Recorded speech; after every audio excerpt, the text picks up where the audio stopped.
ಶ್ರೀ ಗುರುಭ್ಯೋ ನಮಃ. ಶ್ರೀ ದುರ್ಗಾಪರಮೇಶ್ವರಿ ನಮಃ. ಮಮ ನಾಮ ರಾಮಪ್ರಸಾದಃ, ಶೋಧಛಾತ್ರಃ. ಸರ್ವೇಭ್ಯಃ ಸ್ವಾಗತಂ. ಕಟೀಲು ಶ್ರೀ ದುರ್ಗಾಪರಮೇಶ್ವರಿ ದೇವಾಲಯಸ್ಯ ಸ್ನಾತಕೋತ್ತರ ಅಧ್ಯಯನ ಕೇಂದ್ರಂ ತಥಾ ಸಂಸ್ಕೃತ ಸಂಶೋಧನ ಕೇಂದ್ರಂ ಪದವಿ ಮಹಾವಿದ್ಯಾಲಯಃ ಸಂಸ್ಕೃತ ಶೋಧ ಸಂಸ್ಥಾನ ಶಿರಸಿ एवं अखिल कर्नाटक संस्कृत परिषत् मंगळूरु एतेषां संयुक्ताश्रयेण संस्कृत साहित्ये नीतिशास्त्रं तस्य सामयिक प्रस्तुतता च इति विषये राष्ट्रीय संगोष्ठी अद्य अस्माकं महाविद्यालये आयोजिता वर्तते. अस्मिन् कार्यक्रमे अध्यक्षस्थानम् अलङ्करोति संस्कृत शोध संस्थानं शिरसि. अस्य अध्यक्षः डॉक्टर जी.एन. भट्ट महोदयः. कार्यक्रमस्य उद्घाटकः परमपूज्य स्वामी विवेक चैतन्यानंद महोदयः श्री रामकृष्ण तपोवन मुळदि. दिक्सूचि भाषणार्थम् उपस्थिताः प्रोफेसर के सुब्रह्मण्यन महोदयः. एषः भारतीय पारंपरिक ज्ञान कौशल केंद्र IIT बॉम्बे संस्थायाः प्रभारी प्राध्यापकः अस्ति. आशीर्वचनार्थम् अत्र उपस्थिताः सन्ति कटीलु श्री दुर्गापरमेश्वरी देवालयस्य आनुवंशिक विश्वस्ताः अर्चकाश्च वेदमूर्ति श्री लक्ष्मीनारायण अस्रणमहाभागः. कार्यक्रमस्य अतिथिः CA चंद्रशेखर शेट्टी महोदयः, कैप्स फाउंडेशन बेंगळूरु. अखिल कर्नाटक संस्कृत परिषद अध्यक्षः डॉक्टर वेंकटेशयं गिरि महोदयः. श्री दुर्गापरमेश्वरी प्रशासन प्रतिनिधिः श्री बिपिन चंद्र शेट्टी महोदयः तथा च अस्माकं महाविद्यालयस्य प्राचार्यः डॉक्टर विजय वि महोदयः. एतयोः विशिष्टोपस्थितौ कार्यक्रमो अयं सम्पत्स्यते. एतेषाम् उपस्थितौ कार्यक्रमः प्रारभ्यते. कार्यक्रमस्य सफलतार्थं विना विघ्नं परिसमाप्तार्थं च ईश्वर प्रार्थनया सह कार्यक्रमम् आरभामहे. अधुना प्रार्थना क्रियते. श्रीरक्षा भट्ट द्वितीय वाणिज्य विभाग.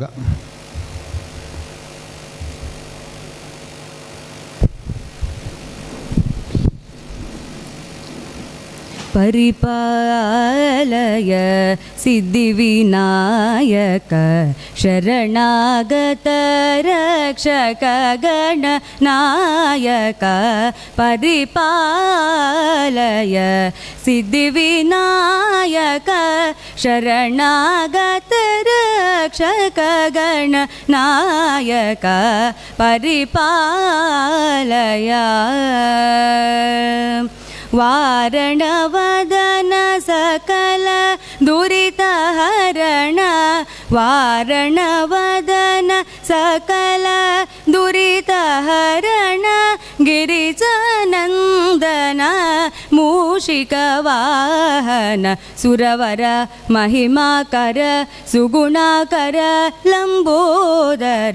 सिंदूरवर्ण चामराकर्ण शोभित परम पावन चरण. परिपालय सिद्धिविनायक शरणागत रक्षक Gananayak. परिपालय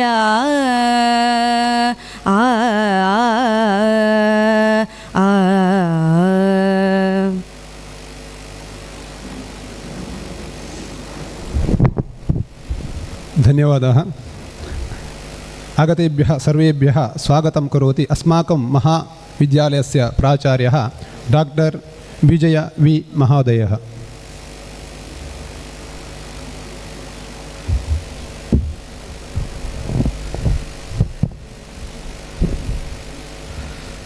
Respected President of this inaugural ceremony,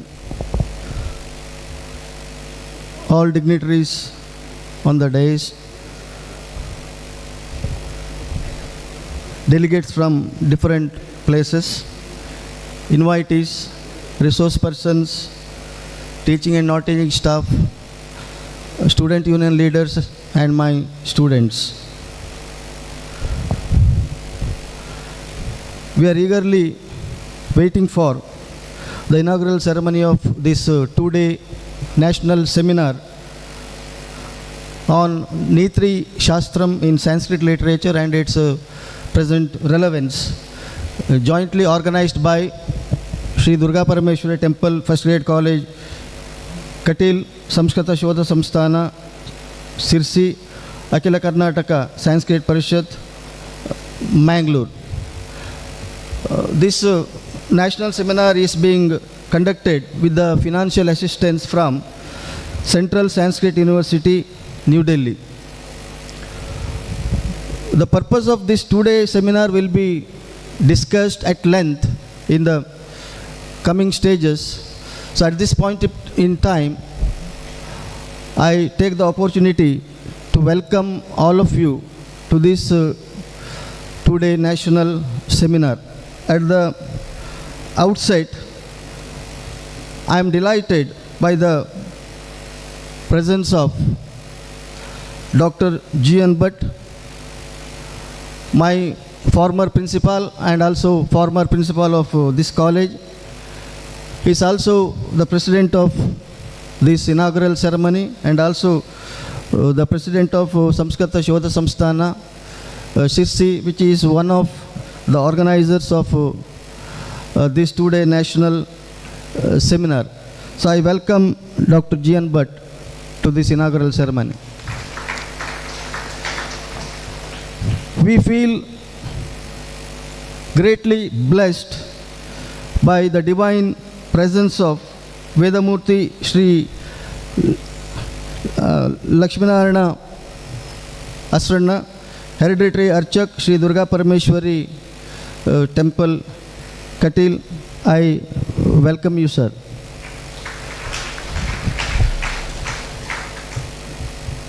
So we also feel greatly blessed by the divine presence of His Highness Swami Viveka Chaitanyananda, Sri Ramakrishna Tapovana, Podali.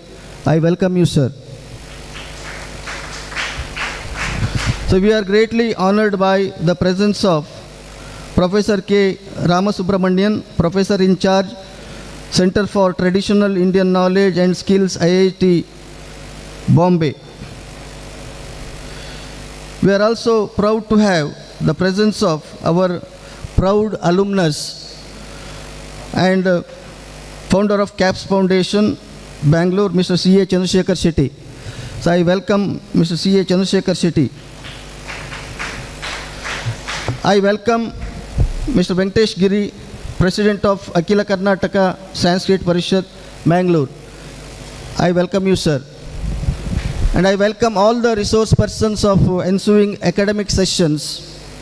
I welcome delegates from different places, invitees, media persons, and all teaching and non-teaching staff, and student leaders and students of this college. All our teaching and non-teaching staff, including myself and Dr. Padmanabh Marathe, and our student council leaders and students have arranged this program very beautifully. So I appreciate and acknowledge the work done by our faculty members, student union leaders, and the students.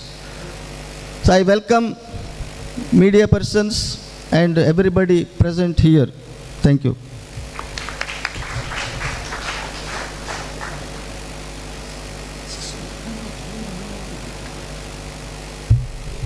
इदानीं प्रस्तावनावचनानि वक्तुम् आगच्छति संस्कृत स्नातकोत्तर संशोधन केन्द्रस्य अध्यक्षः doctor M Padmanabha मराठे महोदयः।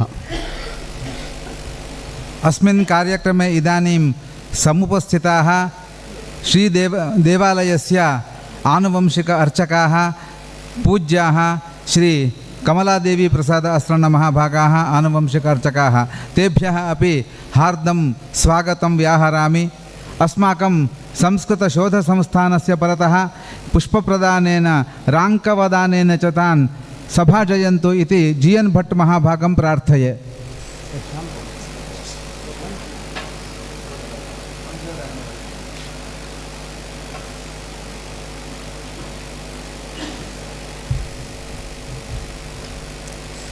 सर्वमंगलमांगल्ये शिवे सर्वार्थसाधिके शरण्ये त्र्यंबके गौरी नारायणी नमोस्तुते।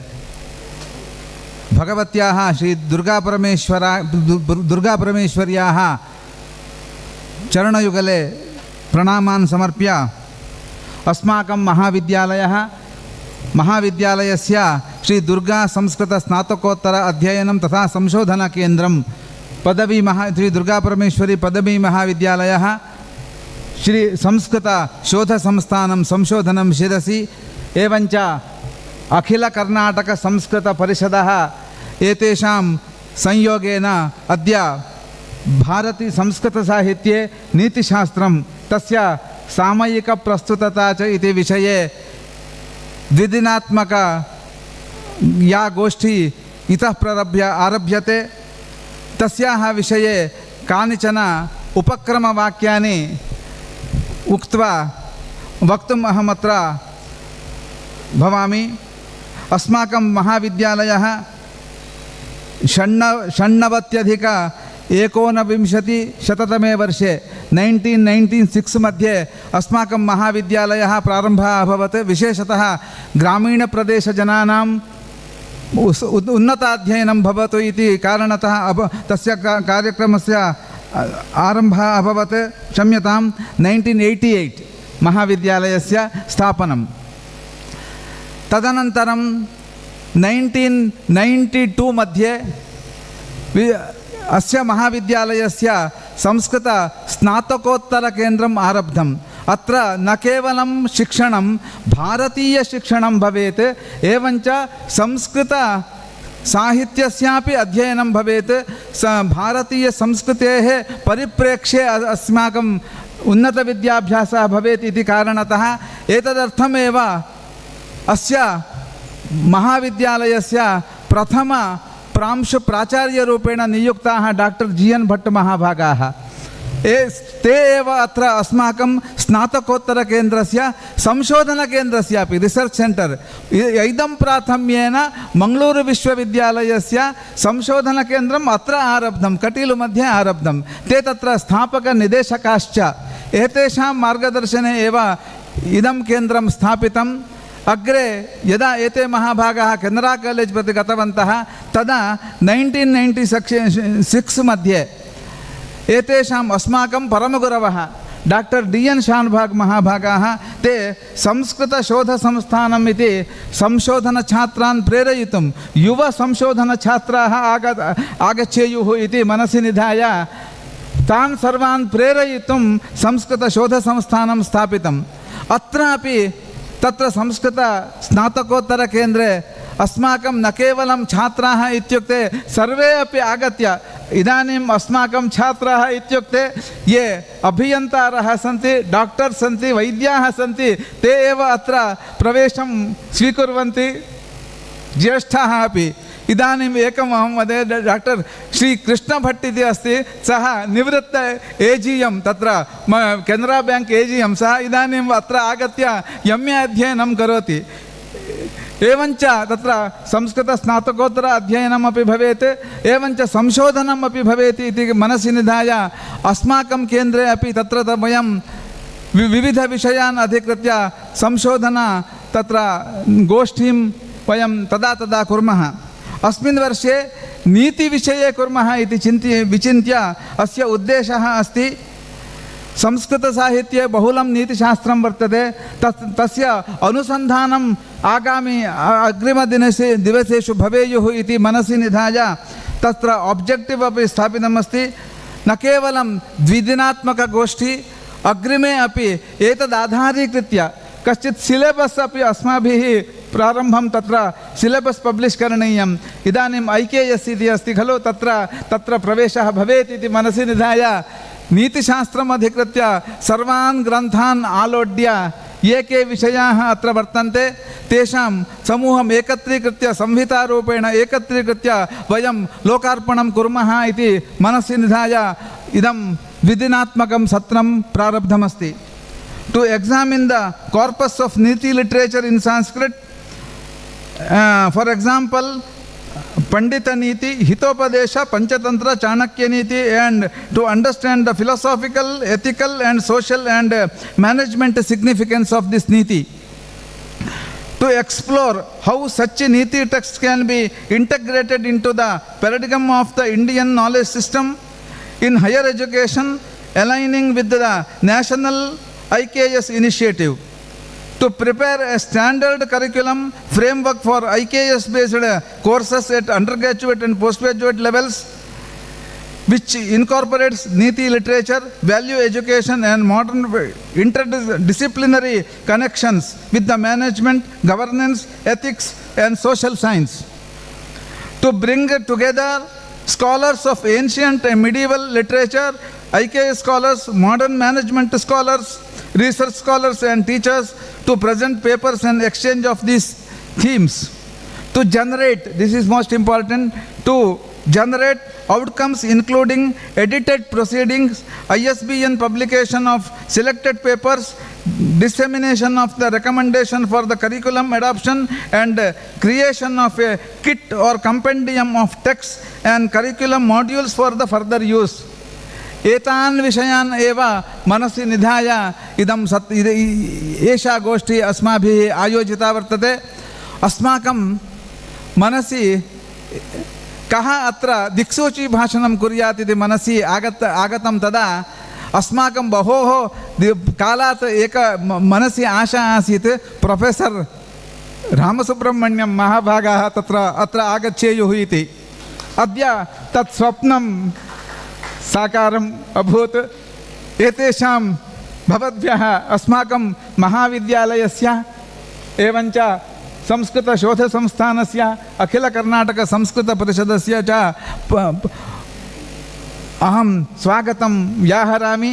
सर्वेभ्यः अपि स्वागतम् आवृत्य एते विषयान् अधिकृत्य एतन् नीतिशास्त्रम् अधिकृत्य अत्र दिनद्वयेषु या गोष्ठी प्रचलते तस्याः साहित्यं सर्वमपि संहितारूपेण कम्पेण्डियं टेक्स्ट् इति रूपेण वयं अग्रिमदिवसेषु दद्मः. तद् सर्वमपि IKS मध्ये उपयोगं भवतु इति मनसि निधाय एषः परिश्रमः अस्माभिः क्रियते. तस्य सफलतार्थं भगवत्याः श्री दुर्गापरमेश्वर्याः चरणकमलेषु प्रार्थनां कृत्वा अत्र समागताः स्वामिपादाः एवञ्च आनुवंशिक अर्चकाः तेषाम् अनुग्रहेण आशीर्वादरूपेण च इयं गोष्ठी सफलता भवेतु मनसि आशास्य सर्वेभ्यः पुनरेकवारं स्वागतं व्याहृत्य विरमामि. अधुना अस्य द्विदिवसीय कार्यक्रमस्य उद्घाटनं दीपप्रज्वलनद्वारा कार्यक्रमस्य उद्घाटनं कुर्वन्ति परमपूज्य स्वामी चैतन्यानन्द महोदयः. आदौ तेषां परिचयः ददाति प्रज्ञाभण्डारी.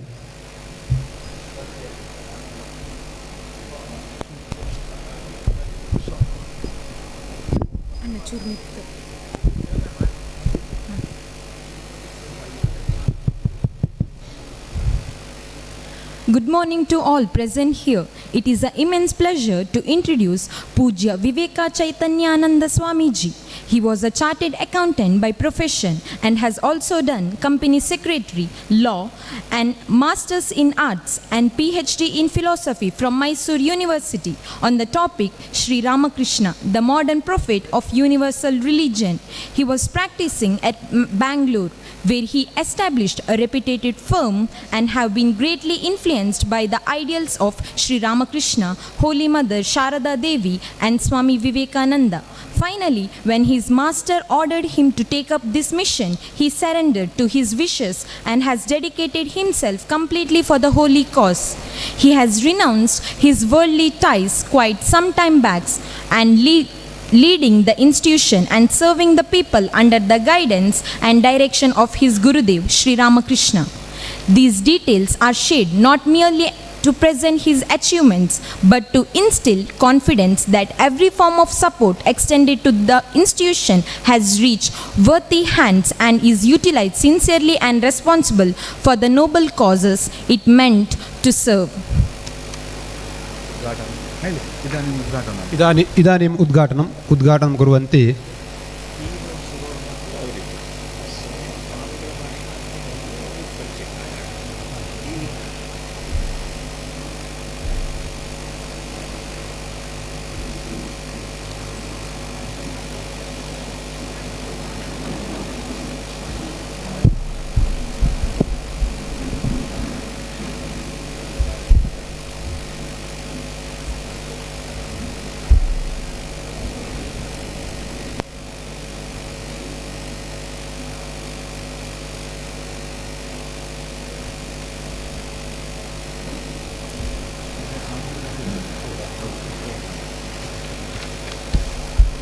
ओम जातवेदसे सुनवा मसोम मराति यतो निदहाति वेदः सनः पर्षदति दुर्गाणि विश्वा नावे वसिन्धुं दुरितात्यग्निः तामग्निवर्णां तपसा ज्वलन्तीं वैरोचनीं कर्मफलेषु जुष्टां दुर्गां देवीं शरणमहं प्रपद्ये सुतरसितरसे नमः अग्ने त्वं पारयानव्यो अस्मान् स्वस्तिभिरति दुर्गाणि विश्वा पूश्च पृथ्वी बहुला न उर्वी भवातोकायतनयाय संयोः विश्वानि नो दुर्गः जातवेदस्सिन्धन्न नावादुरितातिपर्षि अग्ने अत्रिवन्नमसा गृणानोऽस्माकं बोध्यपिता तनूनां प्रतनाचितकं सहमानमुग्रमग्निगं हुवेम परमात् सदस्तात् सनः पर्षदति दुर्गाणि विश्वाक्षामद्देवो अतिदुरितात्यग्निः उद्दीप्य स्वजातवेदोपघ्नं निरृतिं मम पशुगुंष्टमह्यमावह जीवनं च दिशो दश ओम स्वस्ति। इदानीम् उद्घाटनभाषणम् उद्घाटकः श्री परमपूज्य स्वामी विवेकानंद चैतन्यानंद महोदयं प्रार्थयामि।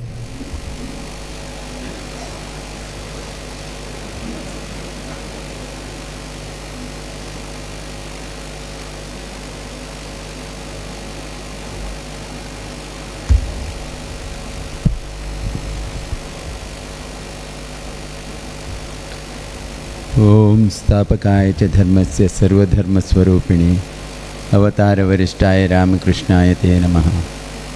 जननीं शारदां देवीं रामकृष्णं जगद्गुरुं पादपद्मे तयो श्रुत्वा प्रणमामि मुहुर्मुहुः। नमः श्रीयतिराजाय विवेकानन्दसूरये सच्चित्सुखस्वरूपाय स्वामिने तापहारिणे। या देवी सर्वभूतेषु शुद्धारूपेण संस्थिता नमस्तस्यै नमस्तस्यै नमस्तस्यै नमो नमः। मूकं करोति वाचालं पंगुं लंघयते गिरिं यत्कृपः तमहं वन्दे परमानन्दमाधवं वन्दे परमानन्दमाधवं। I offer my salutation with bhakti to Maharaj Rajeshwari Bhadrakali Gurudev Sri Ramakrishna and Ma Durgaparameshwari, the presiding deity of Kateel Temple. This is a great opportunity, especially for the students, to know something which is very much missing in the modern world.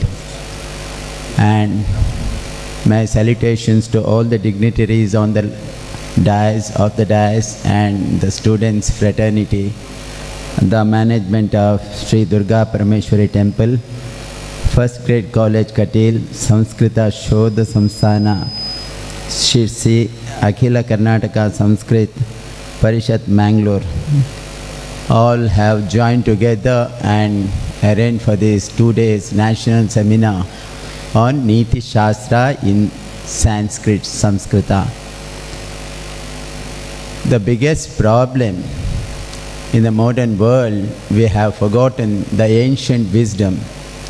We talk about Chanakya, we talk about Vidura, and whatever they have given for the well-being of the whole universe. It was not confined to a particular geographical territory, Bharatvarsha, it is for the whole universe to lead a wonderful life and to attain the ultimate reality or the truth, which is spoken in the Vedanta.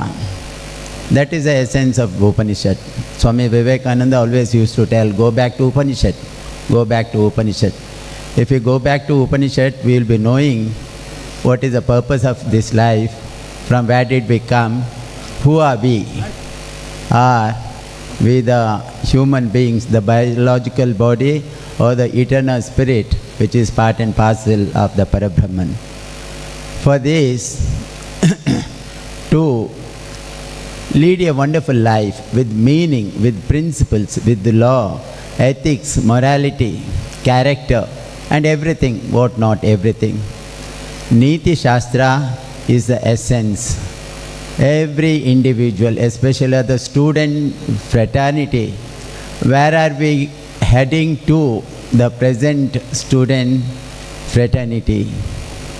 It is very sad to tell before the August gathering, especially the youth, both boys and girls, they have totally forgotten the ancient wisdom of this Bharatvarsha. The jewels that can never be compared with any scriptures of the world, the Vedas, Upanishads, Bhagavad Gita, and Shastra, Purana, everything. It was given by the great incarnations, great rishis or saints for the well-being of the future generation. Because of the influence of the Western culture, we have forgotten our own values. So what is required is the teachers should imbibe on the students the values.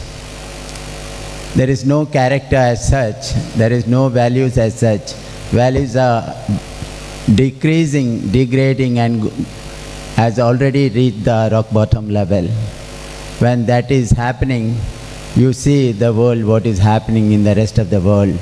Everywhere fight, fight, fight, war, war, war. It is all because we have forgotten the Neethishastram.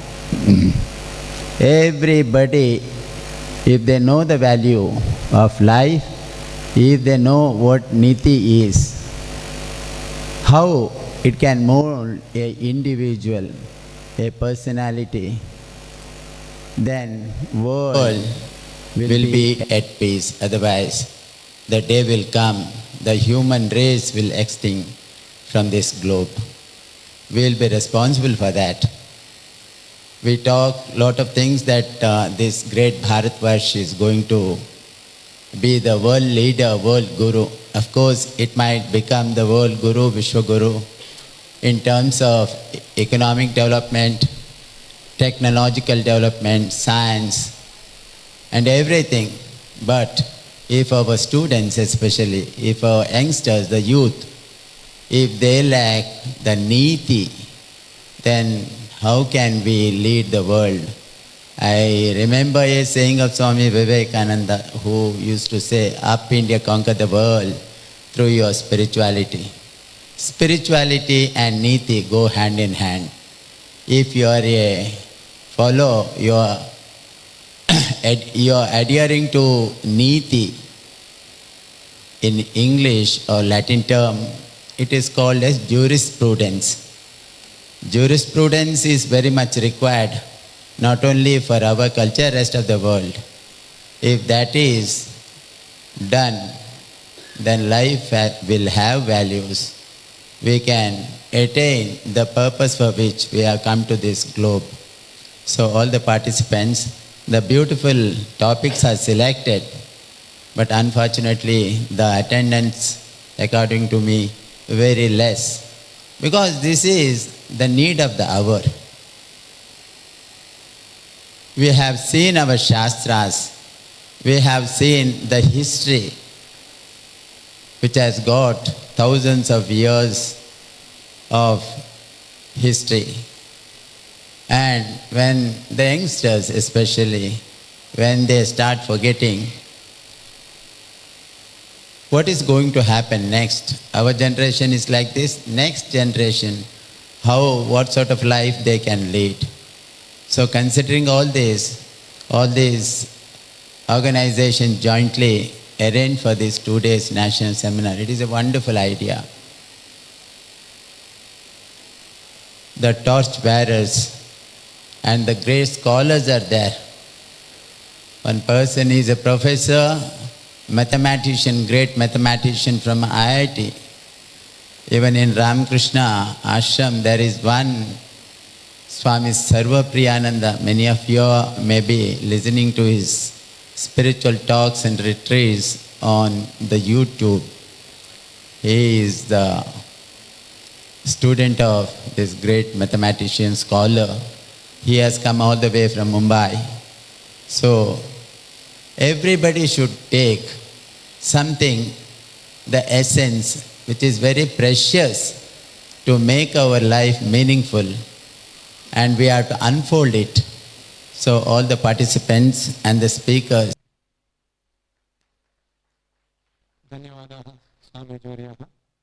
इदानीम् आशीर्वचनम् अस्मान् उद्दिश्य आशीर्वदति आनुवंशिक अर्चकाः वेदमूर्ति श्री लक्ष्मीनारायण अस्त्रन महाभागः.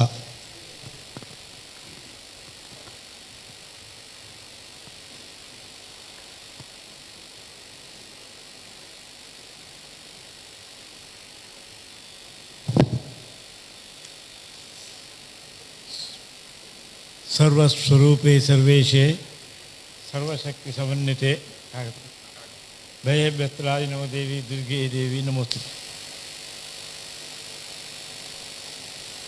ತಾಯಿ ಮಹಾದೇವಿಯನ್ನು ವಂದಿಸ್ತಾ ಸಂಸ್ಕೃತ ಶೋಧ ಸಮಿತಿ ಸಿರ್ಸಿ ಹಾಗೂ ನಮ್ಮ ವಿದ್ಯಾಸಂಸ್ಥೆಗಳು ಇವರ ಜಂಟಿ ಆಶ್ರಯದಲ್ಲಿ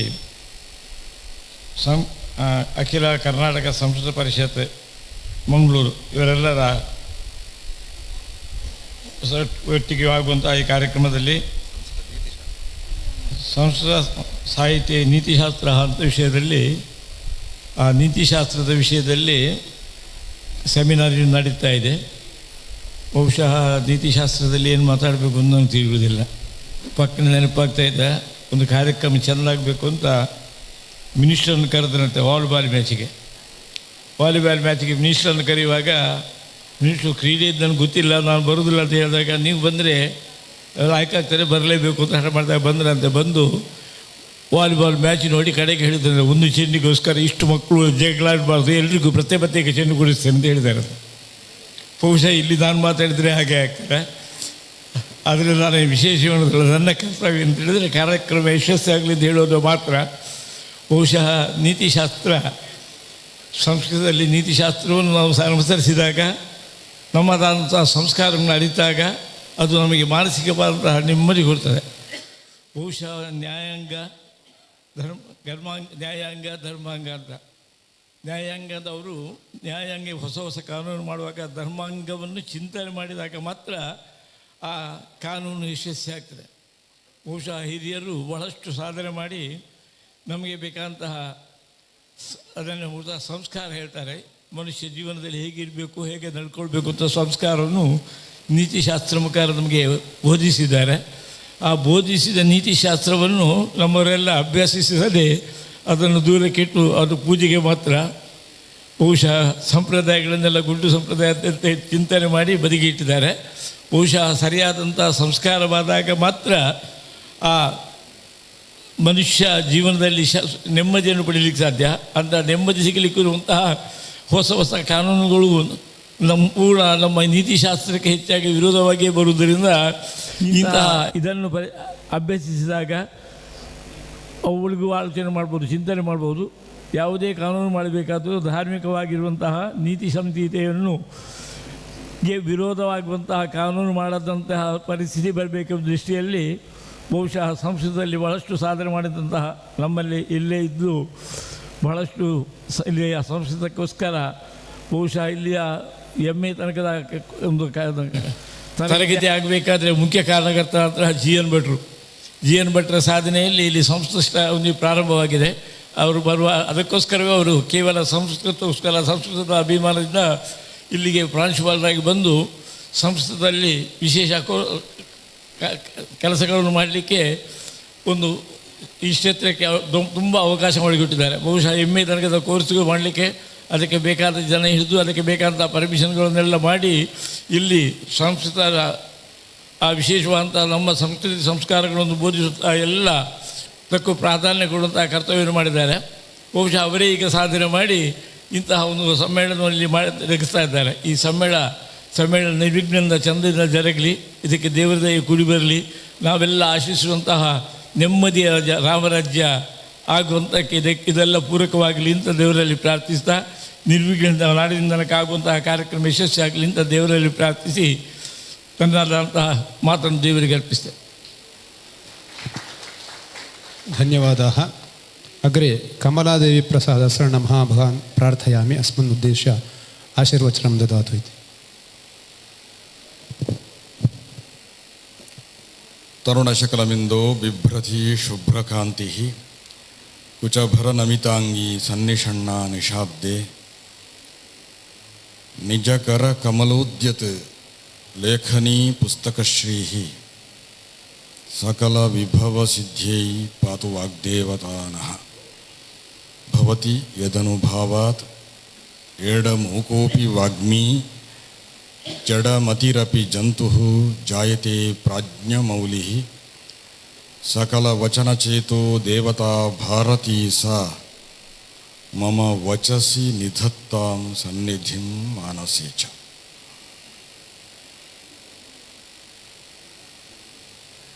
प्रथमतः मम आराध्यदेवतां दुर्गापरमेश्वरीं नमस्कृत्य अस्यां सभायां अनेके महनीयाः आगताः, तेभ्यः सर्वेभ्यः नमस्करोमि. पुरतः उपस्थिताः अनेके महनीयाः वर्तन्ते, तेभ्यः अपि नमस्करोमि. अनेके अध्ययनशीलाः वर्तन्ते, तेभ्यः नमस्करोमि. अध्यापकाः वर्तन्ते, तेभ्यः नमस्करोमि. इतः परं कन्नडभाषायाम् अहं वक्तुकामोऽस्मि. किमर्थं चेत् सर्वेषाम् अवगन्तुं शक्यते इति धी.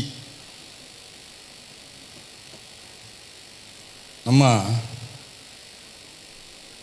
ಸಂಸ್ಕೃತ ಭಾಷೆಯ ಬಗ್ಗೆ ಅತ್ಯಂತ ಹೆಮ್ಮೆಯಿಂದ, ಅದು ದೊಡ್ಡ ಭಾಷೆ ಅಂತ ನಮಗೆ ಅನುಭವದಿಂದ ಹೇಳ್ಬೋದು. ನೋಡಿ, ತುಳು ನಮ್ಮ ಮಾತೃಭಾಷೆ, ಕನ್ನಡ ನಮ್ಮ ರಾಜ್ಯ ಭಾಷೆ, ಹಿಂದಿ ಒಪ್ಪುವುದಿಲ್ಲ, ಆದರೆ ಹಿಂದಿ ನಮ್ಮ ಭಾರತದ ದೇಶದ ಭಾಷೆ, ಸಂಸ್ಕೃತ ನಮ್ಮ ಇಂಗ್ಲೀಷ್ ಅಂತಾರಾಷ್ಟ್ರೀಯ ಭಾಷೆ. ಸಂಸ್ಕೃತ ಏನು ಅಂತ ಕೇಳ್ಬೋದು ಎಲ್ಲರೂ. ಸಂಸ್ಕೃತ ಅಂತರ್ಲೋಕೀಯ ಭಾಷೆ. ಬೇರೆ ಲೋಕಕ್ಕೆ ಹೋಗಬೇಕಿದ್ರೆ ನಿಮಗೆ ಸಂಸ್ಕೃತವೇ ಬೇಕೇ ಹೊರತು ಬೇರೆ ಯಾವ ಭಾಷೆಯಿಂದ ಮಾತಾಡಲಿಕ್ಕಾಗೋದಿಲ್ಲ. ಹಾಗಾಗಿ ಸಂಸ್ಕೃತವನ್ನು ನೀವು ಕಲಿಬೇಕು ಅಂತಂದರೆ ನೀವು ನಂತರ ಹೋಗುವ ಲೋಕಕ್ಕೆ ಬೇಕದು. ಹಾಗಾಗಿ ಅಂತರ್ಲೋಕೀಯ ಭಾಷೆ ಅಂದರೆ ಅದು ಸಂಸ್ಕೃತ ಭಾಷೆ. ಹಾಗಾಗಿ ಆ ಸಂಸ್ಕೃತ ಭಾಷೆಯನ್ನು ಎಲ್ಲರೂ ಭಾರತದಲ್ಲಿ ಹುಟ್ಟಿದ ಪ್ರತಿಯೊಂದು ಜೀವಿಯೂ ಕೂಡ ಸಂಸ್ಕೃತವನ್ನು ಕಲಿಯಲೇಬೇಕು. ನಾನು ಎಲ್ಲ ಕಡೆ ಹೇಳುವುದುಂಟು, ಯಾಕಂದರೆ ಅದನ್ನು ಆ ಭಾಷೆಯನ್ನು ಇಟ್ಟುಕೊಂಡು ನೀವು ನಿರ್ವಚನ ಮಾಡಲಿಕ್ಕೆ ಕಲಿಯಿರಿ ಅಂತ.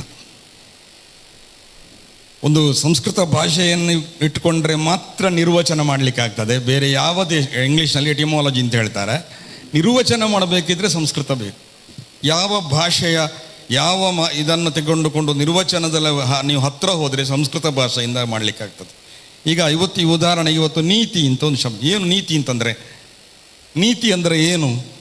ಅದರಲ್ಲಿ ನೀ ಇತಿ ಅಂತ ಬಿಡಿಸಿದರೆ ನಿತರಾಂ ಇತಿ ಅಂದರೆ ಕರ್ತವ್ಯ, ಇತಿ ಕರ್ತವ್ಯತ, ನೀವು ಮುಂದೆ ಹೇಗಿರಬೇಕು ಎಂಬುದನ್ನು ಚೆನ್ನಾಗಿ ಹೇಳಿಕೊಡುವುದರಿಂದ ಅದು ನೀತಿ ಅಂತ ಅರ್ಥ ಮಾಡಿದರೆ ಎಷ್ಟು ಸುಂದರ ಆಗ್ತದೆ ನೋಡಿ. ಇದು ಸಂಸ್ಕೃತ ಭಾಷೆಯ ಒಂದು ಪ್ರೌಢಿಮೆ. ಇದನ್ನು ಇಟ್ಟುಕೊಂಡು ನಾವು ಏನು ಅರ್ಥ ಮಾಡಿ ನೋಡಿ. ಕನ್ನಡ ಶಬ್ದ ಹೇಗೆ ಬಂತು? ನಾನು ಒಂದು ಕಡೆ ಹೇಳಿದ್ದೆ, ಕನ್ನಡ ಶಬ್ದ ಹೇಗೆ ಬಂತು? ಗೊತ್ತಿಲ್ಲ. ಕನ್ನಡ ಹೇಗೆ ಬಂತು ಗೊತ್ತಿಲ್ಲ. ಸಂಸ್ಕೃತ ಹೇಗೆ ಬಂತು ಅಂತ ಗೊತ್ತುಂಟು. ಸಮ್ಯಕ್ ಕೃತಂ ಸಮ್ಯಕ್ ಸಂಸ್ಕೃತಂ ಹೇಳ್ಬೋದು. ಚೆನ್ನಾಗಿ ಮಾಡಲ್ಪಟ್ಟದ್ದು ಭಾಷೆ, ಚೆನ್ನಾಗಿ ಮಾಡಲ್ಪಟ್ಟ ದೇವತೆಗಳಿಂದ, ದೇವರಿಂದ. ದೇವೀಂ ವಾಚಮಜನ ಎಂತ ದೇವಾ, ದೇವತೆಗಳು ಮಾಡಿದ್ರಿಂದ ಸಮ್ಯಕ್ ಕೃತಂ. ಕನ್ನಡ ಹೇಗೆ ಬಂತು? ಸಂಸ್ಕೃತವನ್ನಿಟ್ಟುಕೊಂಡ್ರೆ ಮಾತ್ರ ಅರ್ಥ ಮಾಡಲಿಕ್ಕಾಗ್ತದೆ, ಬೇರೆ ಯಾವ ಇದರೆಂದು ನಮ್ಗೆ ಅರ್ಥ ಮಾಡಲಿಕ್ಕಾಗ್ತದೆ. ಹೇಗೆ ಅಂದರೆ ಕಣಿ ದೀಪ್ತವು ಅಂತ ಧಾತು. ಕಣಿ ಅಂದರೆ ತೋರಿಸಿಕೊಡುವಂಥದ್ದು. ನಾವು ನೋಡಿ ಯುಗಾದಿಯ ಸಮಯದಲ್ಲಿ ನಾವು ಕನ್ನಡಿ ಮೊದಲಾದನ್ನು ಇಟ್ಟುಕೊಂಡು ನಾವು ದೇವರಿಗೆ ನಮಸ್ಕಾರ ಮಾಡಿ ತೋರಿಸಿಕೊಡ್ತದೆ. ಅದು ನಮಗೆ ಮುಂದಿನ ಭವಿಷ್ಯ, ಮುಂದಿನ ಈ ಯುಗ, ಈ ವರ್ಷ ಹೇಗೆ ಇದೆ ಎಂಬುದನ್ನು ತೋರ್ತದೆ. ಆಮೇಲೆ ಕನ್ನಡಿ ಕೂಡ ನಮ್ಮನ್ನು ತೋರಿಸಿಕೊಡ್ತದೆ, ಅದರಿಂದ ಕನ್ನಡಿ ಅದು ಕಣಿ ದೀಪ್ತವು. ಆದ್ದರಿಂದ ನಮಗೆ ಈ ಭಾಷೆ, ಕನ್ನಡ ಎಂಬ ಭಾಷೆ ಎಲ್ಲ ಜ್ಞಾನವನ್ನು, ದೀಪ್ತಿಯನ್ನು ಕೊಡುವುದರಿಂದ ಅದು ಕನ್ನಡ ಅಂತ ಅರ್ಥ. ಅಂದರೆ ಕಣಿ ಅಡಕವಾಗಿದೆ ಎಂದಲೂ ಕನ್ನಡ ಅಂತ ಅರ್ಥ ಮಾಡ್ಬೋದು. ಈ ರೀತಿಯಾಗಿ ಒಂದು ಭಾಷೆಗೆ ನಾವು ಅರ್ಥವನ್ನು ಮಾಡ್ಬೋದು. ಎರಡನೆಯದಾಗಿ ತುಳು ನೋಡಿ, ತುಳು ಎಂಬ ಶಬ್ದ ಹೇಗೆ ಬಂತು ಅಂತ ನಮ್ಮದೇ ಆದ ನಿರ್ವಚನ. ಅದಕ್ಕೆ ಸಂಸ್ಕೃತವನ್ನು ಇಟ್ಟುಕೊಂಡು ನಿರ್ವಚನ ಮಾಡೋದು. ಈ ತುಳುವಿನಲ್ಲಿ ತುಡರು ಅಂದರೆ ದೀಪ, ದೀಪಕ್ಕೆ ನಾವು ತುಡರು ಅಂತ ಹೇಳೋದು. ತು ಅಂದರೆ ಬೆಂಕಿ, ಆ ಲು ಅಂದರೆ ನೋಡಿ ಸತ್ಯಲು ಮೊದಲಾದಂಥ ಅದೊಂದು ಪ್ರತ್ಯಯ. ಹಾಗಾಗಿ ನಮಗೆ ದೀಪ್ತಿಯನ್ನು ಕೊಡುವುದರಿಂದ ಅದು ತುಳು ಅಂತ ಹೇಳಿದರೆ ಸುಂದರವಾಗಿ ಅರ್ಥ ಆಗ್ತದೆ ನೋಡಿ. ಈ ರೀತಿ ನಾವು ಒಂದು ತುಲನಾತ್ಮಕವಾಗಿ ಅಧ್ಯಯನ ಮಾಡಲಿಕ್ಕೆ ಸಂಸ್ಕೃತ ಬೇಕೇ ಬೇಕು. ಯಾವ ಭಾಷೆ ಆಗಲಿ, ತಮಿಳಿನವರು ಹೇಳೋದುಂಟು, ನಮ್ಮದು ದ್ರಾವಿಡ ಭಾಷೆ ಸಂಸ್ಕೃತಕ್ಕೆ ಸಂಬಂಧಪಟ್ಟ ಭಾಷೆ ಅಲ್ಲ ಅಂತ. ನಮ್ಮದು ಮೊದಲಿದ್ದದ್ದು ಸಂಸ್ಕೃತ ಬಂದದ್ದು ಆರ್ಯರಿಂದ ಅಲ್ಲ. ಅದರಲ್ಲಿ ನೋಡಿ ಕುಲಂದೈಗಳು ಅಂತ ಹೇಳ್ತಾರೆ ಮಕ್ಕಳಿಗೆ. ಏನು ಅದು ಅರ್ಥ ಗೊತ್ತಿಲ್ಲ, ಮಕ್ಕಳು ಅಷ್ಟೇ. ಆದರೆ ಅದನ್ನು ನಾವು ಸಂಸ್ಕೃತದಿಂದ ನಿರ್ವಚನ ಮಾಡಿದರೆ ಈ ಮಗುವೆ ಕುಲಂದದಾತಿ ಇತಿ ಕುಲಂದೈಗಳಿಂದ ಅರ್ಥ ಮಾಡಿದ್ರೆ ಸುಂದರವಾಗಿ ಅರ್ಥ ಆಗ್ತದೆ ನೋಡಿ. ಈ ಕುಲೋದ್ಧಾರ ಆಗೋದು ಈ ಮಗುವಿನಿಂದ ಅಂತ ಕುಲಂದೈಗಳ ಅರ್ಥ ಮಾಡುವುದು. ಅವರು ದೇವಸ್ಥಾನಕ್ಕೆ ಹೇಳುವುದು ಕೋಯಿಲ್ ಅಂತ. ಕೋ ಅಂದರೆ ದೇವರು, ಕೋವಿದ ಅಂತ ಹೇಳಿದ್ರೆ ದೇವರ ಬಗ್ಗೆ ತಿಳಿದವ ಅಂತ. ಕೋ ಅಂದರೆ ದೇವರು, ಇಲ್ಲಂದರೆ ಇಳ ಶಬ್ದದ ಅಪಭ್ರಂಶ. ಅದು ಇಳ ಅಂದರೆ ಭೂಮಿ, ದೇವರ ಭೂಮಿ. ಆದ್ದರಿಂದ ಇದು ಕೋಯಿಲ್. ಇದು ಸಂಸ್ಕೃತದ ನಮಗೆ ಅರ್ಥ ಮಾಡಲಿಕ್ಕೆ ಆಗ್ತದೆ. ಈ ಇಂಗ್ಲೀಷಿಗೂ ನೋಡಿ, ಇಂಗ್ಲೀಷ್ ನೋಡಿ ಅವರಿಗೆ ಐ ಅಂತ ಕಣ್ಣಿಗೆ ಐ ಅಂತ ಹೇಳ್ತಾರೆ. ಐ ಅಂದರೆ ಯಾಕೆ ಗೊತ್ತಿಲ್ಲ, ಐ ಅಂದರೆ ಐ. ಸಂಸ್ಕೃತದಲ್ಲಿ ಹಾಗಲ್ಲ. ಚಕ್ಷು ಯಾಕೆ ಬಂತು, ನೇತ್ರ ಯಾಕೆ ಬಂತು, ನಯನ ಯಾಕೆ ಬಂತು, ಎಲ್ಲವನ್ನೂ ಅರ್ಥ ಮಾಡಲಿಕ್ಕಾಗ್ತದೆ. ನಯನ ಅಂದರೆ ಒಂದು ಕಡೆಯಿಂದ ಒಂದು ಕಡೆ ಕರ್ಕೊಂಡು ಹೋಗ್ತದೆ. ನೇತ್ರ ಅಂದರೆ ನಿತರಾಂತರಾಯತೆ, ನಾವು ಬೀಳದಾಗೆ ನಮ್ಮನ್ನು ರಕ್ಷಿಸ್ತದೆ, ಅದರಿಂದ ನೇತ್ರ. ಚಕ್ಷು ಆದರೆ ಚಕ್ಷುಂ ವ್ಯಕ್ತಾಯಂ ವಾಚಿ, ಕಣ್ಣಿನಿಂದ ಮಾತಾಡ್ಬೋದು. ನಾವು ಕಣ್ಣಿನಿಂದ ಮಾತನಾಡಬಹುದು. ಹೇಗೆ ಅಂತ ನಮಗೆ ಈಗಿನ ವಿದ್ಯಾರ್ಥಿಗಳಲ್ಲಿ ಕಾಣಬಹುದು, ಹೇಗೆ ಕಣ್ಣು ಮಾತಾಡ್ತದೆ ಅಂತ. ವಿದ್ಯಾರ್ಥಿಗಳು ಪರಸ್ಪರ ಮಾತಾಡಿಕೊಳ್ತಾರೆ. ಚಕ್ಷುಂ ವ್ಯಕ್ತಾಯಂ ವಾಚಿ ಗೊತ್ತುಂಟು, ಆದರೆ ಐ ಅಂದರೆ ಹೇಳಲಿಕ್ಕೆ ಇಂಗ್ಲೀಷ್ನವರಿಗೆ ಗೊತ್ತಿಲ್ಲ. ಅದನ್ನು ನಾವು ಸಂಸ್ಕೃತದಿಂದ ಹೇಳ್ಬೋದು. ಅಯ್ಯನಂ ಅಂದರೆ ನಮ್ಮನ್ನು ಕರ್ಕೊಂಡು ಹೋಗ್ತದೆ ಅದು. ಆದ್ದರಿಂದ ಐ ಅಂತ ಹೇಳಿದರೆ ಸುಂದರವಾಗಿ ಅರ್ಥ ಆಗ್ತದೆ. ಈ ರೀತಿ ತುಲನಾತ್ಮಕವಾದ ಅಧ್ಯಯನದಿಂದ ಅಧ್ಯಯನವನ್ನು ಮಾಡಲಿಕ್ಕೆ ಸಂಸ್ಕೃತದ ನಿರ್ವಚನವನ್ನು ನಾವು ಇಟ್ಟುಕೊಂಡ್ರೆ ಎಷ್ಟು ಸುಂದರವಾಗಿ ಅರ್ಥ ಮಾಡ್ಬೋದು. ಇದನ್ನು ಪ್ರತಿಯೊಬ್ಬರೂ ಅರ್ಥ ಮಾಡಿಕೊಳ್ಬೇಕು. ಸಂಸ್ಕೃತ ಇಲ್ಲದಿದ್ದರೆ ಈ ಪ್ರಪಂಚ ಇಲ್ಲ. ಯಾವ ಭಾಷೆಗಾದರೂ ಕೂಡ ನಾವು ಎಷ್ಟು ಹೇಳ್ಬೋದು ಅದರ ಬಗ್ಗೆ. ಒಂದು ಪ್ರೌಢ ಎಂಬ ಶಬ್ದವೇ ಪ್ರೌಢಾಯಿತು. ಆಮೇಲೆ ಧಾತು ಎಂಬ ಶಬ್ದವೇ ಡಾಟ್ ಆಯಿತು. ಈ ರೀತಿ ಅನೇಕ ನಾವು ತುಲನಾತ್ಮಕ ನೋಡ್ತಾ ಹೋದರೆ ಅದರ ಗಹನಾಗತಿ ನಮಗೆ ಅರ್ಥ ಆಗ್ತದೆ. ಇದನ್ನು ಅರ್ಥ ಮಾಡಿಕೊಂಡು ಸಂಸ್ಕೃತವನ್ನು ಎಲ್ಲರೂ ಕಲೀಲೇಬೇಕು. ಸಂಸ್ಕೃತ ಎಂಬುದು ಕೇವಲ ಒಂದು ವರ್ಗದ, ಒಂದು ವರ್ಣದ ಭಾಷೆಯಲ್ಲ, ಅದು ಭಾರತದ ಭಾಷೆ. ಭಾರತದ ಎಲ್ಲ ಶಾಸ್ತ್ರಗಳಾಗಲಿ ಪುರಾಣಗಳಾಗಲಿ ಎಲ್ಲವೂ ನಾನೊಂದು ಕಡೆ ಹೇಳಿದ್ದುಂಟು, ಮುಸಲ್ಮಾನರಾಗಲಿ ಅಥವಾ ಇಂಗ್ಲೀಷ್ನವರಾಗಲಿ ಎಲ್ಲರೂ ಕೂಡ ಸಂಸ್ಕೃತ, ನಮ್ಮ ಕ್ರಿಶ್ಚಿಯನರಾಗಲಿ ಎಲ್ಲರೂ ಮುಸಲ್ಮಾನರ ಬಗ್ಗೆ ಹೇಳುವಾಗ ಅವರು ಅಲ್ಲಾಹು ಅಕ್ಬರ್ ಅಂತ ಹೇಳಿದರು. ಅಕ್ಬರ್ ಅಂದರೆ ದೊಡ್ಡ ಶ್ರೇಷ್ಠ. ನಾವು ಹೇಳೋದು ಅದನ್ನೇ ಅಂತ ಇದರಲ್ಲಿ ಯಾವುದರಲ್ಲಿ ಉಪನಿಷತ್ತಿನಲ್ಲಿ ಅಕ್ಷರಂ ಪರಮಂ ಬ್ರಹ್ಮ. ಅಕ್ಷರ ಶಬ್ದವೇ ಅಕ್ಬರ್ ಆದದ್ದು ಅವ್ರಿಗೆ ಗೊತ್ತಿಲ್ಲ. ಅಕ್ಷರ ಶಬ್ದವೇ ಅಕ್ಬರ್ ಆದದ್ದು ಅಂತ ಅವ್ರಿಗೆ ಗೊತ್ತಿಲ್ಲ. ನಮ್ಮ ಪುರಾಣ ಶಬ್ದವೇ ಅವರಿಗೆ ಖುರಾನ್ ಆದದ್ದು ಗೊತ್ತಿಲ್ಲ. ನಮ್ಮ ಪುರಾಣಗಳೇ ಅದು ಖುರಾನ್ ಆದದ್ದು ಅಂತ ಗೊತ್ತಿಲ್ಲ. ನಮ್ಮ ಕೃಷ್ಣನೇ ಕ್ರಿಸ್ತ ಆದದ್ದು ಗೊತ್ತಿಲ್ಲ, ನಮ್ಮ ಮಾರಿಯೇ ಮೇರಿ ಆದದ್ದು ಗೊತ್ತಿಲ್ಲ, ನಮ್ಮ ಅರ್ಚನೆ ಮಾಡುವ ಸ್ಥಳವೇ ಅವರು ಚರ್ಚ್ ಅಂತ ಹೇಳೋದು, ನಾವು ಅರ್ಚ ಅಂತ ಹೇಳೋದು. ಈ ರೀತಿಯಾಗಿ ಅನೇಕ ವಿಚಾರಗಳನ್ನು ನಾವು ವಿಮರ್ಶಿಸ್ತಾ ಹೋದರೆ ಒಂದು ಕಾಲದಲ್ಲಿ ಸಂಸ್ಕೃತ ವಾಂಗ್ಮಯ ಇಡೀ ಪ್ರಪಂಚದಲ್ಲಿ ರಾರಾಜಿಸುತ್ತಾ ಇತ್ತು ಹೇಳಿದುದನ್ನು ನಾವು ಹೇಳ್ಬೋದು. ಇಂತಹ ಉತ್ತಮ ಒಂದು ವಿಶಿಷ್ಟವಾದಂತಹ ಈ ಕಾರ್ಯಕ್ರಮ ನಮ್ಮ ಜಿ ಎನ್ ಭಟ್ರು ಇಲ್ಲಿ ಪ್ರಾರಂಭ ಮಾಡಿದ್ದು ಸಂಸ್ಕೃತವನ್ನು ಅಧ್ಯಯನಕ್ಕೆ ಮುಂದುವರಿತಾ ಹೋಯಿತು. ಇವತ್ತಿಗೂ ಅಳಿಯದೆ ಉಳಿದೆ. ಇನ್ನು ಮುಂದೆಯೂ ಎಲ್ಲರಿಗದು ನೀತಿಯಾಗಲಿ ಅಂತ ಹೇಳ್ತಾ ನನಗೆ ಅವಕಾಶ ಕೊಟ್ಟದ್ದಕ್ಕಾಗಿ ಎಲ್ಲರಿಗೂ ಧನ್ಯವಾದವನ್ನು ಹೇಳ್ತಾ ನಾನು ಮಾತನ್ನು ಮುಗಿಸ್ತೇನೆ. ಶುಭವಾಗಲಿ. ವಂದನಾನಿ ಮಹಾಭಾಗಃ. ಇದಾನಿಂ ದಿಕ್ಸೂಚಿ ಭಾಷಣಂ ಕರೋತಿ ರಾಮಸುಬ್ರಹ್ಮಣ್ಯಂ ಮಹೋದಯ. ಭಾಷಣಾತ್ ಪೂರ್ವಂ ಏತೇಷಂ ಪರಿಚಯಂ ಕರೋತಿ ವಾಣಿಜ್ಯಶಾಸ್ತ್ರ ಪ್ರಾಧ್ಯಾಪಿಕಾ ಕುಮಾರಿ Harinakshi.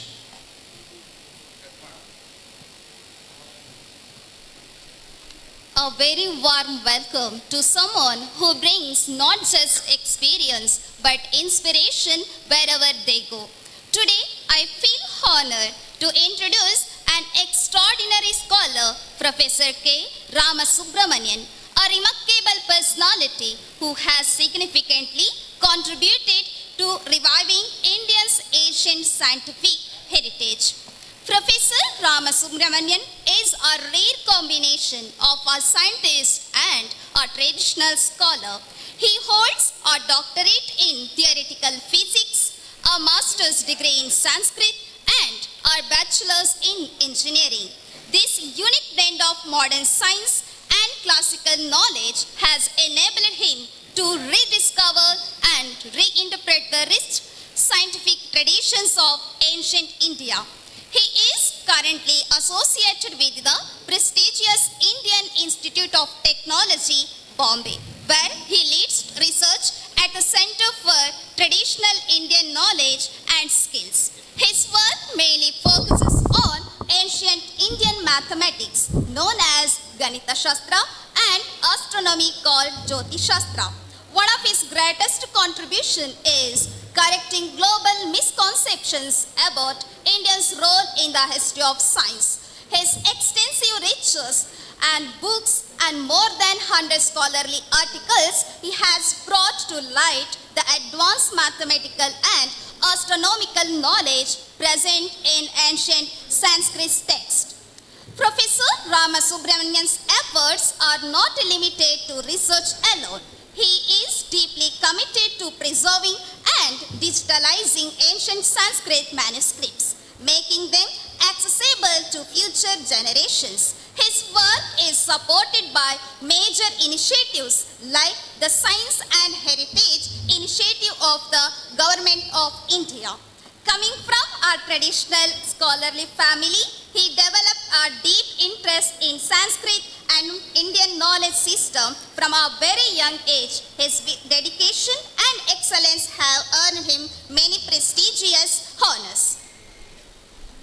Internationally, he is recognized as a member of the International Union of History and Philosophy of Science and Technology under UNESCO, and he continues to represent India's scientific legacy on global platforms. Professor K. Ramasubramanian is not just a scholar, but a visionary who has dedicated his life to bringing India's scientific heritage back into the global spotlight. His work continues to inspire young minds to explore, respect, and carry forward our rich intellectual traditions. With your presence, this program becomes even more meaningful. Thank you for being here with us. On behalf of everyone present here, I warmly welcome you, sir. Thank you.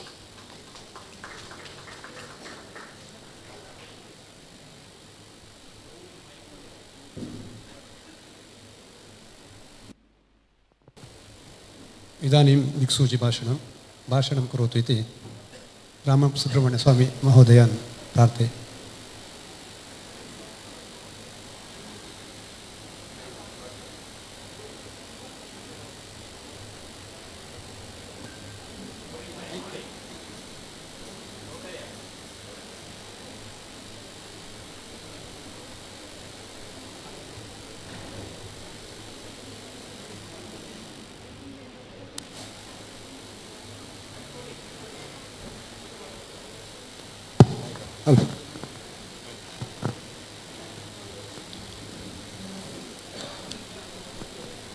योऽन्तः प्रविश्य मम वाचमिमां प्रसुप्तां सञ्जीवयत्यखिलशक्तिधरस्वधाम्ना अन्यांश्च हस्तचरणश्रवणत्वगादीन् प्राणान् नमो भगवते पुरुषाय तुभ्यं सदाशिवसमारम्भां शङ्कराचार्यमध्यमाम् अस्मदाचार्यपर्यन्तां वन्दे गुरुपरम्पराम्।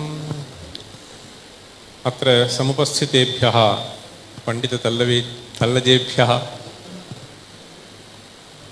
आराधकेभ्यश्च मदीयान् नमोवाकान् आदौ निवेद्य अत्र ये समागताः स्वामिचरणाः रामकृष्णमठतः तेभ्यः अपि मदीयान् नमोवाकान् निवेद्य किञ्चित् वक्तुमारभे। If I speak in Sanskrit, will you understand? No. If I speak in English? Yes? Okay.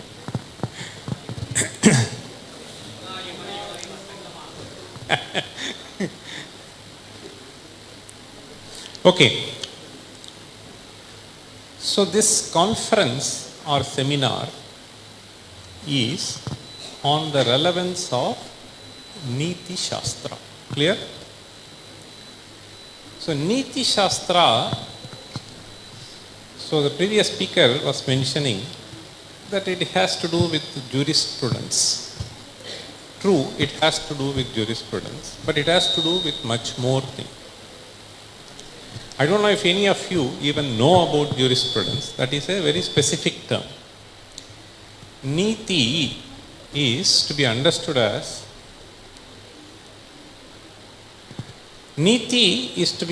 as something which leads us to. So it stems from the root called ni, as he was trying to tell you. So this ni means, in fact, it is the same thing that actually is the root word for nayanam. Nayanam is, so nayanam means, you know nayanam? Nayanam means eye. Nayanam also means the motion that we have. Leading is also called nayanam. Because this leads us to where we want to reach, it is called nayanam. The word, just move. Okay, you are able to see, very good. We have got some nice projections. Aage, jata hai? Next.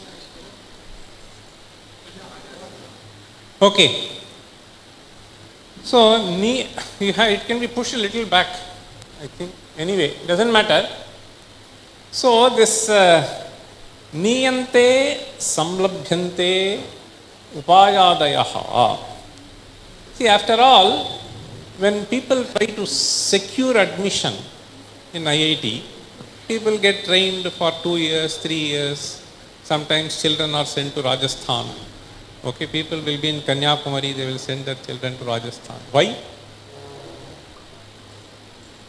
Because this is considered to be the pathway for getting more money. Okay.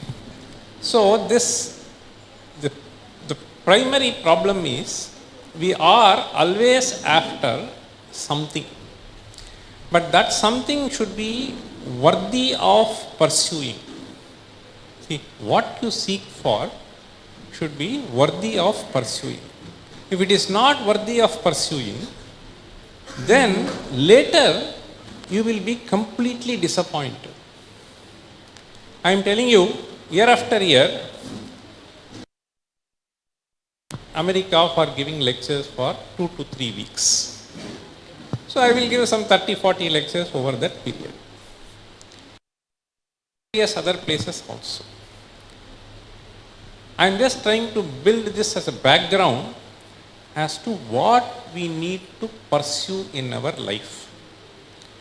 So this Neethishastra helps you in trying to fix the objective of our life and the means to achieve that objective in life. So this is very important. Lakshyam tadartham sadhana. Okay, when we say upaya, aihika amushmika. So that which is useful here that which will be useful hereafter. So we need to understand there are two aspects. Now, upayadayaha, aihikaha, amushmikaha, wherever you get, see, after all, suppose you want to understand physics, how does the rocket go? Okay? So nowadays, so you have missiles fighting, not people fighting. How does the missile go and strike there? You give a certain direction, you give a certain thrust, it goes there and then it reaches the spot. For that, what do you need to know? You need to know the physics behind it. Right? So if you want to shoot a missile, you need to know how to do the physics. So here, if you need to achieve something in life, then the means to achieve that is something which is available here. That is why Neethishastram, he was trying to tell you, it forms the basis. Swamiji was also mentioned. Okay. Now, whether it is personal, see, personal discipline, ethical conduct, see, personal discipline forms the most important thing for anything. So, this personal discipline, nowadays what is missing, Swamiji was repeatedly mentioning, we have lost the moral values and ethical values. We have even been ridiculing certain practices in India, and it is precisely because of the ignorance, partially because of indifference, partially because of being misled to think in a different direction. Ignorance is okay, it can be easily handled. Indifference is a little difficult to handle, but if you are trained to think wrongly, it is all the more difficult to correct. That is where the problem is. And I remember when I studied in school, we at least used to have this moral periods. Something was taught. Now that period is gone. See, our Sridhar is there. So we know. So there is something which has gone wrong in trying to ignore the language, Samskrita I was saying. Something which has to do with the cultural values gone. Teaching literature is gone. Teaching moral values and Neethi texts are gone. If this is gone, then personal discipline is impossible. Unless we have personal discipline, it is not possible to have ethical conduct in the society. After all, society is built by people. If people are not moral and ethical, how can the society be ethical? So this we need to understand. So organizational, familial and societal, if there is a problem, it is problem because of the lack of understanding of what the purpose of life is. I am just trying to tell you here, I started with this American trip. People have earned a lot of money. Okay? Our Neethishastram says, Artham anartham bhavaya nityam nasti tatas sukaleshas satyam putradapi dhana bhajam bhitihi sarvatraisha vihitaritihi. Okay? Now, I am telling you, I have seen people who have built beautiful houses on the top of a hillock. Okay? So when I give a lecture, they will just take me. So please come to our place. We go. Palatial house. But then that lady weeps. What am I to do with this? What am I to do? You can neither enjoy nor give up. We can give up, but mind does not allow me. So you just sell it, give it to some Ramakrishna Math, give it to some ashram, give it to this college. Mind does not come. That dana is very difficult. Dana is very difficult. Shateshu jayate shuraha, sahasreshu ja panditaha, data bhavati va nava. It is just because it is simple psychology. In fact, there is a beautiful verse. Arjane rakshane dane gyevapi cha vastunaha dukhameva sadan rinam nadhanam sukha sadhanam. So you just imagine, arjane means in earning, there is difficulty, right? Rakshana, in trying to save, if you invest somewhere, it is gone. Dane, there is difficulty.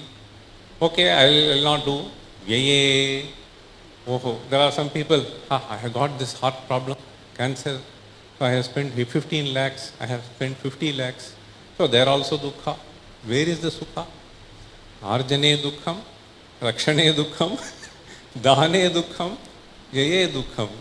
Dukkhameva sadanrinam nadhanam sukha sadhanam. So this is a very powerful message. These are the messages that have to be driven in the impressionable age. When they are young, you have to teach these things. Somewhere it will be there, if not today, tomorrow it will become useful. If we do not do that, then there is a great sin that we incur. We have the treasure, but we don't want to expose this treasure. This is the problem. Gaya? No problem. Okay, now, see whether, so social responsibility is again very important. I cannot be self-centered person. मेरे लिए यह सुविधा होती है, मैं इसलिए ये करूँगा. इसका परिणाम क्या होगा, इसे हमें सोचना पड़ेगा. So it will be convenient for you to get, in fact I used to tell in IIT also a few years back. So you go to market, you take brinjal in one packet, you take lady's finger in another packet, tomato in one packet, this in one packet, that in one packet, you get some 15 packets home. Where do you dump this plastic? It is my convenience, I will do. We cannot do that. So ultimately we are not socially responsible people. You have to understand. This is what Neethishastra drives. The purpose of Neethishastra is to discipline oneself. You understand? Discipline oneself. That will help in building organization. That will help in relating family members. I have to share. If you are a self-centric person, nobody is going to be willing to associate with you. If you are a Avinita Purusha, nobody wants to touch you.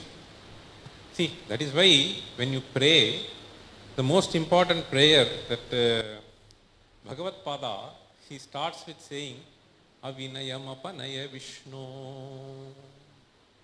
Damaya Manaha, Shamaya Vishaya Mrigatrishnam, Bhutadayam Vistaraya, Taraya Samsara Sagarataha. Finished. The entire Shastra is available. Asmita is the cause of dukkha. Avidya, asmita, raga, dvesha, abhinivesha, klesha. Yoga Sutra. Avidya, asmita, raga, dvesha, abhinivesha. These are the sources of problem. So what is yoga for? Removal of klesha. Removal of klesha. Now here, socially responsible people, okay, when can this come? I'll tell you, this will not come unless you are a Vinita. Simple. The major problem that I find with students today is, they feel as if they know everything. ये chat GPT आ गया, आपसे सीखने के लिए कुछ नहीं है. It can only give you information. It does not tell you how to handle things in life. It does not give you wisdom. It can give you information, sometimes hallucinated information. So this has to be very, very clear.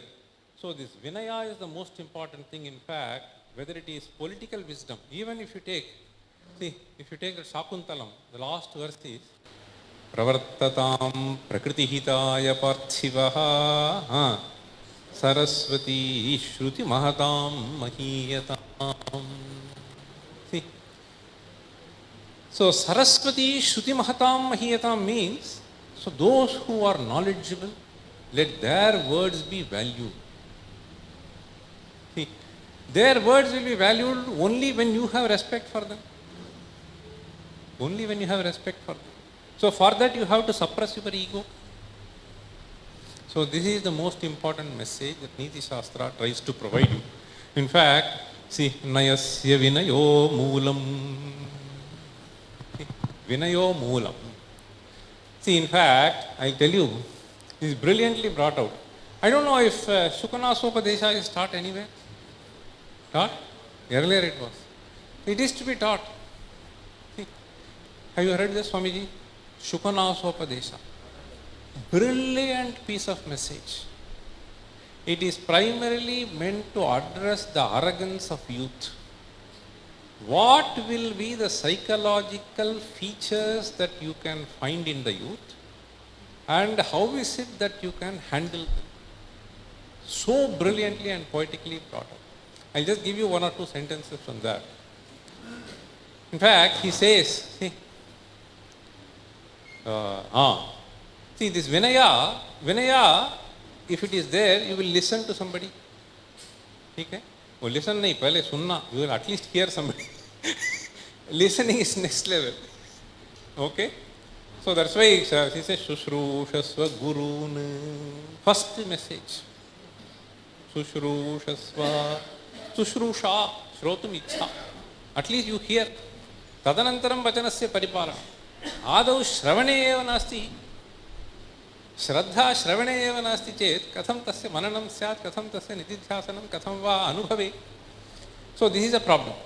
Now, here Shukanasa says, see, Guru Vachana Mamalamapi Salilamiva Mahadupajanayati Shravanasthitam Shulam Abhavyasya. See, Guru Vachana, highly beneficial. Guru Vachana Mamalamapi Salilamiva Mahadupajanayati Shravanasthitam Shulam Abhavyasya. Hey, suno. See, Guru Vachana, so it will pain.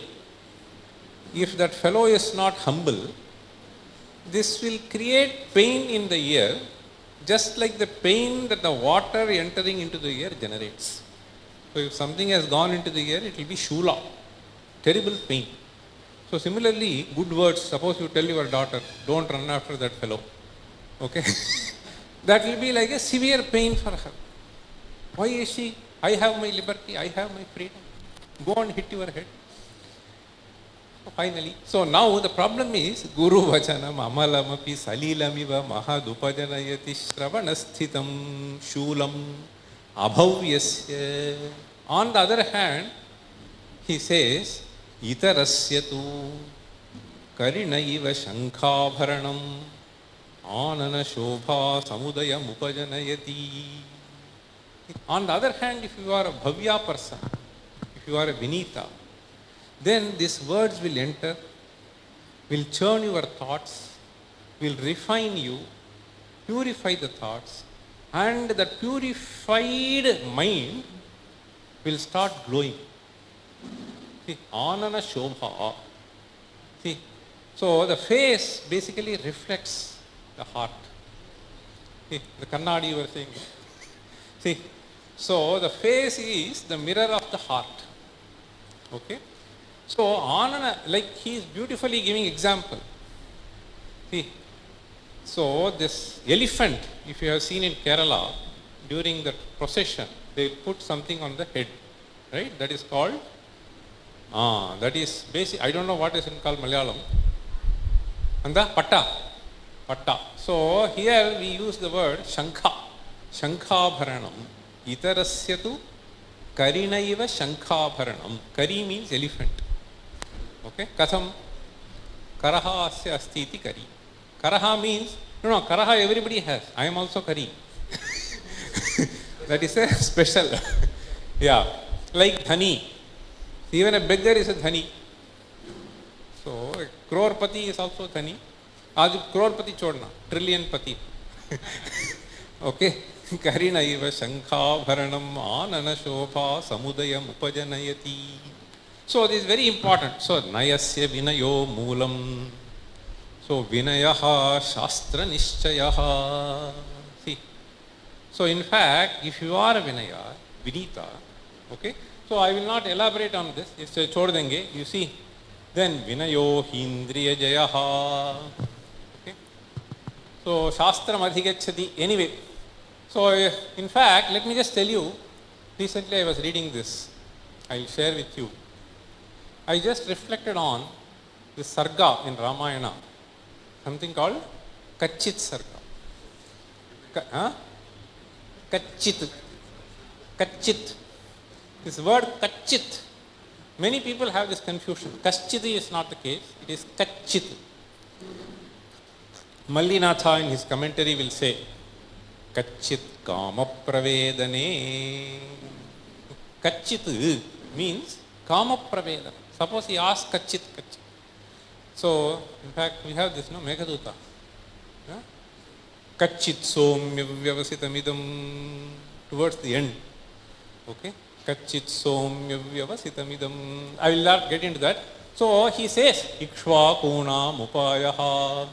Ikshvakunaham yathavat pujyate.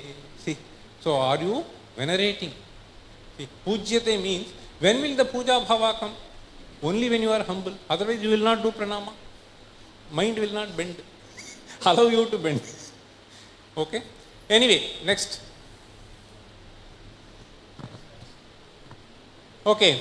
So in fact, the other thing is, it's very important, the concern today, the contemporary concern is, see, there are people who know, but they are not able to practice. Why is this happening? You know that there is some benefit, but you are not able to enter into that domain. It is precisely because some other thought is trying to drive you away, and you feel that there is something which is more beneficial than something here. Anybody who wants to take any action will always be weighing benefit, whether I should choose this or I should choose this, which will be more beneficial. So if you understand through this Neethishastra that something else is more beneficially, then nobody wants to harm himself. That is where the problem is. So for that to be appreciated, something has to go in the impressionable gauge, not when the mind is already blocked. See, that is where the problem is. So we should try to catch people right at the young age when things can get into their mind. Okay? In fact, he says, no, even this Sukanasa, he says, I'll tell you, this you should know. Hey, children, Manmatha, have you heard? Manmatha? Saraswati? What is Saraswati? Lord of learning, right? Devata, Vidya Devata. Manmatha is Kama Devata. Okay? So, Lord of Kama. So, he is called Kusuma Shara. Have you heard? Kusuma means flower. Shara is Bana. He is described as Kusuma Shara. And he uses this word. Kusuma Shara Shara Prahara Jarjarite Hridaye Jalamiva Galatyupadishtam. So when you reach at a later age, so if you are already attacked by that fellow, then some hole has been created in the pot. Any amount of thing that you pour will always leak. Kusumashara Sharaprahara Jarjaritehi Hridaye Jalamiva Galatyupadishtam. Therefore he says, Ayameva Kalahade Upadeshasya. That is how he goes. Anyway, now this is something which is very important. This character building. See, that is what is missing today.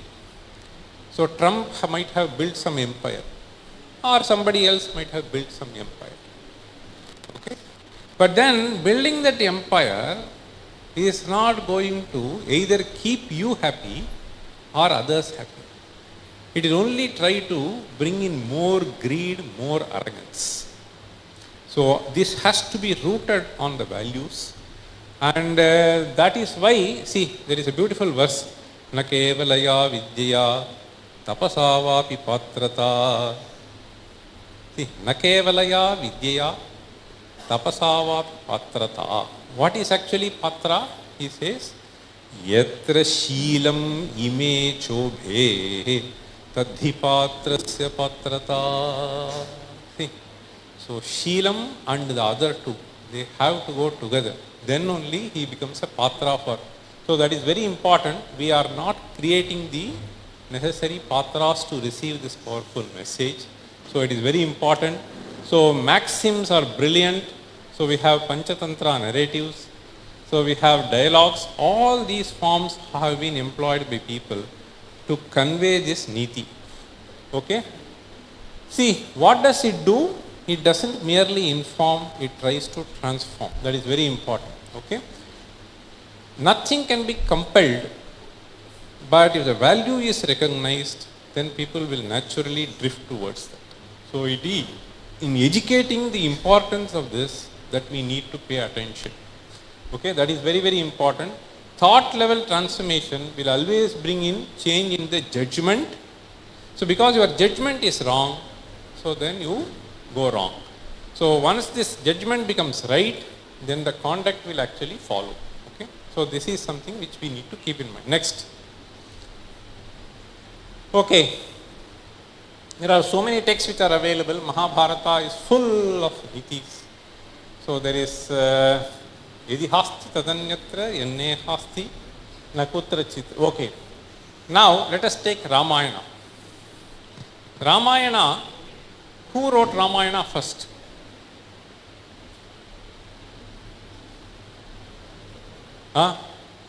Valmiki, right? Valmiki. So Valmiki Ramayana is 24,000 slokas, etc. So there, this Bhoja writes, you have heard that? Atha sarasijayone rajniya ramavrittam karabadara samanam prekshya drishtya pratichya. So this Atha sarasijayone rajniya ramavrittam. Then finally he says, that is what is important. Madhumaya bhaniti nam margadarshi maharshihi. That is why even Kalidasa says, no? Sutre manigana. No, sutre illa. No, not that. That is in Bhagavad Gita. This is fourth shloka in Raghuvamsha.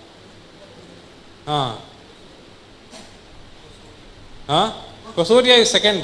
Mandah Kavesha Prarthi. Then he says, already whole has been made, I am just moving like a thread. Sutrasyevasti megatihi. See, Sutrasyevasti megatihi. So which means Valmiki has established. So it is very, very important for us to read this Valmiki Ramayana. It has very, very powerful and simple messages. So that is why he is just saying, so Chanakya Niti, okay, Vidura Niti, if you just take hundreds of verses, every verse is filled with amazing message. Okay, he says somewhere, Shad dosha purushene hai, atavya bhuti michhata, nidra tandra bhayam krodha, alasyam dirgha sutrata. See, Kshama, very important. Nowadays, Kshama is not there. That is why marriages happen, next day it separates. No Kshama, no forbearance, no acceptance. Ladai, ladai, ladai. It doesn't work. That is why this Kshama is very... See, Kshama, there are beautiful... Ekaha Kshamavatam doshaha. Ekaha Kshamavatam doshaha. So, Ashaktam manyate janaha. But people may think so. But it is like a cushion. If you can absorb, there is nothing like that. See, if you go in a car, if there is a good shock absorber, you will feel comfortable. That Kshama is like the good shock absorber. If you don't have, then you will keep jumping up and down. This is very, very important. These are powerful things that are stated. Okay, Panchatantra. I'll just tell you some very interesting story. See, in Panchatantra, so Karataka, Damanaka. Have you heard? What are they? Fox. Okay. One fox talks to the other fox. Okay. So the story is like this. One fat fellow. Okay. Fat fellow. That Shava is brought. And then they just put that in the forest. Okay. Fat fellow Shava. So one fox tells, we have got a fat fellow will be able to enjoy the flesh of his body for several days. Okay? The other fox comes and tells, no, no, no. This body is not even worth touching. So through that he wants to give a very powerful message. Why? The verse goes like this. Hastau dana vivarjitau shruti putau sarashruti drohinau netre sadhu vilokanena rahite padau natirthangatau anyayarjita vittapurna mudaram garvena tungam shiraha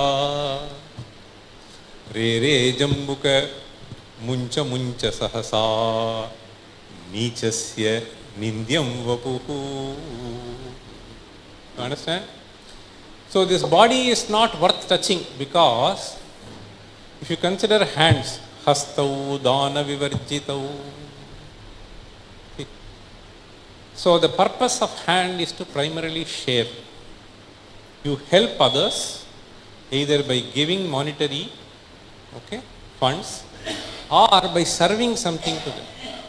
Okay? Hastau Shramadan, we just say. Hastau Dana Vivarjitau Shruti Putau Sarashruti Drohinau. So nothing which relates to important messages in life he will listen. Oh, sirf paisa, paisa, paisa, paisa, paisa. Okay? Shruti Putau Sarashruti Drohinau. Or what people do is, you will always engage in blaming other fellow. Pareshu dosha pradarshane sarvesham mahati ruchi. That is how most of the time go. You complain about your director, you complain about your dean, you complain about your colleague, some students. So this is how it goes. In fact, there is a nice verse. See, this is a powerful niti. Guna doshau budho grunhan indukshveda viveshvaraha shirasa shlaghate purvam param kanthe niyachati. In fact, there is a beautiful, there is one, I was so thrilled by reading this 8 shlokas. There was one Ayyawad, great bhakta. Okay? Dosha Pariharashtakam. Somebody gave this. I read, it was tough. I have made a translation, it has to be published. Dosha Pariharashtakam, he only says, hey, Paradosha Drisirdosha. Nothing else is dosha. Paradosha Drisirdosha. That is the powerful message he gives. Anyway, so here we spend most of the time. Therefore, he says, Sarashruti drohinau netre sadhu vilokane narahite. Sadhu vilokanam means whether it is good scriptures or people who can teach good things. So it doesn't engage with that. Netre sadhu vilokane narahite. Today the problem is, even when I go in flight, everybody sees this mobile, nobody sees the other fellow. Okay? So what do they see? Some cinema movie, some fight, this, that, some dance. What is this? What is this? Read Ramayana, read something which will elevate you. This will only sink you down. Somehow this has gone into the blood of people, DNA. So this is a big problem. Netre sadhu vilokane narahite. So that is why we say, Unude urvam, tava murtihi sada bhavatu. Drishiskanda murti shrudoskanda kirtihi. Mukhe me pavitram sadatat charitram. Kare tasya krityam vapustasya bhrityam guhe santulina mamashesha bhava. This is how people used to pray. So that is very, very important. Naya drishti, if it is there, then it will happen this way. Otherwise it will not happen. So here, you see, netre sadhu vilokane narahide padau natirthangatau anyayarjita vitta purna mudaram. See, so this is again very important. The money that we earn should be shuddha. Okay, Anyayarjita vitta purnamudaram garvena tungam shiraha. This is the problem. No, garvena tungam, it doesn't even bend. I am reminded of a great person. See, I'll tell you. This may be 8-10 years back, I went to Kerala for a sabha. I gave some speech for about 15-20 minutes, then I was coming down from the stage. One very elderly person. So he just came and did namaskara, abhivadi, all that. I said, no, you should not do. You are much senior to me. He said, no, Dharma Shastra says. So then I asked him, what is Dharma Shastra? No, it is there in Manusmriti, I am not able to say it. So then I went and searched. He taught me this verse by his act. There is one nice verse. Vittam bandhurvayah karma vidya bhavati panchami etani manyasthanani gariyo yadyaduttaram. See, vittam we have to respect, wealthy people. Bandhuhu we have to respect. Vayaha we have to respect. Karma you have to respect. Vidya Panchami Bhavati Etani Manyasthanani. All of them are to be respected. But he says Gariyo Yadyaduttaram. So that is how people used to value this Vidya. That is why he says Saraswati Shruti Mahatam Mahiyatam. So when they are kept as ministers, those who have this Vidya, they should be kept as ministers and they should be giving the direction. So this is something which is very important for us to understand. Okay. So this Hitopadesha, Panchatantra, all of them, so they give very nice things. Kavya, there is nothing to state. So wonderful. Next. So in fact, lack of exposure to Kavya itself is a great sin. This Kavya can be in Kannada, Kavya can be in Telugu, Kavya can be in Sanskrita, anything doesn't matter, but you have to expose to Kavya. Of course, so we have to understand that we have a very powerful message to be conveyed through Kavyas. Okay, that is what is the most important thing that I found about this. Next. Okay, I will tell you how powerfully Kalidasa gives the message. Have any of you heard of works of Kalidasa? Any work? Quick? No? Kalidasa was a great poet, you know. What has he written? No?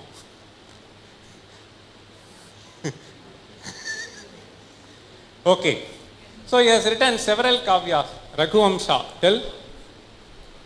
Kumara Sambhava, Meghadota, Shakuntalam, Vikramorvashiyam. Okay, at least one you tell me. Raghuvamsha, Kumara Sambhava, Meghadota. Meghadota means keeping Megha as a messenger. You understand? Duta is a messenger. Okay, Megha is conceived as a messenger. So in those days, see, sometimes if you are far away, there is no communication. You cannot put letter, nobody is going to carry. Okay? Somebody was separated. So here he gives a very powerful message. Panchedvayau sarati saralas kandha sanghatta janma badhe hetorka kshapita chamari balabharo davagnihi arhasyenam shamayitumalam varidhara sahasrihi Apannarti prashamana phala sampado yutamana. Very powerful message. Arti means dukkham, pida, particularly manasika dukkham. See, apannarti prashamana phalaha. Apannanam arti prashamanameva phalam.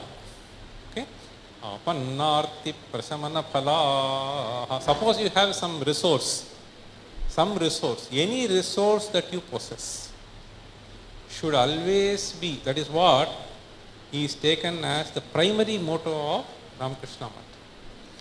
You have to serve people who deserve the help. okay, who are in need of help. Reaching out to them is very, very important. So here he says, Apanna arti prashamana phalaha sampadaha. Sampadaha means wealth that you possess. Uttamanam sampadaha. If you consider those who are mature people, noble people, their wealth is used not to destroy nation, but to see, not to destroy nation, but to help people. See, this is the primary goal. Uttamanam sampadaha. How does he tell you? Beautifully through weaving a story. Okay, let me ask you. You have seen forest fire? Have you heard? Huh? You have heard? Forest fire. Huh? Gadigichu. Kadigichu. Kadu? Gichu. Gichu. Kadu is forest, no? Kichu is fire. Okay, Agni. Now, how does it get generated? Somebody goes and lights something? No? How? How does the fire get generated? Gharshana, rubbing. Just like you light the matchbox. See, if you want to get fire, you do the matchbox. That friction. Friction generates the fire. So how does that get generated? He beautifully displays. Tanched vayau sarati. See, scientific facts through practical observation have been brilliantly weaved into the literature. Vayau sarati. When the wind is flowing fast, this way, that way, then what happens is gharshana. Okay? That gharshana generates heat and that ignites the fire. When that happens, Vayo sarati sarala skandha sanghatta janma badheta. See, when that is going to hurt, then, oh Megha, you have to go and shower. Shower heavily. So that is the wealth that you possess. Why is he giving this message? Any wealth that you possess has to be made useful for the society. See, whether it is intellectual wealth, whether it is physical power, whether it is money power, so all that has to be employed by you for right purposes. Okay? So this is the most powerful message that we have. So whether it is Kavya, whether it is Purana, whether it is Neethishastram. So I somehow have got convinced. When I was young, I did not have any opportunity to read any Kavya. I was doing science, engineering, blah, blah, blah, all that. Little bit of Sanskrit I knew. Okay? Little Sanskrit, of course, I knew. But then, later there came an opportunity, and then you see the treasure that Swamiji was asking. Why is it that Sanskrit has been neglected? So this was strategically devised by people who wanted to uproot Indians from their cultural and values.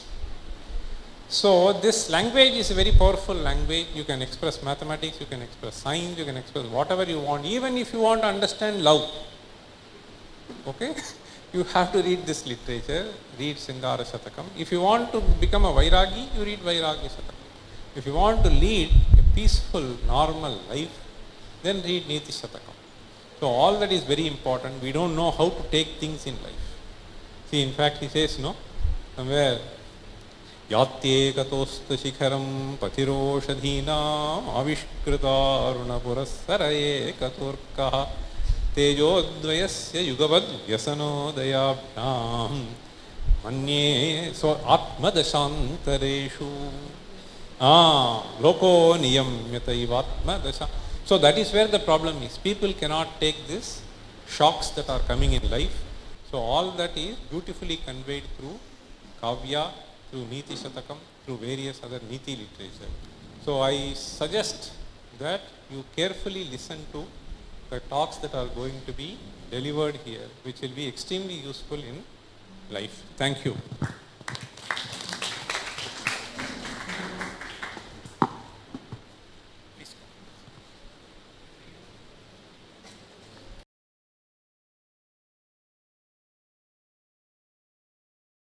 came here, so sir came to first PUC to ask, what is your name? Adar meaning ಏನು ಅಂತ ನಮ್ಗೆ ಗೊತ್ತು, ಅಷ್ಟವರೆಗೆ ಗೊತ್ತೂ ಇರಲಿಲ್ಲ.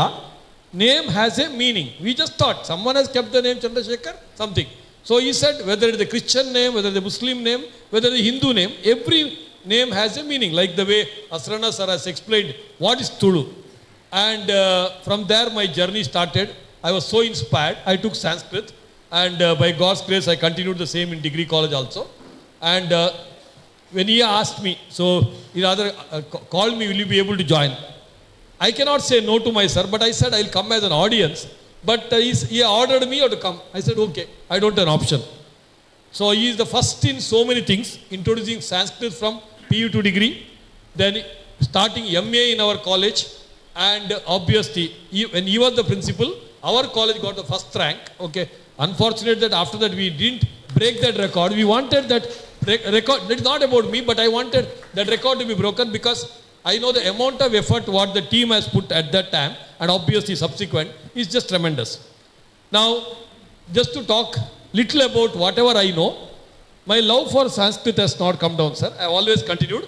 And just for information, yesterday night also I was writing MA Philosophy, second year assignment. I am doing MA Philosophy, okay, where I came across so many things, whatever the great scholars have today, they are speaking. So I am pursuing my 17th degree, which is MA Philosophy, which is called Connection. So the same time actually sir has called for the Sanskrit. And also I remember, sir, I think from Sirsi or Sringeri, when you were the principal here, you had conducted one speaking course, like how to speak in Sanskrit. Just 1 week course, sir. We are all able to speak in Sanskrit, and we are able to reasonably understand the Varta, Ramananda Sagarha, Varta Varta, everybody should be knowing about it. So that is the impact sir has given. And I was just doing some research. No doubt everybody knows Sanskrit is good. I am not a great person to talk in front of these great scholars, but my student friends, I tell you, today there are two categories of people. One is, they know it is good, they do not want to follow. The second one is, even if it is good, they say, I don't care. This is where the end of life. So, if you do not care, we are not here. It's okay, we are contributing to the population control, we are happy. But when you know something is good, you have to follow it. So, everybody knows Sanskrit is the source of everything. It is not just about the language. Even the word mother, so Matri, it has been derived from that. It may be the word daughter, maybe I am not right in pronouncing, Duhit. So from that word, the English words have been generated, whatever the English we speak today. So, and English people themselves have accepted that Sanskrit is the source, Devanagari Lipi, what we call it as. So, when something is very abundant in knowledge, I think we need to follow it, because unfortunately we are in the today war era. Whatever you have, maybe wealth, maybe the gold, whatever it may be lost, my dear friends, but the knowledge power what we have cannot be lost, and the knowledge is in Sanskrit. So my request to all of you, whether you have taken language, Sanskrit in your college or not, but learn Sanskrit. I also have a urge, maybe in the Bangalore, I don't know when, Vidyapita is very close to me. I got to know also, even if I am not a Brahmin, they will allow me to do the Sanskrit there. I will join somewhere, because I know the knowledge is power. Nobody can actually question this. That's why my sincere request to all of you is, learn Sanskrit. And coming to Neethishastra, so without the Neethishastra we cannot. Most of us are commerce students here today. So my dear friends, Chanakya has given the Neethishastra hundreds of years back, thousands of years back. Whatever you are learning, it may be an ounce of economics, what Chanakya has given. So whatever is there, the ocean of knowledge in Sanskrit or Neethishastra, let us learn little bit about the same, because even if we learn little bit, our life will be meaningful. Thanks for the opportunity. वंदनानि महोदयः। इदानीम् अध्यक्ष भाषणम् अस्य महाविद्यालयस्य प्रथमप्राचार्यः एवं च संस्कृत स्नातकोत्तर अध्ययनकेन्द्रं तथा संशोधनकेन्द्रस्य स्थापकाः निर्देशकाश्च GN भट्ट महोदयः।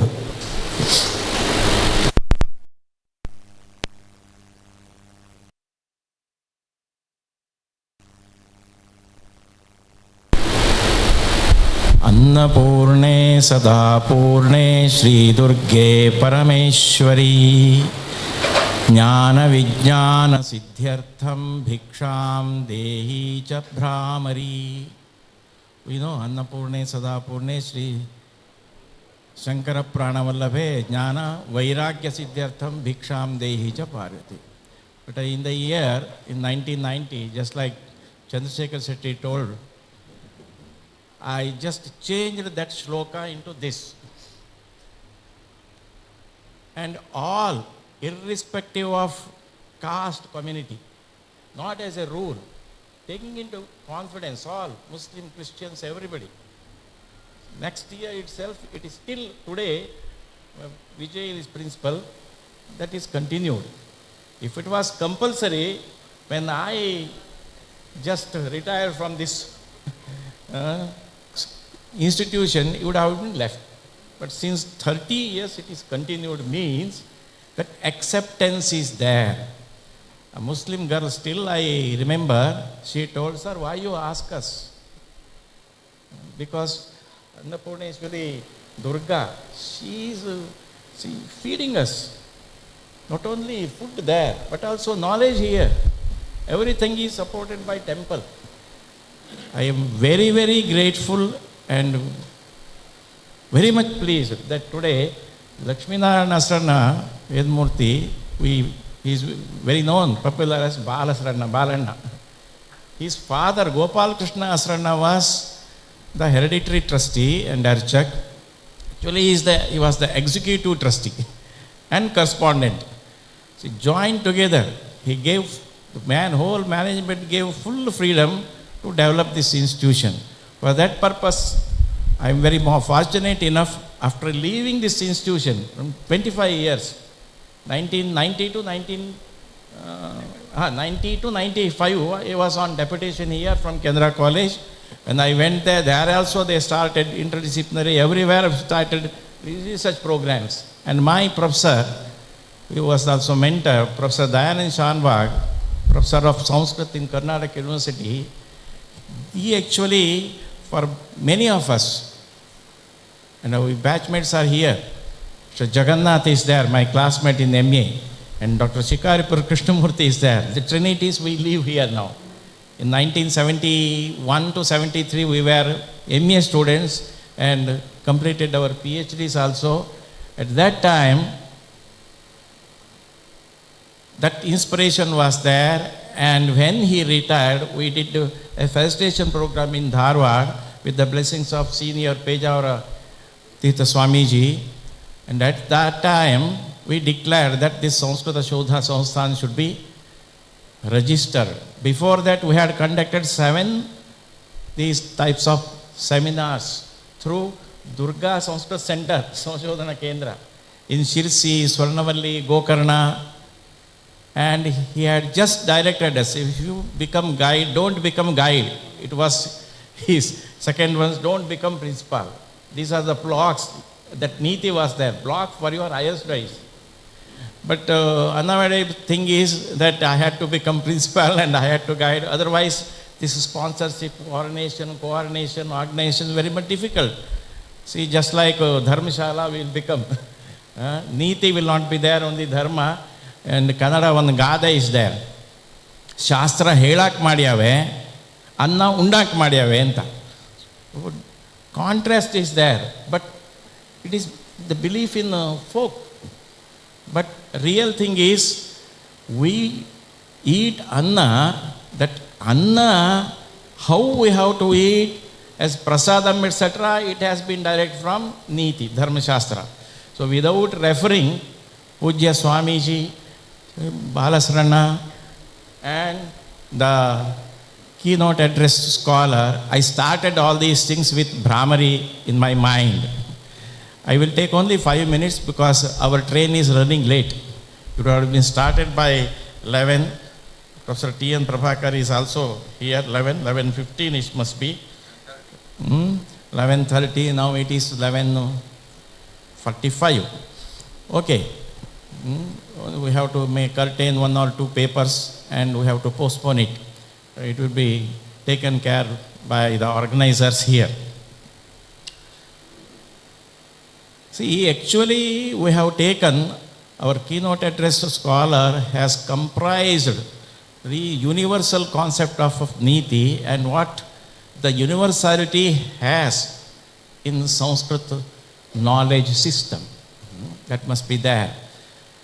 And of course, our this Rashtriya Sanskrit Samsthana University, Central University, they also assured to promise us also, and we have to prepare a curriculum, a guide, a reference book also for some basic courses too. So the outcome is very much necessary. Just we have come, we have interacted our thoughts, and it has gone in the air. It should not be like that. It should be concretized. What contribution we have given through this seminar. And after this, some at least 8 to 10 scholars, we have to meet together and prepare sum and substance and curriculum also, and we have to present through this Rashtriya Sanskrit Samsthana or university to the human resource, that is the Department of Education of the Government of India. And personally I request, of course he is in Bangalore, very good organizer, lover of students, which I got from my professor. More than, in 25 years, 2,500 chartered accountants he produced. And from this college itself, the old students, as I am told, more than 50 got chartered accountancy from this college. Old students. It's an inspiration for you, young guys. You have to think of the big objective. This is the Niti. Not only we tell, it should be into practice. Anna unnak madiyave, yes. Anna is to feed us, satisfy. But on the basis of dharma. Dharmasya moolam kim, in Arthashastra, Raja, that Niti Sutra, it is there. Not in Arthashastra itself of Chanakya. But Indriya Jaya is very much there, which is completely spoiled in this present situation in the politicians and policy also. So that is the unfortunate thing we have. So basic things. People in general, they feel that what is there in good old days, something they are telling. It is not coercive or relevant to the modern age. How it is relevant? Simply we can tell. Professor Kumar Swami, very senior most economics professor is there. Our is interdisciplinary system.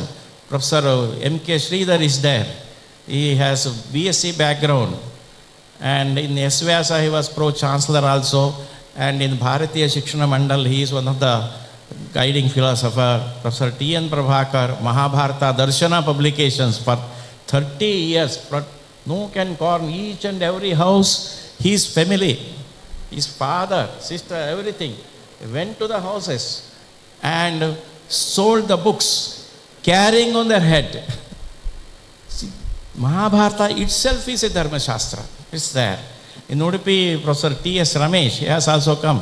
He has retired, I don't know whether Dinkar Marathe, and he is actually the background of this seminar also, was preparing these objectives too. And with all these, Hamitra is here, professor from Shimoga, and Pankaja from Chennai, and Maya, and also from Chennai.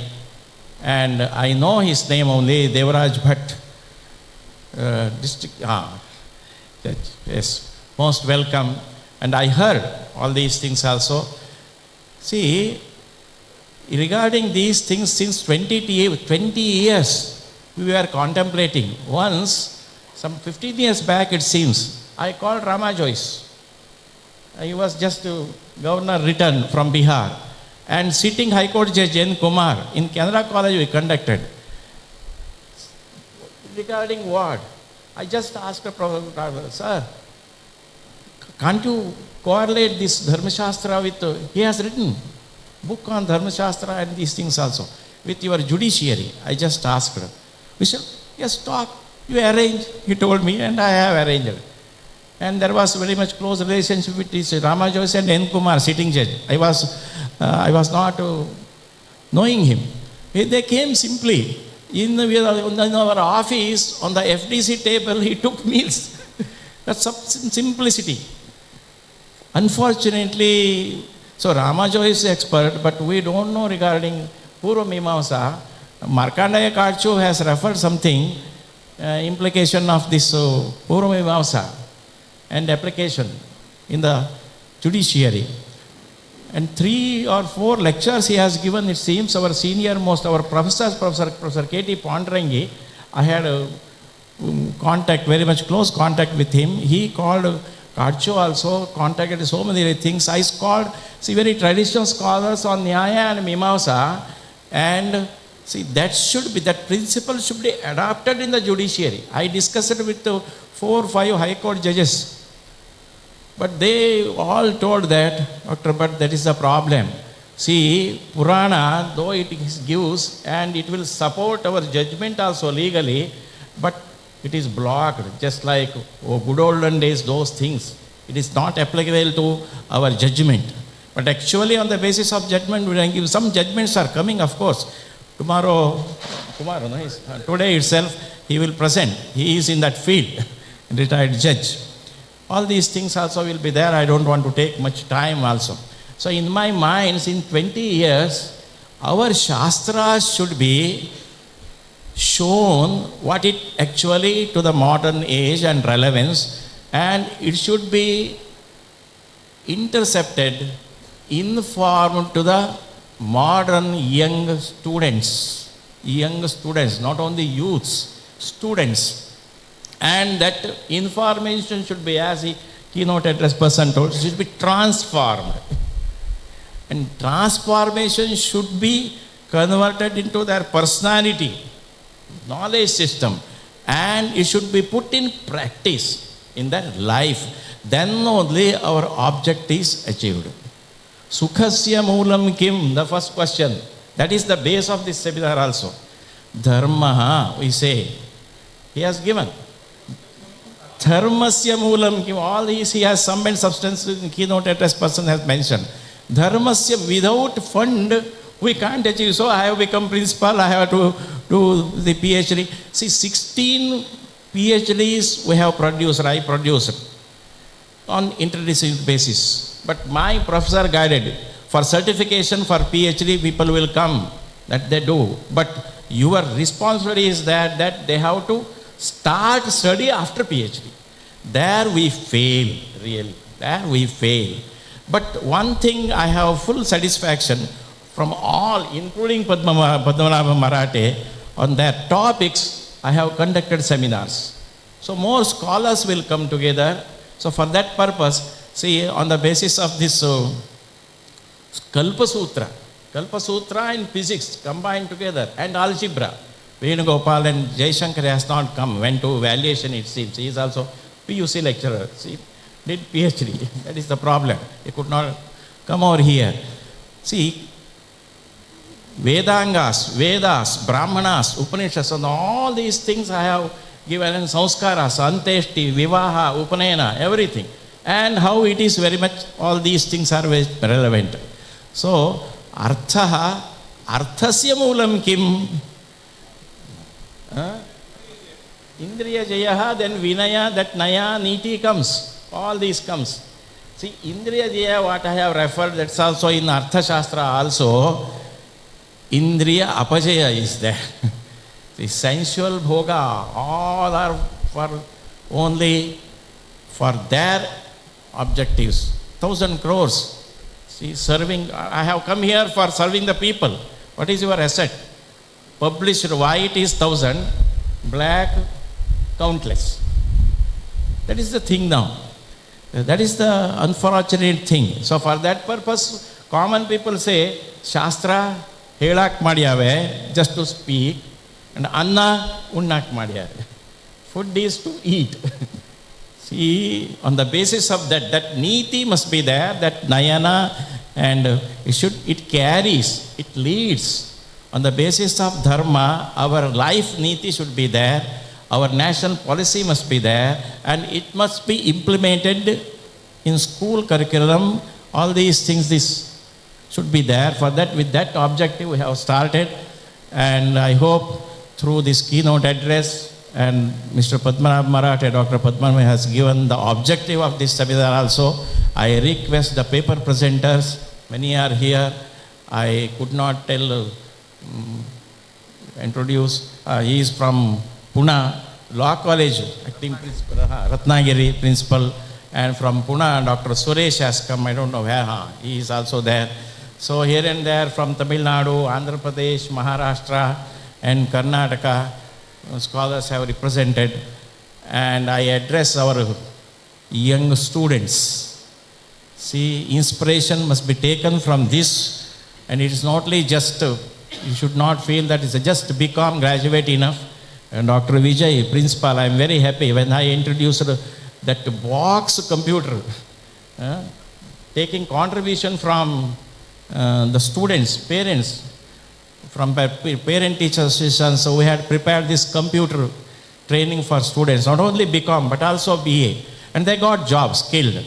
Now he has introduced 3 courses free. Fortunately, management is also sponsoring those things, and free contributors, even including our Chandrasekhar Shetty, he is sponsoring. What he had told, he has put it into practice. Whatever financial problem is there, he will, at his mind, he will take into care of. 3 courses they have started, and you are enjoying.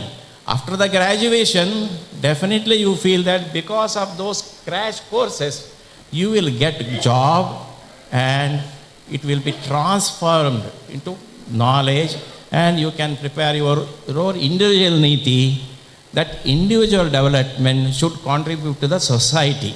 That must be in our thing. And personally also, I welcome each and everybody on behalf of Samshodhana. I have remembered our founder, principal, director, Professor Dayanand Shanbhag, and Gopalakrishna Asaranna. He was feeling that GN Bhatre, the Vishwavidyalaya agbeku anta. So we are so friendly with Gopalakrishna Asaranna. Directly I was telling whatever it is in my mind. Hey, Asaranna hatra haage ಮಾತಾಡ್ತಾರೆ. ಏನಾಗಿದೆ, ನನಗೆ ಅವರಿಗೆ ಅಷ್ಟು ಆತ್ಮೀಯತೆ ಇದೆ, ನಾನು ಮಾತಾಡೋದೇನು ಸ್ವಂತಕ್ಕೇನಲ್ವಲ್ಲ, ಸುಖ ದುಃಖದಲ್ಲಿ ಇಬ್ಬರು ಭಾಗಿ ನಾವು, ಅಷ್ಟು ಆತ್ಮೀಯವಾಗಿ ನಾವು ಇದ್ವಿ. ಅವರಂತೂ ಗೋಪಾಲಕೃಷ್ಣ ಸರ್ ಮಳೆ ಇದು ಬರಬೇಕಿದ್ರೆ ಭಾಳ ಕಷ್ಟ. ಒಂದು ದಿವಸ ನಾನು ಆಲೋಚನೆ ಇಲ್ಲ, ಬನ್ನಿ ಉದ್ಘಾಟನೆ ಮಾಡಿ, ಸಮಸ್ಯೆ ಉಂಟು ಅಂತಂದೆ, ದೀಪ ಹಚ್ಚಿ ಅಂತಂದೆ ಗೋಪಾಲಕೃಷ್ಣ ಸರ್ ಹತ್ರ. ಈ ಬಿಲ್ಡಿಂಗ್ ಶುರುವಾಗುವ ಹೊತ್ತಿಗೆ 30 ವರ್ಷದ ಹಿಂದೆ. ಇವತ್ತು ಬೇಡ ಅಂತ ಅಣ್ಣನ ಕೇಳಿದ್ದೀರಾ ಅಂತ ಕೇಳಿದರು ಕೃಷ್ಣದಾಸರಣ್ಣರು. ಇಲ್ಲ ಅಂದ, ಕೇಳಿ ಅಂತಂದರು. ಅವ್ರು ಯಾಕೆ ನನಗೆ ಮತ್ತೆ ಗೊತ್ತಾಯಿತು. ನಾನು ಈ ಜ್ಯೋತಿಷ ಗೀತ ತಲೆಯಲ್ಲಿ ಹಚ್ಕೊಳ್ಳಿರಲಿಲ್ಲ. ಇಲ್ಲಿ ಬೇಕು, ಕಾಲೇಜ್ ಶುರು ಮಾಡಬೇಕು, ಇಲ್ಲಿಗೆ ನೋಟಿಸ್ ಹಾಕಿ ಸ್ಟೂಡೆಂಟ್ಸ್ ಕೂತ್ಬಿಟ್ಟಿದ್ದಾರೆ. ಕೇಳಿದೆ ನೋಡಿ, ಅಡ್ಮಿನಿಸ್ಟ್ರೇಷನು ಮ್ಯಾನೇಜ್ಮೆಂಟ್ ಕೇಳಿದೆ, ಶುರು ಮಾಡಿದ್ದೇನೆ ನಾನು. ಕೊನೆಗೆ ಗೋಪಾಲಕೃಷ್ಣ ಇವತ್ತು ಬೇಡ ಅಂತ ಏನೂ ಹೇಳಲಿಲ್ಲ ಮೊದಲು. ಕೊನೆಗೆ ಹಾಗಾದರೆ ನಾಳೆ ಬರ್ತೀರಾ ಕೇಳಿದೆ. ಇವತ್ತು ಯಾಕೆ ಬೇಡ ಅಂತ ಕೇಳಿದೆ. ಕೃತಿಕೆ ಅಲ್ವಾ ಅಂತಂದರು. ನೋಡಿ, ಭರಣಿ ಕೃತಿಕೆ ಯೋಚನೆಯೂ ಮಾಡಲಿಲ್ಲ ನಾನು. ಹೌದು ಇದೆ ಅಂತ, ಹೌದು, ಹಾಗಾದರೆ ನಾಳೆ ಬರ್ತೀರಾ ಕೇಳಿದೆ. ನಾ ಇವತ್ತು ಶುರು ಮಾಡಿಬಿಡ್ಬೇಕಾಗಿದ್ದು ಮಾಡಿತ್ತು ಅಂತ. ನಾಳೆ ಬರ್ತೇನೆ ಅಂತಂದರು. ಆವತ್ತು ವಿಪರೀತ ಮಳೆ ಎಷ್ಟು ಅಂತಂದರೆ, ಬಾಲಣ್ಣ ಜೀಪ್ನಲ್ಲಿ ತಂದೆಯವರನ್ನು ಕರ್ಕೊಂಡು ಎಲ್ಲಿ ಬಂದು ನಿಲ್ಲಿಸಿದ್ದಾರೆ. ಆ ಕೊಡೆ ಪಡೆ ಲೆಕ್ಕ ಇಲ್ಲ. ದಕ್ಷಿಣ ಕನ್ನಡದ ಮಳೆ, you must know, complete showering, whole body is very much wet. And he told 2 things. He has started this one, Jyothi ಬೆಳಗ್ಗೆ ಆಗಿದೆ, ಸ್ಪೋರ್ಟ್ಸ್ ಈಸ್ ದೇರ್, ಲೋಕಯ್ಯನೂ ಇದ್ದಾನೆ, ಅಟೆಂಡರ್ ಫಸ್ಟ್ ಪ್ಯೂನ್ ಇದೆ. Let the drink Nandini water, be strong, sturdy, powerful, and become good sports persons. And he searched here. See, there is no account. Whatever is given is here, and directly it will be offered. Dana, what dana he has, what philosophy. I can't tell so many things. 1,000 rupees he has given 30 years back, please remember. And first started in this college that endowment concept. And afterwards so many gave. Even for MA, gold medal, etc., we have prepared everything. See, their Ashirvada is there till this is continued. So, by the grace of Goddess Mahiyata, Durge, Vigna Nivariki, let she bless us. Thank you very much. ವಂದನಾನಿ ಮಹೋದಯ. कार्यक्रमस्य अन्तिमभागः धन्यवादसमर्पणं। धन्यवादसमर्पणार्थम् आगच्छति सञ्जय बेकल्जे शोधछात्रः। श्रीगुरुभ्यो नमः। अस्य कार्यक्रमस्य अध्यक्षः doctor GN Bhat महोदयः। तेषां कृते सर्वेषां परतः धन्यवादं व्याहरामि। अस्य कार्यक्रमस्य उद्घाटकः परमपूज्यस्वामी विवेकचैतन्यानन्दमहोदयः। तेभ्यः धन्यवादः।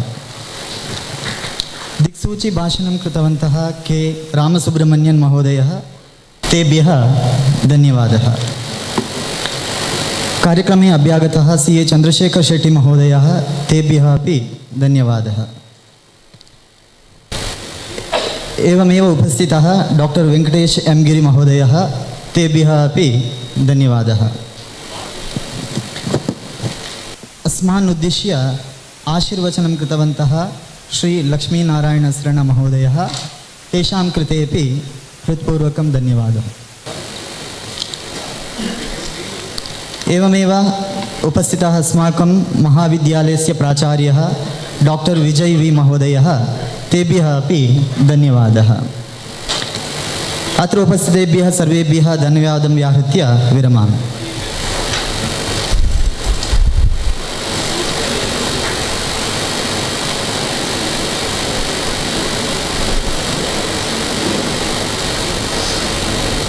सर्वेभ्यः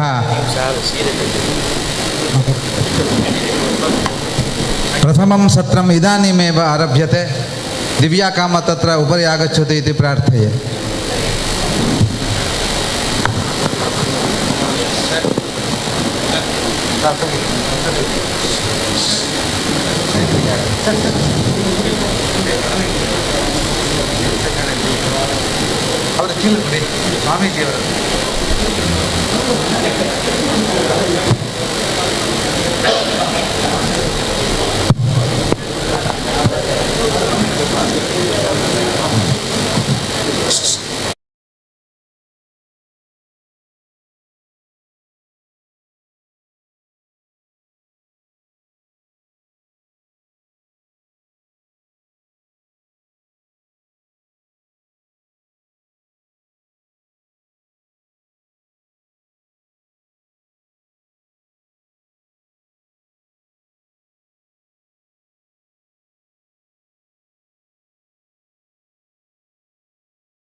नारायणे नमोस्तुते। अयि मान्याः, संस्कृतसाहित्ये नीतिशास्त्रं तस्य सामयिकप्रस्तुतता च इति विषये प्रचाल्यमान अस्मिन् द्विदिनात्मकसत्रे प्रथमगोष्ठी इदानीम् आरभ्यते। अस्यां गोष्ठ्यां विशेषोपन्यासं वर्तते, एवं च प्रबन्धमण्डनम् अपि वर्तते। अस्याः गोष्ठ्याः अध्यक्षाः प्रोफेसर TN प्रभाकर मैसूर महाभागाः। ते अत्र समुपस्थिताः। तान् प्रार्थये वेदिकायाम् उपरि आगच्छन्तु इति। विशेष उपस्थितिरूपेण अत्र भवति डॉक्टर वेणुगोपाल महोदय। विशेष उपन्यासं प्रस्तोतुं समागताः श्री देवराज भट्ट निवृत्त जिल्ला सत्र न्यायाधीशाः बेंगलूरु। एवं च प्रबन्धमण्डनं च कुर्वन्ति श्रीमती डॉक्टर RP पंकजा तथा डॉक्टर माया। सर्वे अपि वेदिकायाम् उपरि आगच्छन्तु इति प्रार्थयामि। अत्र उपस्थितेभ्यः सर्वेभ्यः स्वागतम्। इदानीम् एतेषां परिचयं करोति कुमारी प्रज्ञा। The dignitaries, faculty members, participants and students, a very warm and pleasant morning to one and all. It gives me immense pleasure to welcome you all to the first session of National Seminar on Neethishastram in Sanskrit literature and its present relevance, jointly organized by Shree Durgaparameshwari Temple, First Grade College, Kateel, Sanskrit Shodha Samsthana, Sirsi, and Akhila Karnataka Sanskrit Parishat, Mangalore. At the outset, I extend my respectful welcome to our esteemed chairperson, Professor T.N. Prabhakar. He is a retired professor from Government College and has served as principal of Degree College, joint director of Collegiate Education, and deputy director of Karnataka Collegiate Education, Bangalore. He has rendered more than 30 years of dedicated service in education and has also made significant contribution to Sanskrit Parishat as well as Bharat Darshan movement, including its publication and propagation. Along with his family, he has worked tirelessly in taking this movement to the people, reaching individuals, helping distribute thousands of books. What is truly inspiring is that even in his 70s, he continues to travel actively for the development of Sanskrit. His vast knowledge and experience will surely guide this session meaningfully. Truly honored to have him with us. We welcome you, sir. I would also like to welcome our honorable guest, Dr. Venugopal D. He is a visiting professor in KMC Manipal and also medical practitioner. And we are honored to say that he is a senior student of our Sanskrit MA. His rich experience in the field of education and medical practice is truly inspiring. We welcome you, sir. We are privileged to have with us today's esteemed speaker for this session. I extend a cordial welcome to Shri M. Devraj Bhatt. He began his career as an advocate at Kundapur Bar Association under the guidance of senior advocate Shri Matti Madhav Rao. He joined the judiciary in 2001 and served with dedication and integrity. Later, retiring as a district and session judge in 2023.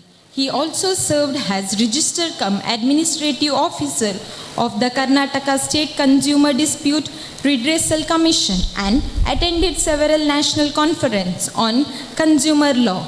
In 2016, he represented as a delegate at an international conference on environmental law organized by the National Green Tribunal in Delhi.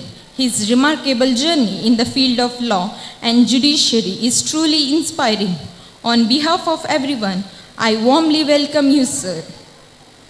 Along with these insightful lectures, this session will also feature paper presentation, providing a platform for scholars and participants to share their research and perspectives. I take this opportunity to specially welcome our today's paper presenter, R. Maya, who is from Chennai, serving Samskrita Bharati Karyakarta, and now she is pursuing second year MA in Sanskrit at Shastra University, Tanjavur. I welcome you, ma'am. And also, the another paper presentation will be done by Dr. Pankaja RP, who is a retired principal of DB Jain College, Autonomous, Chennai. At present, she is a project associate for AI4 Bharat under IIT Madras. She is also a volunteer for Samskrita Bharati, Uttar Tamil Nadu, and she has greatly influenced by Professor Shanbag, Professor G.N. Bhatt, and all other reputed scholars of Samshodhana, who will be sharing their valuable research and perspectives with us. Dear participant, your active involvement and thoughtful engagement are what makes sessions like this truly meaningful. I encourage everyone to listen, reflect, and participate wholeheartedly. With this, I once again extend warm welcome to all present here. I wish you all an enlightening and productive session. Thank you.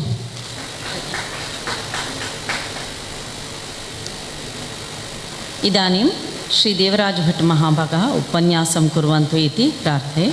तेषां विषयः influence of धर्मशास्त्र and मीमांसा principles in Indian जुरिस्प्रुडेन्स्.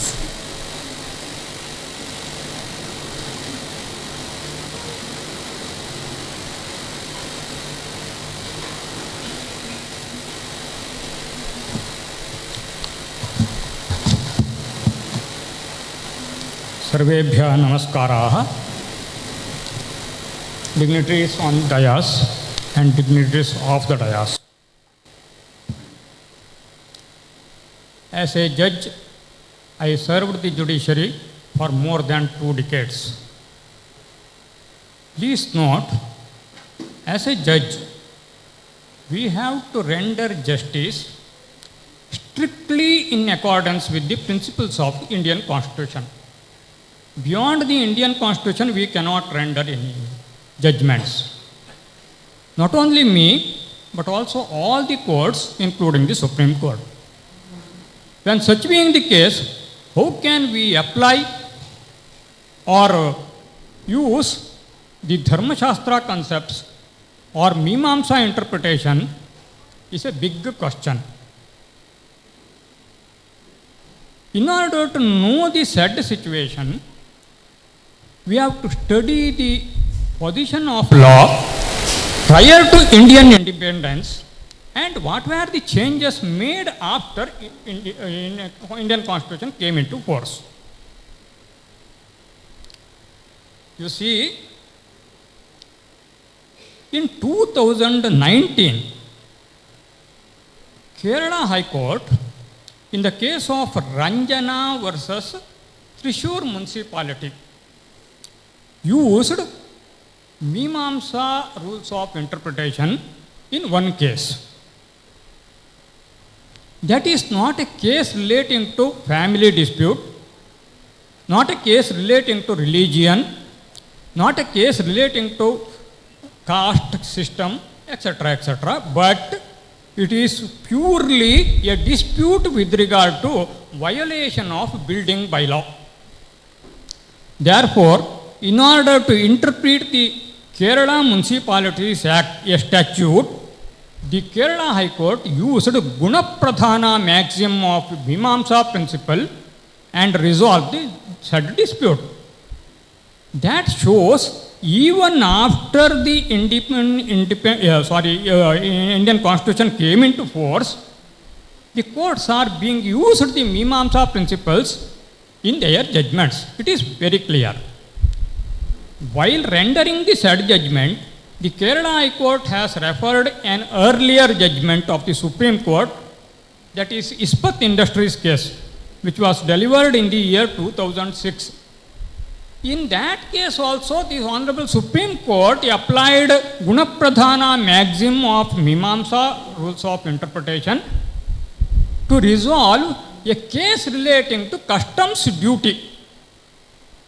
So, if there is any conflict or any ambiguity, to clear the same, the High Courts and Supreme Courts are being used Mimamsa rules of interpretation in their judgments. It is very clear even after the Indian Constitution came into force.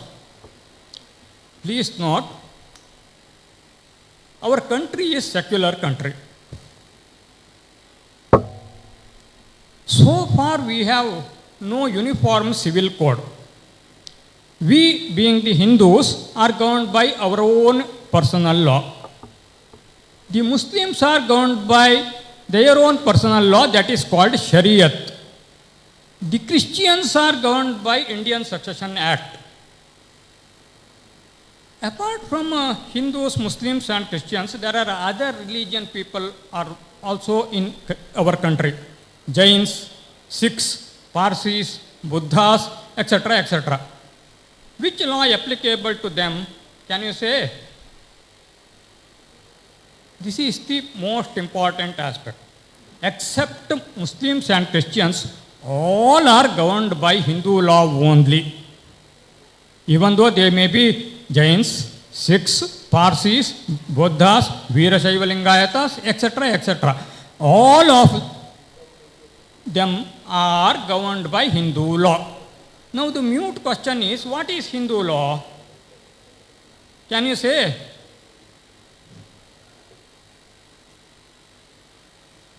Hindu law is nothing but our Dharma Shastras. Hindu law, Hindu personal law is nothing but our Dharma Shastras. You see, from Kashmir to Kanyakumari, all Hindus are governed by Hindu Mitakshara law of inheritance. There is an exception. In Bengal region, they are governed by Dayabhaga school of inheritance. There are two schools. One is Mitakshara and another one is Dayabhaga. These two are Dharmashastra Granthas books, and we are governed by those Dharmashastra Granthas.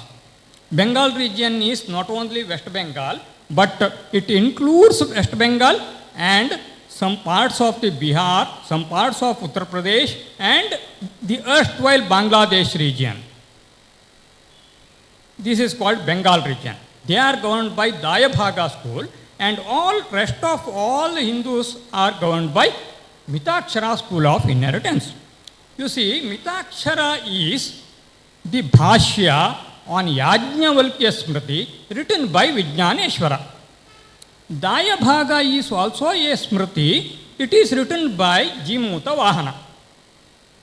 Therefore, there is clear influence of Dharma Shastras on our judiciary. Therefore, please note, there is a clear influence of Dharma Shastras on our judiciary. These two schools of Hindu law and the textbooks I just now quoted, written by Vijnaneshwara and Jimuta Vahana, all are in Sanskrit language. You know, we were ruled by British people for centuries till 1947. Some British scholars translated these two not only these two Dharma Shastra Granthas, several Sanskrit textbooks into English. The problem arose that time. While translating the Sanskrit Dharma Shastra Granthas into English by British scholars, some mistakes crept in. The first problem faced by the Indian judiciary at that time was with regard to translation. Mistakes crept in the translation of Sanskrit books into English. The second one is, you know, before independence there was no Supreme Court. Only high courts were there. Most of the high courts were headed by British judges. They don't know Indian concept of jurisprudence. They applied their English common law into Indian cases. This is the second problem faced by the Indian judiciary at that time. The third one is, very importantly, if there is any inconsistency or ambiguity or interpretation issues with regard to legal aspect into Indian cases, the British judges applied Maxwell's rules of interpretation, which was prevalent in England, to Indian cases. These are three problems faced by the Indian judiciary before independence or 200 years ago. You see, in 1892, in Beni Prasad Verma versus Hardeep Bibi, a case relating to adoption of a son before Allahabad High Court, the then Chief Justice of the Allahabad High Court, Sir John Edge, his name is like that, he expressed all these aspects in that judgment. The translation aspect, interpretation aspect, and also the English common law is not suitable for the Indian cases. He clearly mentioned in the third judgment. He took assistance of the Sanskrit scholars and applied Mimamsa rules of interpretation for the first time in that case in 1892, so somewhere 250 years ago.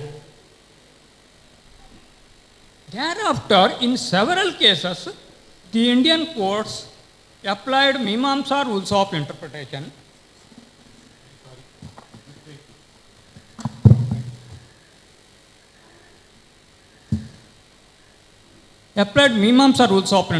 in several cases. before independence, even after the independence, till today also. Is not, if there is no, it is not inconsistent with the Indian Constitution. If the Mimamsa rules are not inconsistent with the principles of the Indian Constitution, we can use the Mimamsa rules of interpretation for interpretation of the statute. This is the only rider. If it is inconsistent with the Indian Constitution, we cannot use it. Now, one thing is clear. There is influence of Dharma Shastra on Indian judiciary. In view of our personal law to be applicable to all Hindus.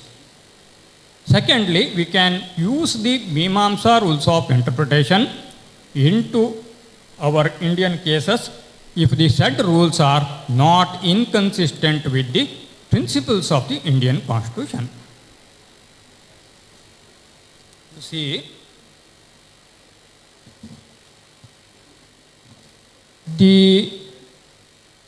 in Ispat Industries case, it is very clearly explained what is Mimamsa interpretation, how it was originated,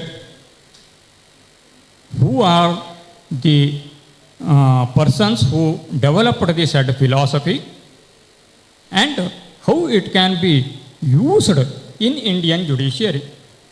All these aspects clearly in detail discussed in that judgment. Maharshi Jaimini was the propounder of Mimamsa philosophy. It is one of Shad Darshanas. There are 6 philosophies. One among them is Mimamsa philosophy. Originally, in order to interpret the words in Vedas, this principle was originated. Thereafter, Kumarila Bhatta, Prabhakara, Kannada, Shabaraswamy, they developed this principle. All these aspects are clearly discussed in Ispat Industries case by the Supreme Court, delivered in the year 2006.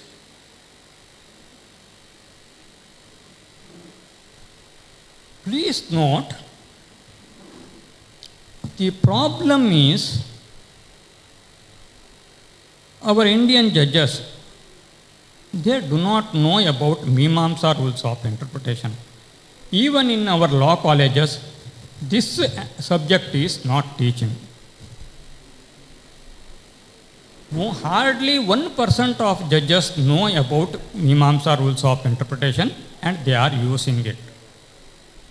All of them are using even today the Maxwell's rules of interpretation, which is not clearly or suitable for Indian cases. The next one is the Dharma Shastra Pandits, the Sanskrit scholars. They do not know about the legal system. They do not bother about Indian legal system also. Therefore, we have to bridge the gap. In order to bridge the gap between these two scholars, some seminars like this has to be conducted in all law colleges, bar councils, bar associations, and in the judicial academy, and our law students, law lecturers, lawyers, judges, all of them should be sensitized with regard to this aspect. This is my sincere concern or request before this august body. You see, according to my knowledge is concerned, I am not a scholar in Mimamsa law or philosophy. There are 6 rules for interpretation. One is Sarthakatva, Laghava, Arthaikatva, Gunapradhana, Linga, Vakya, Prakarana. These are 6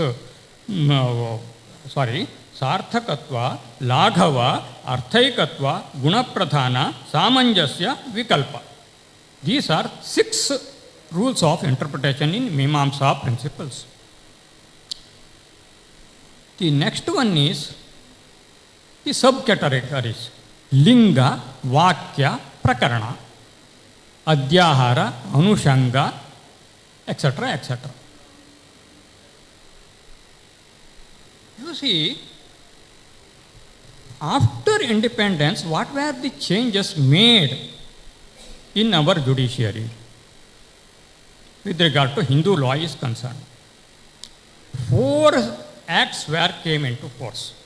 Hindu Succession Act, Hindu Marriage Act, Hindu Minority and Guardianship Act, and Hindu Adoptions and Maintenance Act.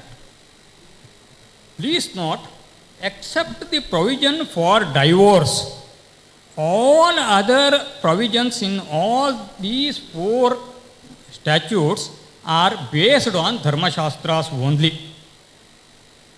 Only Shastric Hindu law was codified into statutes.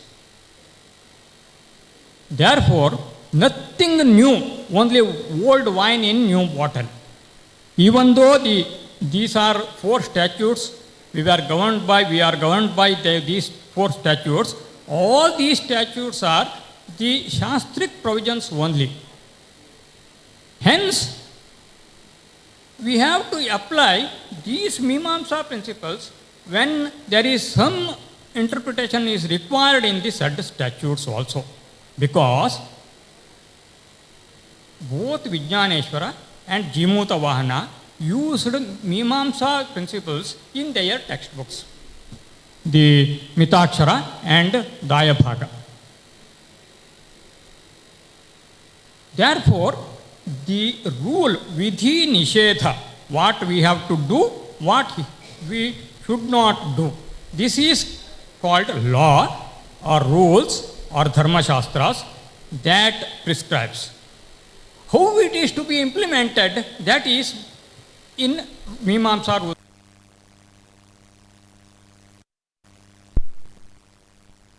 Surjit Singh versus Mahanagar Telephone Nigam Limited.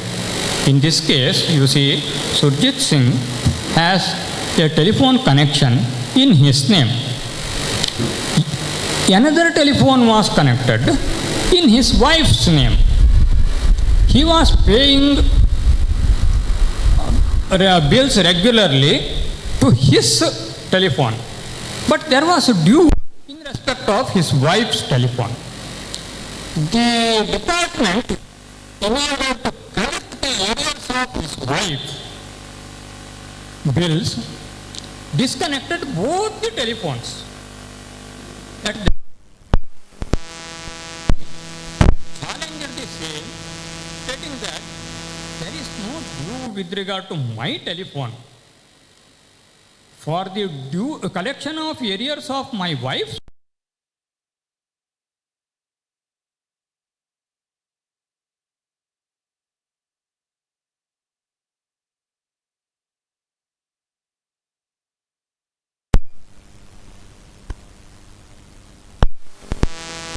and adopted a strict word-for-word interpretation. Did not adopt a strict word-for-word interpretation.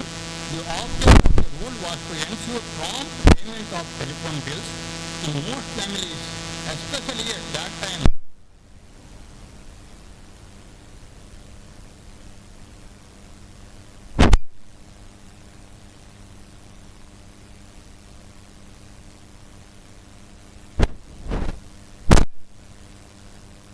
Was also disconnected, he would be compelled to pay the bills quickly.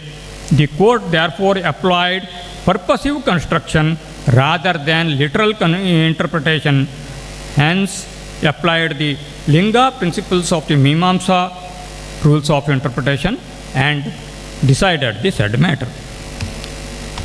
Another one is Adhyahara. There is a case law on Adhyahara also.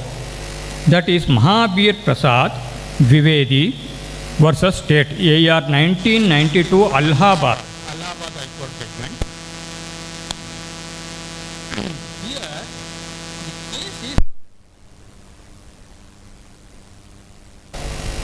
a chairman of the town area.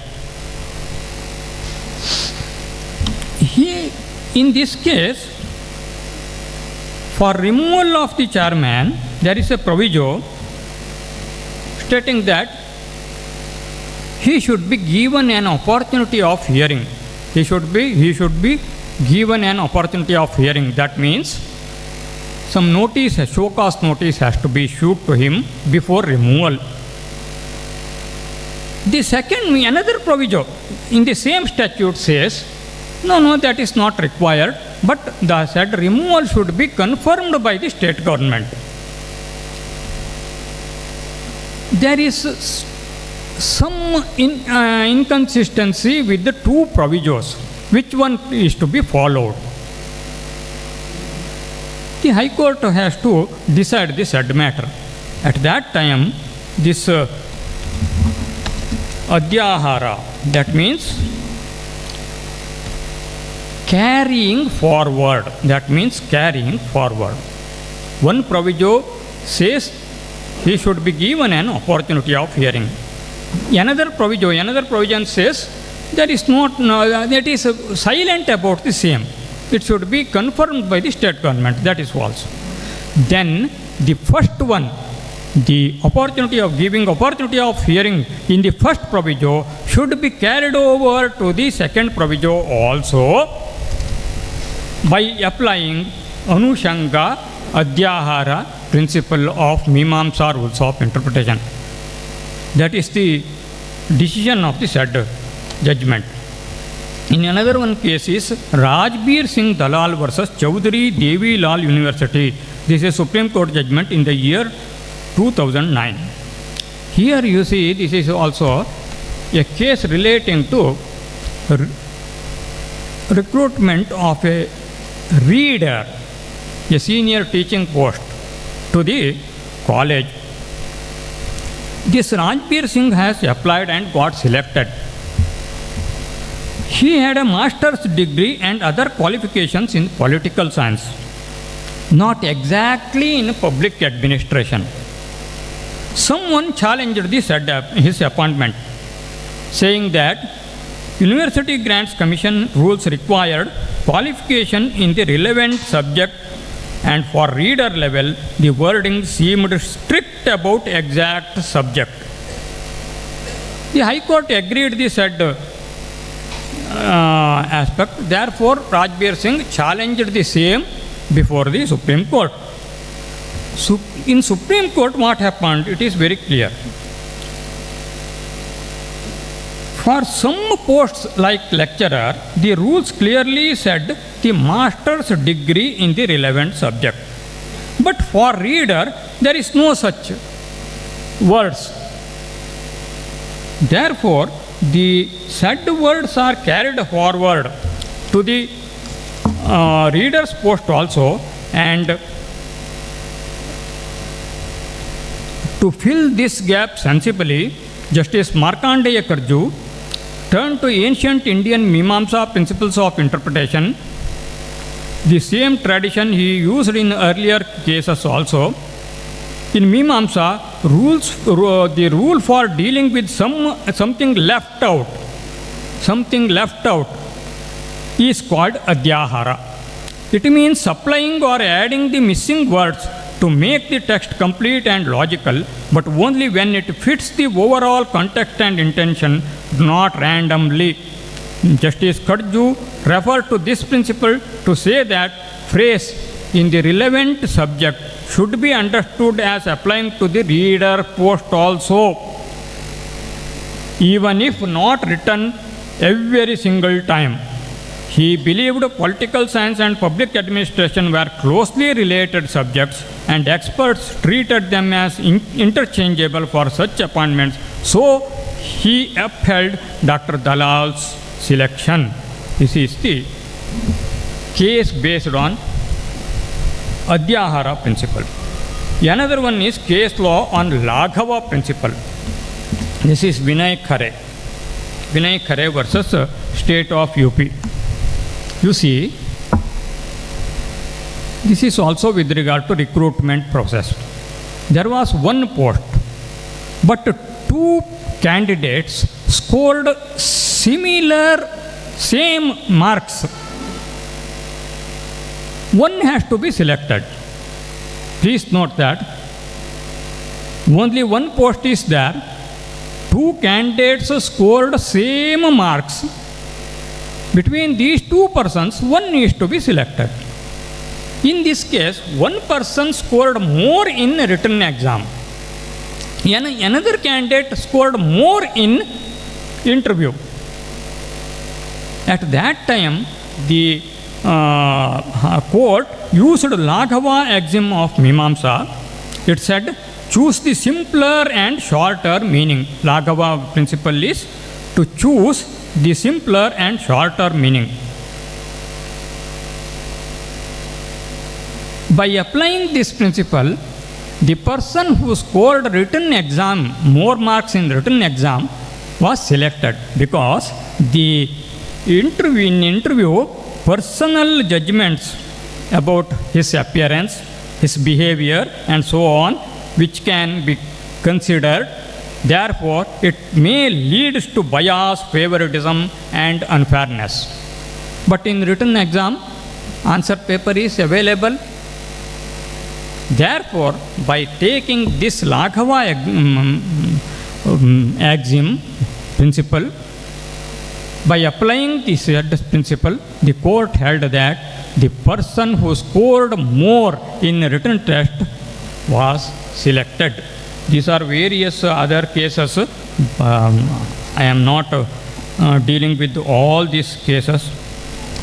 One thing is to be noted, whether our Dharma Shastra principle, Dharma Shastra Vakyas or Shlokas can be quoted only for the cases relating to Hindus. Can it be applied to Muslims? You see, our own High Court judgment, Mehrun Nisa versus Sayyid Habib, in the year 2014, the High Court went further. This was a case about maintenance to be given to the wife under Muslim personal law. The judge started the entire judgment with these words. Quote, I feel it is just and appropriate to start this judgment by quoting a great universal verse in Manusmriti, which is often referred to with regard to the protection of women, which is being admired with great respect, irrespective of caste, creed, color, and religion. Pita rakshati kaumare, bharta rakshati yavane, putraha rakshanti vardhakye, na stri swatantre marhati. Therefore, in a case relating to between the Muslim families, the court used this quote and decided the judgments.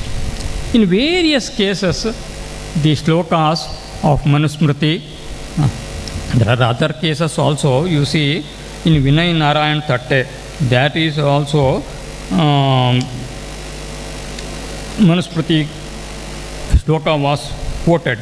In another case, Narang versus Narang, and V.V. Varghese versus Kerala State Commission, where Grama Sanghas, with regard to Grama Sanghas, the judge talked about Grama Sanghas, village assemblies mentioned in Manusmriti in that case. And another one, G.M. Venkatareddy, in the year 2012, our own High Court, G.M. Venkatareddy versus Deputy Commissioner Kolar, Justice Vikramjit Sen, who later became a Supreme Court judge, quoted a verse from chapter 8 of Manusmriti. The verse says, a pledge, a boundary, the property of infants, an open deposit, a sealed deposit, women, the property of the king, and the wealth of a Shrotriya are not lost because of long possession by someone else. Here the case is with regard to adverse possession. These properties were not lost on someone's possession, long possession. Lastly, I am not discussing further.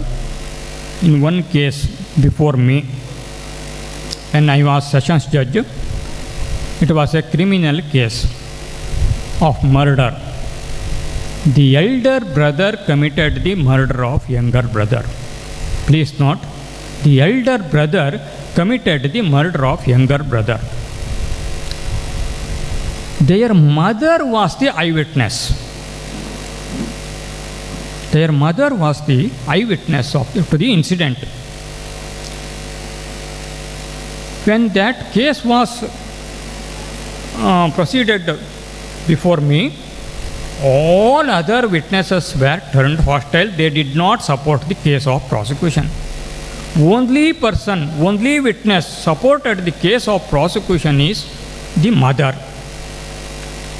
She has clearly stated before the court that both are my sons. My elder son committed the murder of my younger son. I saw the incident. The advocate for the accused has argued that a testimony, a witness given by a sole witness, the evidence given by a sole witness cannot be accepted without further corroboration. Since all other witnesses turned hostile, you cannot believe the words of the mother. That was his argument before me. He produced several High Court and Supreme Court judgments with regard to that legal aspect. I distinguished all these judgments, stating that in all the said judgments, the only eyewitness supported the case of prosecution is not the mother of the accused. Here, mother of the accused has said against his own son. Therefore, I quoted a shloka, Kuputro jayeta kvachidapi kumata na bhavati, and convicted the accused. The matter was challenged before the High Court and my judgment was upheld. Not only myself, you see in another judgment, that is civil case. That is a civil case. My colleague judge, another judge.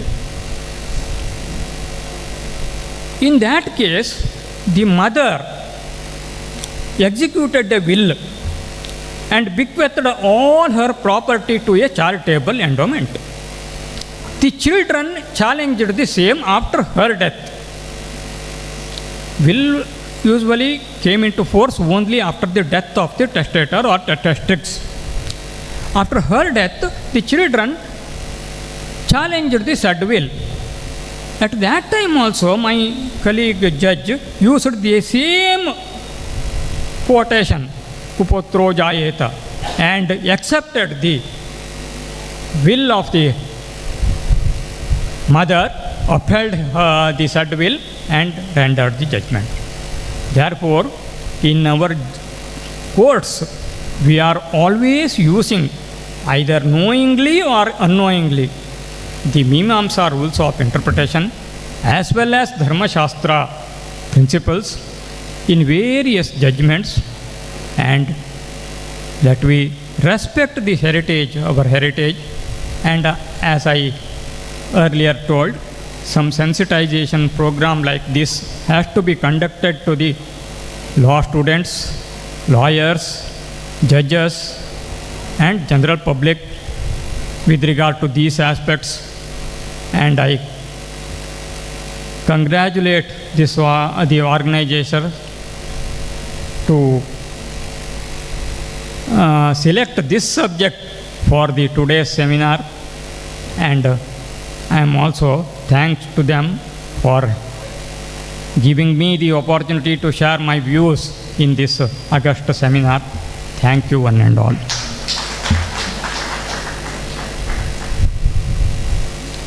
धन्यवादाः महोदयः. इदानीं प्रबन्धमण्डनं करोति doctor आर्.पि. पङ्कजा महोदय.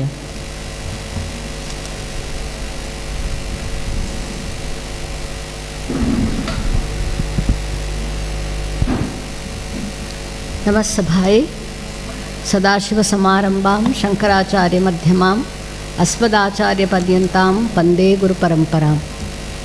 At the outset, I offer my humble pranams to all my gurus the senior professors of Samshodhana who are present here, and the august audience on the dais and off the dais. The topic I have chosen, by the way, sir, how many minutes? 10 minutes. Okay.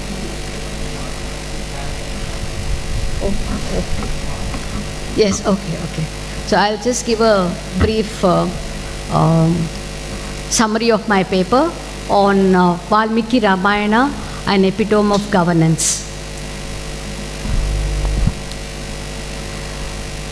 If we look into Ramayana, the very essence, I should say, is Valmiki feels that it is more a focus on the Trivarga, comprising Dharma, Artha and Kama, and although the path of Dharma entails several hardships, it is recommended very strongly by the poet Valmiki that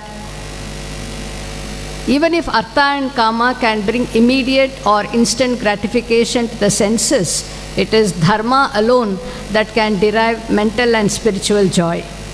So in this way, we can say that the Ramayana can be considered as a primary text of Neeti literature. And two examples can be shown to show how Dharma and Satya have always been the very essence of the Valmiki Ramayana. For example, we have Bharata, who has been offered the kingdom and he declines the offer. And Sita has Ravana, who won the kingdom of Lanka by defeating his brother Kubera, placed it at the feet of Sita. She only rejected it with a lot of contempt. And here we see that both Bharata and Sita refusing to accept a kingdom which was offered to them by unlawful methods. This adherence to Dharma is so powerful that it is not exchanged for wealth or power. Viewed thus, we can say that Ramayana is a powerful treatise on Rajadharma, the duty of a ruler, and to Ramarajya, a state of characterized by justice, inclusivity and public welfare, wherein Rama is the guardian of Dharma. In this light, an attempt is made in the following paragraphs to analyze these core features. Although referred to as Adikavya, Ramayana clearly depicts the concept of a welfare state where the king toiled for the well-being of his subjects. An ideal king in ancient India was expected to forego the kingdom as a beneficent institution. He looked upon the kingdom as a beneficent institution, and he was expected to forego his own personal comforts. Alabdam chaiva lipseta, libdam rakshet prayatnataha, rakshitam vardayet chaiva, vriddam patreshu nikshipeta.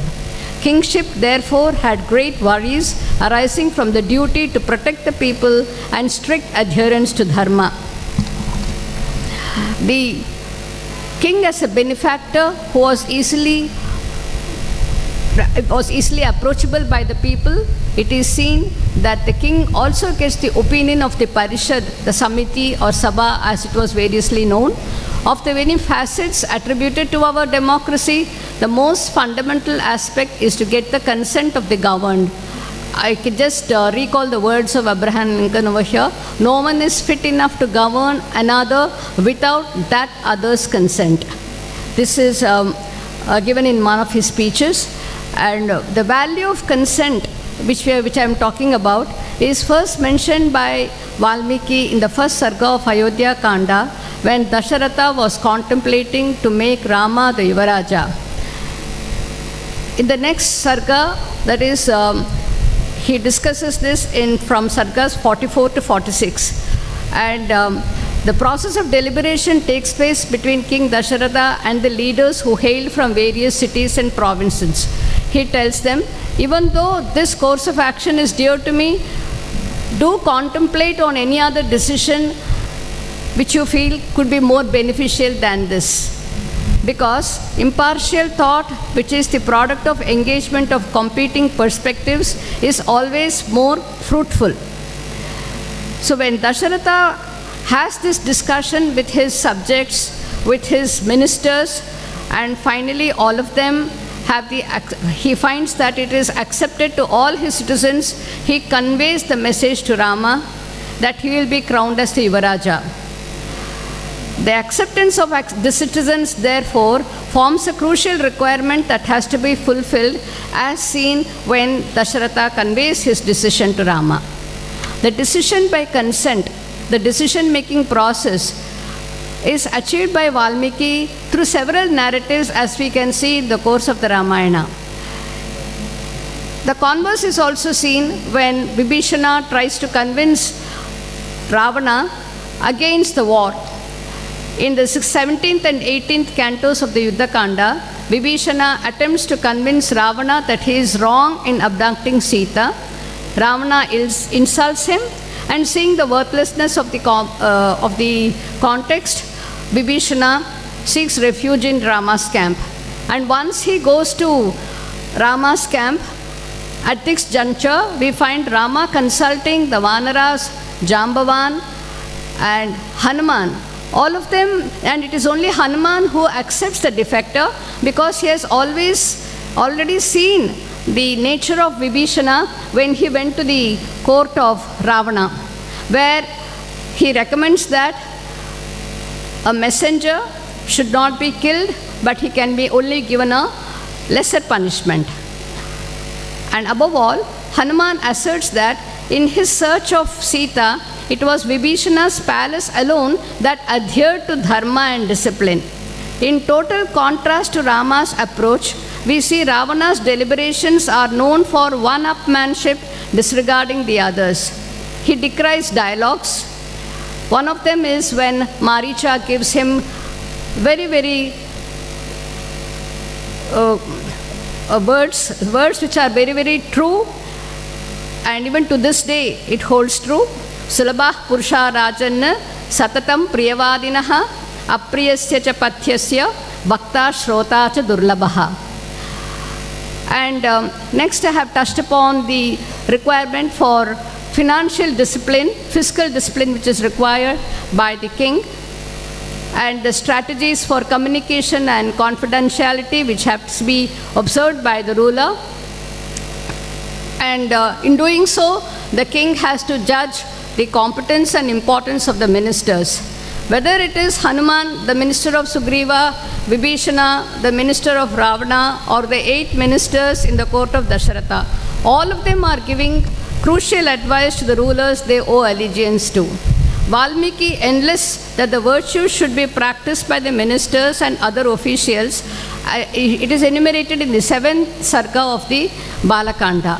And as said by Professor this morning, the Kachit Sarga in Ayodhya Kanda is a classic enumeration of the essential attributes of a leader, including the various principles for administration, choosing the ministers wisely, managing the treasure responsibly, which are some of the key features which are highlighted in this Sarga. The need for an envoy to be astute, erudite, and articulate is also emphasized over here. In the Sundarakanda, we see Hanuman as an envoy or emissary of Rama. He uses the word Duta while introducing himself to Sita. Never does he act on impulse. In his own words, well-planned strategies will fail to yield the desired results when executed by a senseless messenger at an appropriate time and place, even as darkness is dispelled by dawn. Viklavam Dutam Asadya Tamas Suryodaye Yatha. That is one line which is very remarkably stated by him. And in the Ramayana, we also have the devastating implications of war, which are explained by Hanuman before he destroys the garden at Lanka. He says, Sama should be used only with righteousness, with those who are righteous, and not with those who have no faith for dharma and noble ways of life. Dana, while dealing with those who crave for money but not employ them in an affluent nation. Veda has to be used to win over those who have a lust for power. Danda has to be employed as a last resort when all the above three fail. So efforts to dissuade war escalations are seen in several places in the Ramayana. For example, when Angada is sent as a messenger to Ravana. Such a thinking probably led to the developments of the various principles of diplomacy in ancient India. Kautilya and Kamandaka, who followed the essence of what we see of the mandala theory, which is based on this principle, is we find that it is very clearly seen the principles of basics of mandala theory, where the powerful against, we have the association between the enemies and working the enemies against each other with the help of allies. All these things are explained very elaborately in mandala concept and mandala theory. Its elements are already found in the Ramayana in a state of infancy. I have just briefly referred to them over here. And due to the constraint of time, which we are having the constraint here now, I am just speaking a few lines on how it is relevant for modern governance. Because in the opening chapter of the Ramayana, Valmiki summarizes the entire epic. The summary also mentions the benefits of Ramarajya, where he says that the citizens were cheerful and delighted following the principles of dharma, and they were totally free from agony. Thus, the present paper sees the flow from the theoretical concept of dharma to the practical application of leadership, concluding with modern day relevance. Applying the principles of Ramayana ensures accountability in administration and trust in leadership due to transparency and accountability. Citizen-centric administration seen in responsiveness to public opinion highlights the need for citizens' response before the crucial decisions or resolutions are passed by the government. To conclude, Ramayana offers a timeless model of governance, namely Ramarajya, wherein the ruler's authority is derived from service, accountability, and moral integrity as a secular ideal of society. Governance is not just about the exercise of power, but sensitizing and internalizing for the fulfillment of duty as enshrined in the Ramayana, thereby serving as a manual for leaders in the 21st century. Thank you once again.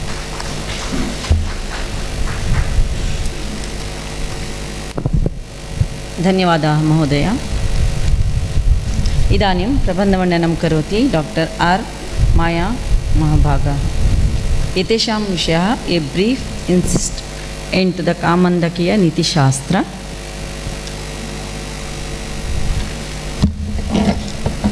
नमः सर्वेभ्यः.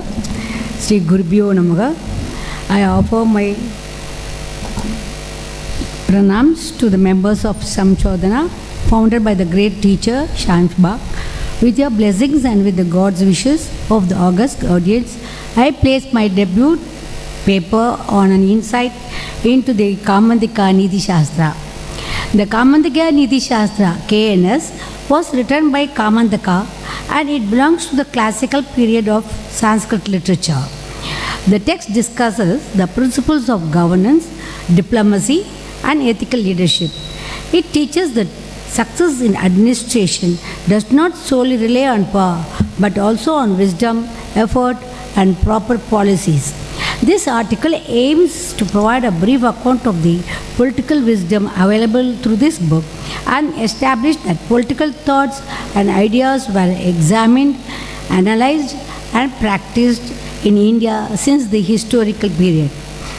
The KNS is organized into 20 sargas, each focusing on different aspects of governance. The chapter discovers a wide range of topics, starting with the qualities of a king and moving on to administration, the role of ministers, and ethical change strategies for dealing with neighboring states. Based on the historical analysis and commentaries, the 20 sargas cover the following topics. Sarga 1, Indriya Jaya. Sarga 2, Vidya Vibhaga.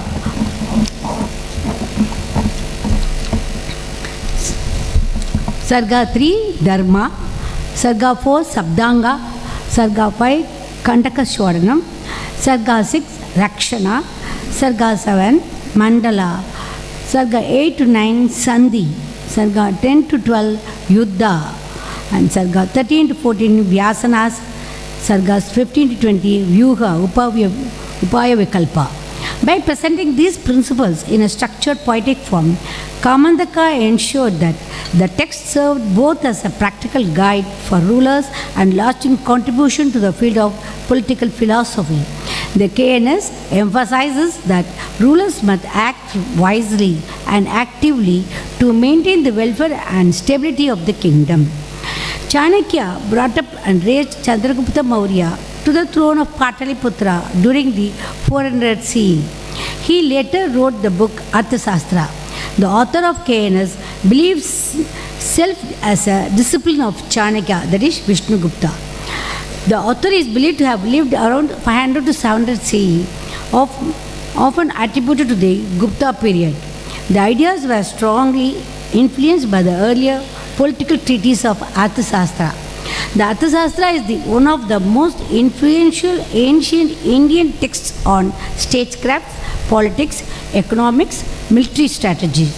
It offers in-depth details analysis of political administration, governance, taxation, foreign policy, and espionage.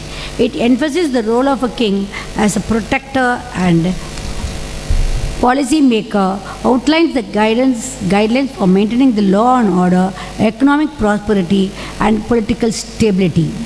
The KNS is a treatise on political theory and statecraft inspired by the Arthasastra. The author focuses on the ethical and moral responsibilities of a king. The text reflects the practical realities of governance, including alliance, diplomacy, war strategy, and internal administration.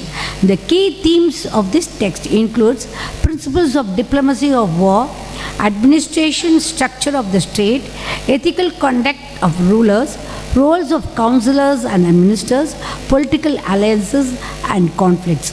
Kamandaka directly cites his reliance on Kautilya's work, often describing it as extracting nectar from the vast ocean of the Arthasastra. Similarities and differences of Arthasastra and KNS. The Arthasastra and KNS focuses on Sabhangana theory and Mandala theory. Both the works emphasize the importance of mastering the senses, the role of intelligence and maintenance of balance between dharma, artha and kama. They use similar frameworks for diplomacy and war, including upayas, that is sama, dana, beda, danda. Arthasastra is an exhaustive technical manual for ancient Indian statecraft in the form of prose and verse, and KNS is a more condensed metrical summary in the form of mostly verses. While Arthasastra is foundational, exhaustive, and highly pragmatic treatise often focused on forming a powerful centralized state, KNS focuses on the essential of policy that softened the aggressive pragmatism of earlier work. Arthasastra focuses heavily on internal administration, while KNS introduces or expands on diplomatic strategies. The very first lesson the author offers is not about the tax or war, it is about self-control. Only a king who has a control over his senses is fit to rule the people. A ruler who is controlled by desire or anger cannot govern wisely. Self-discipline is considered as one of the most important qualities of a ruler. He argues that a leader cannot conquer the world without first conquering one's senses. Jitendriyo hi nirpadiki prajaga sasitu margadi. Importance of political wisdom. A king who is disciplined by knowledge, devoted to the principle of his subjects, and occupied with the welfare of all living beings enjoys the earth without a rival. A ruler must follow wise policies to protect the kingdom and ensure the welfare of the people. A ruler's primary duty is the protection and welfare of the people, because just as the rain cloud is the source of life for crops, and brings happiness to the men, so is the king the source of happiness for the people who depends upon him. The Sabhangana theory, like Kautilya, the Kamandaka emphasizes that a state is an organic body consisting of seven vital parts. The key elements of Sabhangana theory are as below. Swamin, that is the ruler, he is the sovereign head expected to be virtuous and dedicated to the welfare of the people. Amatya, the bureaucracy, ministers and officers who assist the king. Janapada, territory and people. Durga, fortified city, the state's the fort or fortified capital is essential for defense. Kosha, treasury, the state's financial resource accumulated through tax. Danda, army, the military force used to maintain internal order and protect the state from external threats. Mitra, ally, loyal friend or allies who can support the state in times of crisis. The author follows that among the 7 limbs of the state, the ruler is the most important because he provides the direction for all others. Similarly, he cannot function effectively without the other limbs like Kosha, treasury, or Amartya, ministers. Importance of good ministers. KNS also stresses the importance of ministers and advisors. A king should not take important decisions alone. He must consult wise and experienced ministers. The king must consult intelligent ministers before making decisions. Good counsel helps the ruler avoid mistakes, and it shows that collective wisdom and consultations are necessary, are effective for effective governance. The treasury, lifeblood. Kamandaka uses the famous bee and flower analogy to stress that a king must collect taxes gently like a bee taking nectar. Pushpam pushpam vichint vida kulachedam na karayet. The mandala theory. Kamandaka elaborates that the concept of the king's relation with other states are primarily determined by their physical location. Ari mitram are mitram, mitra mitrada param, tata param are mitram, pare mitra mitram, idi arhado nirpaha. The central figure of Vijigishu, the king, the author adopts the elastic 12-king mandala system from Kautilya to map allies and enemies. The center is Vijigishu, the conqueror king, desiring victory at the center of the mandala. The friend circle, Ari, enemy. The immediate neighbor is a natural enemy due to shared borders. Mitra, friend. The neighbor's neighbor is a natural ally. Ari Mitra, enemy's friend, enemy's ally. Mitra, Mitra, friend's friend, ally's ally. Are Mitra, Mitra, friend's friend, ally of the enemy ally. Rear circle, rear word, enemies and allies. Pashang Nigra, real enemy, the immediate neighbor behind the Vijigishu. Akranda, real ally, the neighbor behind Pashang Nigra. Pashang Nigraha Sara, ally of the real ally. Akranda Shara, ally of the real ally. Madhyama, a powerful king situated by the Vijigishu and Ari, capable of helping or destroying others. Udaisina, neutral king, a powerful distant king who remains indifferent or neutral but could act independently. The 6 measures, Sadgunya. Once a king understands his position in the mandala, he must choose one of the 6 strategic stances based on his current strength relative to his neighbors. Sandim cha vigraham chaiva yanam asanam evacha dvaidi bhavam samshrayam cha chat gunam chintayet sada. Ethical realism and pure versus pure pragmatism. Ethical realism is when leaders balance practical actions with moral values. They make decisions based not just on what works but on what's right. For example, imagine a leader who, despite facing pressure to exploit a neighboring country's resources, chooses a diplomatic solution because he values long-term peace and justice. He balances practical outcome with moral responsibility. The author says that a peace is not the end in itself, rather it is meant to achieve sovereignty, protect the people and survive in a dynamic world. Whereas pure pragmatism, on the other hand, is all about doing what's effective or expedient, even if it means ignoring moral concerns. For example, imagine a leader who in a crisis decides to receive an ally or break a treaty simply because it guarantees a short-term advantage, even it means betraying trust or causing harm later.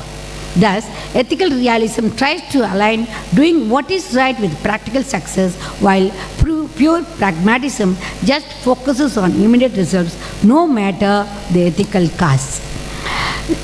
The hierarchy of diplomacy. Diplomacy is an important topic discussed in KNS. The author considers 4 methods as the foundational instruments of diplomatic strategy. 1. Sama, friendship. The first and preferred approach using diplomacy and goodwill to settle issues. 2. Dhana, concessions, gifts, offering bribes or incentives to weaken the enemy.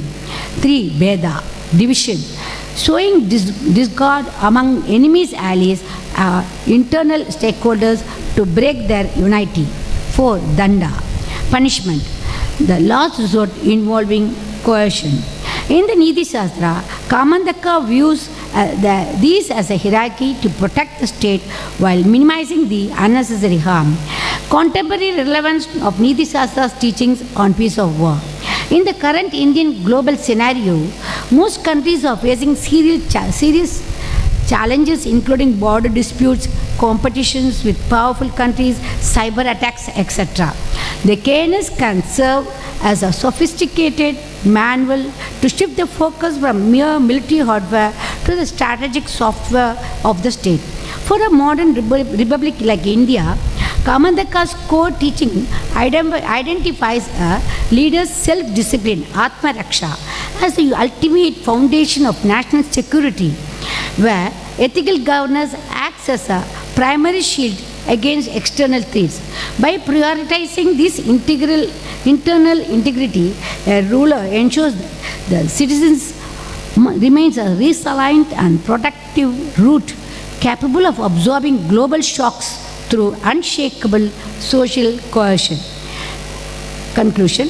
In conclusion, KNS is an important work on political wisdom and good governance written by Kamandaka. It explains the principles of leadership, administration, diplomacy, and ethical governance. It teaches that a ruler must possess wisdom, self-discipline, and concern for the welfare of the people. The central teaching of the text aligns perfectly with the popular Chanakya Sutra, says, Sukasya moolanam dharmaha, dharmasya moolam artha, arthasya moolam rajyam, rajyasya moolam indriya jayaga. The root of happiness is dharma. The root of dharma is wealth and resources, that is artha. The root of artha is a well-governed state. The root of a strong state is self-control of the ruler. Thus, the teachings of the Kamandaka reminds us that a strength of a kingdom ultimately depends on the wisdom and self-discipline of its ruler. When leadership is guided by justice, diplomacy, and concern for the people, the state becomes stable and prosperous.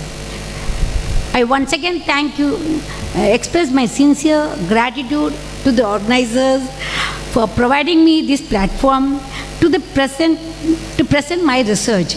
I also want to extend my special thanks to my dear friend Dr. Pankaja, and whose inspiration, constant motivation were instrumental in the development of this paper.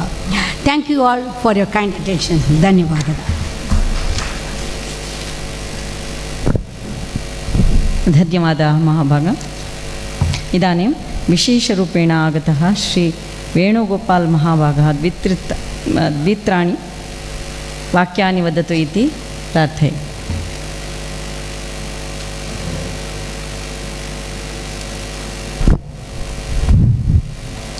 Shri गुरुभ्यो नमः। सर्वमंगलमांगल्ये शिवे सर्वार्थसाधिके शरण्ये त्र्यंबके देवी नारायणी नमोस्तुते।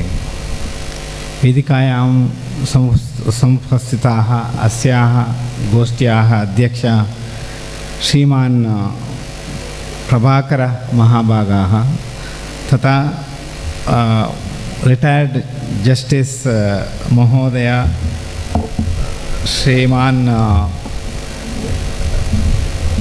श्रीमान् देवराज भट्ट महाभागाः तथा मातरः doctor Pankaja doctor माया सभायां संस्थिताः professor के Ramsubrahmanyam महाभागाः।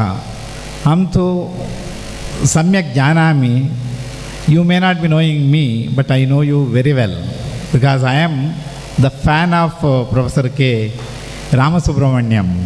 There are hundreds of videos in YouTube which he has quoted. There are 10 Ramayana, Mahabharata, Hitopadesha, Bhartari, Neethishastram.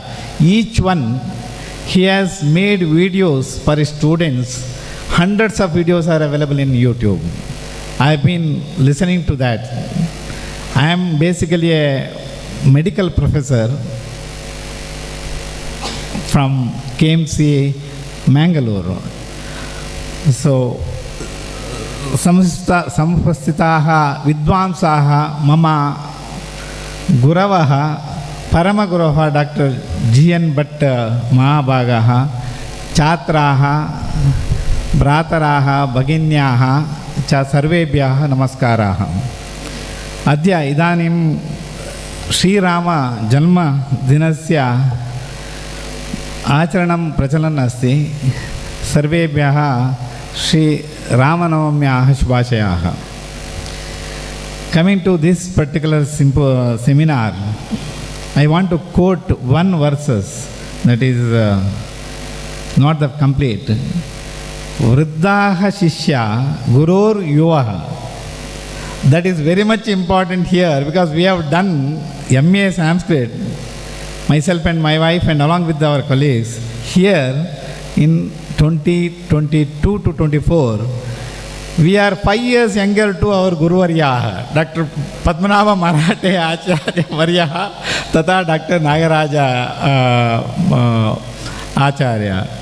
So the next sentences verses doesn't applicable to us. That is Gurostu Maunam Vakyanam Shishyastu Chinna Samshayaha. We are not advanced learners. We are the beginners only in that context. Now coming to the Neethishastra, I think all I can say is one particular subhashitam which is comes to my mind. Vidya dadati vinayam vinayad yati patratam patratvat dhanam apnoti dhanat dharmam tatas sukham. This particular subhashitam gives the essence of Neethishastra. I am sure that the great scholars here, including Dr. K. Ramasubramaniam, will each word he can take and he can discuss for hours and days, and number of pages can be written. That is the Vaishishtyam of Sanskrit literature, which we don't find in any other languages, Tamil, Kannada or English. So that is the way he has conceptualized the whole thing in a few minutes to hours for us with this keynote address. I feel that this the purpose, this entire our culture depends on this Neethishastra, which was destroyed by the English people, Macallan education which they brought, and our Gurukula Shikshanam was completely destroyed. There are few here and there which we find.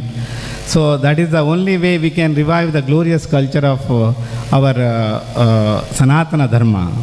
With this, I request the Samshodhana, Samsthana and Akhila Bharata, Akhila Karnataka Sanskrit Parishat Mangalore to take into the younger generation to your organizations. All we find is a grey hairs, including me.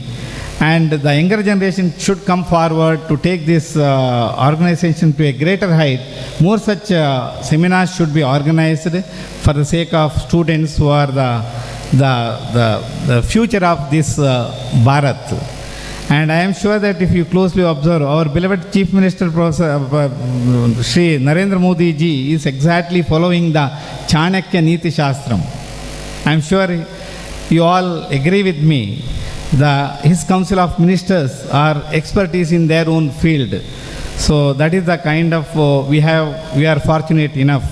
With this, may Goddess Durgaparameshwari give us the strength to overcome the effect of this war with peace and prosperity prevail. And may God bless all of us. Dhanyavadaha.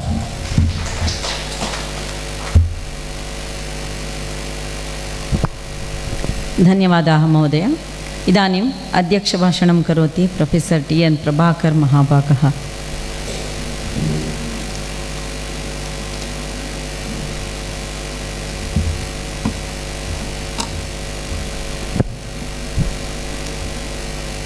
ॐ ऋचस्सामान्ययोगुंषि साहि श्रीरमृता सताम्. श्रीगणेशशारदा गुरुभ्यो नमः. श्रीदुर्गाम्बिकायै नमः. आदरणीयाः जिज्ञासवः, वसन्ते मासे यथा वा बुद्धेः स्फुरणार्थं मनसि यथा अस्माकं नीतिः अस्ति तस्याः श्रेष्ठमार्गार्थम् इयं गोष्ठी प्रवृत्ता इति कारणेन अहं संस्थात्रयस्य दुर्गापरमेश्वरी देवालयसमिति कालेज् विद्यालयः यः अस्ति तथा च संशोधन संसत्या अस्ति, एवञ्च अखिलकर्णाटकसंस्कृतपरिषत् तिसॄणां संस्थानां कृतेपि अहं हृदयपूर्वकं धन्यवादं व्याहरामि. नीतिः नाम अस्माकं देशस्य कृते नूतनतया वक्तव्यमिति किमपि नास्ति. यतोहि अस्माकं देशस्य आदिम मध्यम अन्तिम सर्वाङ्गीणसूत्रमपि नीतौ एव अस्ति. अतः नीतिः नाम यथा वा अस्माकं देहे रक्तमांसादयः सन्ति तथा नीतिः इति. येन केनापि देशेन अस्माकं कृते उपदेष्टव्यमिति नास्ति, परन्तु अस्माकं देशस्य चिन्तनमेव अस्माभिः दूरीकृतम् इति कारणेन नलन्दा विक्रमशिला इति विश्वविद्यालयाः आसन्. तान् विश्वविद्यालयान् उद्दिश्य दूरदूरदेशेभ्यः आगच्छन्ति स्म. पाठं ज्ञायन्ते स्म, पाठः ज्ञायते स्म. ते तत्तत् पाठं ते तत्तद्देशेषु प्रचारं कुर्वन्ति स्म. अतः नीतिविषये अस्माकं बहु सन्तोषस्य विषयः अस्ति.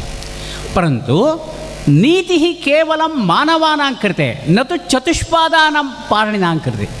यत्र कुत्रापि प्राणिनां सभाम् आहूय, चतुष्पादप्राणिनां सभाम् आहूय धर्मो नाम अयः, अधर्मो नाम अयं, नीतिः नाम इयम्, अनीतिर्कुनीतिर्नाम इयम् इति कुत्रापि उपदेशः नापेक्षितः.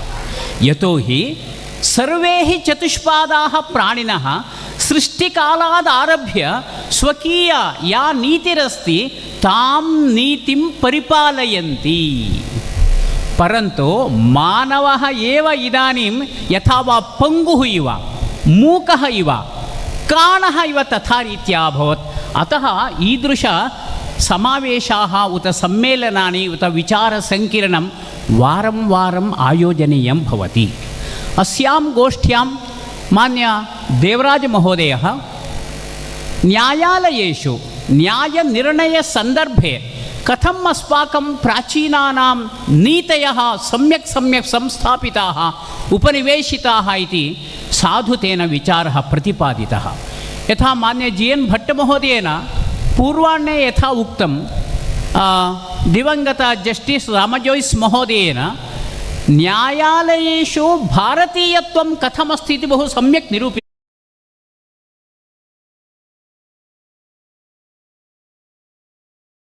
Parityajayet artha kamau yau syatam dharma varjitau.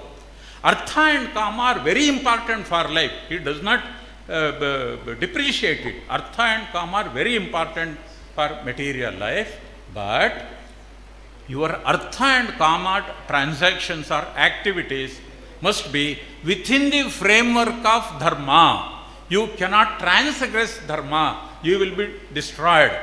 That is why I told you, see, India continued to prosper, occupy top position in the global GDP, not for 1 or 2 years, but for 1,700 years. Just because all Indians, they followed this scripture that is called Parityajayet arthakamau yau syatam dharma varjitau. Those artha and kama activities which are against the framework of dharma should be given up by you. Be careful, don't go after them. In the earlier years, say even before 1947, in our country for thousands of years, did we have any police force as we have now?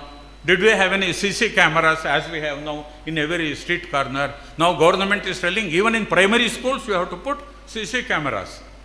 See, we are not prepared to believe anybody, even our own children. But in those days, we did not have a big police force. We did not have CC cameras. But still, law and order was maintained very well, because every individual was a police force. He was policing himself. What was the police? The police is the dharma consciousness. Everybody had the dharma consciousness. And that is why this dharma was the police that kept law and order, for a very, very long time. And the Raja's primary function was to have the scepter, to punish the people who transgress dharma activities or the dharma prescribes. Then, one of the important concepts of Indian philosophy is right to happiness. Everybody should be happy. Everybody.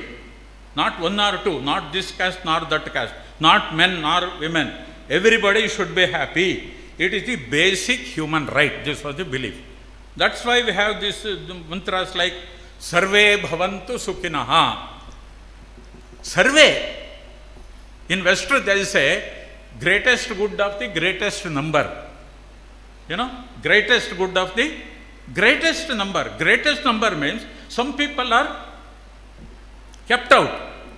But in Indian philosophy, not a single person is kept out. Sarvepi sukhinas santu. Sarve santu niramayaha. Sarve bhadrani pashyantu. Ma kaschit dukkha bhagavet. Let everybody happy. There are several shlokas giving the same meaning. That is, attaining happiness is the fundamental human right or the fundamental object of your life. Then,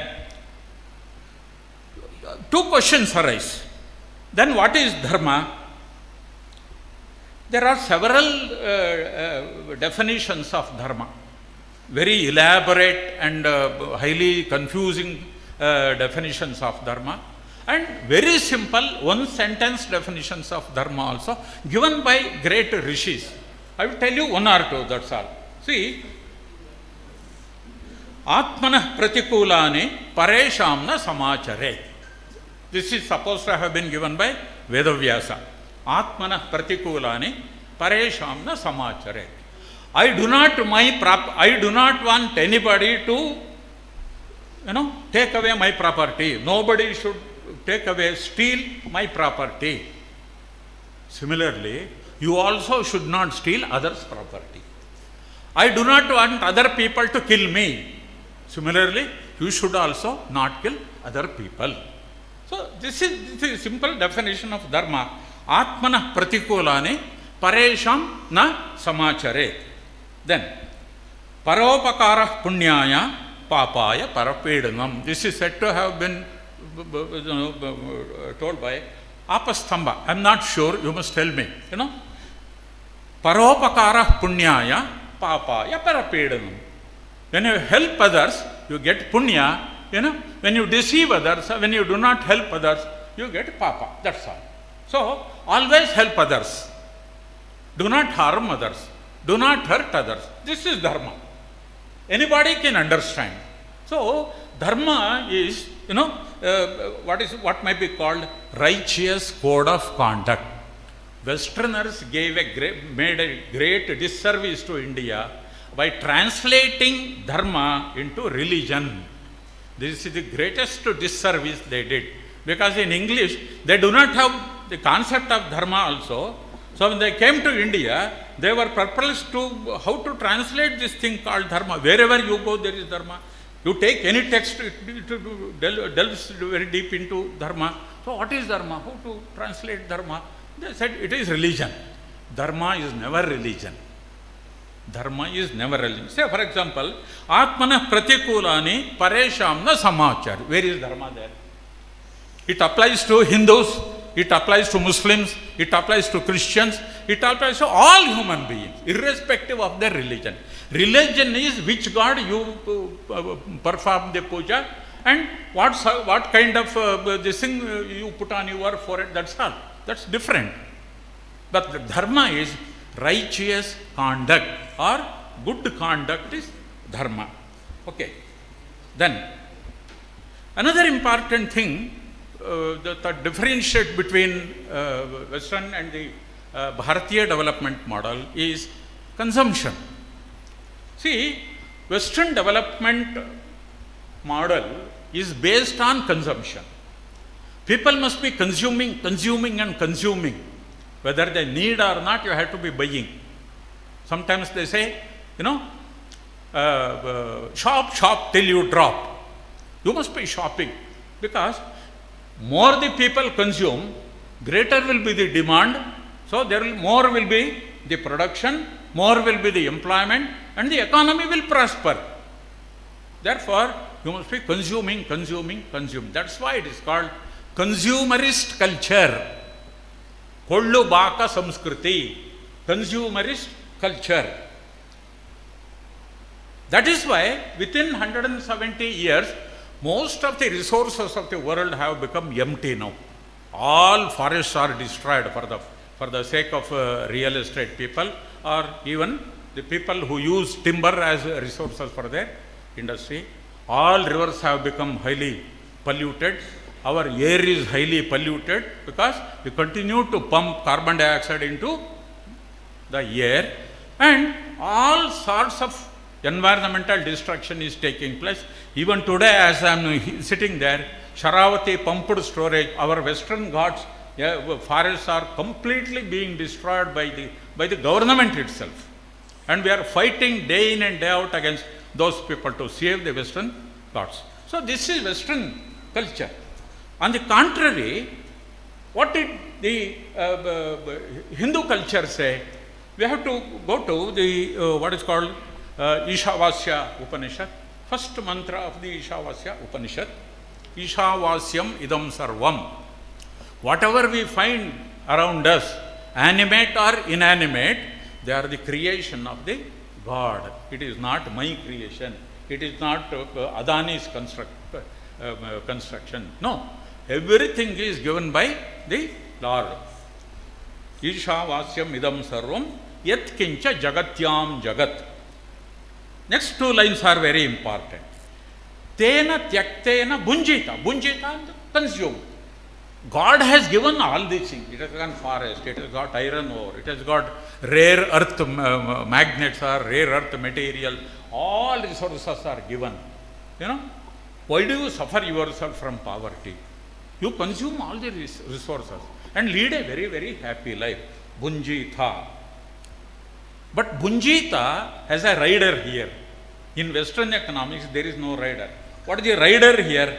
The rider here is Tyaktena. Leaving something to the others.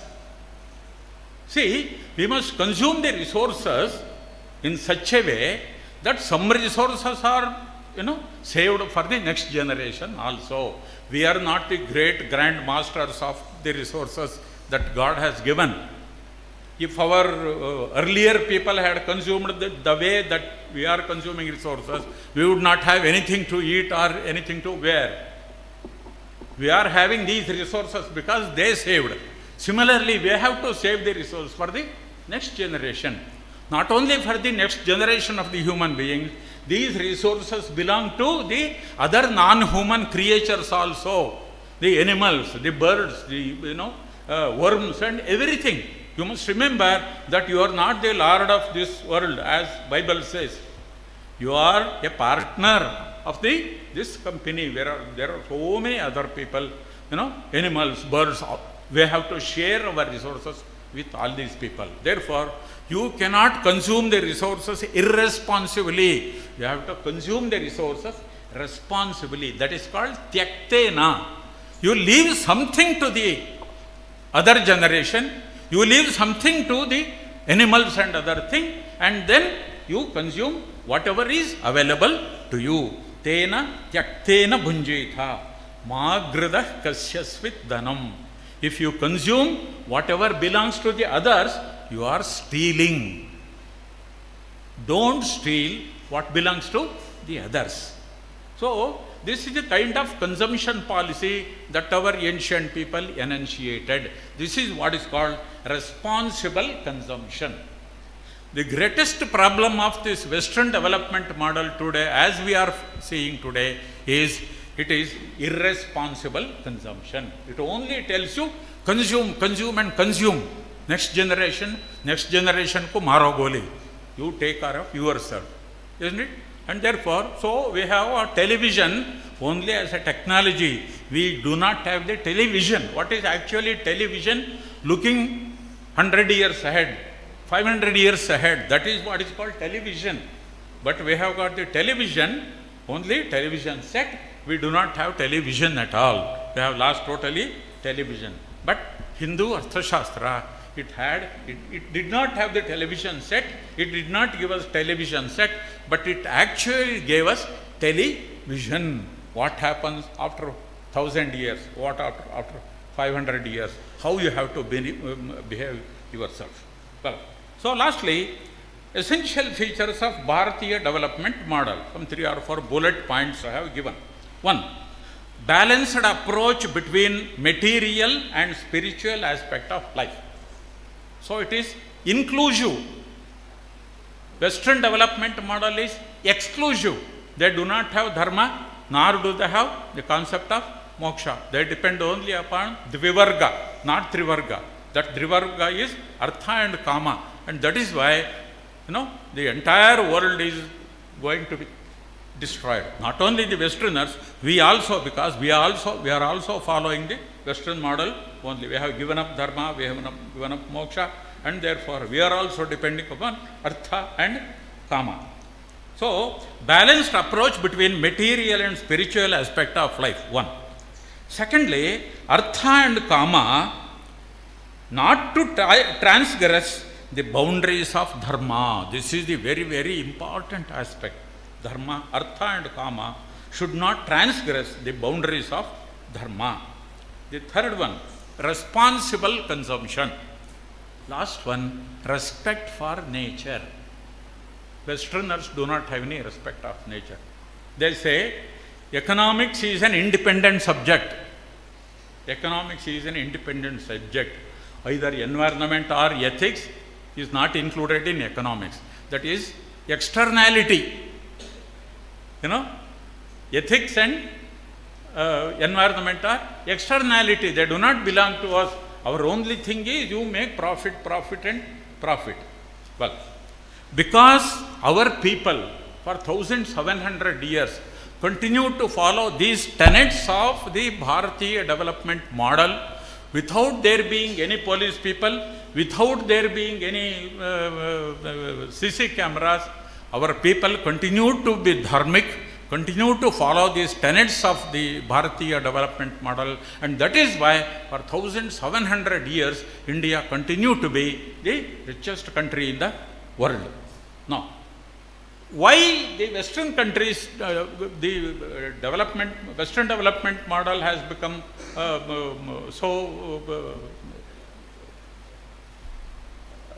susceptible for destruction within 170, 175 years. I will give you one thing. There is what is called Charvaka Siddhanta. That's also called Lokayata. Charvaka Siddhanta was totally opposite, diametrically opposite to our Sanatana Hindu view of life, Hindu philosophy, isn't it? First of all, in Hindu philosophy, we believed there is life after death, isn't it? Life after death.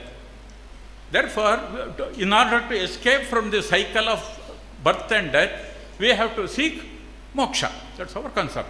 So, we believe in rebirth and we also believe in moksha. Charvaka says, diametrical opposite, yes, he says, Yavat jivam sukham jivet. As long as, see, there is no rebirth at all. If you die, that is moksha. They say death itself is moksha. If you die, it is over. You will never be born. Therefore, you have got only one life. Why worry about honesty, all these things? And therefore, enjoy the life, as long as you are living. Yavat jivam sukham jivet. What kind of sukha? It is only indriya sukha, not spiritual sukha, as the Indian philosophers maintain. Yavat jivam sukham jivet. Nasti mrityur avacharaha. There is no man who has not seen mrityu. That is, death is permanent, and therefore you have to enjoy your life. Then, Basmi bhutasya dehasya punaragamana kutaha tasmat sarva prayatnena runam krutva ghritam pibet. See, our neighbor person, a friend, he died, and all we are 3 or 4 people, he carried him to the cemetery, and we poured diesel, we poured karpura, and whatever burns fast, we poured, and we remained in the cemetery till Damar, isn't it? His head exploded. Then if you say that man comes again, how should we believe? So rebirth is bankam. It is nonsense told by the, rishis and other things. Basmi bhutasya dehasya punaragamanaha kutaha. When he is burnt out, turned into ashes, how can we believe that he comes back once again? Therefore, there is no rebirth. Tasmat, therefore, sarva prayatnena, putting all your efforts, runam krutva ghritam pibet. You borrow money from the others and enjoy the life. Ghritam pibet andre maja ಮಾಡಬೇಕು ಅಂತ ಅರ್ಥ. ಕರೆಕ್ಟಾಗಿ ಕನ್ನಡದಲ್ಲಿ translate ಮಾಡಬೇಕು ಅಂತ. ಸಾಲ ಮಾಡಿ ಆದರೂ ತುಪ್ಪ ತಿನ್ನು, ಸಾಲ ಮಾಡಿ ಆದರೂ ಮಜಾ ಮಾಡು. ಯಾಕೆಂದರೆ ಸತ್ತ ಮೇಲೆ ನೀನೇನು ಸಾಲ ತೀರಿಸಬೇಕಾಗಿಲ್ಲ, ಕೇಳಕ್ಕೆ ಅವನು ಇರೋದಿಲ್ಲ, ಕೊಡಕ್ಕೆ ನೀವು ಇರೋದಿಲ್ಲ. And therefore see the western philosophy the same thing. So the western philosophy originated in India also. That is called Lokayata. Here we call Charvaka, but in India, fortunately, nobody believed in Charvaka philosophy, and Charvaka was kicked out from this country, and the Westerners, welcomed him with a red carpet, and they are following the same thing. How? I tell you now. In the Western philosophy, even today in many of the universities, seminars take place. What is seminar? Is there any relationship between business and ethics? Morality and business. ನೈತಿಕತೆಗೂ ನಮ್ಮ ವ್ಯವಹಾರಗಳಿಗೂ ಏನಾದ್ರು ಸಂಬಂಧ ಇದೆಯಾ ಅಂತ ಚರ್ಚೆ, conclusion ಅಲ್ಲ. ನಮ್ಮಲ್ಲಿ ಯಾವಾಗಲೂ ಸಾವಿರಾರು ವರ್ಷದ ಕೆಳಗೆ ನಾವು ಕನ್ಕ್ಲೂಷನ್ ಮಾಡಿಬಿಟ್ವಿ. ಅವರು ಇವತ್ತಿಗೂ ಚರ್ಚೆ ಮಾಡ್ತಾರೆ. I will tell you some of the opinions expressed by some great people in those countries. Bernard Mandeville, he wrote a poem, long poem called The Fable of the Bees in 1714, even before Industrial Revolution took place, when there was mercantilism in those countries. He says, I quote, dishonesty, selfishness and devotion to vice are the emotions which lay at the root of prosperity.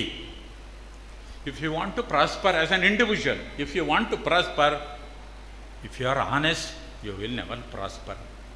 ಈಗ ನಾವೇ ಹೇಳ್ತೀವಿ, ನಮ್ಮ ದೇಶದಲ್ಲೇ ನಮ್ಮ ಇವ್ರಿಗೆ ಹೇಳ್ತೀವಿ, ನೀವು honest ಗಿನೆಸ್ಟ್ ಆಗಿದ್ರೆ ನೀವು ಉದ್ಧಾರ ಆಗಲ್ಲ ಬಿಡಿ, ನೀವು ಯಾವ್ದಾದ್ರು ದೇವಸ್ಥಾನದಲ್ಲಿ ಅರ್ಚಕರಾಗಕ್ಕೆ ಲಾಯಕ್ಕು, ನೀವು ಅಂಗಡಿ ಇಟ್ಟು ಬಿಸ್ನೆಸ್ ಮಾಡಿ ಏನಾದ್ರು ಸ್ವಲ್ಪ ದೊಡ್ಡವ್ರು ಆಗ್ತೀವಿ, ಬೆಳಿತೀವಿ ಅನ್ನೋದಾದರೆ ಸ್ವಲ್ಪ ಇದನ್ನೆಲ್ಲ ದೂರ ಸರಿಸಬೇಕು. ಇದನ್ನು ಅವನು 1714 ಹೇಳಿದ್ದಾನೆ. ಇವತ್ತಿಗೂ ನಾವು ಅದನ್ನು ಹೇಳ್ತೀವಿ. ಅವನು no dishonesty, selfishness. You have to be selfish. You have to kill the neighbour and become rich. ಪಕ್ಕದ ಅಂಗಡಿಯನ್ನು ಕೊಂದು ನೀವು ನಿಮ್ಮ ಅಂಗಡಿ ಬೆಳೆಸಬೇಕು. ಪಕ್ಕದ 2 ಎಕರೆನ ಏನಾದರೂ ಮಾಡಿ ಒಳಗೆ ಹಾಕ್ಕೊಂಡು ನಿಮ್ಮದು 18 ಎಕರೆನ 20 ಎಕರೆ ಮಾಡಬೇಕು. You know selfishness and devotion to vice. Vice is bad habit, ದುಶ್ಚಟಗಳು. ಈಗ ನಮ್ಮದೊಂದು ಸಣ್ಣ ಫ್ಯಾಕ್ಟ್ರಿ ಇದೆ, ಯಾರೋ ದೊಡ್ಡ ಫ್ಯಾಕ್ಟ್ರಿ ಅವರು ನಮ್ಮ ಪ್ರಾಡಕ್ಟನ್ನು ಕೊಂಡ್ಕೊಳ್ಳೋದಕ್ಕೆ ಬರ್ತಾರೆ. ಅವ್ರ ಹತ್ರ ಮಾತಾಡಬೇಕು. ಅವರೆಲ್ಲರೂ ಗ್ಲಾಸ್ ಎತ್ತಿ ಕುಡಿಯೋವಾಗ ನಾನೊಬ್ಬ ಮಜ್ಜಿಗೆ ಕುಡಿತೀನಿ ಸರ್ ಅನ್ನೋಕ್ಕಾಗತ್ತಾ? ಆವಾಗ ಅವ್ರೇನಂತಾರೆ, ಯೂಸ್ಲೆಸ್ ಫಲ, ಇವನು ಬರೀ ಮಜ್ಜಿಗೆ ಕುಡಿತಾನೆ, ಇವನ ಜೊತೆ ಮೀಟಿಂಗ್ ಮಾಡೋಕ್ಕಾಗ ಹೋಗ ಅಂತಂತಾರೆ. ನಿಮಗೆ ಬಿಸ್ನೆಸ್ ಬೇಕು ಅಂತಂದರೆ ಅವ್ರು 2 ಗ್ಲಾಸ್ ಕೊಡೋದು, ನೀವು ಕೊನೆ ಪಕ್ಷ 1 ಗ್ಲಾಸ್ ಆದರೂ ಕುಡಿಬೇಕು. ನೀವು 1 ಗ್ಲಾಸ್ ಕುಡಿದ ಮೇಲೆ 2 3 ನಿಮ್ಗೆ ಯಾವ್ಯಾವ ಥರ ಬ್ಯಾಡ್ ಹ್ಯಾಬಿಟ್ಸು ಅವ್ರಿಗೆ ಇದೆಯೋ ಬೈಯರ್ಸ್ಗೆ, ಆ ಎಲ್ಲ ಬ್ಯಾಡ್ ಹ್ಯಾಬಿಟನ್ನು ನೀವು ಕೂಡ ಕಲ್ತ್ಕೋಬೇಕು. ಎಷ್ಟು ಬ್ಯಾಡ್ ಹ್ಯಾಬಿಟ್ ಕಲ್ತ್ಕೋತಿರೋ ನಿಮ್ಮ ಬಿಸ್ನೆಸ್ ಅಷ್ಟು ಪ್ರಾಸ್ಪರಸ್ ಆಗುತ್ತೆ, ನಿಮ್ಮ ಎಕಾನಮಿ ಅಷ್ಟು ಪ್ರಾಸ್ಪರಸ್ ಆಗುತ್ತೆ. Dishonesty, selfishness and devotion to vice are the emotions which lay at the root of prosperity. England prospered because of these things. America prospered because of this. ಈಗಲೂ ನೋಡಿ Trump ನನಗೆ ವೆನಿಜುಲಾ ಇಷ್ಟ ಇಲ್ಲ ಅಂಥೇಳಿ ಅನಾಮತ್ ಅವ್ರ ಪ್ರೆಸಿಡೆಂಟನ್ನು ಎತ್ತಾಕೊಂಡು ಬಂದ್ಬಿಟ್ಟು, ವೆನಿಜುಲಾನೇ ನಂದು, Greenland, I want that Greenland, ನಮ್ದು ಅದು ಇಂಡಿಪೆಂಡೆಂಟ್ ಕಂಟ್ರಿ ಅದು. ಅಂದರೆ ಇದು ಬರೀ 18th centuryಗೆ ಹೋಗಲಿಲ್ಲ, ಇವತ್ತಿಗೂ ಇದೇ ಪ್ರಾಕ್ಟೀಸ್ ಇದೆ ಅಂತ ನಾನು ಹೇಳ್ತಾ ಇರೋದು. Then another economist by name Brian Griffith, he says the business of business is business in which a moral standard has no relevance. What is the objective of business? Objective of business is to maximize your profit. How? Somehow. There are now 2 ways, good way and bad way. Nothing like that.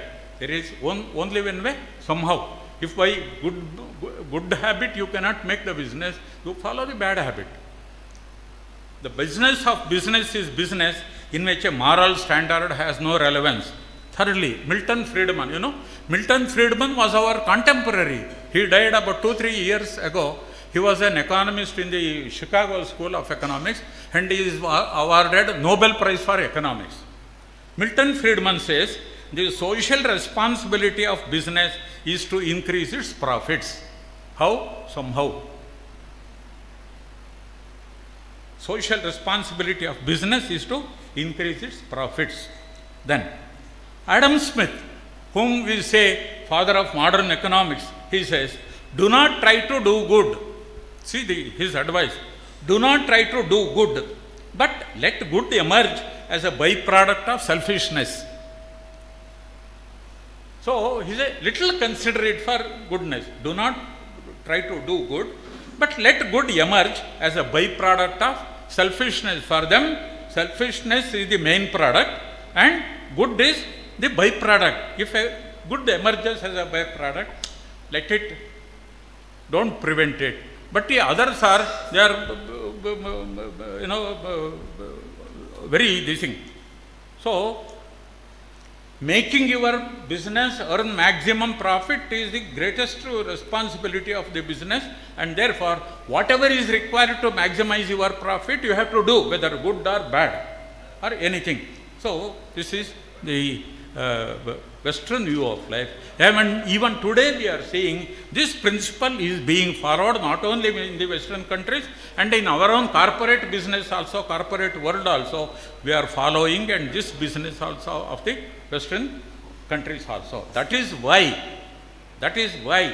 Western development model is collapsing within just 200 years, 175 years, 10% of India's longevity, 1700 years India lasted, and Western development model is not lasting even 10% of that, namely 175 years.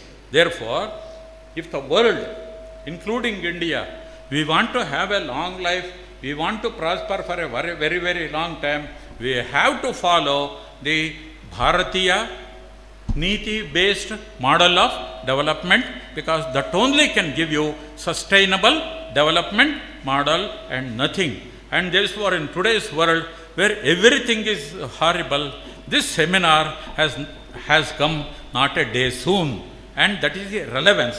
Whether you agree or not, Indian Bharatiya development, Neeti-based development model is the only hope for the world if it wants to, continue for another 500 or 1000 years.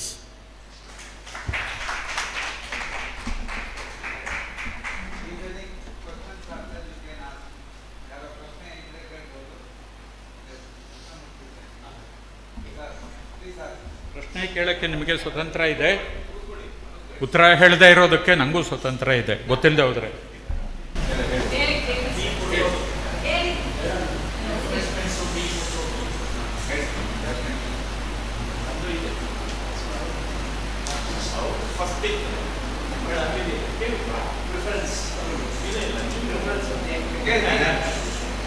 I have two questions, Professor. I have two questions, Professor. Question number one. All the adverse statements that was made there, quoted by you on behalf of the great economic writers, are they included in the textbooks that you are teaching? Never. If it is not included, why? As a professor of economics.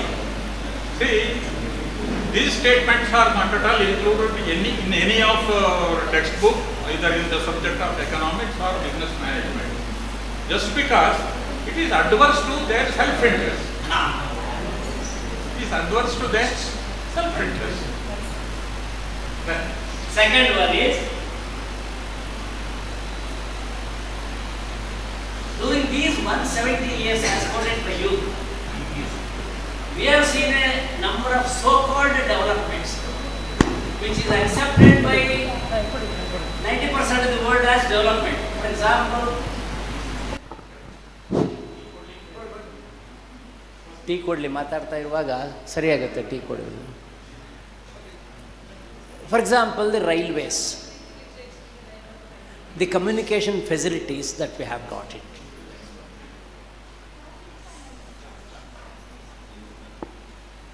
Then our clear concept and decision about the industries, the rapid and abundance production of a number of utilitarian things that we are getting in such a fast way through industries. Me and you, both of us come from Shimoga. We have had a great opportunity to see the material development through Sir Vishweshwaraya's industries established in Bhadravati. Right? These are all the products of the innovations made during these 170 years. The researchers and all these things made. Right? Should we did not do it. We in India, we did not do it. We have taken it from the West. What should be our concept? What should be our idea? What should be our philosophy of accepting these things? Because together with that, all the negatives of asthira development, as we say, unsustainable development, is also included. So you have given us a very wonderful word of balanced approach of material development and spiritual development. I wish that should be the policy of economic development in this country, which I have heard physically. I have heard from the great Subramanian Swami in IIT Delhi while I was there. He was telling all these things. Nobody listened. I'm happy that you have repeated this. You have to give us a model for this. Both spiritual development and these things should go together. Yesterday we were chit-chatting on this subject, and Marathe told one thing: unless we have sustainable consumption, we can never have sustainable development. So, first of all, we must have a sustainable consumption policy. The government of India, whatever it is, we must have a sustainable consumption policy. Then only that there can be sustainable development. Sustainable development and unsustainable consumption they are mismatched. That is a square peg in a round hole. They don't match with each other. And therefore, the greatest importance must be given by the government of India is sustainable consumption. That's all. And we have to set the parameters of sustainable consumption, define it, and then make it into a standard consumption policy of the country. Not to encourage people to consume, and waste all the resources. See, in Bangalore, what is happening? Because of enormous consumption, enormous waste is generated. They do not have any place to throw this waste, municipal waste, solid waste as well as liquid waste. And they are throwing in some other villages. Now the villagers are they have risen up. Why do you throw your waste in our villages? You throw within your own compound or within your city limit. Don't bring it here. Now, waste disposal is a huge problem, not only for the developed countries, but for even developing countries like India. And therefore, sustainable consumption and therefore sustainable development. Should I say Gandhian economics? Yes, definitely. Gandhi based this thing on need-based life rather than quantity. We are happy to inform that our Kateel temple is zero waste temple. There is no waste in Kateel temple. Even anything waste is converted into manure and it is sold as Shaka Parigopara. Yes. Suresh, Namaste sir. You have given a theoretical aspect of how India prospers. I'm sorry, it is not a theoretical aspect, it is the experience of the country for 1700 years. Yes, Time-tested theory, this one. yes. So, time is a big element which tests any model. So, in that case, if our system has so much of strength and potential to outplay the so-called modern or Lokayata system, so why our system has failed miserably, point number one. Second, if the potential is so strong when compared to the consumerism that you have proposed from the Western model, if India would had such potential, why it is failing to track back and grow further? Because we are already following the same Western model. There is no country which follows the Indian model except India itself is not following its own model. So, how, if the theory is so perfect, why it is failing? It worked extremely well till 1700 AD. And then the development that took place was the foreigners started invading, especially the British invaded India.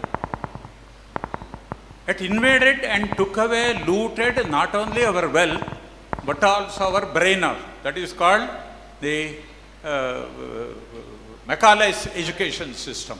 They started telling the people, they caught hold of the youngsters, telling the people, all your gods are false, all your Vedas are false, everything Indian is false, you must be ashamed of it. And we will give you our British education, it gives you so many benefits. And therefore, because our brain itself was washed, naturally that is a very important thing we lost.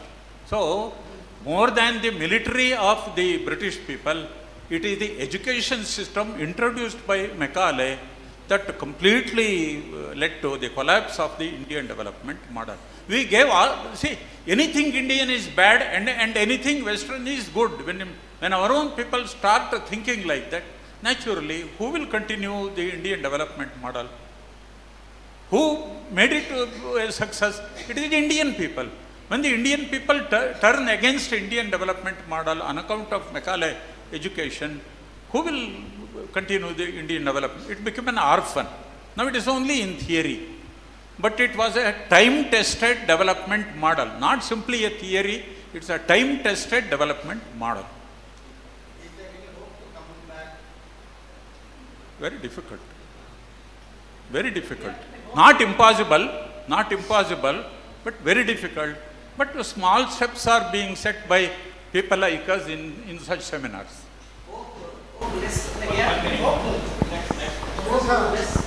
Hearty congratulations on your great exposition on the unsustainable and sustainable development.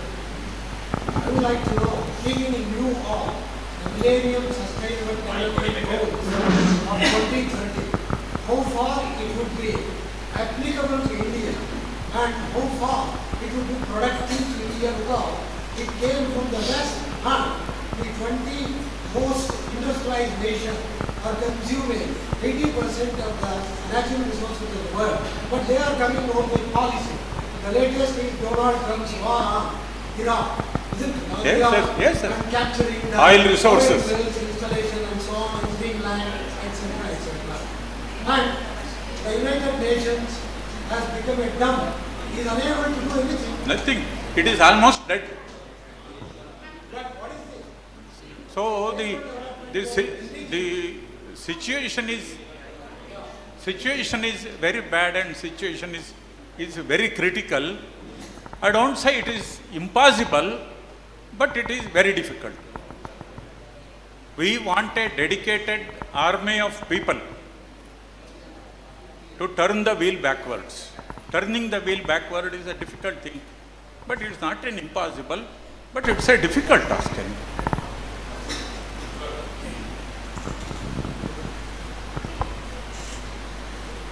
Yes.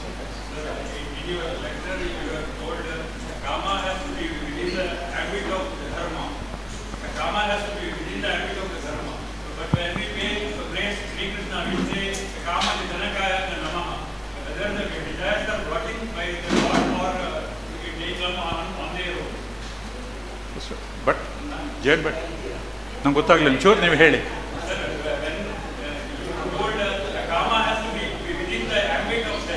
Yes. Now, when we pray Sri Krishna, we say Kama Janakaya Namaha.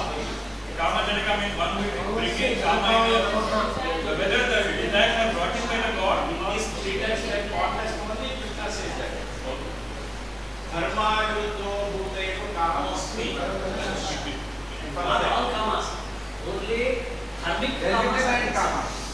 Legitimate Kama. Aviruddha Dharma Kama is protested, prohibited.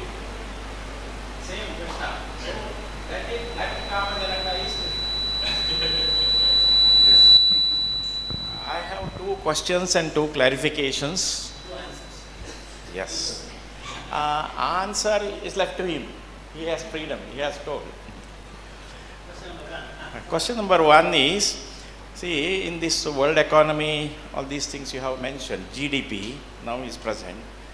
Whether was it a parameter of this GDP parameter 1700 years back, or what he has taken regarding 1700 years before this the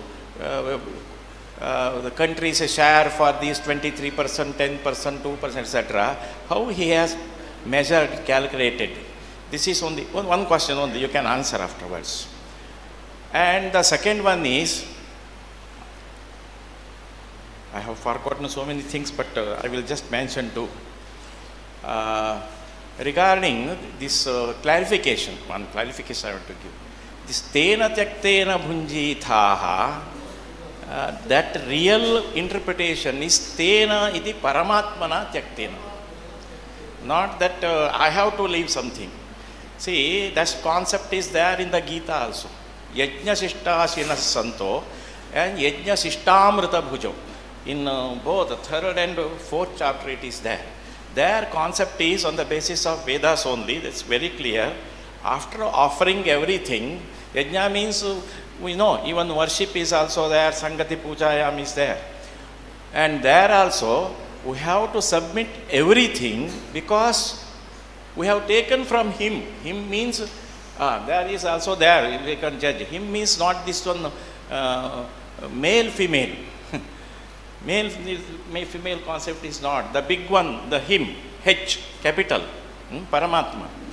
So, whatever we have offered complete, and then if we request them, that is here in we say temple also, here we say while putting anna they will not ask. Naivedya is there. Nivedana, and we have prayed that offered a share to us. That is called share yajna shishta. This is shishtachara is also. So for that purpose, it is very much clear in all bhashyas also. Tena tyaktena, whatever he has left out, whatever he has given, we are consuming this one. This is the philosophy, one thing. Second one is, you mentioned 1700 years. See, I have regarding a concrete history regarding before 1703. There was 1700 years. See, this consumerism and denying the concept of life after death is of the West based on the Bible, but present Bible. But they are against the Bible. That philosophy is also there. Religion and philosophy is separated there, but concept of religion is not here. Here concept of dharma is only there, but because of their concept of religion and practice, caste, creed, combination problem has come over here in our Bharat also. But even in the Bible, this rebirth concept was there 100%. 100%. See, Brain Vasis, a famous psychiatrist, he was the world chairman of these things also. In London, afterwards UK, more than 6 books he has written, clinically tested books. He was not a believer of all these things. After when he clinically hypnotized people regarding their birth, previous birth, etc., he could not accept these things. But it is a fact. And he, of course, refers Purana, Upanishad, everything. And he referred Bible also. Because of the Roman Empire's order, this life after death or rebirth concept was removed from the Bible. And it was after 200 or 150 years, I have concrete these things he has written also. Then they approved, conferred, just like convocation. Whatever has been removed from the Bible, it was conferred by after 70 or 100 years from the emperors, kings, not the Dharmashastra-karas, not the scholars, but from the king's order it was mentioned.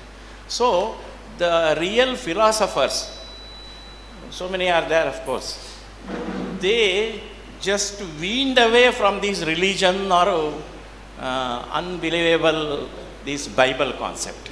It is like that. These 2 things I wanted to mention. Now, question number 1. Madison Angus has not given any methodology that he has followed to arrive at these conclusions or these statistics, especially for India and China from AD 1 to 1700. Methodology is not discussed. But since the entire world has accepted this book, we are also accepting. And we have another important thing here, because so many Indian history is a catalogue of foreign invasions. Right from very early times, people are invading India and in order to take away our wealth. Even today it is taking place. Multinational companies are also taking away our wealth in different guises. So that means to say, if India was a poor country, why should all those people come to India only in order to take away our wealth? India must have been rich. But we did not have empirical evidence. We have only secondary evidences. We did not have empirical evidence. But Madison Angus has given an empirical evidence, but the methodology is not known. That's it. But since it coincides with our secondary evidences, we have to accept it. Then regarding this needy, policy is there, no? I don't remember now. See, from 2014, our own these philosophy persons have come over as the government. Whether they have any plan or plan the policies regarding against the consumerism. If we know why it can't be implemented or any future plan, at least they have projection. We must also demand a responsible consumption policy, or what is called sustainable development, sustainable consumption policy for India. We must demand the government to frame, or at least before government frames it, we must also discuss a sustainable consumption policy. Then after your lecture and next morning, we have also two great economists here. We have one was previously economic advice to the Prime Minister of India.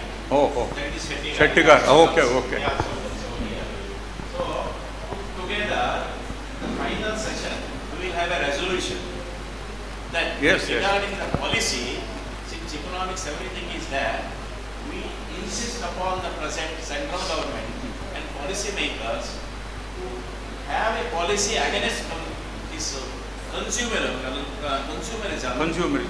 which is against the principle of our accepted established dharma.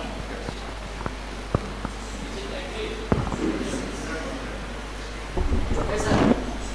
I have read one more thing. With this, I think I can wind up. Shall I say? Yes. Mahatma Gandhi was against advertisements. Nothing should be given in the form of advertisement. So, advertisement develops more and more of consumerism. And that is the way by which we try to go into the world of wants rather than limiting ourselves into the world of needs. Therefore, shall we say, today more of these things are only because of the manipulated advertisements, marketing only. It doesn't have any value, right? ಈ soap ಹಚ್ಚಿ ಎಲ್ಲ ಏನು ಆಗೋದಿಲ್ಲ, ಸುಳ್ಳೆ. ಅಲ್ಲಿ in that case ನಿಮ್ಮ advertisement ಸುಳ್ಳು, ನಿಮ್ಮ soap ಹಚ್ಚಿದ್ರೆ ನನ್ನ ಕರೆ ಹೋಗಲಿಲ್ಲ, ಅದರಿಂದ ಪೀನಲೈಸ್ ಮಾಡಿ, can we punish them legally using this? As an economist, is it possible to do it? Because most of the advertisements are stupid nonsense.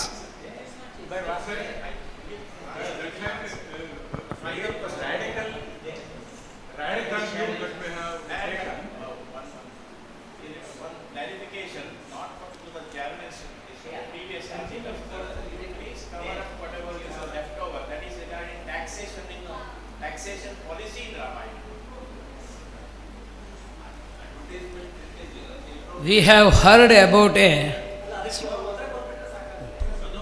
against advertisements.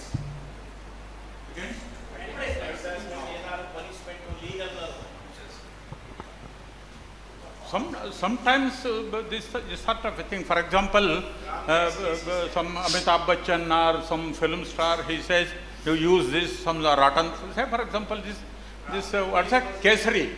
Kesari or intoxicant, this thing. They are advertising. And people are telling that they must behave in a responsible manner. They are all very rich people, very respected film actors.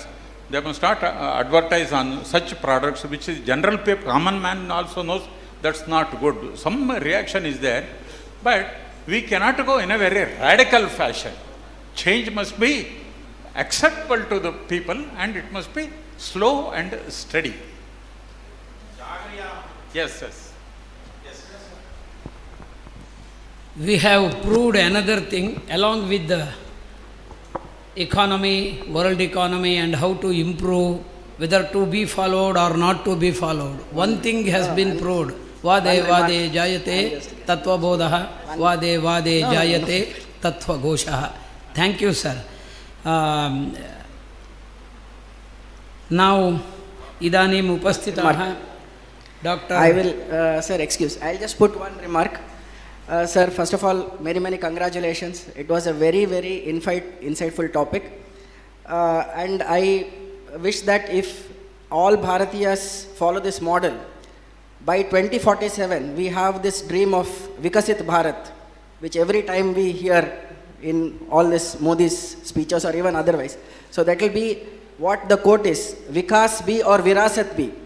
So I think this is one of the things. And being a doctor, I think my sir just left, Dr. Venugopal, and Dr. Mohan Bhatt is here. I think this Neethishastra based thing is very important even for medical professionals. So I think if you can arrange through the Indian Medical Association, we would definitely like to invite you. Sir is also a doctor, I think, practicing doctor. So it's very, very relevant in our profession today, because I'm sure sir also knows how the values have plummeted in the medical profession. So we would definitely like to have Neethishastra based medical ethics and how a present day doctor should practice sometime. We will try to coordinate with Dr. Venugopal sir, who was the ex-president of Indian Medical Association. Thank you, sir. Thank you very much for your talk. Thank you. Thank you, Dr. B.M. Kumaraswamy, for your excellent lecture presentation. Now, there is a shloka in Sushruta and Charaka also. Ekashastram adhiyano navidya. Just now I was talking to sir. Ekashastram adhiyano navidya shastra vistaram tasmat bahuvidam shastram vijaneyat vichakshana.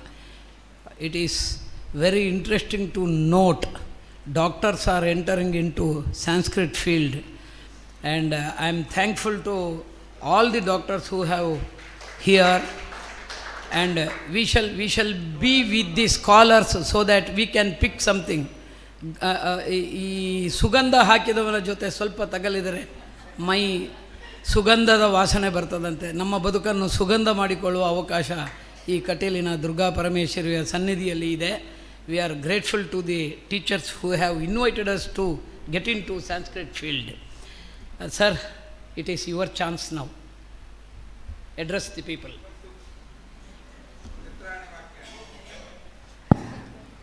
No, I would just like to conclude. I said the same thing. I always think from, Sanskrit is just my passion. I am a full-time doctor. I am a practicing physician. I am an allopathic doctor. It is just that I have that love and passion for Sanskrit. But I think these values which are there, like how sir said, Sarve bhavantu sukhinaha, sarve sant, all these values are definitely required for a doctor who is practicing, because we have to see the same thing in a patient, because he should not suffer. We should see in that aspect of the patient, so they will also benefit. So I think so many points, as he was telling, because I have zero knowledge on economics, so I was thinking in how we can make our profession better. So definitely I think Dr. Mohan Bhatt will also agree with what I said. So thank you very much for this opportunity. It's always a pleasure, because I was an ex-student of this college. And now I am just teaching what I know to the next student, so that I don't lose touch with the subject. I am not maybe even 0.1% of the knowledge. Just for my interest, I am teaching Vyakarna subject online whenever I get time, so that I am in touch with the subject. So I again thank you all for the opportunity. It's always a pleasure to be with such great people who have so much of knowledge, but they are so humble. It's definitely it's a pleasure to be here and to learn from all of you, sir. Thank you very much for the opportunity. Very much humbled. Doctor, there is a shloka, Purna kumbho nakaroti shabdam ardo ghato gosham upaitu nunam. If you can see any learned or scholars, they will not, they will not claim that they are master in that subject. By their way of living, you can make out what they are. Thank you, sir. I request Adhyakshiya Bhashana. Agachantu.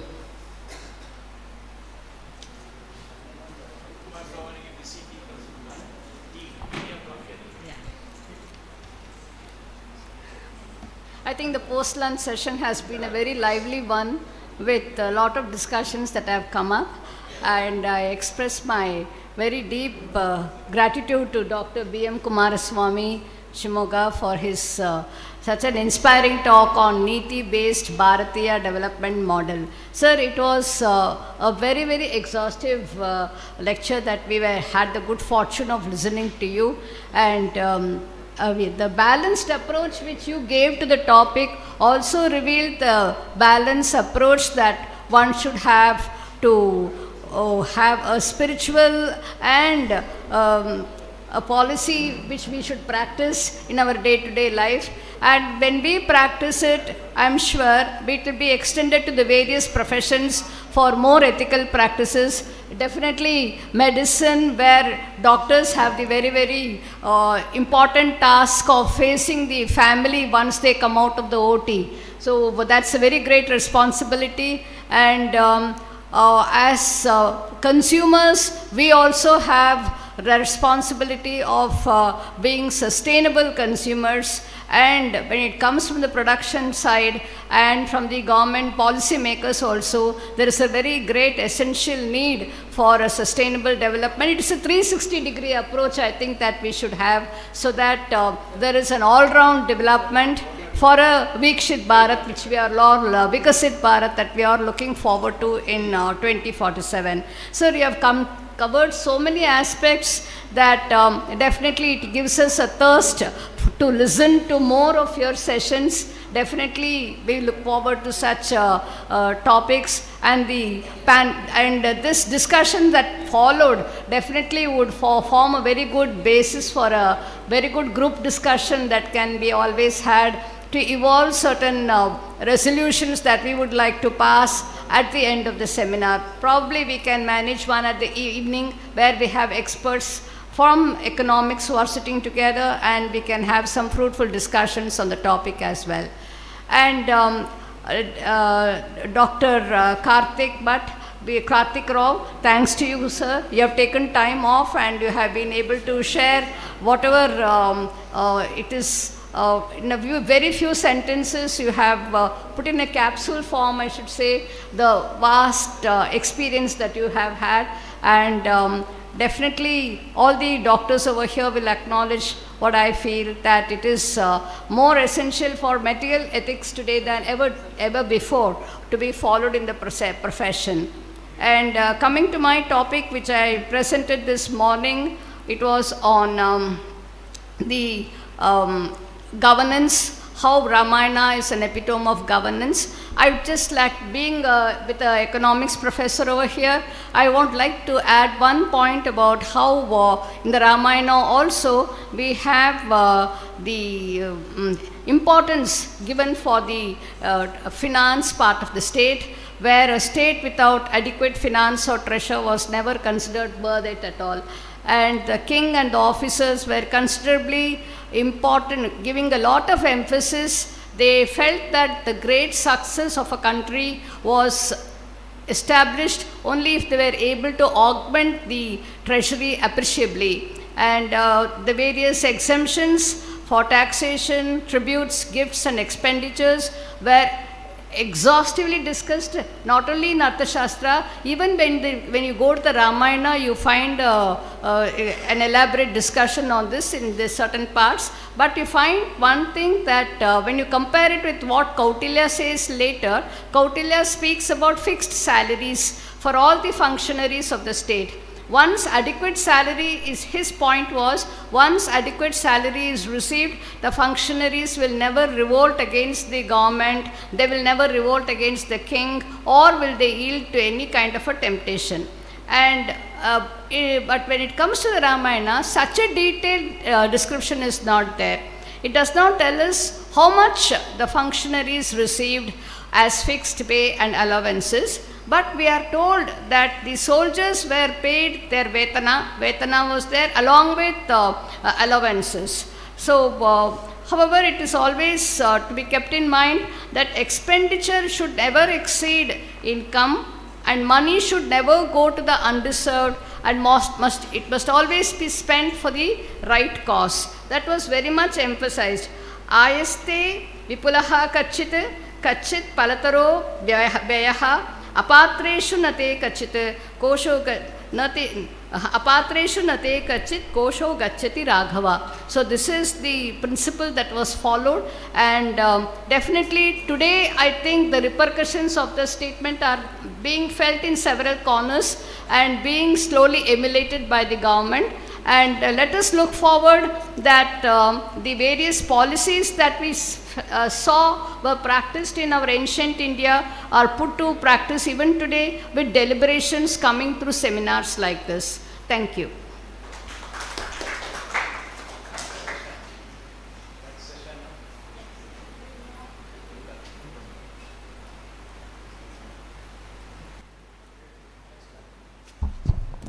धन्यवादाः। इदानीं doctor Niranjan येल्लूरु अस्य सत्रस्य समापनसमयः। अस्मिन् सत्रे समुपस्थितेभ्यः सर्वेभ्यः एकेन वाक्येन एव धन्यवादान् समर्पयामि। अग्रिमसत्रं भवति तत्क्षणमेव। जयलक्ष्मी।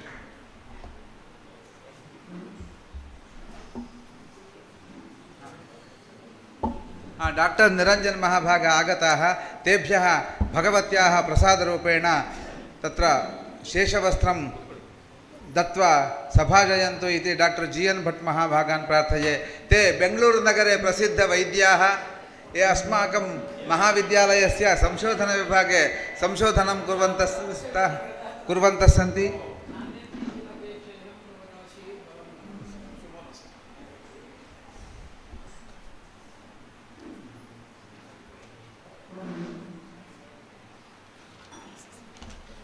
नमस्सर्वेभ्यः।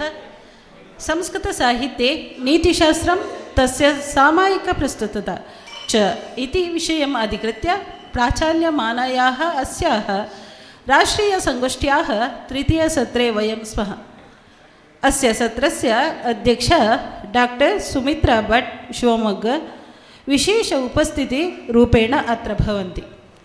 श्री CA शिवानंद पै मंगलूरु तथा डाक्टर् मोहन भट् मंगलूरु तथा डाक्टर् चंद्रकांत शृंगेरी एवं च अस्मिन् सत्रे प्रबन्धमण्डनं कुर्वन्ति कुमारी वंदना हेगडे।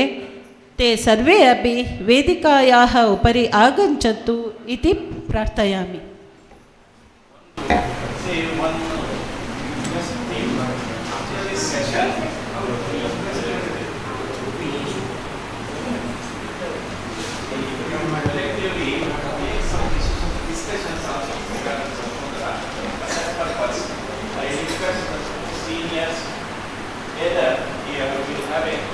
Informative meeting, 10 minutes.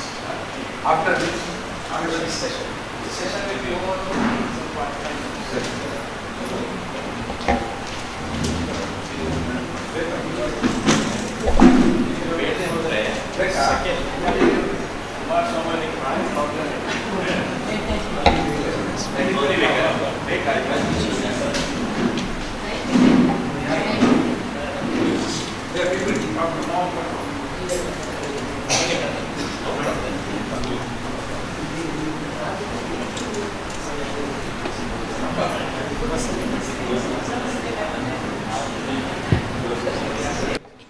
इदानीम् आगतवान् सर्वान् स्वागतं कृत्वा एतेषां परिचयं करोति कुमारी कृपा T Shetty.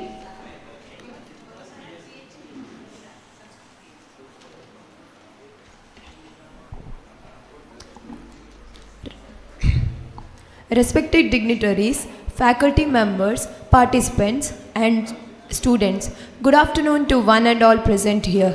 It gives me immense pleasure to welcome you all to the third session of the National Seminar on Neethishastram in Sanskrit literature and its present relevance, jointly organized by Shree Durgaparameshwari Temple, FirstGradeCollege, Kateel, Sanskrit, Shodha, Samsthana, Sirsi and Akhila Karnataka Sanskrit Parishat, Mangalore.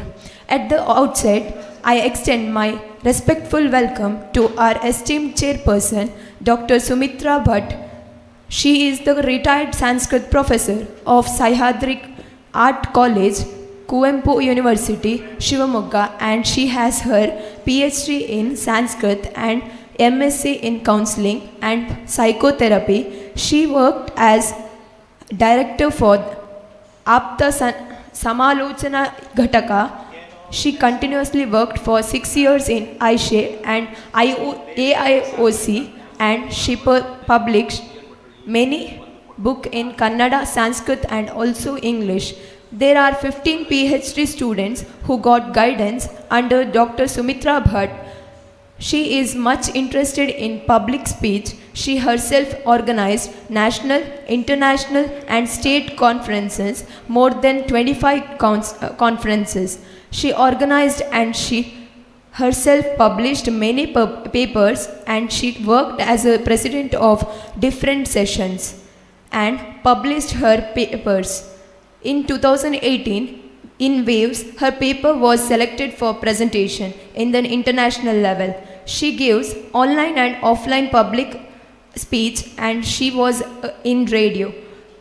Her very interesting topic is UGC project on biodiversity in Manusmriti, Arthashastra and Agni Purana. Her scholarly guidance adds great value to this session. We welcome you, ma'am. I also warmly welcome our honorable guest, C.A. Shivananda Pai.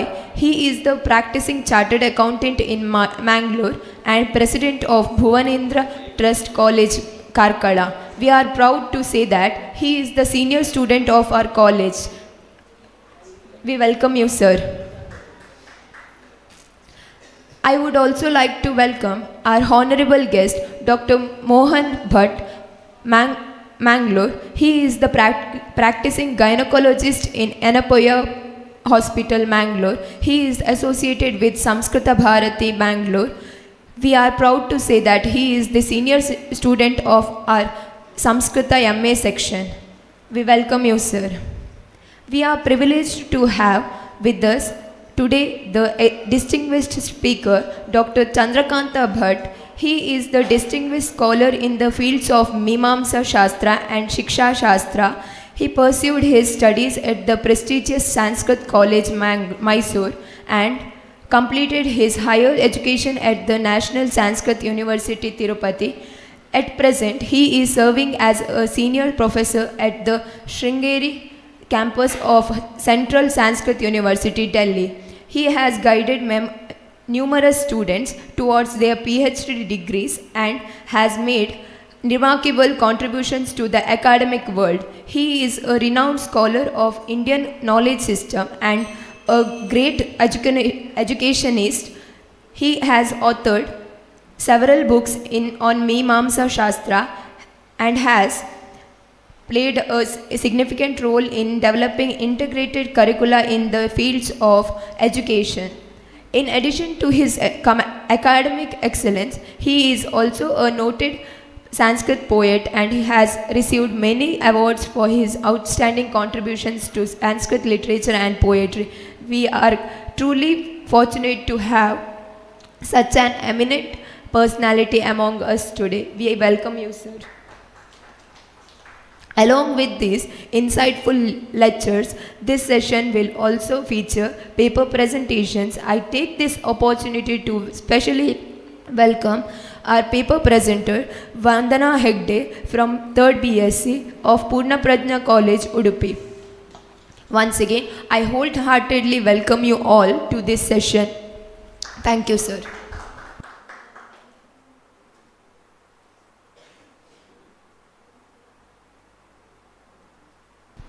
धन्यवादः कृपा इदानीं विशेष उपन्यासं कुर्वन्ति doctor Chandrakant महोदयः एतेषां विषयः Sanskrit literature in the light of NEP 2020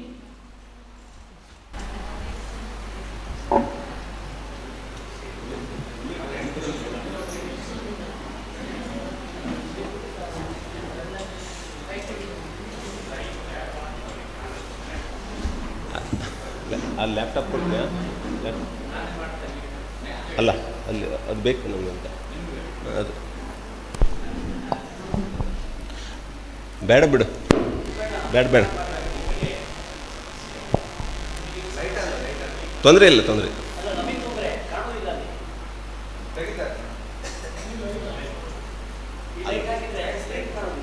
ಅಲ್ಲ ತೆಗಿತೀವಲ್ಲ ಇಲ್ಲಿ ನಿಮಗೆ ಕಾಣುವ ಹಾಗೆ ಮಾಡೋದು ಇಲ್ಲಿ ನಿಮಗೆ ಕಾಣುವಾಗ ಮಾಡ್ತೀವಿ ಅಲ್ಲ ಬೇಡ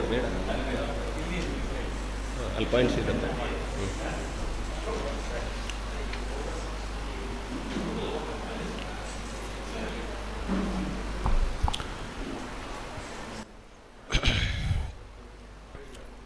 सदाशिवसमारम्भां शङ्कराचार्यमध्यमाम् अस्मदाचार्यपर्यन्तां वन्दे गुरुपरम्पराम् अविद्यामूलनाशिन्यै विद्यावयवमूर्तये सर्वविद्याप्रदायिन्यै मूकाम्बायै नमो नमः। मान्याः अस्य सत्रस्य अध्यक्षाः आचार्याः सुमित्रा भट्ट वर्याः तथैव विशेषरूपेण आगताः डॉक्टर महोदयाः वैद्याः पत्रप्रस्तुतिं करोति एषा बालिका। तथैव अत्र ये उपस्थिताः सन्ति सभामुखं पुरतः सर्वेपि मत् गुरुतुल्याः वर्तन्ते। GN भट्ट वर्याः आचार्याः सन्ति, आचार्याः MG हेगडे वर्याः सन्ति, आचार्याः अस्माकं रमेश वर्याः सन्ति, मित्रमणयः मंजुनाथ भट्ट वर्याः सन्ति, मित्रमणयः दिनकर मराठे वर्याः सन्ति, तथैव श्रीवत्स वर्याः। अत्र बहवः मे मित्रमणयः सन्ति, गुरवः सन्ति, मार्गदर्शकाः सन्ति, विशेषेण अस्माकं कृष्णमूर्ति वर्याः सन्ति। ते सर्वकलासु कुशलाः जनान् रञ्जयन्ति। वयं गतवर्षे एव तान् आहूतवन्तः अस्माकं कार्यशालायां। क्षणाभ्यन्तरे मोहयन्ति लोकं तत्तादृशाः। अस्तु, इदानीं मम शीर्षकम् अस्ति आचार्याणां पद्मनाभ मराठे वर्याणां मार्गदर्शने अत्र आगतवान् अस्मि। तेभ्यः कार्तज्ञं विनिवेद्य किञ्चित् बालभाषितं वक्तुम् इहे। अत्र राष्ट्रियशिक्षानीतिः तथैव संस्कृतनीतिसाहित्यम् इति अत्यन्तविशालः विषयः, विस्तृतः विषयः, अनलिमिटेड सब्जेक्ट, अनलिमिटेड कंटेंट इति वक्तुं शक्नुमः। यतोहि संस्कृतसाहित्यं सागरवदस्ति। तादृशसागरे वयं किञ्चित् किञ्चित् स्वीकृत्य अत्र राष्ट्रियशिक्षानीत्या सह योजयामः चेत् बहु कष्टं भवति। यतोहि संस्कृते किं नास्ति, सर्वविधनीतयः संस्कृते वर्तन्ते एव। भवन्तः जानन्ति, यदि अस्ति तदन्यत्र, यन्यः अस्ति न कुत्रचित्। तत्तादृशम् अस्ति। तथापि किञ्चित् वक्तुं प्रयत्नं करिष्ये। अत्र राष्ट्रियशिक्षानीतिः संस्कृतसाहित्यस्य कृते, राष्ट्रियशिक्षानीतिः इत्युक्ते 1968, 1986 अनन्तरं पुनः 2020। अत्र 2020 एव भवद्भिः ध्यातव्यं, स्मर्तव्यं, पुरातनं न स्मर्तव्यं। यतोहि अस्माकं कर्नाटकसर्वकारः NEP 2020 उच्यते चेदेव कंपितः भवति। पुनः तिरस्कारं कृत्वा न्यक्कृत्वा कर्नाटकीयनीतिमेव वयं कर्नाटके भिन्नशिक्षणनीतिं वयं अनुपालयामः इति प्रयत्नं कुर्वन्तः वर्तन्ते। कारणम् इदमेव अत्र भारतम् इंडिया एव भवतु, भारतं न भवतु इति कारणं तावदेव। इंडिया भवतु अथवा इंडिका भवतु, कदापि भारतं न भवतु इत्येव प्रायः स्यात्। 2020 राष्ट्रियशिक्षानीतिः, समयं भवन्तः एव वदन्तु, शिक्षानीतिः संस्कृतसाहित्यस्य कृते बहु महत्त्वपूर्णं स्थानम् अदात्। न केवलं शास्त्रीयभाषा इति धिया महत्त्वं नास्ति, अत्र भारतीयज्ञानपरम्परायाः आकरः अस्ति, स्रोतांसि वर्तन्ते इति कारणेन अत्र दत्तमस्ति। तत्र संस्कृतवाङ्मये तत्त्वशास्त्रीयं, राजनैतिकं, दार्शनिकं, भारतीयं, वैज्ञानिकं, नैतिकञ्च तत्त्वम् अन्तर्निहितमस्ति इत्यतः कारणात् बहु महत्त्वपूर्णं स्थानं प्रादात्। परन्तु अत्र मया केवलं राजनैतिकं, तत्त्वशास्त्रीयं, दार्शनिकं, वैज्ञानिकं, नैतिकम् इति उक्तं किल। एतद्विहाय बहुविधविषयाः संस्कृतसाहित्ये वर्तन्त एव, तत्र संशयः नास्ति। राष्ट्रियशिक्षानीतिः संस्कृतभाषाम् अमृतां भाषां मनुते।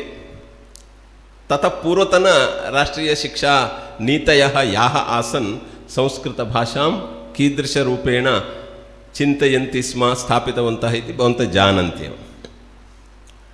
अस्तु, अतः अमृताम् इमां भाषां परिभावयन्ती भारतीयशिक्षायाः सञ्जीवनी इति मनुते।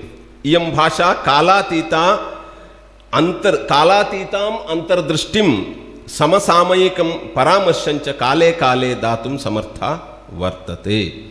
इत्युक्ते संस्कृतभाषा कदापि पुरातनभाषा नास्ति, कदापि अनुपयुक्ता अथवा असामयिकभाषा इति नास्त्येव। सर्वदा काले काले अपेक्षितमार्गदर्शनं यच्छति एव। तत्रापि विशेषेण शिक्षाक्षेत्रं प्रभावयन्ती आबहोः कालाद् वर्तते। शिक्षाक्षेत्रम्, अहं शिक्षाक्षेत्रे अस्मि, शिक्षाशास्त्री अस्मि, अतः तदेव विशेषेण अत्र प्रस्तौमि। कारणं किमित्युक्ते तत्र नीतिशास्त्रं, शासनविधिः, सामाजिकदायित्वञ्च संस्कृतवाङ्मये सन्ततधारारूपेण समायोजितम् उपलभ्यते। इदानीं नेक्स्ट् गच्छतु। सन्ततधारारूपेण उपलभ्यते। भवन्तः जानन्त्येव शासनविधिः, नीतिशास्त्रं सर्वं संस्कृते उपलभ्यते एव, तत्र संशयः नास्ति। तस्मात् कारणादेव शिक्षाक्षेत्रं प्रभावयन्ती संस्कृतभाषा विराजते।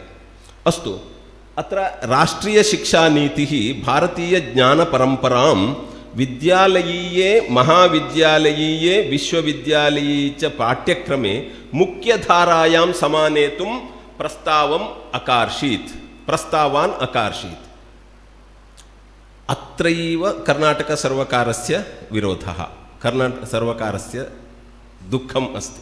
कारणम् इत्युक्ते मुख्यधारायां संस्कृतम् ऐच्छिकरूपेण वा कुत्रचित् भवतु, चिन्ता नास्ति, परन्तु मेन् स्ट्रीम् यत्र विज्ञानस्य अध्ययनं, सैन्स् अध्ययनं भवति, यत्र वैद्यकीयम् अध्ययनं भवति, यत्र राजनैतिकम् अध्ययनं भवति, यत्र औद्यमिकम् अध्ययनं भवति, तत्र सर्वत्र संस्कृतभाषायां विद्यमानज्ञानस्रोतांसि यदि प्रवहन्ति, अन्तर्भूतानि भवन्ति, तदा अन्यत् सर्वमपि पार्श्वे गच्छति। अन्यानि ज्ञानस्रोतांसि पार्श्वे गच्छन्ति, तद् ग्यारण्टी अस्ति। अतः एव भीतभीताः सर्वे वर्तन्ते NEP 2020 इत्युक्ते।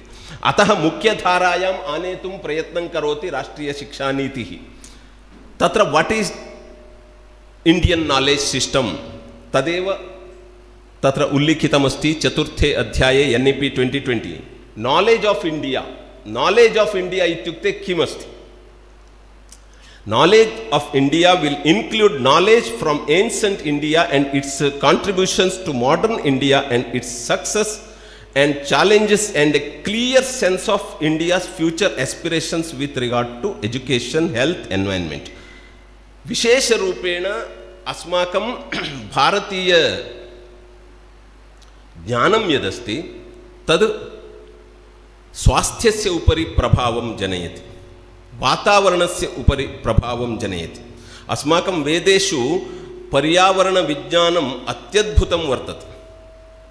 पर्यावरणस्य संरक्षणम् एव अस्माकं जीवनस्य संरक्षणम् अस्ति। अतः एव जलम् इत्यस्य पर्यायपदमेव जीवनम् अस्ति।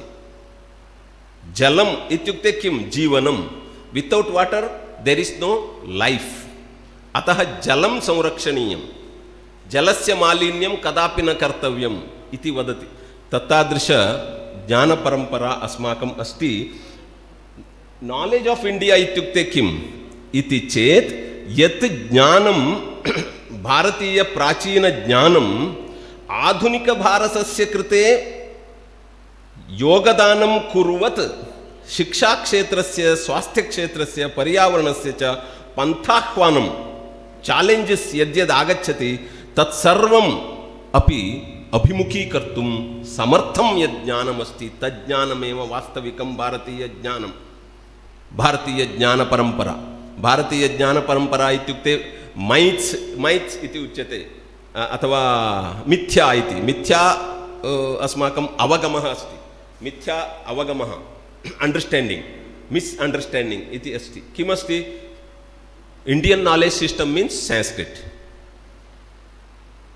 Knowledge of India इत्युक्ते संस्कृतम्, अन्यत् किमपि नास्ति इति. नो, तादृशं नास्ति. संस्कृतम् एकं पार्ट् अस्ति, तत्र पार्शियल् अस्ति. अतः अस्माकं पुरतः विद्यमान चालेञ्जस् यद्यद् आगच्छति तेषां पथ्याह्वानानाम् अभिमुखीकर्तुं यत् समर्थं ज्ञानमस्ति तदेव भारतीयं ज्ञानं, भारतीयज्ञानपरम्परा. तथैव अस्माकं भविष्यस्य आकाङ्क्षाः याः वर्तन्ते तासाम् आकाङ्क्षानां परिपूर्त्यर्थं यज्ञानं भारतीयसाहित्ये भारतीयसंस्कृतौ विराजते तज्ज्ञानं वास्तविकभारतीयं ज्ञानम् अस्ति इति NEP 2020 उल्लिखति. अत्र चाप्टर् 4 पायिण्ट् नम्बर् 27. अहं तत्र फुल् पेराग्राफ् न लिखितवान्, जस्ट् इम्पार्टेण्ट् सेण्टेन्स् तत्र योजितवान् अस्ति. अतः राष्ट्रियशिक्षानीतिः भारतीयपारम्परिकज्ञानं नाम किमिति व्याख्यानम् आदौ करोति, तदेव करोति. ओके, नेक्स्ट् गच्छतु. भारतीयज्ञानपरम्परान्तर्गतं नीतिसाहित्यं सामाजिकीं नैतिकीं व्यावहारिकञ्च जागरूकतां विद्यालयस्तरादेव समुत्पादयितुं समर्थम् अस्ति. It's a special quotation. भारतीयज्ञानं यदस्ति तद् ज्ञानं एक्चुअली विद्यालयस्तरादेव बाल्यस्तरादेव अपेक्षितज्ञानम् अपेक्षितव्यवहारज्ञानम् अपेक्षितनैतिकज्ञानं दातुं समर्थम् अस्ति. अतः एव अपेक्षते. प्रासङ्गिकता तत्र अस्ति, इदानीमपि अपेक्षते इति तत्र NEP 2020 उल्लिखति. एतस्मादेव कारणात् राष्ट्रियशिक्षानीतेः पाठ्यक्रमपरारूपे NCF इति उच्यते, नेशनल् करिकुलम् फ्रेम्वर्क्. तत्र especially secondary school education, school level education मध्ये स्वीकुर्मः चेत् अस्य संस्कृतनीतिसाहित्यस्य विशिष्टं स्थानं तद् अलङ्करोति, तत्र भजनं करोति. राष्ट्रियशिक्षानीतिः संस्कृतनीतिसाहित्यं भजते. नीतिसाहित्यं विना किमपि नास्ति. किमर्थम् इति अग्रे उच्यते मया. तत्र पश्यन्तु, students will be taught at a young age the importance of doing what's right and will be given a logical framework for making ethical decisions. नैतिक निर्णय स्वीकरणे इदानीं भवन्तः पश्यन्त्येव, झटिति 1 मार्क्स् न्यूनम् आगतं चेत् झटिति सुसैड् एव. No other thinking, no other way. यदि इंजीनियरिंग समाप्य कैंपस सिलेक्शन न भवति, no way to get job इति चिन्तयन्ति ते डिप्रेशन मध्ये गच्छन्ति. अतः एव एतत् सर्वम् अपेक्षते. इंडियन नॉलेज सिस्टम अपेक्षते. Ethical decisions. Children will have the opportunity to read and learn from the original stories of especially Panchatantra, Jataka, Hitopadesha and others. Fun fables इत्युक्ते दन्तकथाः and inspiring tales from the Indian tradition and learn about their influences on global literature. इत्युक्ते तत्र किं किम् influence करोति इति तत्र स्वीकृतम् अस्ति. सेवा इत्युक्ते का, त्यागः इत्युक्ते कः, सहिष्णुता इत्युक्ते का, विविधता डैवर्सिटी इति वयं वदामः. विविधता इत्युक्ते का, संघभावः, संघे शक्तिः कलौ युगे इति वयं संस्कृते वदामः. What is the meaning of unity? संघभावः कः? तथैव सच्चारित्र्यं, गौरवभावः. इदानीं ज्येष्ठानां कृते गौरवदानं नास्त्येव. गौरवभावदानम्, उपकारभावः, समचित्तता, एकता, न्यायवेत्तता, तथैव स्वातन्त्र्यं. स्वातन्त्र्यं नाम किम्? इदानीं स्वेच्छा एव स्वातन्त्र्यमस्ति. स्वातन्त्र्यं, तथैव सन्मानं, कथं गौरवं दातव्यं, सम्मानं कुत्र दातव्यम् इत्यपि नास्ति. तथैव सहोदरता. जानन्त्येव संविधानं वदति लिबर्टी, फ्रेटर्निटी एंड इंटिग्रिटी इति वदति. तत्सर्वं कुतः प्राप्यते? तत्सर्वं संस्कृतसाहित्यात् प्राप्यते, अन्यथा न प्राप्यते एव. अतः एतद्दिशि चिन्तयामः चेत् शिक्षानीतिः तथैव संस्कृतनीतिसाहित्यम् इति चिन्तयामः चेत् अत्र कम्पौण्ड् फ्रेम्वर्क् स्वीकृत्य भवन्तः अग्रे चिन्तयन्तु। एतस्मिन् फ्रेम्वर्क् मध्ये शिक्षानीतेः उद्देश्यानि कानि भवितुम् अर्हन्ति इति मया तत्र प्रतिपाद्यते। शिक्षानीतेः उद्देश्यानि बहूनि सन्ति, so many objectives are there, but limited objectives अत्र प्रोच्यते मया। शिक्षानीतेः उद्देश्यानि नंबर 1 आधुनिकशिक्षया सह भारतीयज्ञानपरम्परायाः समेकीकरणम्, integration of ancient knowledge to modern knowledge, तद्वयोः समन्वयः एकीकरणं कर्तव्यम् अस्ति। राष्ट्रीयशिक्षानीतिः वाञ्छति यत् भारतीयं परम्परागतं ज्ञानं पाठ्यक्रमे मुख्यधारायां समागच्छेत्। परम्परागतं ज्ञानं तत्रापि विशेषेण विदुरनीतिः, हितोपदेशः, चाणक्यनीतिः, पञ्चतन्त्रञ्च समाहितं भवेत्। इदानीं वस्तुतः मम अंडर मध्ये पंचतंत्र विषय पंचतंत्रं स्वीकृत्य how we can apply in the school curriculum इति विषये शोधच्छात्रः कश्चित् स्वीकुर्वन् अस्ति मम अधीने मार्गदर्शने शोधं कर्तुं रिसर्च कर्तुम्। अतः तादृश ग्रन्थाः अत्र प्रधानपाठ्यक्रमे समागच्छेयुः, तदा एव अस्माकं छात्राणां व्यवहारे नैतिकतायां परिवर्तनम् आगच्छति इति NEP 2020 साक्षात् वदति। अत्र एतद् उल्लेखः अस्ति 4.27-28 मध्ये एव अस्ति। मया अत्र उल्लिखितमेव अत्र उक्तमस्ति, अन्यत् किमपि नास्ति। शिक्षया मूल्यस्य नैतिकतायाः च विकासार्थम् एतेषां नीतिग्रन्थानां पाठ्यक्रमे समायोजनम् अनिवार्येण भवेत् इति स्पष्टतया वदति।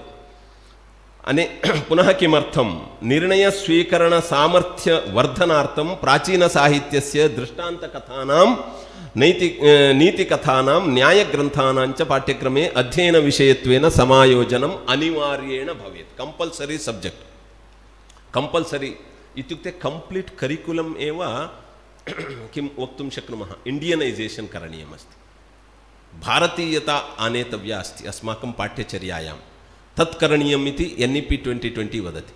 वयं तद् सर् उक्तवन्तः मेकाले विषये, मेकाले एव डेस्ट्रायर् आफ् इण्डिया। किमपि प्रशासनम् अस्माकं संस्कृतेः नाशं वा अस्माकं बुद्धेः नाशं वा अस्माकं जीवनस्य नाशं नाकरोत्, मेकाले शिक्षणपद्धतिः एव अकरोत्। मेकाले किं कृतवान् तदेव कृतवान् अस्ति यत् शरीरेण रक्तेन आहारेण भारतीयाः भवन्तः भवन्तु नाम, परन्तु मस्तिष्केन चिन्तनेन शिक्षया अस्माकं वैदेशिकाः पाश्चात्याः भवन्तः भविष्यन्ति चेत् अत्र सर्वं स्वतः एव नश्यति, पुनः कोऽपि नाशकस्य अपेक्षा अस्ति इति उक्तवान् सः। तदेव कृतवान् अस्ति। चिन्तनशक्तेः एव विनाशः जातः अस्ति, भारतीयचिन्तनशक्तेः। निर्णयस्वीकरणसामर्थ्यवर्धनार्थं प्राचीनसाहित्यस्य अध्ययनम् अपेक्षते। तथैव चारित्रिकविकासः नैतिकविकासश्च उत्तमव्यक्तित्वसम्पादने प्रधाने भवतः। पर्सनालिटी डेवलप्मेंट इति वदामः वयं। क्यारेक्टर् बिल्डिंग एव नास्ति चेत् कथं व्यक्तित्वविकासः भवति? कस्मिन्नपि कर्मणि एथिक्स् एव नास्ति चेत् कथं पर्सनालिटी डेवलप्मेंट भवति? इदानीं कृतिचौर्यम् इत्यादि इत्यादि नास्त्येव। अतः इदानीं PhD मध्ये सर्वत्र UGC द्वारा आनीतमस्ति, compulsory you have to submit plagiarism certificate. नो चेत् किमर्थम् अपेक्षितम् अस्ति? यदि आत्मनि तादृश सत्यभावः, तादृश शुद्ध चिन्तनम् आसीत् चेत् तदपेक्षितमेव नासीत्, तद् गतम्। अतः इदानीं कानून् द्वारा एव, कान्स्टिट्यूशन् द्वारा अथवा सर्वकारशासनद्वारा एव सर्वं करणीयमस्ति, मार्गान्तरं नास्ति, तादृशस्थितिः अस्ति। अतः NEP 2020 अत्र एम्फसैस् करोति। राष्ट्रीयशिक्षानीतेः प्रधानाधारस्तम्भ एव विश्वनागरिकता सम्पादनम्, अक्वैरिंग ग्लोबल सिटिजनशिप। भारतं बहुपूर्वमेव अवादीत् वसुधैव कुटुम्बकम् इति। ಅಯನ್ನಿಜಃ ಪರೋವೇತಿ ಗಣನಾ ಲಘುಚೇತಸಾಂ ಉದಾರಚರಿತಾನಾಂತು ವಸುದೈವ ಕುಟುಂಬಕಂ. ಭಾರತೀಯಾಃ ಉದಾರಚರಿತಾಃ ತತ್ರ ಡೌಟ್ ಏವ ನಾಸ್ತಿ. ತದ್ ನಿರೂಪಣೀಯಂ ತತ್ ಸಾಧನೀಯಂ ತಥೈವ ತದನುಗುಣಂ ಅಸ್ಮಾಕಂ ದೇಶಸ್ಯ ಸ್ವರೂಪಂ ಭವಿತವ್ಯಂ ಚೇತ್ ತದರ್ಥಂ ಕಿಂ ಕರಣೀಯಂ. We have to adopt global citizenship system ವಸುಧೈವ ಕುಟುಂಬಕಂ इति यत् स्वरूपमस्ति तद् अस्माकं पाठ्यक्रमे योजनीयं. We have to adopt it in our curriculum. Then only we can produce the goods of knowledge in this ethics. एतादृश नीतिशास्त्रे वयं ज्ञानं दातुं शक्नुमः.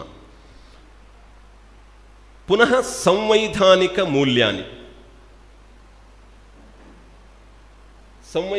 मूल्यानि लास्ट अस्ति प्रधानानि भवन्ति. NEP 2020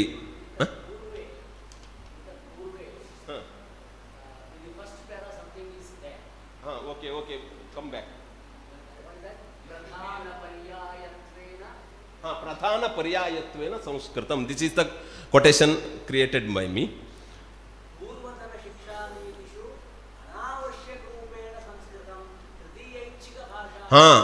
अत्र ममापि सन्देहः अस्ति.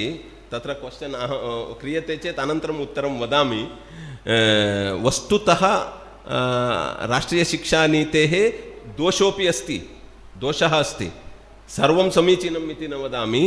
अस्माकम् इदानीं राष्ट्रियशिक्षानीतिः अनिवार्यरूपेण संस्कृतं भवेत् पाठ्यक्रमे इति कुत्रापि न वदति.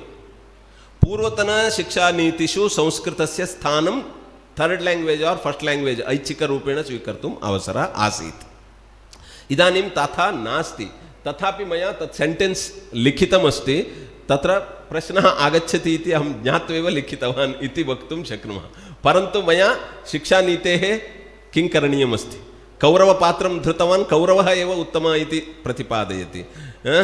भीमसेनस्य पात्रं स्वीकृतवान्, भीमसेन एव उत्तमः इति प्रतिपादयति. तद्वत् अत्र मया किञ्चित् परिकल्पितमस्ति. प्रधानपर्यायत्वेन संस्कृतं. प्रधानपर्यायत्वेन संस्कृतम् इत्युक्ते not that meaning.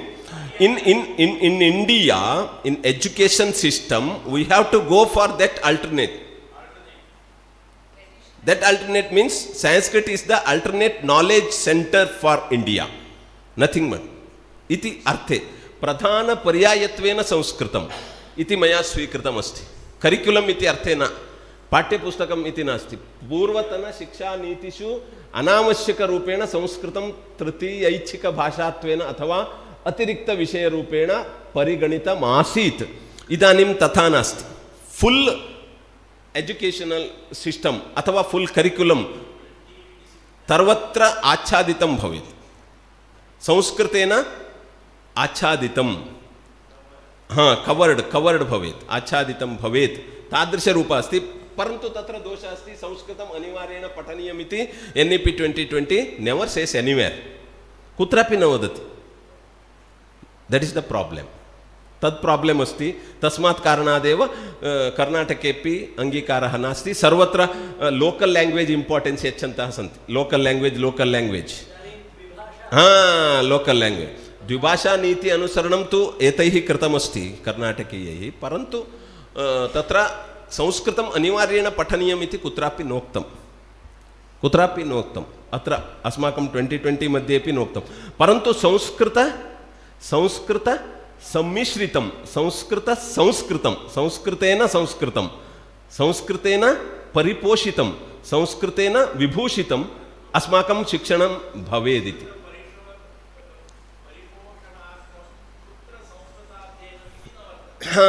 तद् अस्माभिः सर्वत्र पठनीयं. किञ्चित् इत्युक्ते भवताम् आहारः कः प्रधानः आहारः इति नोच्यते. आहारः शुद्धः भवेत्. भोजनम् अत्यन्त परिशुद्धं भोजनं भवेत्. तत् कुत्र मिलति? परिशुद्धं भोजनं संस्कृते एव मिलति.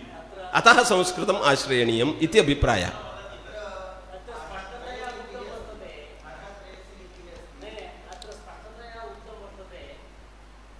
संस्कृतस्य ज्ञानस्य उपयोगः करणीयः.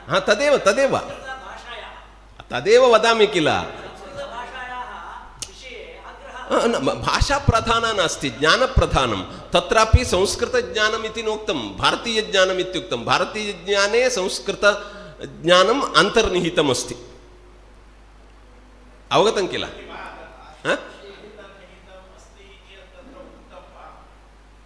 न, एतद् मया उच्यते।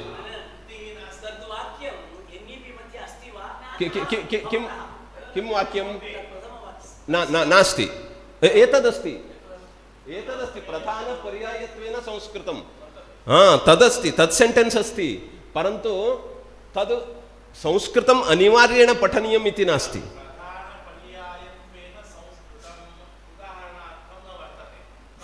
न वर्तते, तदेव किञ्चिदपि नास्ति, तदेव।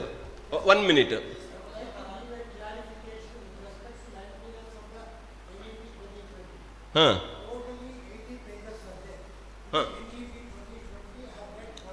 Okay.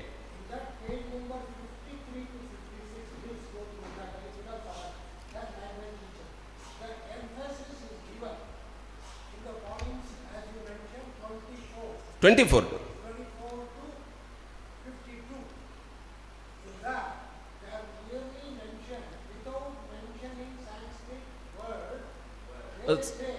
Indian knowledge, some texts are quoted. Indian traditional languages, they say. Traditional languages.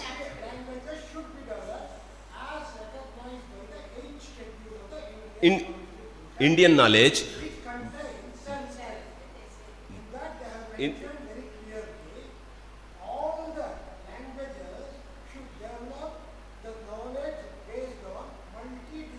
Multidisciplinary. Next point, that is multidisciplinary एव अस्ति.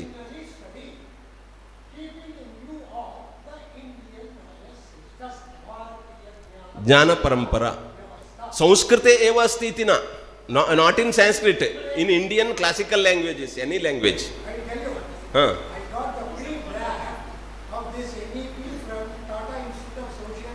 Okay.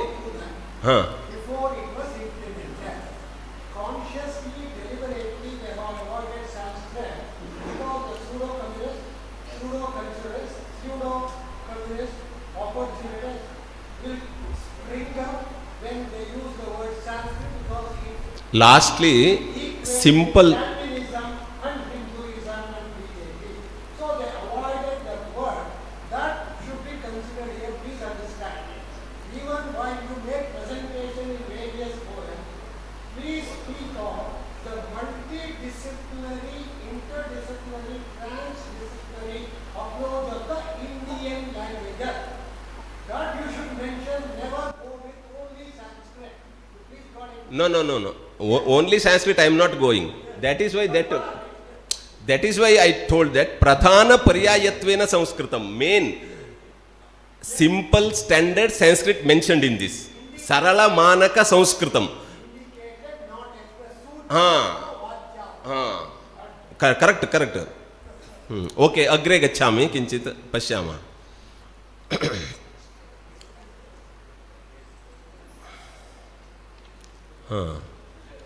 जीवन कौशल प्राप्ति प्रधान अस्ति। तत् हितोपदेश पंचतंत्रादि नीति ग्रंथाः कथा माध्यमेन जीवन कौशलं बोधयन्ति इत्यतः तेषां ग्रंथानाम् अनुप्रयोगः शिक्षायाः प्रारंभिक स्तरे स्यात्, येन सामाजिक नीतेः सर्वव्यवहारस्य सामूहिक बुद्धेश्च विषये बोधनं जायते। अत्र स्पष्टतया उक्तमस्ति पंचतंत्र एंड हितोपदेश, तद्वत् सिंपल स्टैंडर्ड संस्कृत इति वर्ड अस्ति। अनन्तरं Kadambari, Banabhatta Kadambari and etcetera also mentioned in this NEP 2020, but not as a language, only as Indian knowledge system. Okay.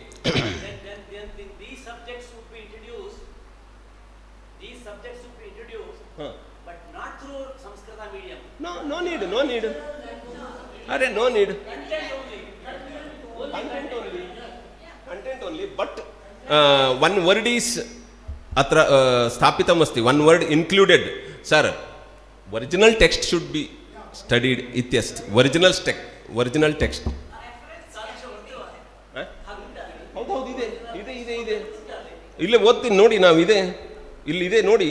Children will have, ಇದು NEP 2020 I brought year. No, 16, page number 16, 4.28, I will read it. You see, children will have the opportunity to read and learn from the original stories of the original stories. ಅಂದರೆ ಕನ್ನಡದಲ್ಲೂ ಇರ್ಬೋದು, ತೆಲುಗುದಲ್ಲೂ ಇರ್ಬೋದು, but original stories of Panchatantra and Hitopadesha. Language is not mentioned. Not mentioned. Okay. That is why Pradhana Paryayatvena Sanskritam. As far as I understand, three language policy is introduced in NEP, and out of three, 2 languages are said to be Indian, including Sanskrit, and 1 language can be of foreign origin, which can be included as English, which is not compulsory. English can be read and understood as a foreign language, and another 2 languages can be from Indian origin. So the first. Okay, sir. I have very important points in next pages. Okay. Very good discussion, but let me complete. Why? Because NEP 2020 is different, Niti Sahitya is different. How to teach Niti Sahitya, that is my point here. How to teach Niti Sahitya. What are the methods to be followed for teaching Niti Sahitya? Okay.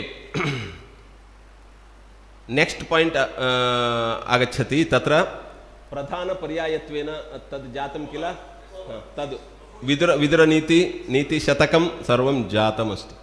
Bahu vishayasya upagamah विशेषेण प्रस्तुतो अस्ति.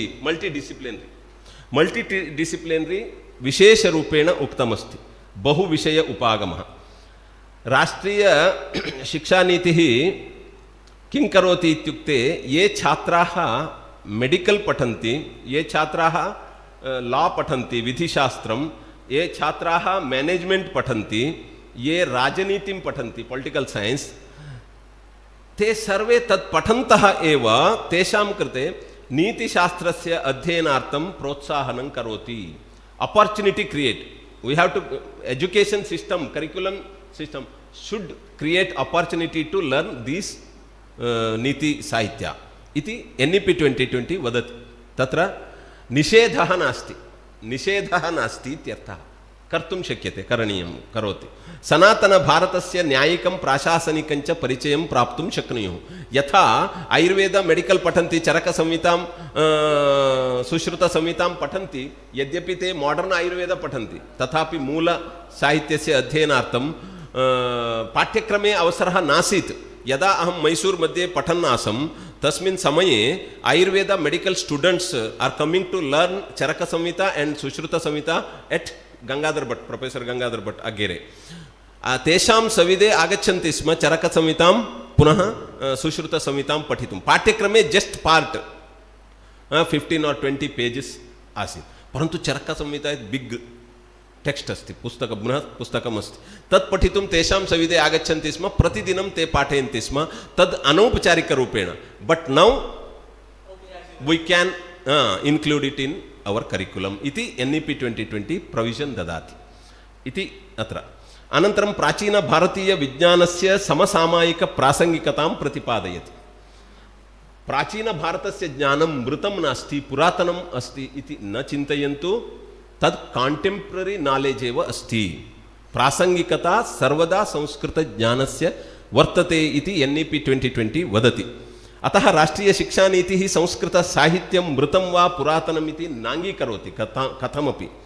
एते नीतिग्रन्थाः आधुनिक जीवनस्य प्रत्याह्वानानि समाधातुं सक्षमाः सन्ति. Challenges अभिमुखीकर्तुम् अस्माकं ग्रन्थाः समर्थाः सन्ति इति दृढं वदति. अर्थशास्त्रं चाणक्यनीतिं च अधीत्य छात्रः राजतन्त्रं राज्यतन्त्रं राज्यशासनञ्च अवगन्तुं शक्नोति। राजर्षितत्त्वानि अनुप्रयुज्य आधुनिके काले अपि नेतृत्वं तन्नैतिकतां परिपालयितुं समर्थो भवति इति विश्वासं प्रकटयति। अपि च संस्कृतम् अपि अधिगच्छति, संस्कृतिमपि अधिगच्छति। समग्रशिक्षां विशेषेण प्रतिपादयन्ती इयं शिक्षानीतिः शिक्षायां समग्रतापूरणे नीतिग्रन्थानां पात्रम् अनितरसाधारणम् इति समुल्लिखति। Print mistakes may be there. अनितरसाधारणम् इति समुल्लिखति इत्युक्ते समग्रतापूरणे, समग्रता होलिस्टिक डेवलपमेंट ऑफ नॉलेज, तत् पूरयितुम् एते ग्रन्थाः प्रधानाः भवन्ति।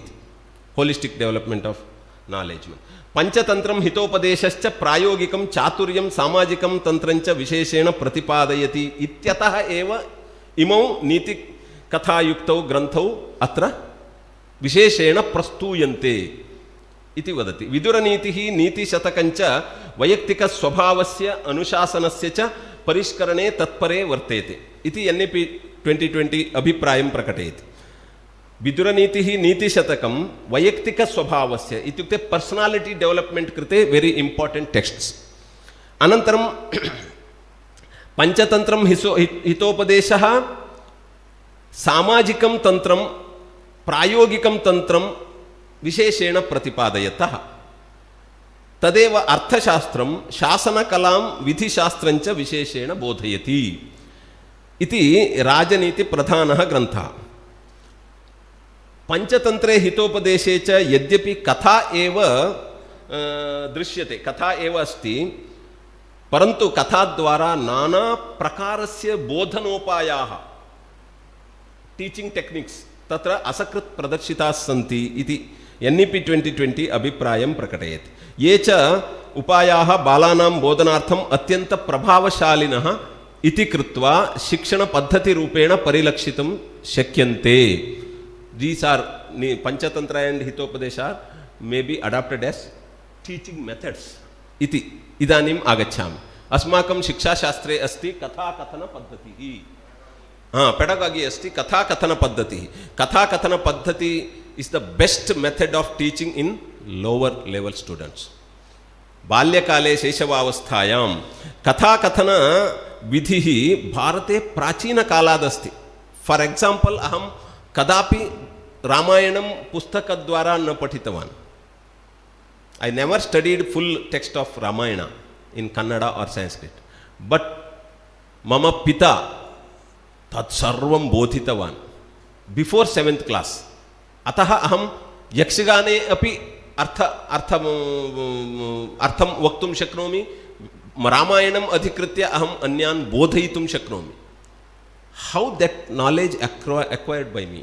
इत्युक्ते कथाश्रवणद्वारा।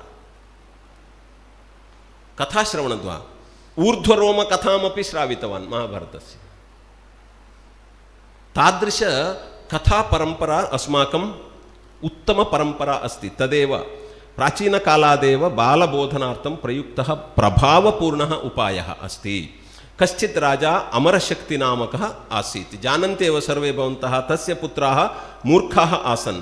तेषां शिक्षणमेव तस्य चिंता आसीत्, चिन्तायाः विषयः आसीत् अभूत्।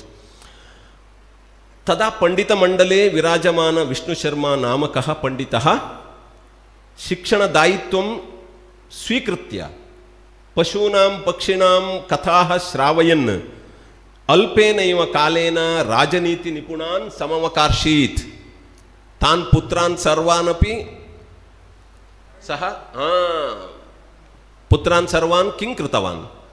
राजनीति निपुणान् कृतवान् आसीत्। अन्ते इदमत्र ज्ञायते यत् सरलाभिः सरसाभिः कथाभिः वेगेन अनायासेन च कठिनमपि विषयं बालेभ्यः बोधयितुं शक्यते। अतः कथाकथन पद्धतिः अनुसर्तव्या अस्माकं विद्यालये गृहेषु मातापितृभिः अपि। नेक्स्ट इंडक्टिव मेथड आगमन विधिः।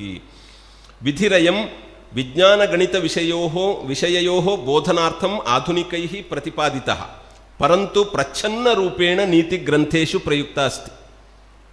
प्रच्छन्नरूपेण इत्युक्ते किम् उच्यते? तद् अन्तरङ्गरूपेण गुप्तरूपेण अस्य लक्षणं लक्ष्यात् उदाहरणं प्रति लक्ष्यात् उदाहरणं उदाहरणात् लक्ष्यात् इत्युक्ते उदाहरणात् लक्षणं प्रति आदौ इदानीं सन्धिविषयः बोधनीयः सवर्णदीर्घसन्धिः विद्यालयः इति बोधनीयः चेत् छात्राः बहून् शब्दान् जानन्ति छात्रैः ये शब्दाः ज्ञाताः सन्ति तान् शब्दान् आदौ अध्यापकः स्वीकुर्यात् कलेक्ट् करोतु कलेक्ट् कृत्वा तत्र एकं नियमं प्रतिपादयेत् अन्ते एव सूत्रस्य उल्लेखः कर्तव्यः एतदेव आगमनपद्धतिः इति उच्यते लक्ष्यात् लक्षणं प्रति उदाहरणात् लक्षणं प्रति तद् अत्र अस्ति कुत्र अस्माकं पञ्चतन्त्रे पञ्चतन्त्रस्य मित्रभेदप्रकरणे सिंहशशकयोः कथा वर्तते तत्र अयं विधिः प्रयुक्तः परिलक्षितः अत्र आदौ उदाहरणरूपेण एका कथा श्राव्यते तदनन्तरं निष्कर्षरूपेण लक्षणं वा सिद्धान्तं वा प्रतिपादयति सिद्धान्तः वा नियमः नीतिप्रतिपादनार्थं श्लोकरूपेण प्रतिपाद्यते भवन्तः जानन्त्येव बुद्धिर्यस्य बलं तस्य निर्बुद्धेस्तु कुतो बलं वने सिंहो मदोन्मत्तः शशकेन निपातितः तत्तु सर्वे जानन्ति अस्मात् ज्ञायते यत् विषयबोधने अयम् उत्तमः आगमनविधिः अस्ति आल्रेडी अस्माभिः पेडगागि मध्ये व्याकरणशिक्षणार्थं प्रयुज्यते एव तत् अनन्तरं समस्यापरिहारविधिः समस्यापरिहारविधिः प्राब्लम् साल्विङ्ग् मेथड् इति उच्यते आङ्ग्लभाषायां जीवने समागम्यमानायाः समस्यायाः परिहारार्थं मार्गोपदेशनम् अस्मिन् अधिगच्छति बालः कथायाः पात्राणि समस्याग्रस्तानि भवन्ति तद्वारा किं करणीयं किं न करणीयम् इति विचारसामर्थ्यं प्रबोधयति एतादृशी कथा हितोपदेशस्य मित्रलाभप्रकरणे अस्ति वृद्धव्याघ्रपथिककथा वर्तते हितोपदेशमित्रलाभे तस्यां कथायां जानन्त्येव भवन्तः कङ्कणस्य लोभं स्वीकृत्य पथिकः सिंहस्य सविधे गच्छति सिंहः वदति यदि तत्र तडागे सरोवरे स्नानं कृत्वा आगच्छति चेत् तद् स्वर्णकङ्कणं ददामि इति तत्र गच्छति तत्र सः किमुच्यते मण्डे संस्कृतेपि मण्डशब्दः अस्ति मण्डे सः गृहीतः भवति मण्डे निमग्नः भवति मण्ड इत्युक्ते केसरु केसरिನಲ್ಲಿ सः गृहीतः भवति तदनन्तरं सिंहः खादति एवं रूपेण तत्र समस्यापरिहारार्थं वस्तुतः समस्या का अस्ति सिंहः वृद्धः अस्ति दूरं गन्तुं न शक्नोति तादृशरूपेण आहारं समीपे एव प्राप्नोति इत्यर्थः तदपि अस्ति गतानुगतिको लोकः न लोकः पारमार्थिकः इति अनन्तरम् अस्ति अत्र पेडगागि उल्लेखः NEP 2020 मध्ये अस्ति अत्र समस्यापरिहारविधौ लोभात् सङ्कटे पतामः इति नीतिः अत्र बोध्यते कथाश्रवणसमये छात्रः पथिकम् आत्मनि आरोप्य अनुभवेन नीतिम् अधिगच्छति एतद् अनुभवेन this is very important point अनुभवेन एक्स्पीरियन्शियल् लर्निङ्ग् अस्माकं 2020 मध्ये अस्ति तत्र बेस्ट् पेडगागि इत्युक्ते storytelling pedagogy based storytelling based pedagogy will be followed इति तत्र NEP 2020 4.6 मध्ये अस्ति 4.6 अत्र फुल् पेराग्राफ् अस्ति जस्ट् अहं हिण्ट् दत्तवान् ओके नेक्स्ट् व्यवहारविधिः व्यवहारविधिः इत्युक्ते बिहेवियरल् चेञ्ज् कृते बिहेवियरल् मेथड् स्वीकरणीयमस्ति पशूनां स्वभावं कथामाध्यमेन प्रदर्श्य विश्वासयोग्यः कीदृशः भवति इति बोधयति उदाहरणार्थं दमनककरटक्योः जम्बूकद्वयोः कथा द्वारा विश्वासपात्रता कुत्र भवेत् इति प्रादर्श्य एतौ द्वौ मन्त्रिणौ स्तः तत्र तयोः संवादैः ज्ञायते कः विश्वासपात्रः इति एतादृशव्यवहारज्ञानार्थम् अयं विधिः प्रयुज्यते अनन्तरं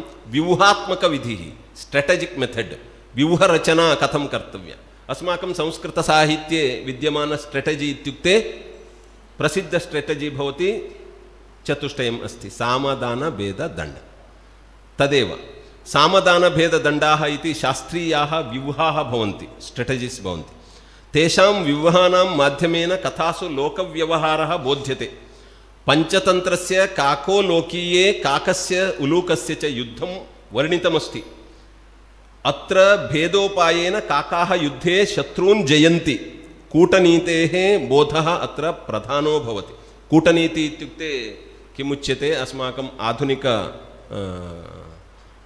डिप्लोमेसी आधुनिकपरिभाषायां डिप्लोमेसी इति वदन्ति किल डिप्लोमेसी अत्र कथाद्वारा एव ज्ञायते नीतिकथापाठनेन बोधनेन कूटनीतिं बोधयन्ति अनेन छात्राः कष्टपरिस्थितौ अपि डिफिकल्ट् सिचुवेशन् मध्ये अपि कथं वयं विजयं प्राप्तुं शक्नुमः इति तादृशविजयप्राप्तेः कौशलं स्किल् प्राप्नुवन्ति इति प्रतिपादयति अनन्तरं काश्चन पद्धतयः वर्तन्ते आधुनिकरूपेण आवर्तनकथाकथनविधिः इति अत्र दृश्यते आवर्तनकथाकथनविधिः आवर्तकथाकथनम् इत्युक्ते एका प्रधानकथा भवति प्रधानकथा तत्र प्रधानविषयः बोध्यते तां कथां परितः उपकथाः भवन्ति उपकथाः परन्तु प्रधानविषयः न त्यज्यते प्रधानविषयः भवत्येव तद् गृहीत्वा यथा वृक्षस्य शाखाः भवन्ति तद्वत् शाखारूपेण उपकथाः स्वीक्रियन्ते उपकथां स्वीकृत्य प्रधानविषयं बोधयति अयं विधिः अतः आवर्तकथाकथनविधिः इति अत्र उच्यते अस्मिन् विधौ मुख्यमेकं विषयं बोधयितुम् उपकथाः समायोज्यन्ते येन मूलविषयः दृढः भवति एकस्याः प्रधानकथायाः अन्तर्भूतत्वेन अन्याः लघुकथाः सनाथीक्रियन्ते अनेन विषयविस्तारः भवति विषयविस्तारः भवति चेदपि छात्राः अवधानलोपं न प्राप्नुवन्ति ओके पायिण्ट् लास्ट् पायिण्ट् अस्ति अवधानलोपं न प्राप्नुवन्ति उदाहरणार्थं पिङ्गलक संजीवक कथा पंचतंत्रे मित्रभेदे विद्यमान उदाहरणम् अस्ति अत्र यदा दमनकः सिंहवृषभयोः मैत्रीं त्रोटयितुं प्रयतते तदा सः टिट्टिभसमुद्रकथां श्रावयति एषा कथा दर्शयति यत् अल्पोऽपि बुद्धिबलेन महान्तं जेतुं शक्नोति इति प्रगाढोऽपि विषयः सारल्येन अनेन विधिना बोध्यते नेक्स्ट निषेधात्मक कथा पद्धति निषेधात्मक बोधन पद्धति अस्ति तत्तु जानन्त्येव भवन्तः निषेधात्मक बोधन पद्धति शैशवावस्थायां वेरी इम्पार्टेण्ट् कश्चित् बालः अग्नौ हस्तं स्थापयितुं गच्छति चेत् मा स्थापयतु तत्र बहिः गन्तुं गच्छति मा गच्छतु तत्र उपरि गच्छति मा गच्छतु एव्रिवेर् निषेध नेगेटिव् प्रदर्शनेन सर्वं नालेज् तत्र कम्युनिकेट् भवति नालेज् सेण्डिङ्ग् मेथड् तद् negatively we are sending so many difficult points difficult knowledge वयं प्रेषयन्तः स्मः अतः तत्तादृशबोधनम् अत्र अस्ति किं करणीयं किं न करणीयम् इति विवेकम् उत्पादयति विवेकी एव विद्वान् अस्ति विषयज्ञानी अपेक्षया विवेकी एव विद्वान् अस्ति इति अस्माकं शास्त्रं वदति जानन्त्येव तदपि हितोपदेशे विग्रहप्रकरणे अस्ति अनन्तरं सम्भाषणपद्धतिः संवादपद्धतिः it is a best method in teaching language इति भवन्तः जानन्ति इदानीं सम्भाषणशिबिरं सर्वत्र प्रचलति तद् अस्माकं नीतिकथासु वर्तत एव बेस्ट् मेथड् समालोचनात्मकचिन्तनस्य क्रिटिकल् थिङ्किङ्ग् विकासः जायते सम्भाषणपद्धतिद्वारा तथैव साधुनीतिम् एकः साधुनीतिं वदति अपरः कूटनीतिं वदति चेत् तत्र परस्परसम्भाषणेन विषयः ज्ञायते विषयः विनिमितः भवति विषयः विनिमितः भवति कन्क्लूड लास्ट पॉइंट अनन्तरं परिस्थिति विश्लेषण पद्धति सिचुएशन देशकाल पात्रानुसारणं निर्णयः कथं करणीयः इति तद् उच्यते कोऽपि निर्णयः नियमः पूर्वनिर्धारितः न भवति तत्काले एव परिस्थित्यनुसारं भवति इदानीं मया परिस्थित्यनुसारं बहूनि वाक्यानि अत्र प्रयुक्तानि वर्तन्ते तदनुगुणं तत्र प्रत्येकस्मिन् जीवने आगच्छत्येव तादृशपरिस्थितिः आगच्छति तत् परिहर्तुं तत्र कथामाध्यमेन ब्राह्मणनकुलकथा अत्र अस्ति पञ्चतन्त्रे अपरीक्षितकारके। तथैव एकीकृतविषयपद्धतिः इंटिग्रेशन् इति वदामः, तद् लास्ट् पायिण्ट् अस्ति, तद् अपि अत्र उल्लिखितमस्ति। चित्रग्रीवकपोतकथाद्वारा हितोपदेशे मित्रलाभे विद्यमान एकतायां बलमस्ति इति कथां सर्वे भवन्तः जानन्त्येव। जाले बद्धाः सन्ति कपोताः, तान् सङ्घे शक्तिः कलौ युगे इति पाठयति चित्रग्रीवः। सः विपत्काले धैर्यं प्रतिपादयति, तदनुगुणं सर्वे गच्छन्ति किल। अनिष्टात् इष्टलाभेपि न गतिर्जायते शुभ, यत्रास्ते विषसंसर्गो अमृतं तदपि मृत्यवे। यदि महत् ज्ञानमस्ति तत्र किञ्चित् ज्ञानं विषसंस्पृष्टं भवति चेत् तदुच्यते किल, शास्त्रम् अधीत्यापि शास्त्राण्यधीत्यापि भवन्ति मूर्खाः इति। तद्वत् महत् ज्ञानमस्ति, तत्र कलुषितं किञ्चिदस्ति चेत् तादृशं ज्ञानं कदापि अस्माभिः न आश्रयणीयं, परिशुद्धं ज्ञानमेव आश्रयणीयम् इति अत्र बोध्यते अस्यां कथायाम्। अस्मिन् श्लोके लास्ट् ज्ञानस्य समग्रविकासः नीतिकथाद्वारा जायते।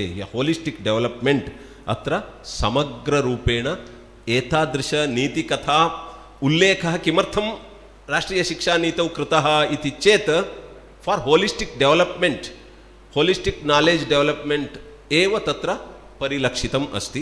धन्यवादः। Thank you one and all. I took more time, that is why sorry for this. Over. Okay, that's good. Discussion also over. Thank you. GN भट्टानां कृते तथैव आचार्याणां पद्मनाभ मराठेवर्याणां कृते नमस्कारान् विनिवेद्य विरमामि। धन्यवादः। धन्यवादः महोदयः। इदानीं प्रबन्धमण्डनं कुर्वन्ति कुमारी वन्दना हेगडे। ईश्वरो गुरुरात्मेति मूर्तिभेदविभागिने व्योमवत्व्याप्तदेहाय दक्षिणामूर्तये नमः। धर्मो ब्रह्मरसो नाम शिवं सत्यं च सुन्दरं या त्रिधा तत्त्वमुचेतां संस्कृतप्रतिभां नुमः। ನಾನು ಕನ್ನಡದಲ್ಲೇ ಮಾತಾಡ್ತೇನೆ. ಲೋಕವನ್ನು ನಾವು ಗ್ರಹಿಸುವ ರೀತಿ ಮತ್ತು ಲೋಕದಿಂದ ಡಿರೈವ್ ಆಗುವಂತಹ ಅನುಭವಗಳನ್ನು ನಾವು ಗ್ರಹಿಸುವ ರೀತಿ ಎರಡು ವಿಧ. ಆಚಾರ್ಯ ಹಿರಿಯಣ್ಣ ಅವರು ಹೇಳುವಂತೆ ಫ್ಯಾಕ್ಟ್ ಮತ್ತು ವ್ಯಾಲ್ಯೂ, ತಥ್ಯ ಮತ್ತು ಮೌಲ್ಯ ಅನ್ನುವಂಥದ್ದು. ತಥ್ಯ ಅಂದರೆ ಅದನ್ನು ನಾವು ಕೇವಲ ಪರ್ಸೀವ್ ಮಾಡಬಹುದು. ಈಗ ಸಕ್ಕರೆ ಸಿಹಿಯಾಗಿದೆ, ಅದನ್ನು ಓದ್ತೇವೆ, ಅದೊಂದು ಫ್ಯಾಕ್ಟ್. ಆದರೆ ಅದು ಮೌಲ್ಯವಾಗಬೇಕು ಅಂದರೆ ಆ ಸಕ್ಕರೆ ತಿಂದು ನೋಡಿದಾಗ ಅದು ನಮಗೆ ಸಿಹಿಯ ಅನುಭವವನ್ನು ಕೊಟ್ಟಾಗ ಅದು ಮೌಲ್ಯವಾಗ್ತದೆ. ಅದನ್ನೇ ಹಿರಿಯಣ್ಣ ಅವರು ಹೇಳುವಂಥದ್ದು ಫ್ಯಾಕ್ಟ್ ಅನ್ನುವಂಥದ್ದು ಇನ್ಫಾರ್ಮೇಷನ್ ಅಥವಾ ಮಾಹಿತಿ, ಮೌಲ್ಯ ಅಥವಾ ವ್ಯಾಲ್ಯೂ ಅನ್ನುವಂಥದ್ದು ಸಂವೇದನೆ. ಆ ಸಂವೇದನೆ ಕೊನೆಗೆ ಹೋಗಿ ಸ್ವಭಾವವೇ ಆಗುವಂಥದ್ದು ಎಂದು. It has to be achieved ಅನ್ನುವಂಥದ್ದು ವ್ಯಾಲ್ಯೂ ಅಥವಾ ಮೌಲ್ಯಕ್ಕಿರುವಂತಹ ಒಂದು ಡೆಫಿನೇಷನ್ ಹಿರಿಯಣ್ಣ ಅವರು ಕೊಡುವಂಥದ್ದು. ಮಾನವ ಸಂಘಜೀವಿ, ಅವನು ಜೀವ ವಿಕಾಸ ಆದಾಗಿಂದ ಮಾನವ ಸಮಾಜದಲ್ಲಿಯೇ ಇರುವಂಥದ್ದು. ಹಾಗಾಗಿ ಅವನಿಗೆ ಏಕಾಂತ ಎಷ್ಟೇ ಬೇಕಾದರೂ ಕೂಡ ಸಮಾಜದ ಒಂದು ವ್ಯಾಲಿಡೇಷನ್ ಅವನಿಗೆ ಬಹಳ ಮುಖ್ಯವಾದದ್ದು.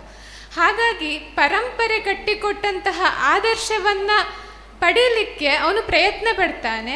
ಅದನ್ನೇ ಹಿರಿಯಣ್ಣ ಅವರು ಹೇಳ್ತಾರೆ, from the conflict between consciousness of the ideal and disinclination to follow it emerges the notion of right and wrong. ಒಂದು ಪರಂಪರೆ ಒಂದು ಧರ್ಮ ಅಥವಾ ಅಧರ್ಮ, ಸರಿ ಅಥವಾ ತಪ್ಪು ಅನ್ನುವಂಥದ್ದನ್ನು ಕಾಲಾನುಗತವಾಗಿ ಹೇಳಿಕೊಂಡು ಬಂದಿರ್ತದೆ. ಅದಕ್ಕೆ ತಕ್ಕ ಹಾಗೆ ಅವನು ಸರಿಯಾದದ್ದು ಯಾವುದು, ತಪ್ಪು ಆದದ್ದು ಯಾವುದು ಅನ್ನುವಂಥದ್ದನ್ನು ಆಚರಣೆ ಮಾಡೋದಕ್ಕೆ ಅಥವಾ ಅದನ್ನು ನಿರ್ಲಕ್ಷ್ಯ ಮಾಡೋದಕ್ಕೆ ಪ್ರಯತ್ನ ಪಡ್ತಾನೆ ಅಂತ. ಆದರೆ ಪ್ರಾಣಿಗಳಿಗೆ ಈ ಅನುಕೂಲ ಇಲ್ಲ. ಅವರಿಗೆ ಸ್ವಪ್ರಜ್ಞೆ ಅನ್ನುವಂಥದ್ದಿಲ್ಲ, ಸೆಲ್ಫ್ ಕಾನ್ಷಿಯಸ್ನೆಸ್ ಅನ್ನುವಂಥದ್ದು ಇಲ್ಲ. ಮಾನವನಿಗೆ ಪ್ರಕೃತಿ ಕೊಟ್ಟಂತಹ ಪ್ರಮುಖ ಕೊಡುಗೆಗಳಲ್ಲೊಂದು ವಿವೇಕ. ಶಂಕರ ಭಗವತ್ಪಾದರಿಗಂತೂ ವಿವೇಕದ ಮೇಲೆ ಬಹಳ ನಂಬಿಕೆ. ವೇದಾಂತವೇ ಅದರ ಮುಂದೆ ಪ್ರಸ್ಥಾನವಾಗುವಂಥದ್ದು. ಆ ಸೆಲ್ಫ್ ಕಾನ್ಷಿಯಸ್ನೆಸ್ ಅನ್ನುವಂಥದ್ದು ಮತ್ತು ಅದರ ಮೂಲಕ ಡಿರೈವ್ ಆಗುವಂತಹ ಸೆಲ್ಫ್ ಕ್ರಿಟಿಸಿಸಮ್, ನಾನು ಮಾಡೋದು ಸರಿಯಾ ತಪ್ಪಾ, ಇದು ಧರ್ಮವಾ ಅಧರ್ಮವಾ ಅನ್ನುವಂಥದ್ದು ಮಾನವನಿಗೆ ಅತಿ ಬೇಗವಾಗಿ ರಿಯಲೈಸ್ ಆಗುವಂತಹ ಅಂಶಗಳು. ಆದರೆ ಆ ಕಡೆಯಲ್ಲಿ ನಾವು ಮೇಲಿನ ಆದರ್ಶವನ್ನು ನೋಡ್ತಾ ಇದ್ದಾಗಲೂ ನಮ್ಮ ಪ್ರಾಣಿ ಸಹಜವಾದ ಚೋದನೆಗಳು ನಮ್ಮನ್ನು ಬಿಡೋದಿಲ್ಲ. ಭಾವಗಳಿಗೆ ಒಂದು ಲಿಮಿಟ್ ಇದೆ. ಒಂದು ಹಂತದವರೆಗೆ ನೀತಿಯನ್ನು ಅದಕ್ಕೆ ಟ್ರೈನ್ ಮಾಡಬಹುದು, ಸಂಸ್ಕಾರ ಕೊಡಬಹುದು. ಆದರೆ ಸಂದಿಗ್ಧತೆಯಲ್ಲಿ, ಉತ್ಕಟತೆಯಲ್ಲಿ ಅದು ಕೊಲ್ಯಾಪ್ಸ್ ಆಗುವಂತಹ ಸಂದರ್ಭವೇ ಹೆಚ್ಚು. ಅದು ಎಮೋಷ್ನಲ್ ಫ್ಲಕ್ಸ್ ಅಂತ ಹೇಳ್ತೇವಲ್ಲ ಹಾಗೆ. ಆದರೆ ಮೌಲ್ಯ ಸಂವಿಧಾನವನ್ನು ನಾವು ಅಪ್ರಯತ್ನಪೂರ್ವಕವಾಗಿ ಮಾಡಬಹುದಾ, ಅದನ್ನ ಅಳವಡಿಸಿಕೊಳ್ಬಹುದಾ, ಅದಕ್ಕೆ ಎಷ್ಟು ತರಬೇತಿ ಬೇಕು ಅನ್ನುವಂಥದ್ದೆಲ್ಲ ಮುಖ್ಯವಾಗುವಂತಹ ವಿಷಯ. ಹಿರಿಯಣ್ಣನವ್ರನ್ನೇ ಹೇಳಬೇಕು ಅಂದರೆ, that which is pursued for its own sake is a value. ಅದಕ್ಕೊಂದು ಪರ್ಯಾಯ ಅನ್ನುವಂಥದ್ದಿಲ್ಲ, ಅದಕ್ಕಾಗಿಯೇ ಅದನ್ನು ಆಚರಣೆ ಮಾಡಬೇಕು ಅನ್ನುವಂಥದ್ದು. ಈಗ ಸ್ವಲ್ಪ ಆ ಕಡೆ ಹೋದರೆ ಒಂದು ಅಭಿವ್ಯಕ್ತಿಯಿಂದ ಅರ್ಥ ಹೇಗೆಲ್ಲ ಹೊಮ್ಮಬಹುದು ಅಂದರೆ, ನಮ್ಮ ಪರಂಪರೆ ಹೇಳಿದೆ ಪ್ರಭು ಸಂಹಿತ, ಸುಹೃತ್ ಸಂಹಿತ ಮತ್ತು ಕಾಂತಾ ಸಂಹಿತ ಅನ್ನುವಂಥದ್ದಾಗಿ. ಈ ಧರ್ಮಶಾಸ್ತ್ರಗಳಾಗಿರಲಿ, ಮನುಸ್ಮೃತಿ ಇತ್ಯಾದಿ ಆಗಿರಲಿ ಹೀಗೆ ಹೇಳ್ತದೆ, ಹೀಗೆ ವಿಧಿ ಪ್ರತಿಷೇಧ ಶಾಸ್ತ್ರಗಳು ಅಂತಲೇ ಇದೆ, ಹೀಗೆ ಮಾಡಬೇಕು ಅಂತ ಹೇಳ್ತದೆ. ಅದು ವಾಚ್ಯ ಅರ್ಥ. ಸ್ವಾಧ್ಯಾಯ ಪ್ರವಚನಾಭ್ಯಾಂ ನ ಪ್ರಮದಿತವ್ಯಂ, ಆ ಲೈನನ್ನು ನೋಡಿದಾಗ ಹೌದು ಹೀಗೆ ಮಾಡಬಾರ್ದು, ಹೀಗೆ ಮಾಡಬೇಕು ಅನ್ನುವಂಥದ್ದು ಗೊತ್ತಾಗ್ತದೆ ವಾಚ್ಯಾರ್ಥವಾಗಿ. ಮಿತ್ರ ಸಂಹಿತ, ಪುರಾಣ ಇತಿಹಾಸಗಳು ನಮಗೆ ಒಂದು ಉದಾಹರಣೆಯನ್ನು ಕೊಡ್ತದೆ. ನನಗೀಗ ಯಾವುದೋ ಒಂದು ದಟ್ಟ ಕಾಡಿಗೆ ಹೋಗಬೇಕಿದ್ದಾಗ ನನ್ನ ತಂದೆ ಹೇಳ್ಬೋದು, ಮಲೆನಾಡಲ್ಲಿ ತುಂಬ ದಟ್ಟ ಕಾಡುಗಳಿವೆ, ಅಲ್ಲಿ ಹೋದರೆ ನಿನ್ನೆ ಒಂದು ಹುಲಿ ಬಂದು ಒಬ್ಬರನ್ನು ತಿನ್ಕೊಂಡು ಹೋಗಿತ್ತು, ಬೇಕಾದರೆ ಹೋಗು, ಏನು ಮಾಡ್ತೀನಿ ನಿನ್ನಿಷ್ಟ ಅಂತ.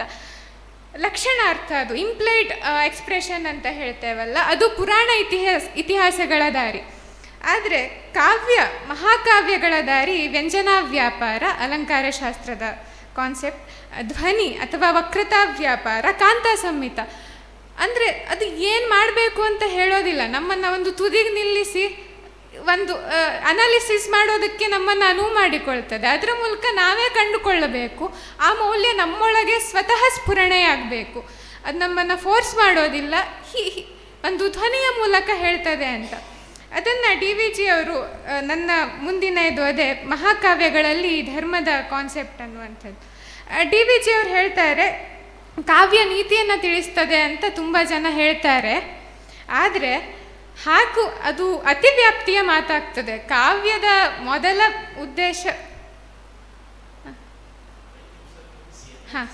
ಉದ್ದೇಶವೇ ಆನಂದ, ಅದರ ನಂತರ ಮೌಲ್ಯ ಸಂವೇದನೆ ಅಥವಾ ಮೌಲ್ಯ ಮೀಮಾಂಸೆ ಅಂತ ಹೇಳ್ತಾರೆ. ಕಾಳಿದಾಸನ ಕಾವ್ಯಗಳಲ್ಲಿ ನೋಡೋದಾದರೆ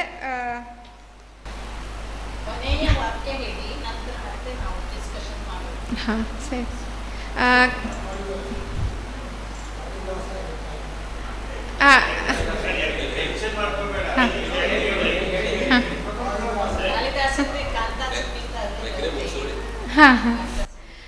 ಅಭಿಜ್ಞಾನ ಶಾಕುಂತಲದಲ್ಲಿ ನೋಡಿದರೆ 5ನೇ ಅಂಕದಲ್ಲಿ ಶಕುಂತಲೆ ಬಂದಾಗ ತುಂಬು ಗರ್ಭಿಣಿಯಾಗಿ ಬರ್ತಾಳೆ. ಆಮೇಲೆ ಅವಳು ಹೇಳ್ತಾಳೆ, ಸರ್ವೇ ಸಗಂಧೇಶು ವಿಶ್ವಸಿತಿ ಅಂತೆಲ್ಲ ಹೇಳಿದ್ದೀರಿ ನೀವು. ಆ ರೀತಿಯ ಸಾಕ್ಷ್ಯಗಳನ್ನೆಲ್ಲ ಕೊಟ್ಟಾಗ ಆತ ಹೇಳುವಂತಹ ಮಾತು, ಅಶಿಕ್ಷಿತ ಅಮಾನವರಾದ ಸ್ತ್ರೀಯರಲ್ಲಿ ಕೂಡ ಇಂತಹ ಚುರುಕುತನ ಕಂಡು ಬರ್ತದೆ, ಇನ್ನು ಶಿಕ್ಷಿತರಾದವರಲ್ಲಿ ಏನು. ಹಾಗೆ ಕೋಗಿಲೆಯ ಉದಾಹರಣೆಯನ್ನು ಕೊಡ್ತಾನೆ.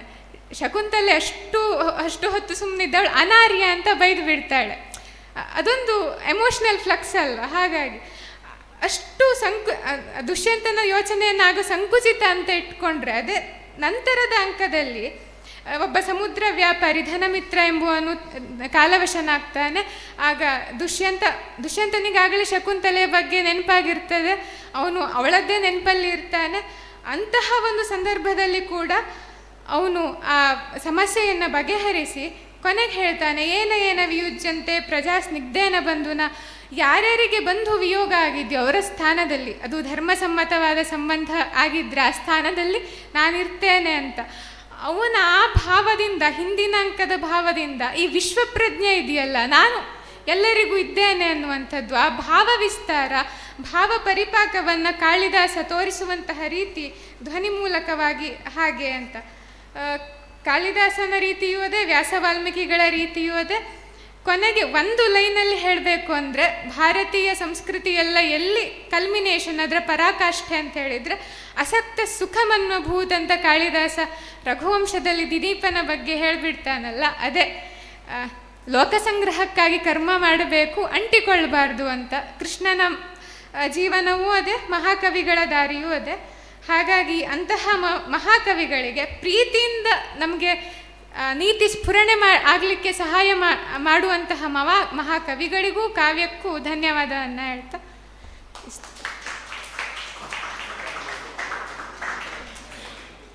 धन्यवादः. इदानीं मोहन भट् महोदयस्य अवकाशः.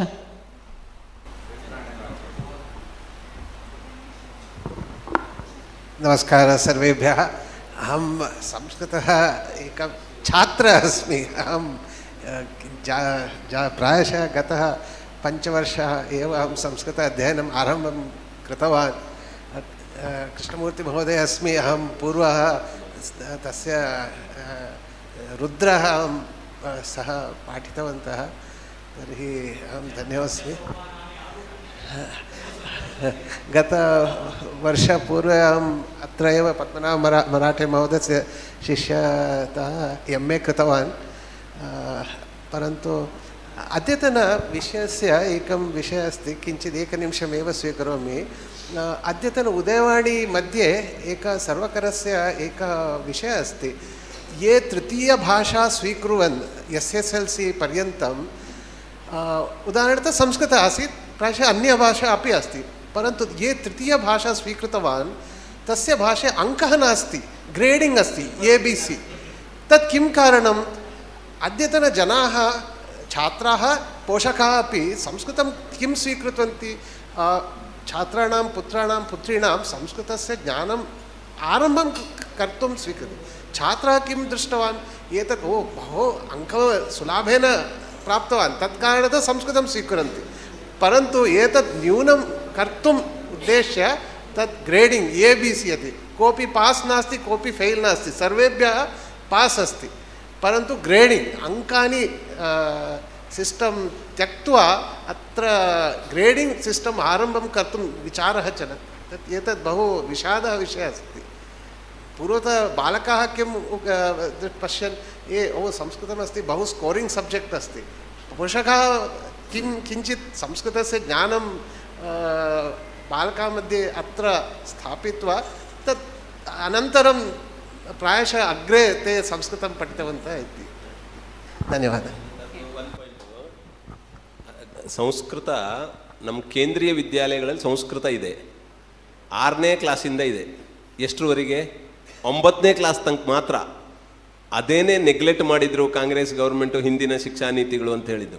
10th ಕ್ಲಾಸಲ್ಲಿ ಸಂಸ್ಕೃತ ಇಲ್ಲ, ಅವ್ನು ಬರೆಯೋದೇ ಇಲ್ಲ, ಬೋರ್ಡಿಗೆ ಎಕ್ಸಾಮೇ ಇಲ್ಲ. ಅವ್ನು ಟೋಟಲ್ 10th ಆರ್ +2 ಮಾಡಿ ಬಂದಾಗ ಸಂಸ್ಕೃತ ಇರೋದಿಲ್ಲ ಅವನ ಅಂಕಪತ್ರದಲ್ಲಿ. 9th ಕ್ಲಾಸ್ ತನಕ ಸಂಸ್ಕೃತ ಇದೆ. ಹಾಗಾಗಿ ಕೇಂದ್ರೀಯ ವಿದ್ಯಾಲಯದ ಯಾರು ಟೀಚರ್ ಇದ್ದಾರೋ, Sanskrit teachers, they are not promoted as a PGs, only TGT. PGT post is not there in Kendriya Vidyalaya Sangathan. Why? This is the neglecting manner. Neglect. Everywhere Sanskrit is neglected. Okay. ಅತಯವ ನಾವು ರಾಷ್ಟ್ರೀಯ ಶಿಕ್ಷಾ ನೀತಿ want to bring it in mainstream. ಭಾಷಾ ರೂಪೇಣ, knowledge ರೂಪೇಣ. ಅಯಂ ನಿಜಃ ಪರೋ ವೇತಿ ಗಣನಾ ಲಘುಚೇತಸಾಂ ಉದಾರಚರಿತಾನಾಂ ತು ವಸುಧೈವ ಕುಟುಂಬಕಂ.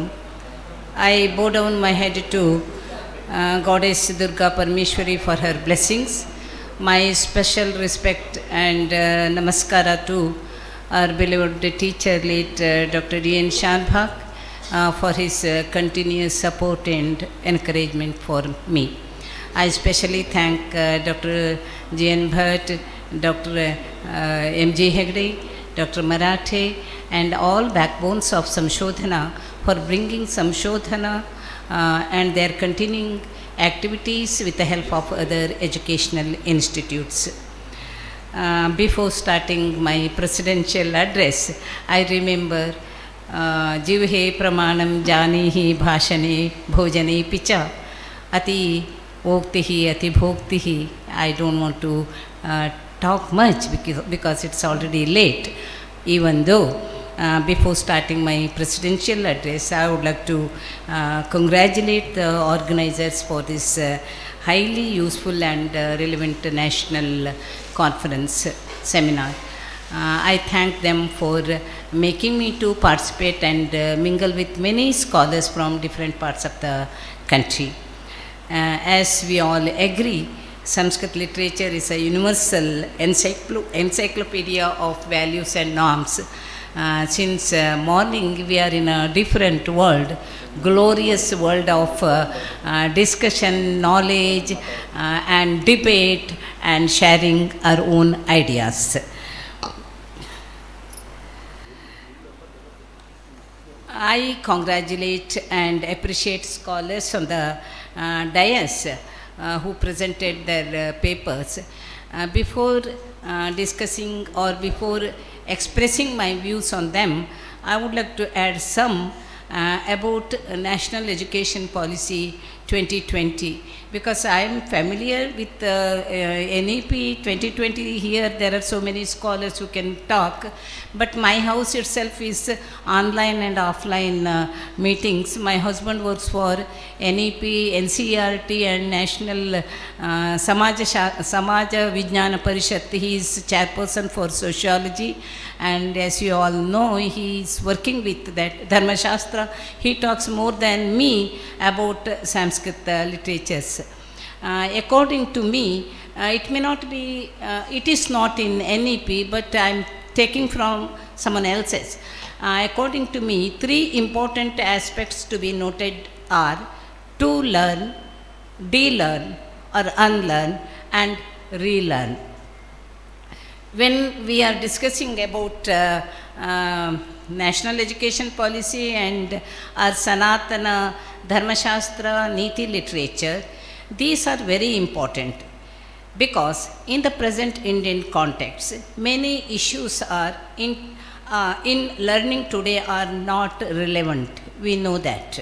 However, they are conventionally inserted in our curriculum due to colonial administration. We already learned them. What is our duty now? What we can do? But we understood we have lots of important things to know and learn.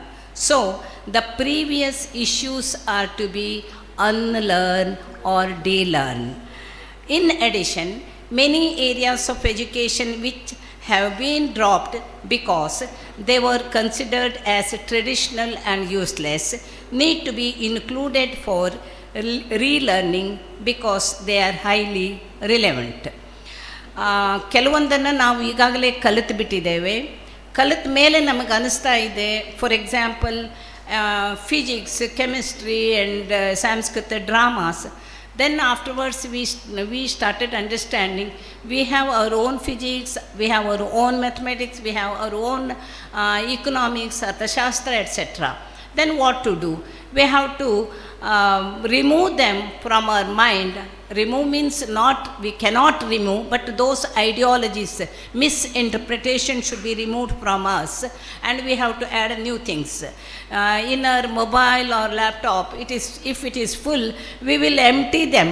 Otherwise, we cannot take more videos. Here, Maudya, whatever Maudya is in our mind, Talayilli Maudya tumbitide, we have, if we don't remove, unlearn is very important before relearn. It is not easy to accept new ideologies until we open up ourselves, open up our mind. Manusmriti is an excellent example for that, misinterpretation of Manusmriti. I give you one example from my own experience. 3 months in Shivamogga we organized Bhagavad Gita Abhiyana, starting from primary school up to university, criminology in Bhagavad Gita we organized one conference. Then one of my friends, I don't know how to call him my friend, he asked me, he read somewhere, "You were Krishna, he said me, your Krishna. See, he is a Hindu, but my Krishna, I told him, yeah, I don't mind.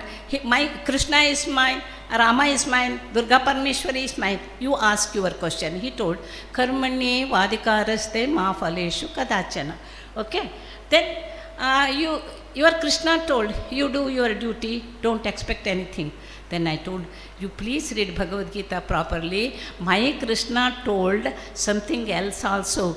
Kartavya prajne, kartavya nishte, mano nigraha, and science, yoga, of course Vedanta and everything. And I do my duty. I am doing my duty. And my university is giving or paying my salary or pension because they are doing their duty. Kartavya, see, I don't force them to give, but they are doing the duty is very important according to Bhagavad Gita, Shri Krishna Paramatma. So I requested him, please remove all your misunderstanding and misinterpretation and start reading. Or there are so many Kannada versions, Bhagavad Gita or English. You read them and you start understanding. You please coolly, Krishna is not mine, Bhagavad Gita is not mine. So it is, please, again you start reading. This national education policy is also having the same problem because in Karnataka, initially when BJP Sarkar was there, government, they accepted and afterwards they have removed. Because that word Sanskrit, if that word Sanskrit comes there, then many will not accept easily. So instead of Sanskrit, we can call Indian traditional Sanatana, Sanataniya Dharma, we can call, no problem. Okay? And Sanskrit Neeti literature holds a profound place in shaping ethical and moral discourse, particularly through its rich tradition of short stories, as he has explained. And that is true. Short storytelling is, through the storytelling itself we learn a lot. Mane modala patashale janani tane modala guru. That mother tells us stories. From that stories only we start learning ethics, samskara, samskriti, etc. I like Hitopadesha and Panchatantra. Those stories tell the same thing. They never tell you have to do this one, you don't have to do this one. But from reading stories, we can understand the ethics.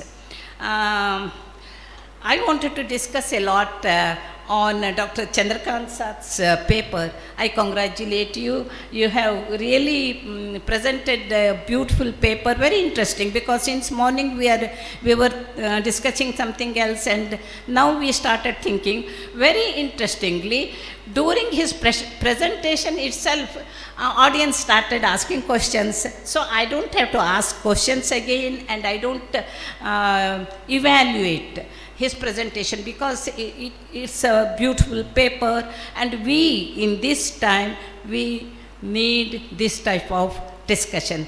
Congratulations, thank you very much, Dr. Chandrakant. And our Dr.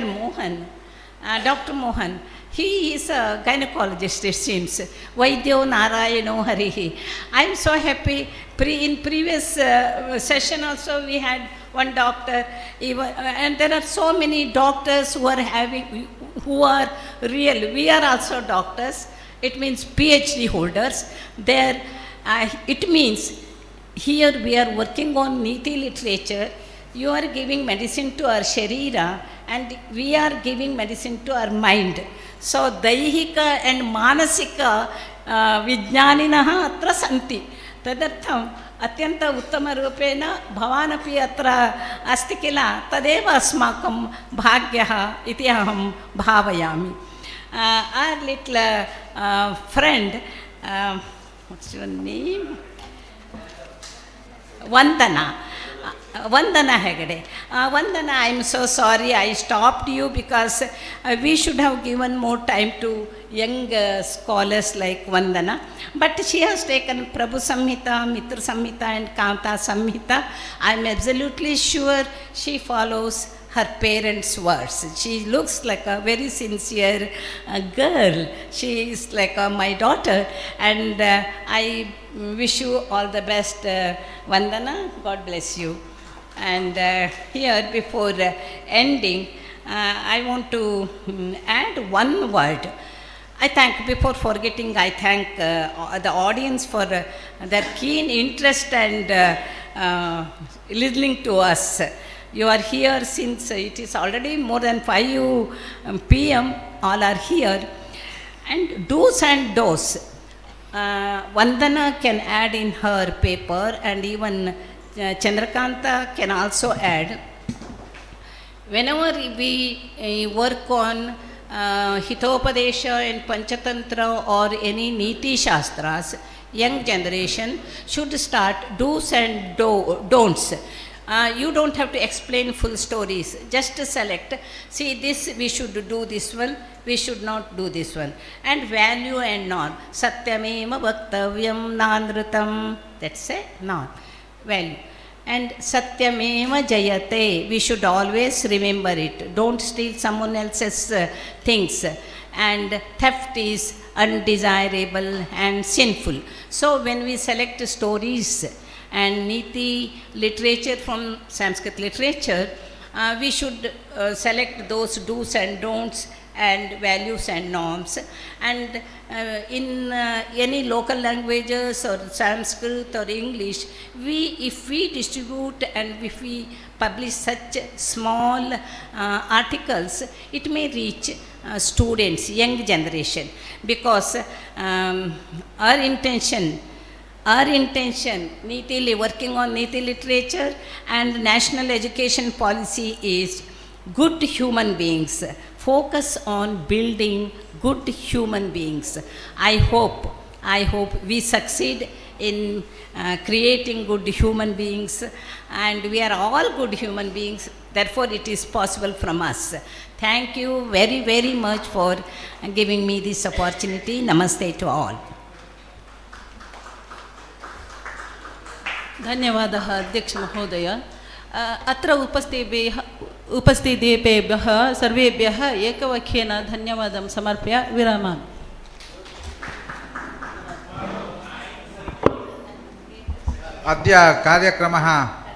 अद्यतनस्य कार्यक्रमः सञ्जातः. श्वः सर्वे अपि 9:00 भवन्तु. उपाहारः अत्रैव भवति. 9:30 सत्रं प्रारभ्यते. अतः पुनरेकवारं सर्वेभ्यः अद्यतनस्य धन्यवादः. श्वस्तनकृते स्वागतम्.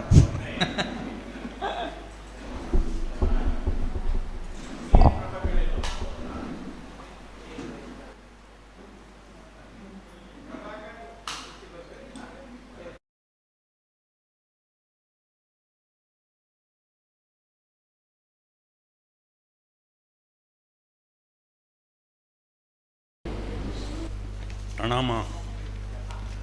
अथ चतुर्थसत्रस्य प्रारम्भं प्रार्थनापूर्वकं प्रारम्भते. कुमारी डॉक्टर श्रीनिवासः जम्मलमडक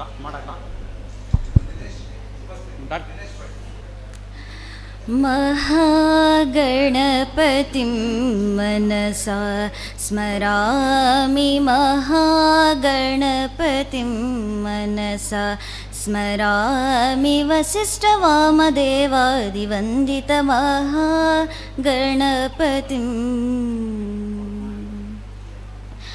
महादेवसुतं गुरुगुहनुतं. महादेवसुतं गुरुगुहनुतं. मारकोटि प्रकाशं शान्तं. महाकाव्यनाटकादिप्रियं. महाकाव्यनाटकादिप्रियं. मूषिकवाहनमोदकप्रियं महागणपतिम्. महागणपतिं मनसा स्मरामि. महागणपतिम्.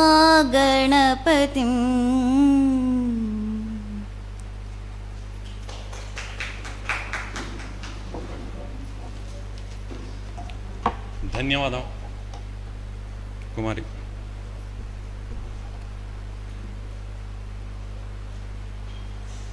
संस्कृत साहित्ये नीतिशास्त्रं तस्य सामयिकप्रस्तुता इति विषयम् अधिकृत्य प्रचाल्यमानायाः अस्याः राष्ट्रीयसङ्गोष्ठ्याः चतुर्थसत्रे वयं स्मः। अस्य सत्रस्य अध्यक्षः श्री जगदीशशेट्टिगार् महोदय गौरव उपस्थिति रूपेण अत्र भवन्ति श्री मोहन् भट् दिनेश् भट् मंगळूरु तथा जीवी जोशी महाभागः विशेष उपन्यासं कुर्वन्ति। प्रबन्धमण्डनं श्रीमती प्रभा महाभाग कुर्वन्ति। अत्र doctor Shri Suresh Rao Sanjeevani Durga Sanjeevani charitable trust Mumbai अत्र उपस्थिते अस्ति। सर्वाणां वेदिकायाम् उपस्थिता महाभागां श्री जी एन भट्ट महोदय स्वागतं कुर्वन्ति।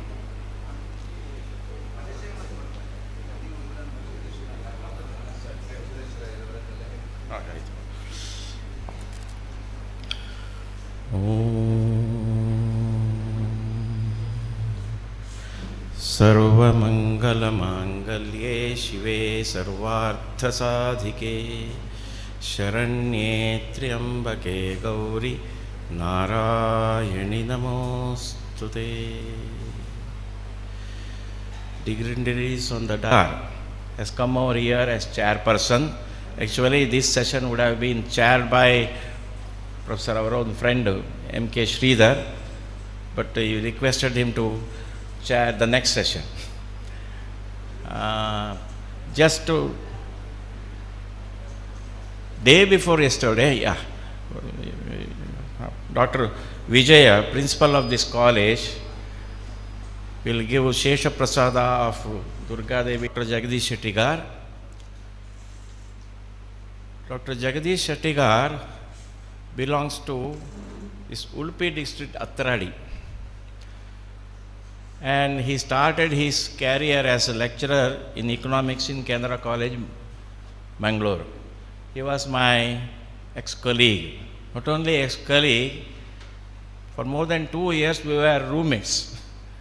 45 years back, in 77 to 79 or 80. And he resigned the post and went to Bombay. In some institute he has served as professor, and he went to Delhi. In Delhi IIT, he did his PhD there. Afterwards, he settled in Delhi itself. Very calm, quiet, reserved speech. He never talks with anybody. If he starts talking, then you might have seen in various national channels some 10 years back, before 10 years. Whatever may be India Today, Times of India, or this Republic, Arnab was in Times, of course, so many times, hours together, is what discussion. Since 20 years, he was the national executive member of Bharatiya Janata Party. Except because of his reservation and principles, he could not get Rajya Sabha seat also. But he was very much powerful. When Dr. Shri Atal Bihari Vajpayee was the Prime Minister of India, he was the economic advisor of the government of India to the Prime Minister. And whatever he says, it was the official decision of the government. Sometimes he was declaring in the TV, next it will come as a party spokesperson, then government of India will give notification. This also I have observed, because I was following all these TV channels. Wherever I see Dr. Shettigar's face, I was continuing completely in any TV channel also. And in Birla Institute, long form I don't know actually, I have forgotten, he has told, for more than 15 years he was the professor taught economics for this IIT, IBM, so many professional courses are there now. Still now also online, he is advisor and consultant. He switched over his residence to Mangalore since some 10 years back. When I left Mangalore, he came and resided in Mangalore. When I came here, since 8 to 10 years it seems, we had no even telephonic conversation also. But that close friendship was there. And one of our colleagues who is 84-year-old, he told, well, Shattikar is here now. He is here, no number is there, and we contacted. Just 2 days back, both together, we met, and I told these things are there, you have to come. Immediately he accepted, and he is there with dhoti, vesti, which he never used in Delhi. See, Delhi's tradition system is quite different, but he is up to this land ground also. And personally also, and on behalf of this our college, Durgaparameshwari Temple, PG, Sanskrit Studies and Samshodhana Samsthana, I wholeheartedly welcome him. And I also welcome, his introduction will be done by the other way, Professor G.V. Joshi, Gopalakrishna Venkatramana Joshi. He is a retired professor and head of the Department of Economics in Mangalore University, and lot of research. Still, though he is retired some 15 years back, he is not tired. His students, PhD students, successfully done. I will request Dr. Vijay, principal of this college, to welcome and give Sheshashatra. And I don't want to disturb the introducer. I don't want to continue much more. Personally, if I have to welcome him, he is my brother-in-law Bhava, my wife's elder brother. And on our invitation, Dr. Srinivas Jamnabas from Hyderabad has come, our traditional scholar, and he has done very much. I heard about him, I didn't see, first time I am just seeing him. On behalf of these 2-3 institutions, including Akhila Karnataka Sanskrit Parishat, we Vidwan Mahodayah, Swagatam, Abhinandanani cha, Durgaparameshwari Devalaya Prasad Rupena Evam Sheshavastram Sira. And with wholehearted pleasure, I introduce and welcome Dr. Suresh. As you know, yesterday so many people have told, I request Dr. Vijay, principal, to welcome with flower and Sheshavastra Dr. Suresh, and also Dr. Dinesh, yet to be doctor declared, he is doing PhD, retired Corporation Bank officer, Sri Dinesh Bhatt. I also welcome him, very distinguished, really scholar, Vaidika. Yesterday I saw his temple also, good old temple with more than 180 shaligramas, daily with Cheru traditional, he performs pujas also. 1 or 2 sentences regarding Dr. Suresh. When I came here as principal, 5 years, Dr. Suresh was introduced by Asarana and his father, Dr. Sanjeev Rao. Still I remember. Unfortunately, when my quarter was here, after I left 5 years, Dr. Suresh purchased that one, and he is residing. His mother is also there. And of course, his residence is Bombay. And spending more than 12 lakhs for this Durga Research Institute, he donated to the temple for Sanskrit purpose building. And whatever we do, workshops, seminars, so many other things we had conducted there nearby the temple. Whatever we asked, he was giving donations also. And Dr. Sanjeev Rao He was just a tailor, but he saved money. When I just asked him, see, Sanskrit MA was here started, etc., I thought that these young boys and girls should be sponsored with gold coin. See, today's gold coin and 35 years back, you can compare. Even then, he readily agreed. And from that day, 1994 or 95, one gold medal was as an endowment donated by his father.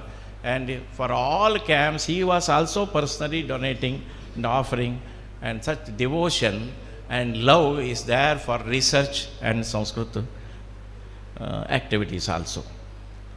So personally, on behalf of these three institutions, I welcome personally the dignitaries. Already we are late by 15 to 20 minutes.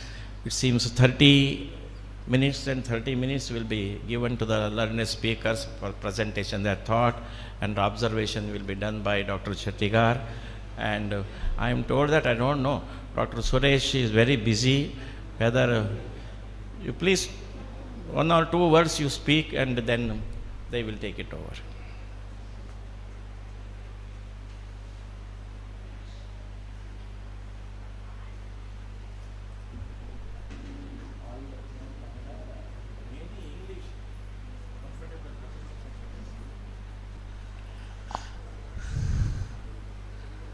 Good morning, everybody. I have come with some special, as any special invitee or a guest to this conference, because I have nothing much to say in Sanskrit, though I love this subject, because of which we have started this Sanskrit college in Kateel almost now, which year? 94? 92, yeah. 92, now almost nearly 35 years old. And the problem what we have faced here is to get the students interested in learning Sanskrit. Okay. So initially, of course, the teachers are also a problem in 92. And Sir G.N. Bhatru, he has made a lot of effort along with his subsequently, I think, Narayan Bhatt, then Nagaraj and Padmanabh Marathe, and they have carried this Sanskrit college, Sanskrit teaching, postgraduate classes, MA, PhD, and diploma courses affiliated to Mangalore University. I think we have got total 8 seats, right? 8 alva. 8 out of the 14 seats in Mangalore University we have in Kateel, and quite a few diploma classes are going on. We are happy that all of these people, Nagaraj, Marathe, they all have done their PhD in this institute. And I think because it is a minority language in though Sanskrit is an Indian language, it has not got so much of prominence what is required. So it is still in the primitive stage, but I appreciate people like G.N. Bhatt, Marathe, Nagaraj, Narayan Bhatt, all these people have pursued it and continued it, and I only pray that in the future it takes up the speed and goes, and hopefully it will become one of the national languages which will be utilized properly and gets enough priority for us to say. I understand the Sanskrit is more prominent in the European countries than in India. Hopefully we try to retain this and it takes its speed and goes up to a much greater height. Any logistic help that is required for this, the growth of Sanskrit in Kateel, we are always there. We have been promoting Vasanta Veda Pathashala every summer between 22nd of April to around 15th of April. Padmanabh will be able to give you more information about that. I know that this year also it is going to happen, and we will do our best to promote Sanskrit in Kateel. Whatever logistics is there, we will take it, we will take care of it, and please persuade to take it a much greater height. And this conference or symposium will give it more much needed strength to take it forward. And I wish all the best for this 2-day seminar, and hopefully all of you keep coming to Kateel. And if anyone is interested in that CD which we have prepared, okay, I given about 50 copies at Harsana's office today. So even if you want to give it to any interested people here, please give it to them. It will be a great help to distribute to their local people. It is CD which can be downloaded and in the YouTube, and it can be utilized also. So please go ahead with your symposium, and I pray Kateel will have a much more prosperous and strong Sanskrit college in the days to come. Thank you very much.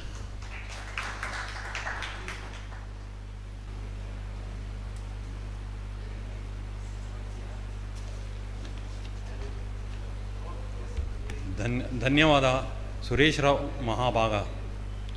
We are delightful to have Sri Suresh Rao among us for this national seminar. I thank you very much, dear sir, on all our behalf, our Shodha Samsthana and Mangalore Sanskrit Academy and our college, Shree Durgaparameshwari Temple Trust. Thank you, sir. Ata.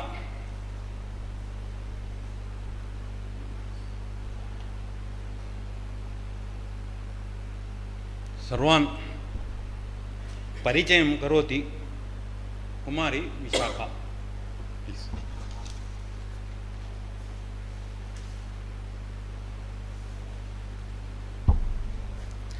Respected dignitaries, faculty members, participants and students, a warm and pleasant morning to one and all. It gives me an immense pleasure to extend a warm and cordial welcome to everyone present here for the fourth session of the National Seminar on Neethishastram in Sanskrit Literature and its Presence Relevance, jointly organized by Shree Durgaparameshwari Temple, FirstGradeCollege, Kateel, Sanskrita Shodha, Samsthana, Sirsi and Akhila Karnataka, Sanskrit Parishat, Mangalore. We are deeply honored to have with us eminent personalities who have made a remarkable contribution in their respective field. First and foremost, I would like to extend a cordial welcome to Sri Jagadish Shettigar, whose gracious presence add value to this session. Welcome you, sir. I also extend a warm welcome to Shri Dinesh Bhatt. Shri Dinesh Bhatt is a retired chief manager from Corporation Bank with rich experience in the banking sector. Even after his retirement, he continues his academic journey and is currently pursuing his PhD at Mangalore University. It is a matter of pride that he is also a senior student of our MA Sanskrit program. His commitment in his lifelong learning and interest in Sanskrit studies is truly inspiring, who is gracing this session with his valuable words. Your association with this seminar adds great value and inspiration to all of us. We welcome you, sir. It's my privilege to introduce our distinguished speaker, Dr. G.V. Joshi. Dr. G.V. Joshi is a distinguished economist and academical who has made a significant contribution to the field of higher education and research. He served as a professor and chairman of a postgraduate department of economics at Mangalore University, where he played a vital role in strengthening academic excellence and research culture. He completed his MPhil from the prestigious Gokhale Institute of Politics and Economics, Pune, and earned his PhD from the Institute of Social and Economic Change, Mangalore. With decades of teaching experience, he has guided many PhD and MPhil scholars and has been actively involved in various research projects, particularly in the area of rural development and agriculture economics. Dr. Joshi has also contributed immensely through his publication, including books, research, articles, and numerous writings in newspaper, reflecting his deep concerns for socio-economic issues. Even after retirement, he continues to inspire students and scholars through his lecturer, writing, and active participation in the academic discussion. His lifelong dedication to knowledge, research, and societal development makes him a highly respected figure in the academic community. We are truly fortunate to have such a distinguished scholar among us today. We welcome you, sir. I also extend a warm welcome to our esteemed speaker, Dr. Srinivas Jammala Madaka.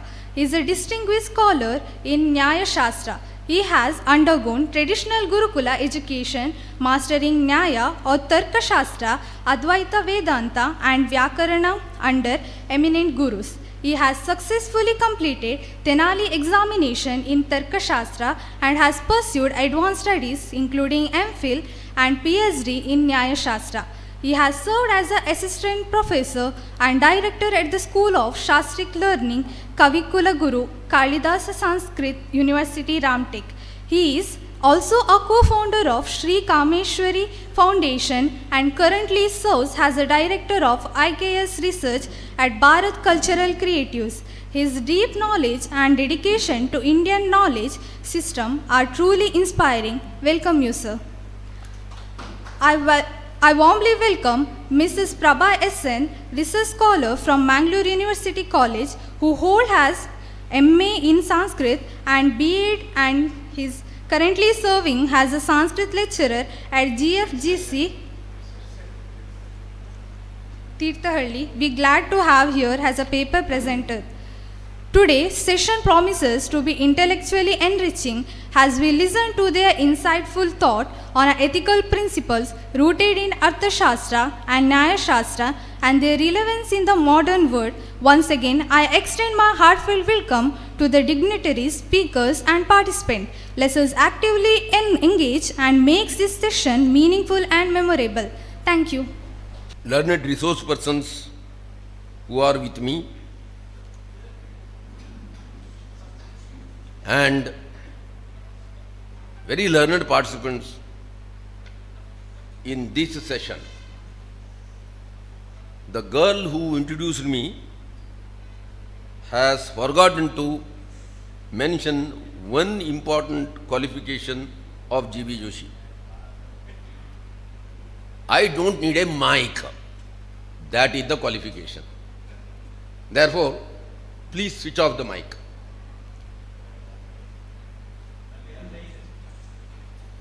Yeah. Otherwise, no.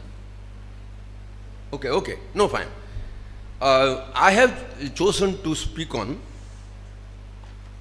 moral significance of Artha Shastra in modern times. Before slides are presented, I think it is worthwhile to spend a little time to introduce the subject without taking much of your time. Moral significance of Artha Shastra in modern times. All of us are acquainted with the fact that justice and morality are relative terms. They keep on assuming different dimensions under different historical circumstances. Therefore, when I speak about moral significance of Kautilya's Artha Shastra, you have to admit the reality that moral significance cannot be taken for granted. It should be understood in the light of the circumstances which demand our attention. I will be making an effort in my presentation how Kautilya showed his unique capacity to present to the readers of Artha Shastra the great principles which should govern a very big empire. I have brought a book, of course, I am not presenting it. There is a map showing the amazing vastness of empire of Ashoka. Kautilya was an advisor, a guru to Chandragupta. He was a guru to Bindusara. And Ashoka also learnt much under his guidance. Today, there is flow of literature, there is flood of literature on Kautilya's Arthashastra. The reason is simple. If you take a river for the purpose of analysis, there is one side of the river which is constituted by welfare economics. The other bank or side of the river is very much constituted by decentralization of powers. Between the two sides in Kautilya's Arthashastra flows the river of inclusive growth. My learned participants, you would admit that we speak today too much about welfare of the society. We keep no stone unturned while speaking about decentralization of powers. We have been listening to both political leaders and economists to know the dimensions of the concept of inclusive growth. All these are beautifully linked to each other in Kautilya's Arthashastra. Not that I am praising him for the sake of showering compliments on the head of a person who is not physically with us. On the other hand, today there is flood of literature on Kautilya's Arthashastra. Much has been written on Kautilya's Arthashastra. Two economists from Bengal took pains to write a book titled Economics in Arthashastra. They have identified, they have shown with their efforts that Arthashastra carries the sound principles of economics. Therefore, an attempt is made by me in this lecture to show the moral significance of Arthashastra in modern times, because these are all modern writers. The topic is chosen for some other reason also. The reason is that we have misunderstood certain significant concepts. Therefore, this nation is struggling hard. Take for example the concept of inclusive growth. It has been misinterpreted. No less a leader than Sonia Gandhi in 2009 took pains to prove before her partymen that inclusive growth is Sarvodaya. We have to assume that she knows the significance of the concept of Sarvodaya. Then there are very learned ministers, union ministers. Nirmala Sitharaman, who was a brilliant student of economics in JNU, to suit the political purposes, she has given certain explanations for inclusive growth.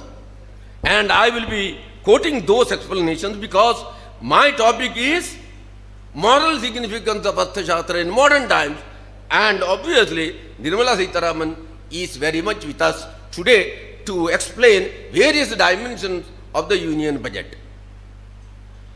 Well, throughout an effort will be made by me to discover, to bring to your attention, and also to prove that Kautilya knew inclusive growth in the real sense. It is not the growth of all sections of the society at all. Sonia Gandhi was wrong. It is not growth of all segments of the Indian society at all. Nirmala Sitharaman, in spite of her knowledge of economics, is wrong because she is a politician by profession right now.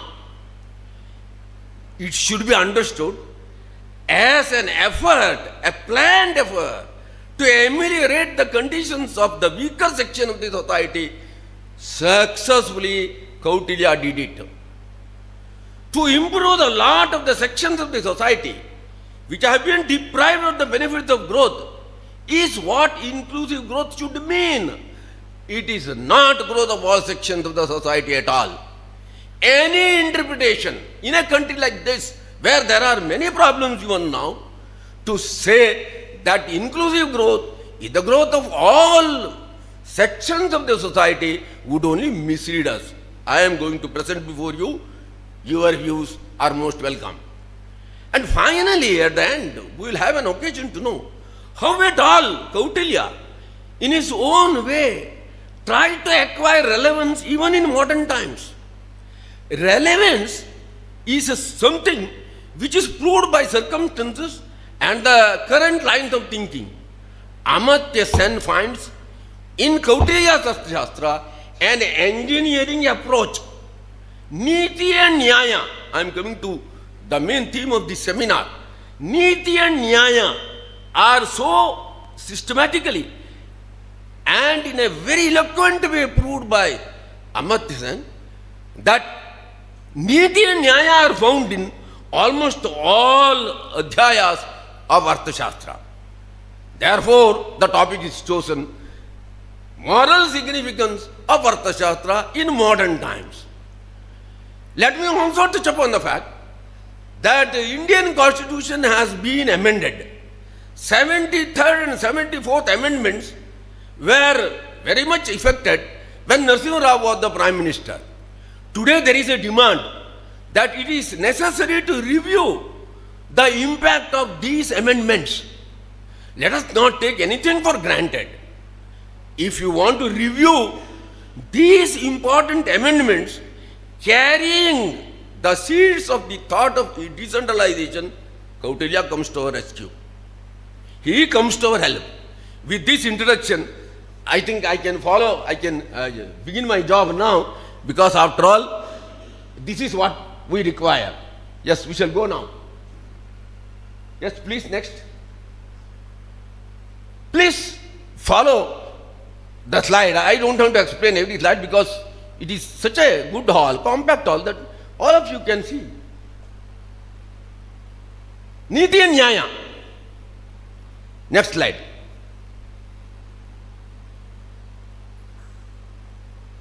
Rangarajan finding very important theories of economics in Kautilya Shastra.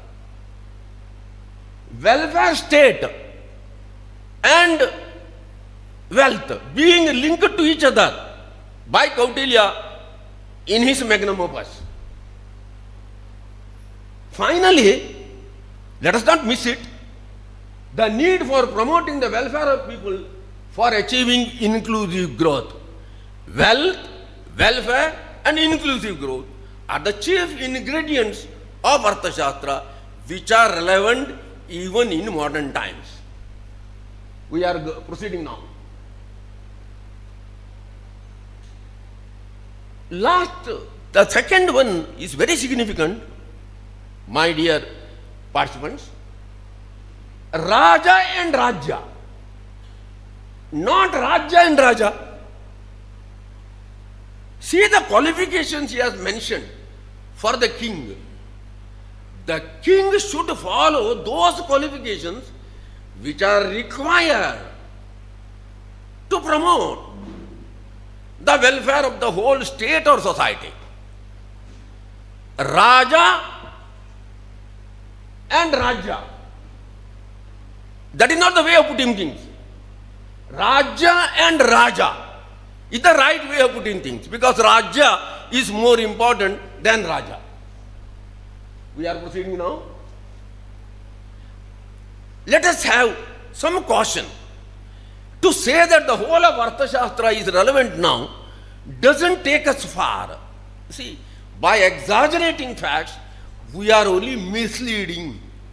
If we keep on praising a writer without having the knowledge of the realities of life, we will be doing injustice to that writer. Therefore, see what are the limitations there. The modern state is different from the Kautilian state. The state today should ensure good governance. The last one, very important, a state with depleted resources, even if acquired, becomes only a liability. King becomes important because Rajya is there with prosperity. If you take the last slide, the last point there, a state with depleted resources, even if acquired, becomes only a liability.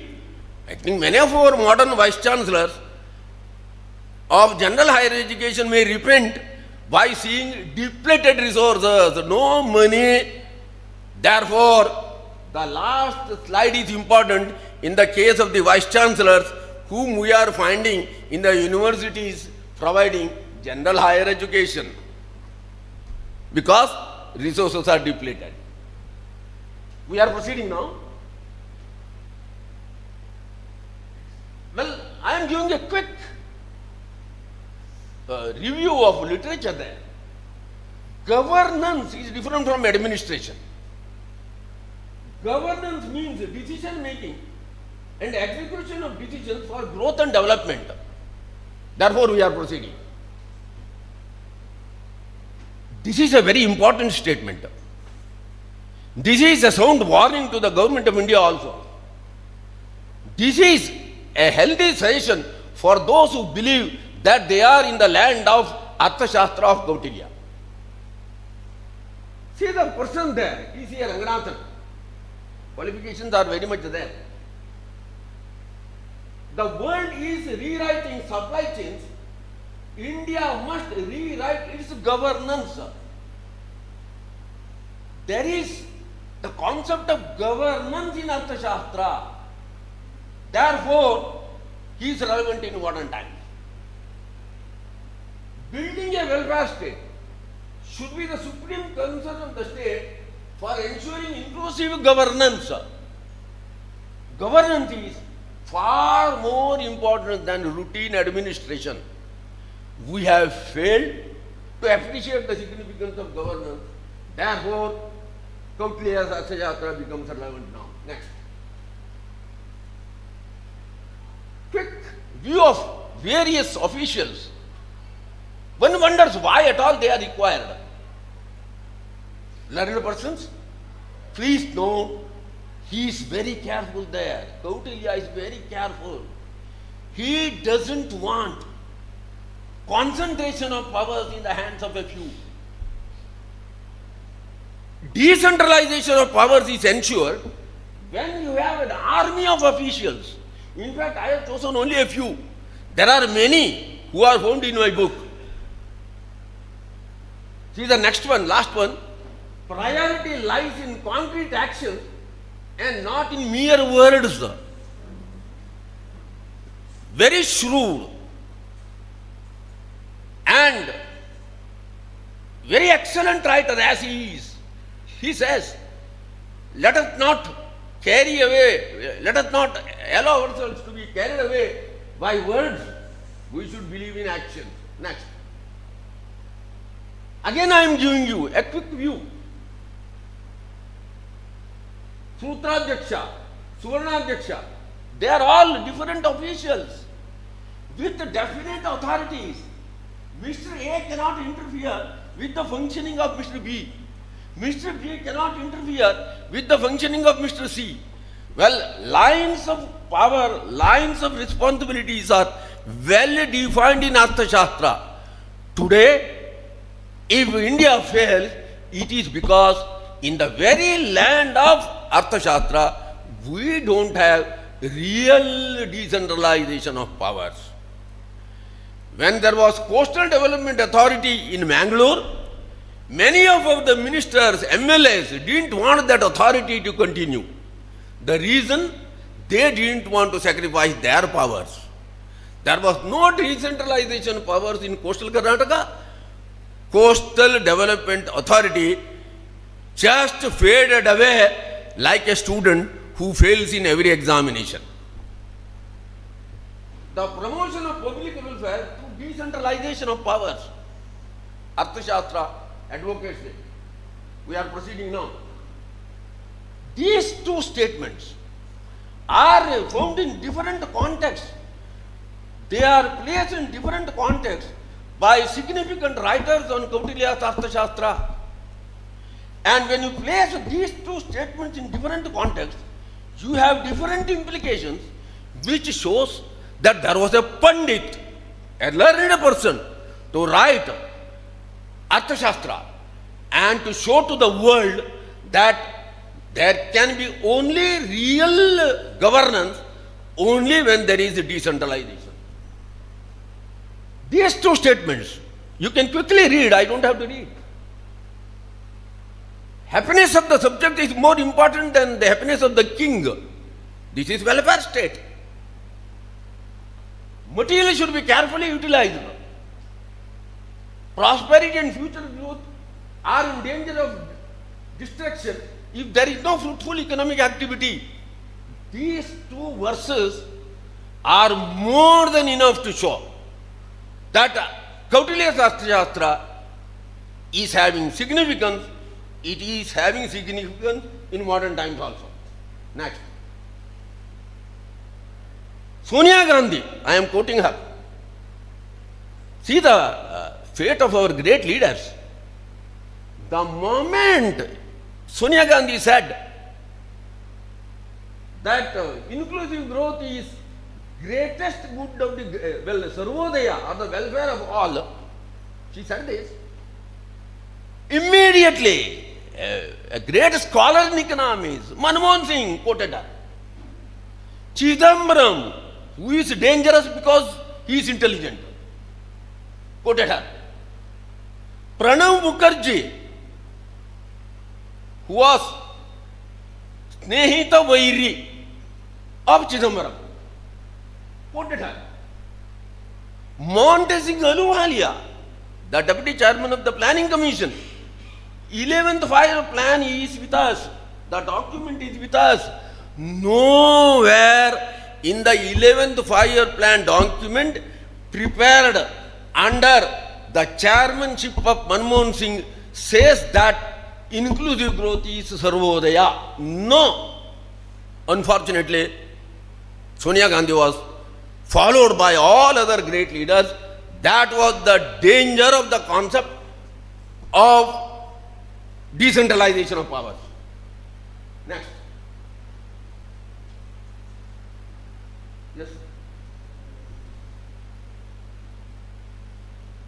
See, a very learned lady, very capable lady, lady with principles, lady with some moral standards, lady with some knowledge of economics, giving a different interpretation of the concept of inclusive growth. Why should we bring in caste there? OBC, scheduled castes and scheduled tribes. Sonia Gandhi committed a mistake because she didn't know the concept of inclusive growth. Nirmala Sitharaman has committed a mistake in spite of having the knowledge of the concept of inclusive growth. Next. Because modern times, therefore I am quoting them. Again, interim budget came. We have that. Nirmala Sitharaman saying, inclusivity, geographical inclusivity and social inclusivity. It was different from the perception of the contemporary economic survey, which stressed the employment aspect. See, the danger of the concept of inclusive growth in India, economic survey of the Ministry of Finance of the Union Government of India gives a correct perspective of inclusive growth. But the very minister who presents their survey gives a different interpretation in the budget speech. Therefore, inclusive growth is not becoming a reality. Next.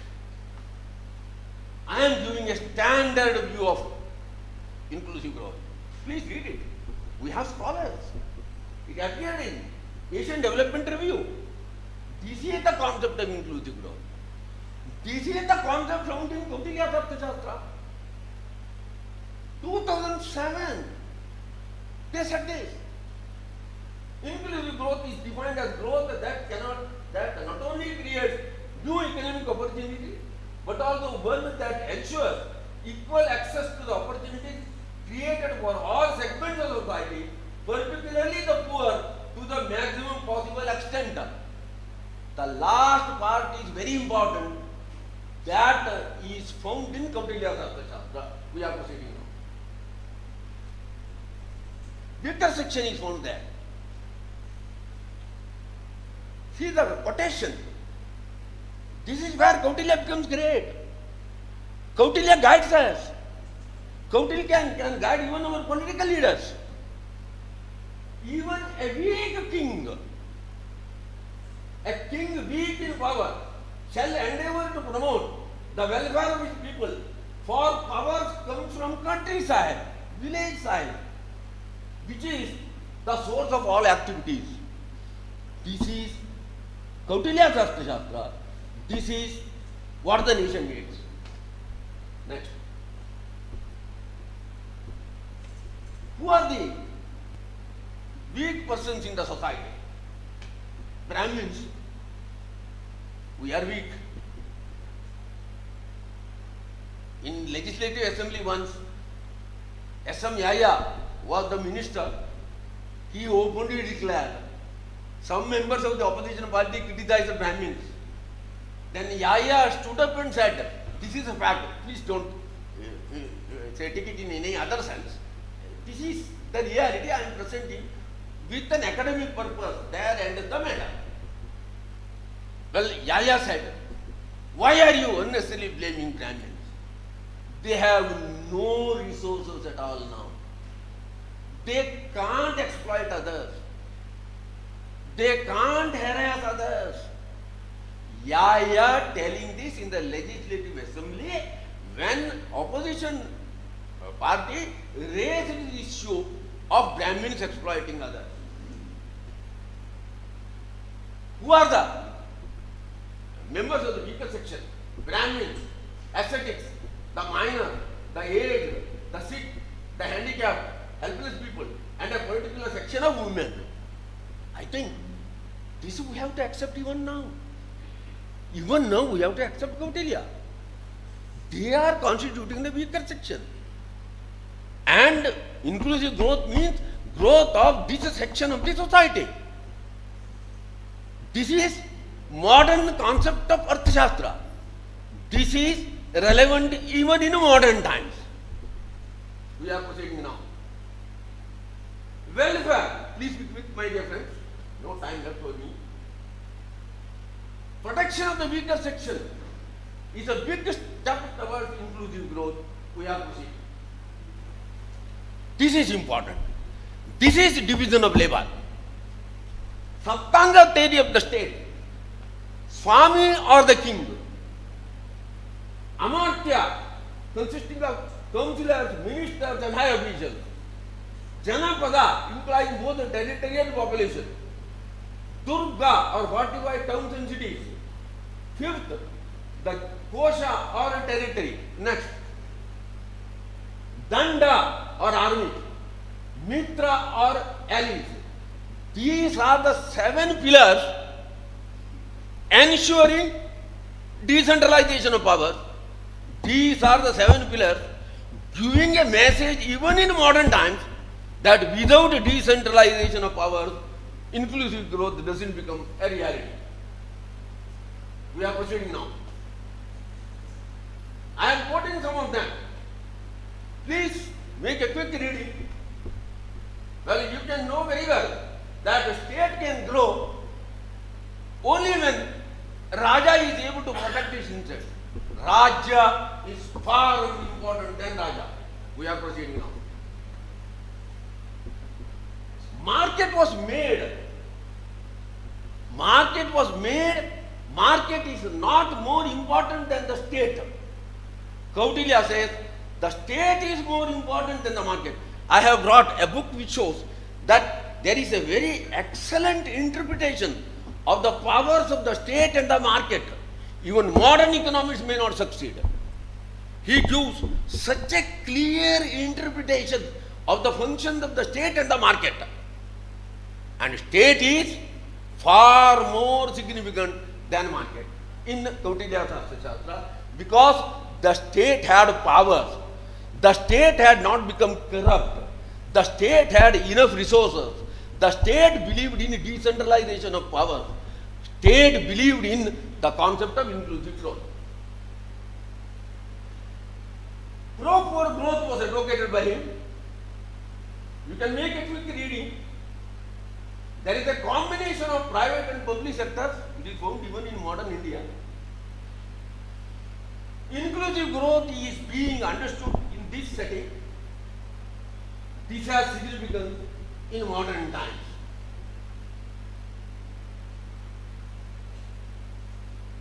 Economic survey saying that 73rd and 74th amendment should be reviewed now. See, we don't know what has happened to that. Today Gram Panchayat is getting so much money. I have retired as a professor in university. It is better to become a member of the Gram Panchayat than to become a professor in the university. Because Gram Panchayats are cradles of money. Therefore, the 73rd and the 74th amendments should be reviewed now to see what Gram Panchayats are actually doing for the rural sector of the economy. Next. This is required. This is what Kautilya wanted. Central list, state list and concurrent list. In Kannada we are saying Kendra Yadi, Rajya Yadi, Mutta Samavarti Yadi. I tell you, this was done in 1950-51. Even today, we have not changed. There are certain items which should be shifted from central list to the state list. There are certain items which should be shifted from the concurrent list to other lists. If Kautilya were to be here, he would have guided us. He is not with us. Therefore, in a seminar like this, we are remembering. State-dominated market, right? Inclusive growth is an ethical concept in Arthashastra. It is not simply economic concept, it is an ethical concept. Therefore, it commands the significance.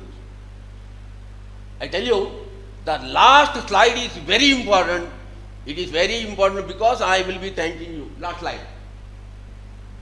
Thanks to all of you for giving a patient hearing to me. I have brought a book. I have not presented because I know the constraint of time. Well, that book shows how significant is Kautilya's Arthashastra even in modern times. Thank you.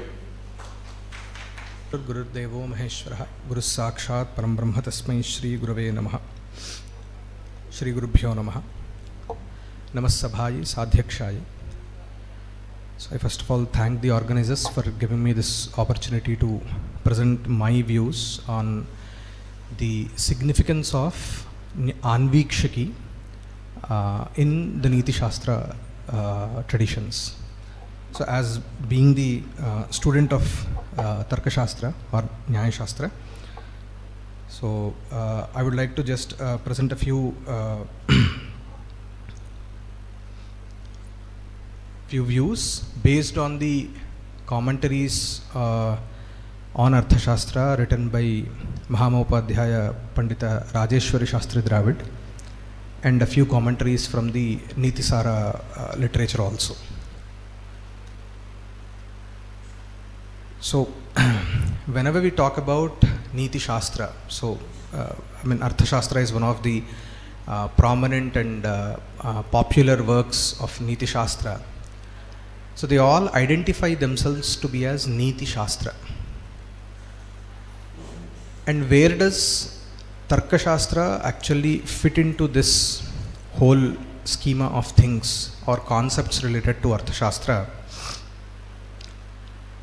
So there is this very famous verse from Arthashastra which talks about the 4 vidyas which are essential for everyone to actually be well versed, whoever is a student of Arthashastra. Anvikshaki trayi varta dandanitishcha vidyaha. So this is what the Arthashastra says. So here the word Anvikshaki represents even Tarkashastra also. Before going to that, I would like to just explore the idea of Neeti. What actually Neeti is defined. So because we talk about Neeti a lot, so it is derived from the root verb called ni prapane, which leads. But if we go through the commentary called Upadhyaya Nirapeksha of the Kamandaka's Neetisara, he gives a very elaborated and very crystal clear definition of what Neeti is in a very Shastrik manner. Pratyaksha Paroksha Anumana Lakshana Pramanatraya Nirnitayam Phalasiddhau Desha Kala Anukulye Sati Yathasadhyam Upaya Sadhana Viniyoga Lakshana Kriya. So this is the definition of what Neeti is. So Neeti refers to an act of taking a few decisions or implementing a few measures aimed at achieving particular outcome. As Joshi ji said, it is the welfare of the society as an outcome, which is to be established by the threefold pramanas, that is Pratyaksha, Paroksha and Anumana. So here Paroksha means Shabda Pramana. So what is the whole difference between the Western thought of governance or politics and the Bharatiya thought would be that our thought is very much anchored on the wisdom of the Trayi, that is the Vedic wisdom, or we can call it as allied wisdom.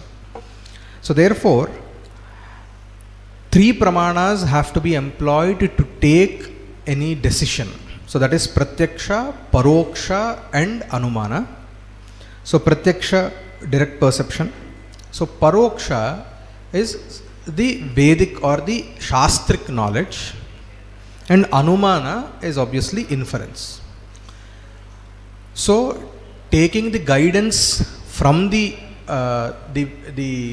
Shastric wisdom, considering the current situation, that is, again it says Desha Kala Anukulye Sati.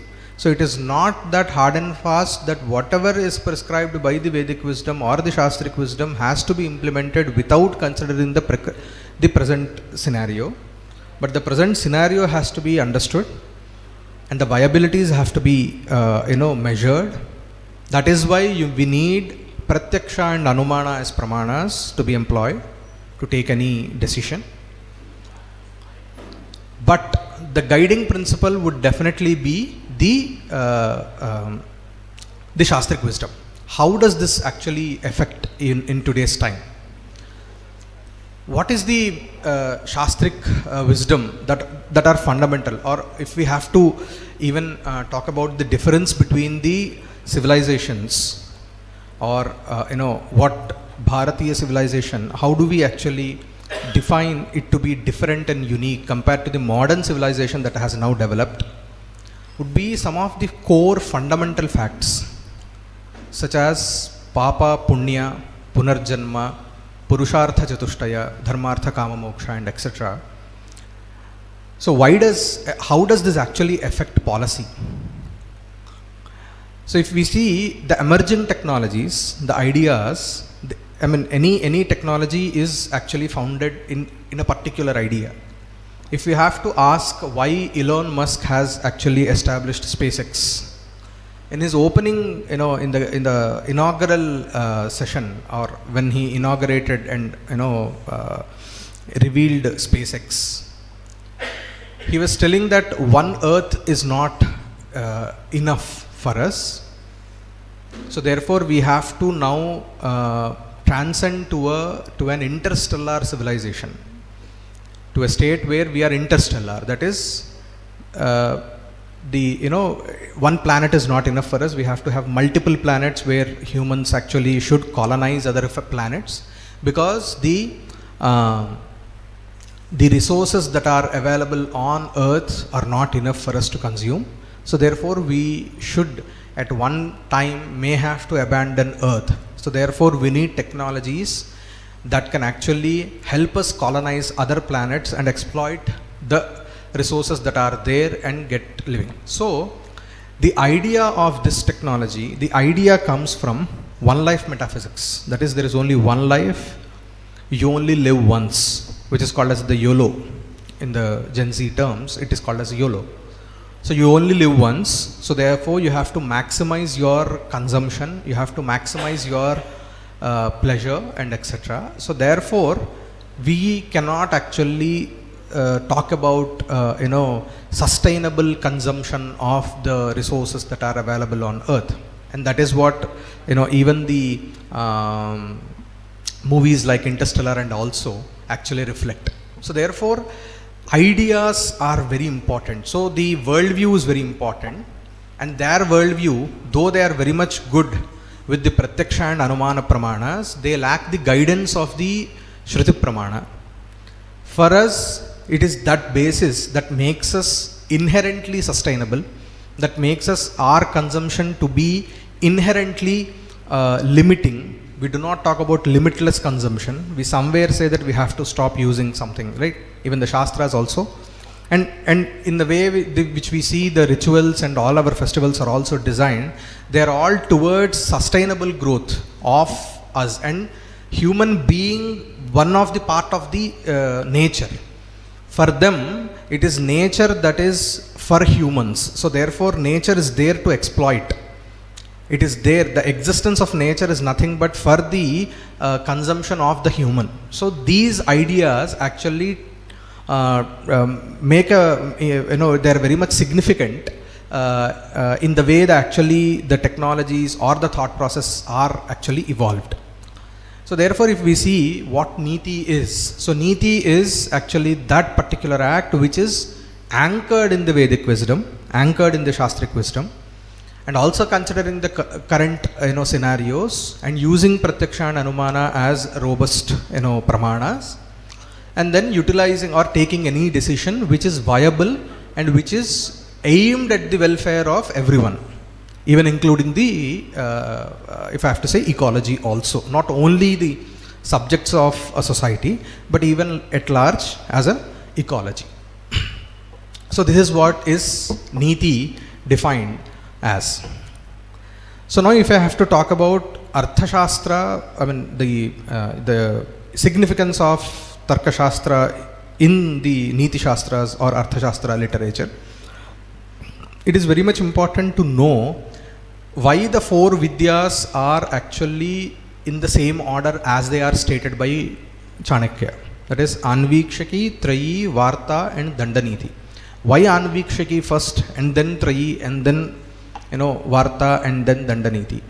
So Rajeshwar Shastri ji very beautifully he gives two explanations. One, explaining what is the relevance between the order in which the Vidyas are placed, and also he proposes an alternative order in which the significance of Vidyas can be envisioned. So first he employs a Nyaya which is very much famous in the Vyakarana Shastra, Abhyarhitam Purvam. So what is Abhyarhitam? Abhyarhitam here means whatever is essential. So that will be stated first. So in that way Anvikshiki is stated first because it is essential. Where it is essential? It is essential in the following Vidya. So therefore the order is in such a way that the prior the Vidya will be more essential to actually understand the later Vidya. So Anvikshaki is important because it helps to understand what Trayi is. Because Trayi is nothing but the reflection of the knowledge that has been experienced by the Rishis, it is complex, it is a complex knowledge source. So it is not that whatever any word or any person who is very versed in Sanskritam can actually understand Vedas or derive meanings out of Vedic verses. So there is a whole Shastra tradition that has been developed around interpreting the Veda Vakyas, which is Mimamsa, Purva Mimamsa, and the foundation again starts from the Nyaya Shastra. So therefore, to understand the essence of the Vedic wisdom, one has to have a grounding in Anvikshaki. So therefore, Anvikshaki is stated first. And then to understand Trayi. What is the need of Trayi? It is because, as I said before, the wisdom of Trayi, which is the guiding principle for the economic prosperity and the governance of the society. So therefore, Varta, if I have to employ the wisdom of, where should one utilize the wisdom of Trayi is in Varta. So therefore, then only a holistic prosperity can be achieved, and that Varta has to be protected and administered by Dandaniti. So therefore, this is the order in which it has to be perceived. Says it is one of the commentaries. I mean, one way to understand, interpret the order of the four Vidyas. The alternative hierarchy that Rajeshwar Shastriji proposes is, which is based on, which he calls it as Akanksha Kramaha. So that is based on the need, the order is actually defined. Need of what? Need of the society. So any society, in order to function, what is the main fuel that it would need would be wealth. So therefore, Varta becomes the grounding, foundational Vidya for the society, for the well-being of the society, because the outcome of Varta is prosperity, which is the fuel for the functioning of the society. Once prosperity is achieved, there will be pollution in the minds of the people, because that is the nature of prosperity. So therefore, it has to be protected and also utilized in a way which will lead to sustainable prosperity of the society. So therefore, the second Vidya would be Dandaniti. As the prosperity is subservient to the person handling Dandaniti, so therefore the combination of prosperity and power is more dangerous than the prosperity itself. So it is more dangerous that a person wields power and also has prosperity under his control.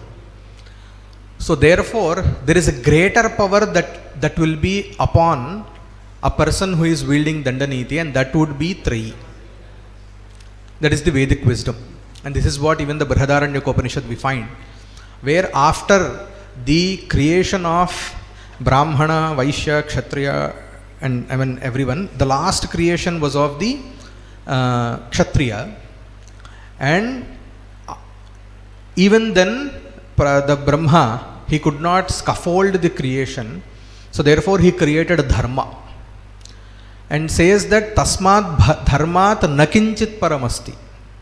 So he says that even the king or the Kshatriya has to be subservient to Dharma, and that is why even in the ritual of coronation, there will be a ritual where the Rajaguru actually, the king says Adandyosmi 3 times, and the Dharmaguru, he says that Dharma Dandyosi 3 times, to remind that you are not the ultimate power, but there is a greater power that will be upon you, which is Dharma. So therefore, to regulate the most powerful person wielding Dandaniti, it has to be guided by the principles of Trayi. So therefore, then Trayi comes. And as I said previously, in order to understand or derive the intended meaning or interpretation of Trayi, you need Anvikshaki. So therefore, Anvikshaki plays a very vital role in deriving or understanding the right essence of the Neethishastra. So then comes the question of what actually Anvikshaki is.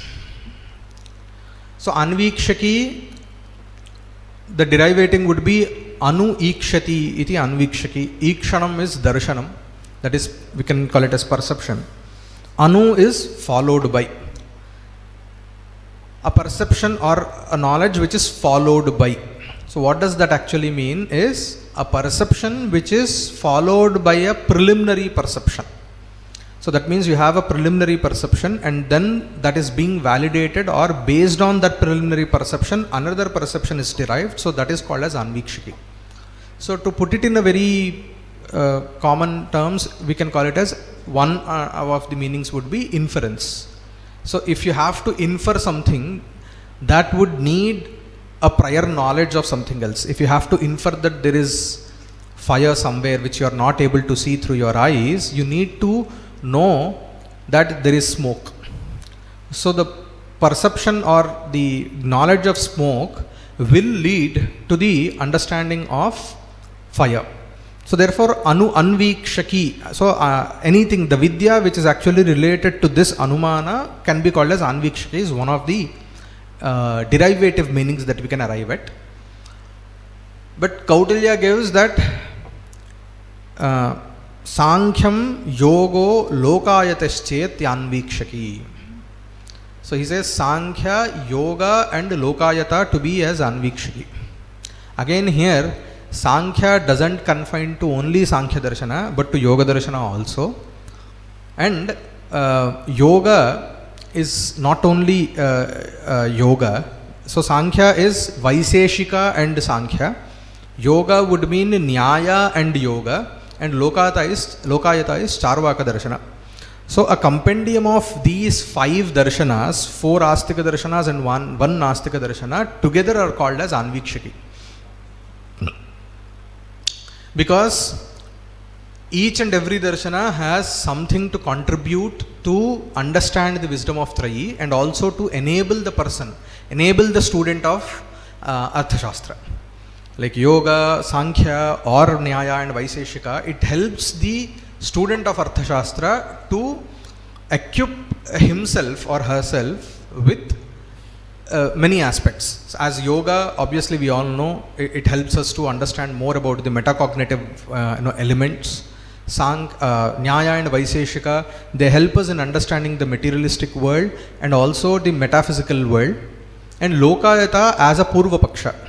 So to say that one life is not enough, it's not that there is only one life, because if we see the other verses, it talks about Swargaya Anantyaya. So whoever actually enables, the king who enables his subjects to perform their Swadharma, that is Varna Dharma and Ashrama Dharma, the subjects will also achieve Swarga and Anantya. Also the king, the whole point of the phala, outcome of actually administering or governing based on the principles of the Arthashastra would be Swarga and Anantya. This itself states that our idea of governance, our idea of politics is not based on you only live once, but our idea of politics or governance is based on multi-life, that is multiple life metaphysics. So therefore, and furthermore, we find the what is the prayojana of Anvikshaki?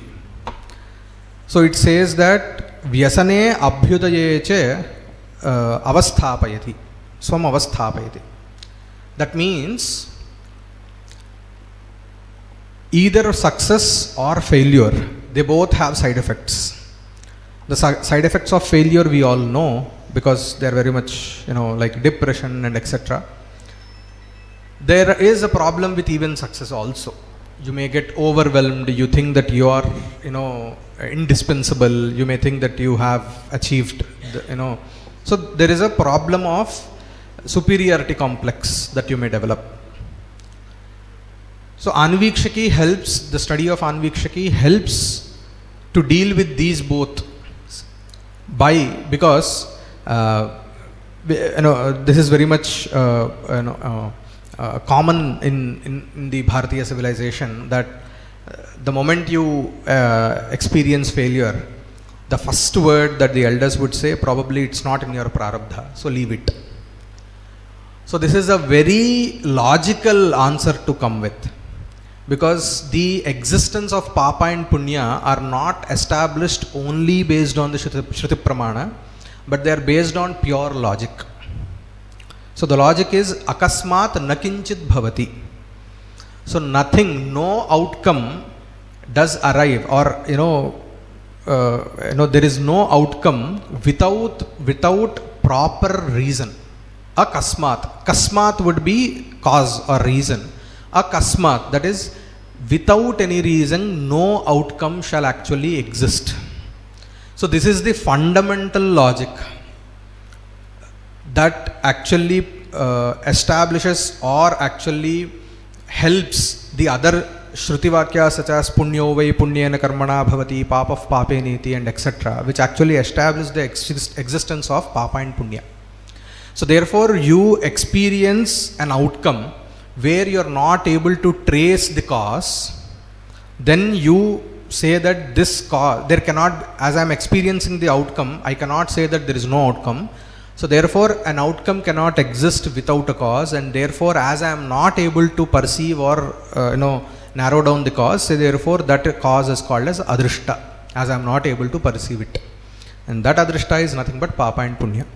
So the outcome of papa would be dukkha and the outcome of punya would be sukha, and all our lives are evolved around these two emotions of sukha and dukkha. So therefore if we are not able to trace that, so that becomes papa or punya. So this is nothing but Shrutyanumata Tarka, which we may call it as. So logic which is based on the wisdom of the Trayi. So this is how Anvikshaki plays a vital role in understanding the essence or the multiple layers of Arthashastra. There is a very another purpose of Anvikshaki is stated as Prajna Vakya Kriya Vaishardyancha Karoti. So this is very much important in modern times. We actually built a few modules on leadership only based on this thing. So it talks about Prajna Vaisharadyam, Vakya Vaisharadyam, and Kriya Vaisharadyam. So Prajna is of two types, Akhandopadhika Prajna and Sakhandopadhika Prajna. So Akhandopadhika Prajna means experiential knowledge, and Sakhandopadhika Prajna means expressible knowledge, knowledge which you can express. So if I have to ask a common person who is not trained in Nyaya Shastra to define what is Sukha, you know, but you are not able to define. You experience Sukha, we think that we know because we are experiencing, but we cannot express it. Expressing in the right language, in the right manner is not something that is naturally, that happens to us. We may express a few things, but there will be many things which we will be experiencing but not able to express it. So therefore there is a difference in the prajna. So this is what is called as Akhandopadhika Prajna and Sakhandopadhika Prajna. So everyone will actually be born with certain amount of Akhandopadhika Prajna and certain account of Akhandopadhika Prajna. What does Anvikshaki do is it equips the learner with Sakhandopadhika Prajna. So it helps you to express your understanding in a more structured manner. So that is what actually Anvikshaki does. Some amount of Anvikshaki, that is Nyaya and Vaiseshika, does, and Yoga and Sankhya help you to develop the Akhandopadhika Prajna quotient. And according to Shastra, there are three classifications of people as Adhama, Madhyama and Uttama based on the levels of Akhandopadhika Prajna and Sakhandopadhika Prajna. a person who is having greater expressible knowledge and lesser experiential knowledge is considered to be as adhama. So bookish knowledge. So you have lot of bookish knowledge. You have teachers who teach ethics but not practice ethics. So they are greater orators in teaching ethics, but they do not practice the same ethics in their lives. So these people can be called as greater people with sakhandopadhika prajna and lesser with akhandopadhika prajna. So these are considered to be lakshanagnya. Lakshanagnya to be, he is considered to be, or he or she is considered to be as adhama. And madhyama would be those people who inherit larger amount of akhandopadhika prajna and a lesser amount of sakhandopadhika prajna, where you have people like who are yogis, who may not have studied yoga shastra to know what actually samadhi is, but stumble upon the experience of samadhi. So these people, they do experience samadhi, but they cannot actually express what samadhi that they are experiencing because they are not trained in the shastra. So those people are considered to be madhyama, greater akhandopadhika prajna and lesser amounts of sakhandopadhika prajna. And the uttama purusha, the uttama adhikari would be a person who has equal amounts of sakhandopadhika prajna and akhandopadhika prajna. So when Kautilya talks about prajna vaisharadyam, anvikshaki prajna vaisharadyam karoti, when he says this, what does he mean is anvikshaki helps to achieve akhandopadhika prajna and sakhandopadhika prajna through yoga, nyaya, vaiseshika and sankhya, and also to know the purvapaksha through the lokayata, and help enable the learner to from the journey from the adhamadhikari to uttamadhikari. Why is this needed to a king? Because Arthashastra is essentially for the leaders.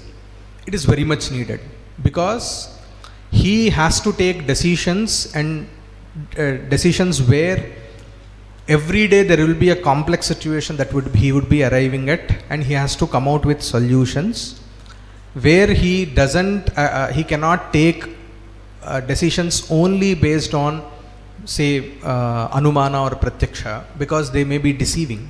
So therefore there is another element that he would need, which is nothing but the adrishta, which we call it as pratibha or spurti. The word spurti I suppose all can understand. So that spark of a solution that emerges, that comes to him when he actually stumbles upon any problem, that cannot be achieved only through rigorous study of logic or other the bhautika shastras that are there. So therefore he needs a greater perception, like the sadhana through the yoga or the anusthana, guru seva and etc. So therefore only then he can actually have the akhandopadhika prajna also.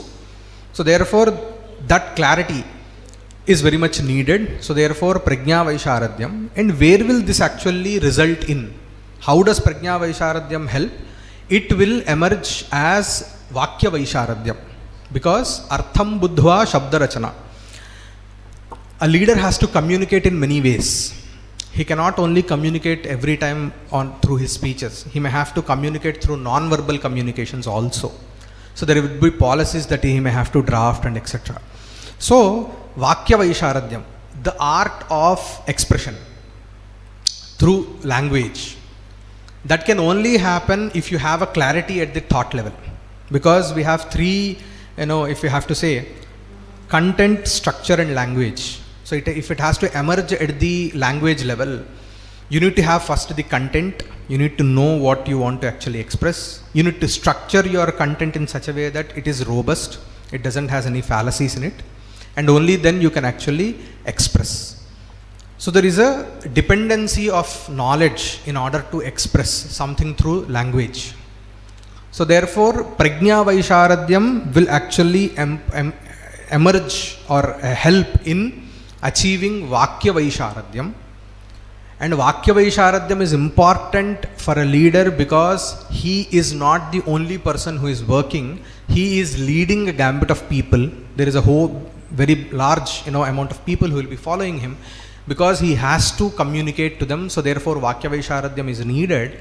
and only then it will emerge in Kriya Vaisharadyam. Because at the end, Niti is nothing but action. The decisions that you take, which will actually be seen on the ground level. So therefore, if we have to achieve a robust Niti, then the person who is actually leading should have Prajna Vaisharadyam and should be able to communicate it in such a way that it becomes very much, effective, which will result in some or the other, action, which will at the end enable the welfare of the society, well-being of the society. So therefore, Anvikshiki in this way, I've just gone through a few aspects. So in my limited knowledge and my time, so therefore I would rest saying that Anvikshiki plays or Nyaya Shastra in that sense, plays a very vital role in understanding Neethishastra. And I would thank the authorities of the college and Dinakar Maratheji and Padmanabh Maratheji for giving me this opportunity, and also sharing the stage with senior professors. And Yadatra Saushthavam Kinchit Tad Guroreva Menahi Yadatra Saushthavam Kinchit Tan Mamayeva Name Guroho. If there is any good in my presentation, that belongs to my gurus, and if there is any shortcomings, that belong to myself and not my gurus. ಪ್ರಶ್ನೋತ್ತರ ಅವಕಾಶ. ಯಾರಿಗಾದರೂ ಸಂಶಯಗಳು, ಪ್ರಶ್ನೆಗಳು ಇದ್ದರೆ ಈಗ ದಯವಿಟ್ಟು ಕೇಳಿ. ಒಂದು ಪ್ರಶ್ನೆ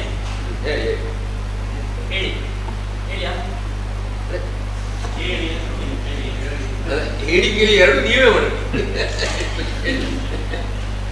The state-controlled marketing that you spoke of, the state-controlled market in the interest of the society at large, to safeguard the interest of the society, state-controlled market. As per our constitution, it is there. Akhila speaks about it with vehemence. Where did we go wrong practically today? We don't have it today right now. Why? Where did we go wrong?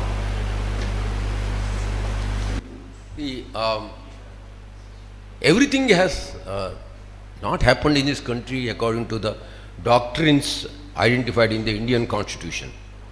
I have told you already, we have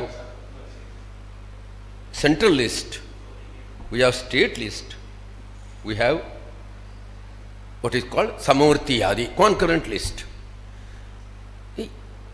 Market, according to Kautilya, is a social institution. It should be a social institution. He doesn't take it to the extreme. State must be able to control market in the interest of the people at large. Welfare of the people is more important than the market. Welfare of the people is more important than Rajya. The crux of the matter is this: if today we are in a jeopardy, it is because we have failed there.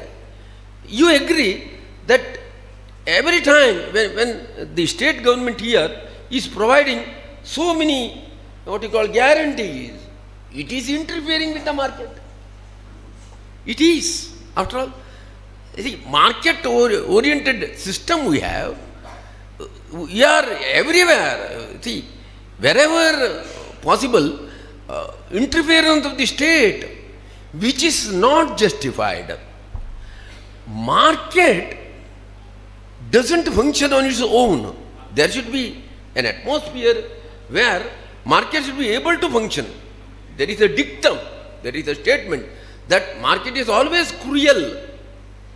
State can be sympathetic. If the state wants, it can be sympathetic to the weak and the poor. Market, by definition, can be cruel. Simple definition will do. Thank you for raising that question. I didn't point out in my lecture, now I have an occasion. Take for example the simple definition of demand. Very simple concept of demand. Demand is the desire backed by ability to pay and willingness to pay. And demand is important in the market. There are many even now who don't have the ability to pay. Market is cruel to them. They are sidetracked. They are outside the jurisdiction of market. They are silent observers of the market. Therefore, state, if it decides, it can be sympathetic to the poor. It can be sympathetic to the weak. It can be definitely helpful to that section of the society which deserves some additional support. Kautilya's Arthashastra is significant here because he posits, he shows the specific circumstances, setting the institutional circumstances where state can help the people. It can. It was helping. I have told you already, Chandragupta Maurya followed his advice. Bindusara followed his advice. Even when he was very young, Ashoka followed his advice. The reason is simple. The state was having that kind of approach which is necessary for inclusive growth. Today, market doesn't help us. Therefore, of late, I think you have seen now, our great political leaders have stopped speaking about the market. They don't speak so much about market now. You have referred to the guarantee scheme of the Karnataka government. It is declared that the guarantee scheme of Karnataka government is to facilitate the society. It doesn't reach out. It doesn't reach out. See, To facilitate the society against the market which is exploiting the society. see, very goods which are given by the government are being sold in the market. So the justification of the Karnataka government guarantee scheme is only to safeguard the society against the market pressures. Absolutely. Market doesn't function that way. Market is interfered there. Right? So my point is this, market on its own is cruel. State can be sympathetic to the poor. Well, Kautilya emphasized the significance of state for the sake of inclusive growth.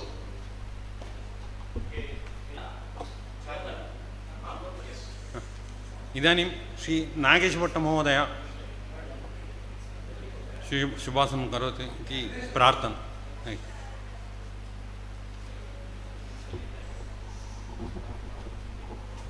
केन्द्र महाविद्यालये मम प्राचार्य GN Bhatt महोदय, पद्मनाभ मराठे महोदय तथा वेदिकायाम् उपस्थित सर्वे पंडिताः विद्वांसाः सन्ति.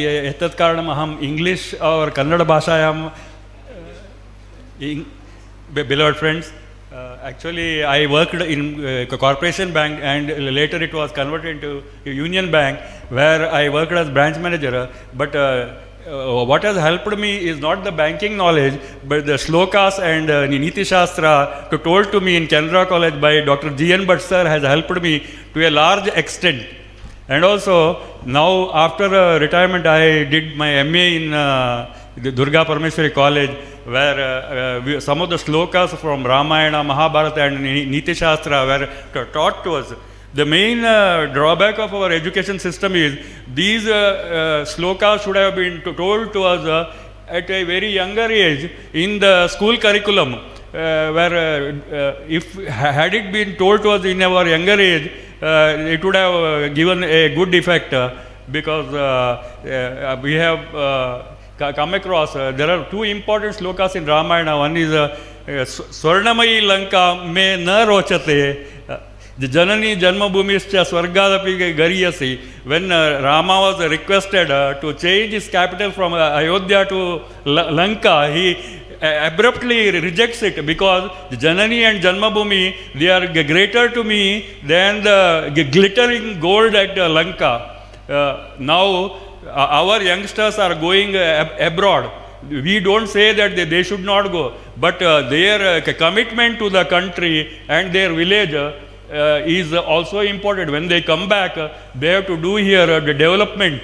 I have worked in Gujarat where most of the people are in England. They come and do service to their villages by doing electricity or water facility. Similar development is done because had these slokas have been told to these youngsters at their very young age, that would have made a drastic change in their attitude. That I want to inform. The second one is Sundarakanda. We have come across in Sundarakanda, the external beauty is not important, only the internal beauty is important. Because nowadays our youngsters are going behind film stars. Suppose a lecture is taking place in Kateel or any college, the students coming or anybody coming is very less. So, and if a film star or any film personality comes, lakhs, thousands of people come. So had these Sundarakanda sloka been taught to the students at their very young age, that would have made some change in their attitude. That I want to tell. And in Mahabharata, we say tax system was explained in Mahabharata. Tax should be charged only 1/6 of their income, and if a person is really not having much income, that his tax should be waived. But that is not followed. More than 30% is charged sometimes. And regarding the guarantee scheme, there is also a mention in Mahabharata when Duryodhana's popularity was drifting. He removed money from the exchequer and distributed it to the people to increase his popularity. Now the government is implementing guarantee schemes. I think that it is a replica of what the Duryodhana did. But once it was started by one government, the second government say we are not giving to 2,000, we are giving for 5,000. Then where it will go? The exchequer may become empty some days. So people have to work hard and earn their income. But if you give to the really economically poor people, that is okay. With these words, I want to conclude.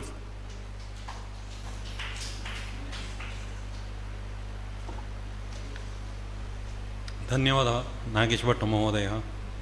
इदानीम् अध्यक्षी भणति श्री पद्मनाभशेट्टिगार. जगदीश क्षम्यतां श्री जगदीश शेट्टिगार महोदय.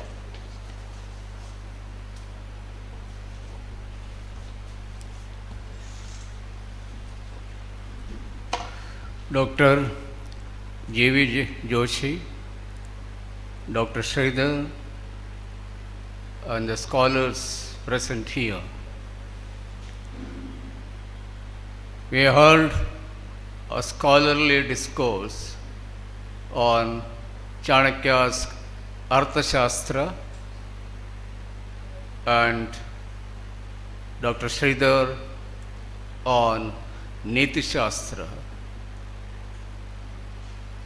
I would like to pass my comments a couple of issues, because as far as Kautilya's suggestion on the statecraft, whether it is relating to the economic development, that is what he termed as Arthashastra, or linking that with a judicial system through his Niti Samhita, we should take these suggestions or the principles as a guidelines directing us how to achieve the basic objective. Like Kautilya, there are other thinkers also, be it Gandhiji, who prescribed Swadeshi model for the economic development, or Deen Dayal Upadhyaya, who prescribed or whose objective was integral humanism, that is targeting the last man, that is what it termed as Antyodaya. But when it comes to nuts and bolts, that is how to implement these suggestions or the principles,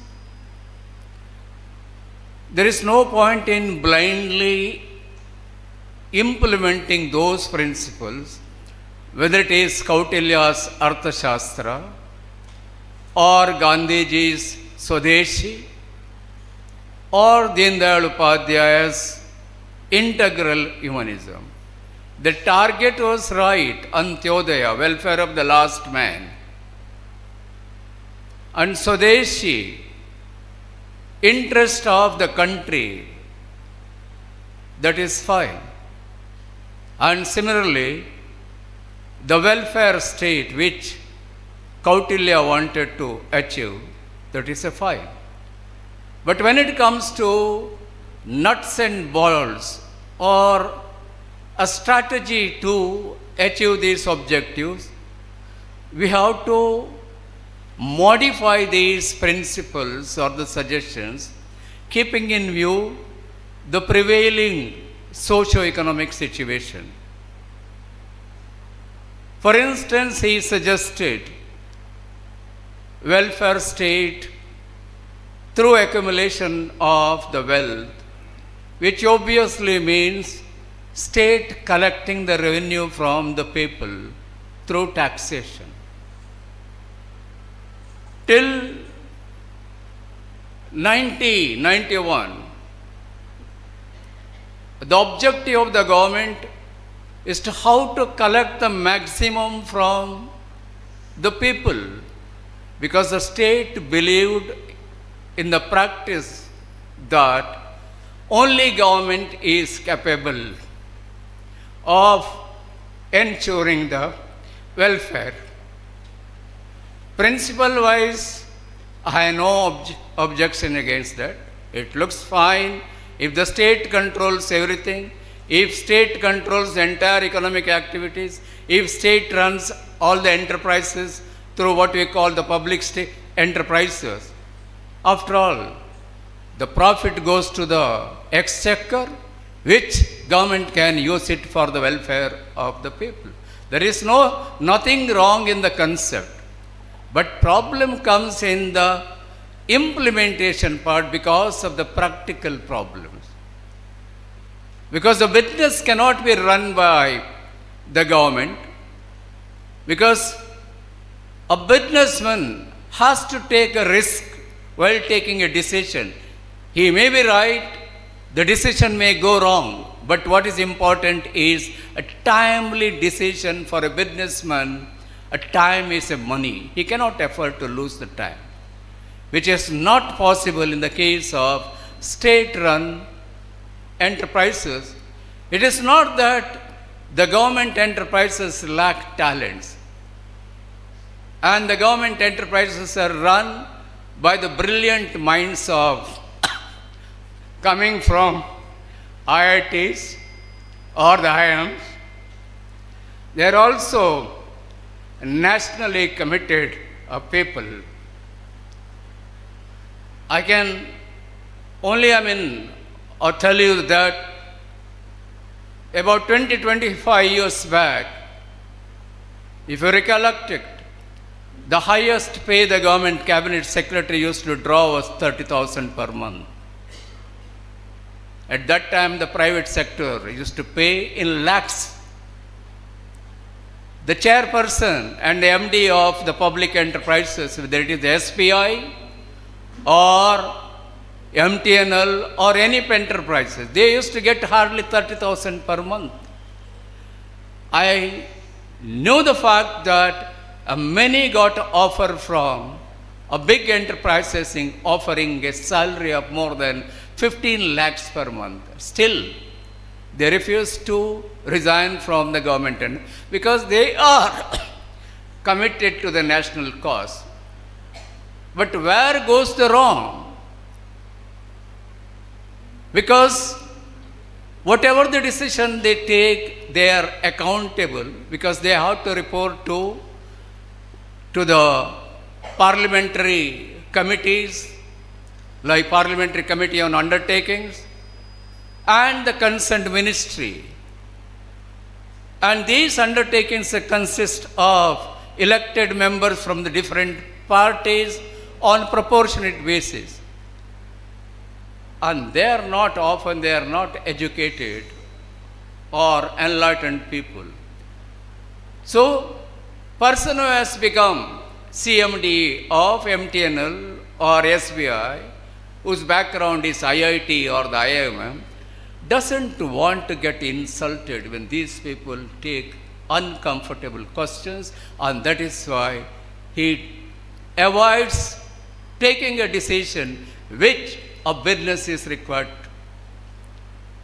So, my point is that unless we give the functional autonomy to those who are heading the PSUs, they cannot run in the same way as the private enterprises. But you cannot give the complete autonomy because the government has to act on behalf of the taxpayers. So that is why accountability is crucial. They have to question those who take the decision through the PSUs. And slowly the mindset changed, and we introduced economic reforms in the 1991, and slowly we had started privatizing. And as a result, I will not go into the details, but you just introspect the state of the economy prior to the 1991. In whatever the criterion, whether it is the quality of the cars you had, there are only two models of the car, Ambassador and Fiat, running on the roads. And look at the quality of the buildings around, look at the quality of the roads, and look at the quality of the products you can access through your malls or the shops prior to the 91. Why? It is because we started believing in the enterprising capacity of the private sector only after 1991 and started giving the autonomy to them. And that is how the entire thing got transformed. And not only that, it provided opportunity to many new generation entrepreneurs, whether it is a Narayana Murthy from middle class family, or Ritesh Agarwal, who is running a hotel chain throughout the world, who has come from the ordinary family, or Nitin Kamath of Karnataka. So there are many new generation entrepreneurs could come up, mainly because of autonomy given with the economic reforms in 1990. Now, whether it is in terms of the quality of the job profile or the salary you can get every month, or even employment level, because often we see the criticism that the unemployment is growing. Just yesterday I saw the data that unemployment has come down to 3.5%, which used to be more than 8 or the 9% prior to the 10 years back. Forget about the data. Can you get any what you call the electrician, or when you work related to the house, carpenter or any other work for your household? It is not only the problem in Mangalore, it is a problem throughout the country. If you look at the data on the placement in the different institutes, there is a continuous improvement. There may be some fluctuation depending on the industrial growth in that particular year. And even as per the data from the World Bank, the poverty during the last 10 years, more than 25 crores got lifted from the poverty line. So, from every point of view, the economy started improving mainly because of the decentralization of the economy, which coincidentally was also mentioned by Kautilya. But earlier, mindset was, let me do everything, I am the controlling power. But today the concept is, government has no business to be in the business. Government can only facilitate the economic development. When Dr. Joshi mentioned about the governance, that is a limitation of the state to provide the governance, I think it requires, to be qualified. All the governance is still required, or still the governance is there, a control is there, but only the quality of the governance has changed. Because now those who are sitting in the government know the fact that they have to allow the private people, entrepreneurs, to run the affairs of the people. Except as per the policy, except in the defense, nuclear and the environment, you can do any business, put up your unit anywhere, and you can use any technology. Earlier the state used to decide what technology is to be used, how much you can produce, who is to produce, everything used to be decided by the government. Now see the difference. Earlier it used to be what we call 3 to 4% growth rate in the GDP. Today we talk about plus 6%, and we could achieve even the 8% or the 9%, and we are targeting double-digit growth.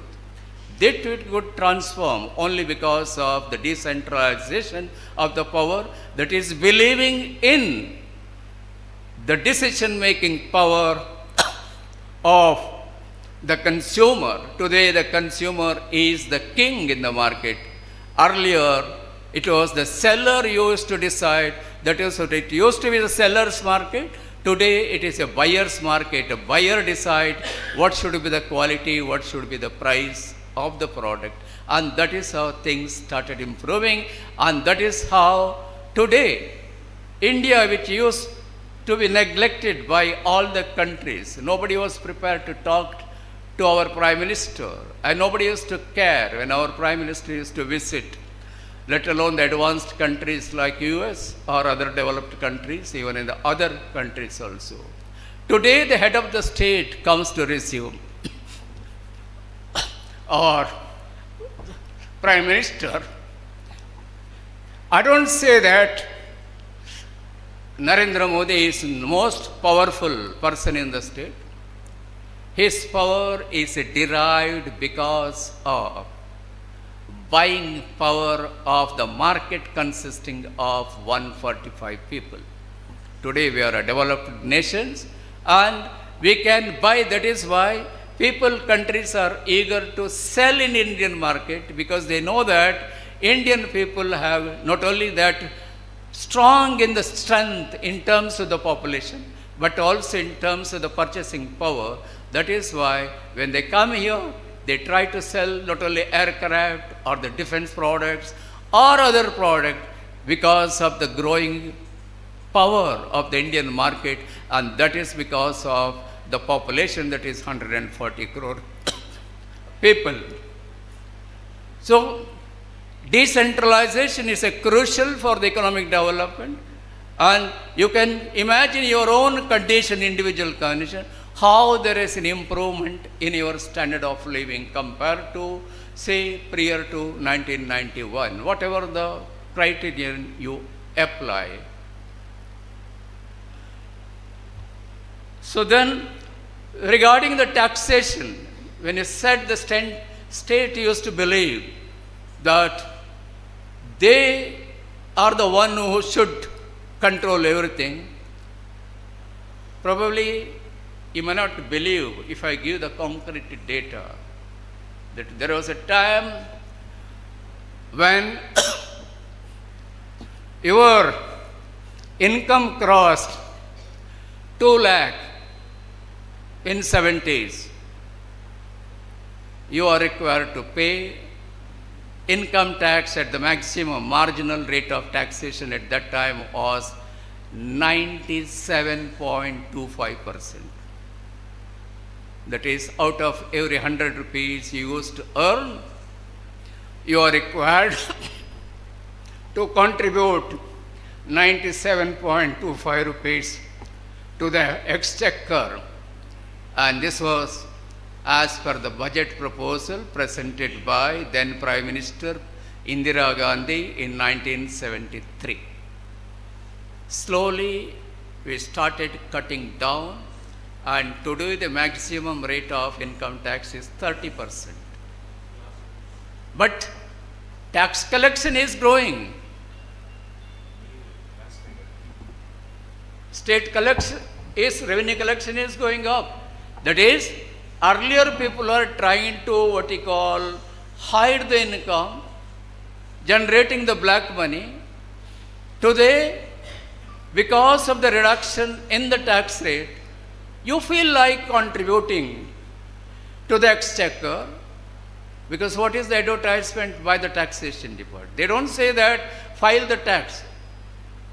They say that facilitate the development of the economy. Be a partner in the economic development. They don't say that contribute the tax. What I am trying to say that as you trust the people, because state cannot be the effective spender. It is only when the money is left in the hands of the individuals, they know how to spend effectively. And what they do when you get the money, either you use it for consumption, but there is a limit. How much you use as a consumption expenditure? Depending on your taste, you may spend on the food items. You may feel like more number of the dress or some gadget, but there is a limit beyond which you will not spend. You will save. And when you save, and that will be available to the benefit of the people, what you save gets translated into investment by the private people, because the banks lend whatever you save in the bank. So when the money is left in the hands of the people, that will be utilized properly, whether in the form of the expenditure or in the form of the investment, unlike when the money is left in the hands of the government or the contribute to the government. I don't say that at that time the rulers were totally wrong, because circumstance might have compelled them. One, the entire ecosystem, except a couple of countries like US or the European countries, world by and large was believed in the concept of state control or the socialism. And apart from that, our businessmen hardly had any capacity to undertaking big projects, like whether it is infrastructure projects like power projects or the road infrastructures or the airports, because they did not have adequate capacity, resource power. And today, your Mangalore airport is run by Adani. He is also taking care of Mumbai airport and the Navi Mumbai airport, and GMR took care of Bangalore and the Hyderabad airports. They run so many power projects, and they invest in the road projects also, most of the highways and all. Don't think that it's the government is spending or from the exchequer, because today the strategy has changed. They started with what they call the PPP model, that is joining hands with the private people. Now again they went one step forward. There is what we call the BOT problem, that is build, operate and transfer after 30 or 15 years depending on the contract. So state hardly spends. All that requires is a strategy, how to use the entrepreneurial skill of the private people, because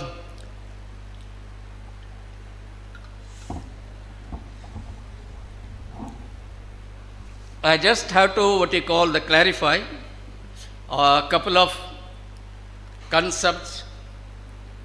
One, of course, Dr. Joshi has pointed about gap between the economic survey and the budget. If you look at every budget, there is a gap between the budget and the economic survey, because economic survey is an assessment of the economy by the experts depending on the available information, data, and prevailing the socio-economic condition. There is no question of manipulation of the economic assessment. Of course, the RBI is still in a better position. So, they assess the economy as per the norms of the economics. But when it comes to the budget, finance ministers or the governments have got their own limitations. One in terms of the availability of the resources at their disposal, and more importantly, how to communicate the decision to the public. Resource and more than ability to communicate to the people, that is more crucial. Probably you will understand if I give the example, one concrete example. This government implemented economic agricultural reforms, and ultimately within 2 years it had to take back the reforms policy. Does it mean that there is something wrong in the reforms? In the present situation, agriculture reform is crucial in the interest of the farmers.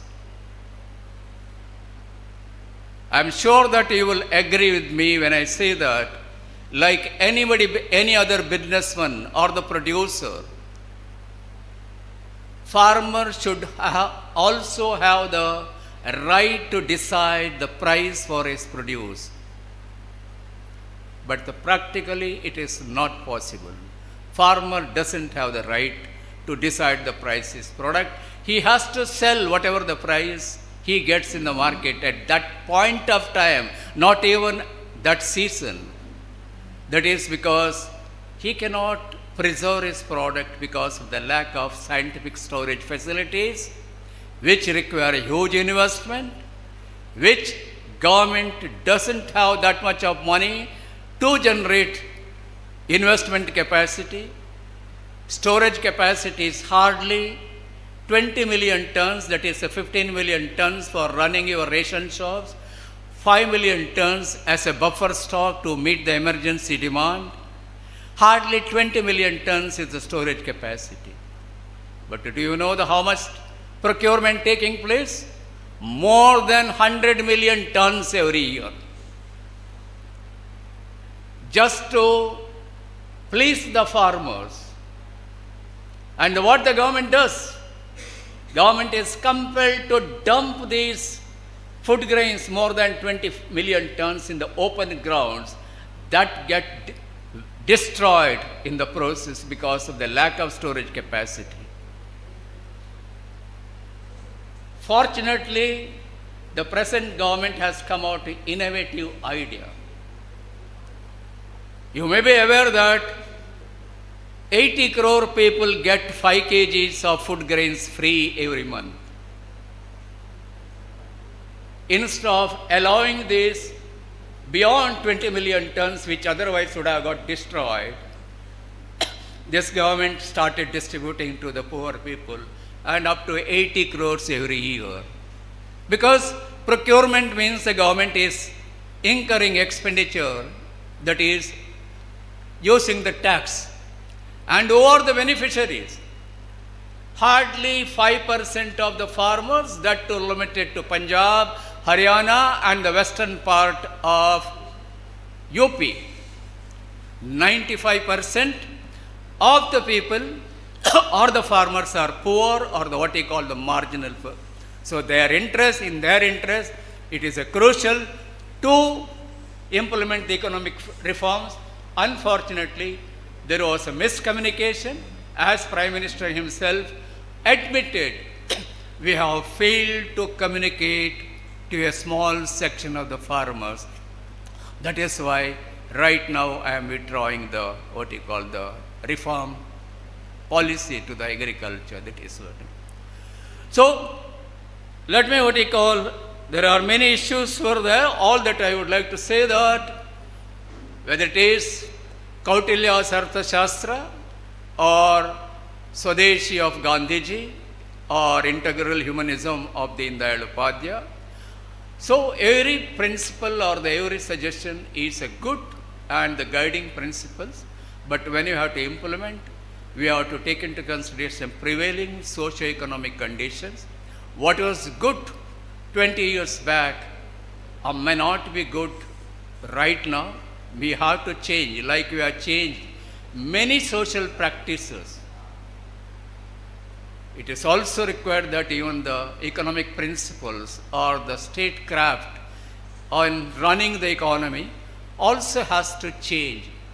Now, not only the prevailing social and economic conditions within the country, we have to take into consideration the what we call the prevailing situation outside the country, that is a global business environment. So we have to, because that also limits our what we call the decision taking capacity.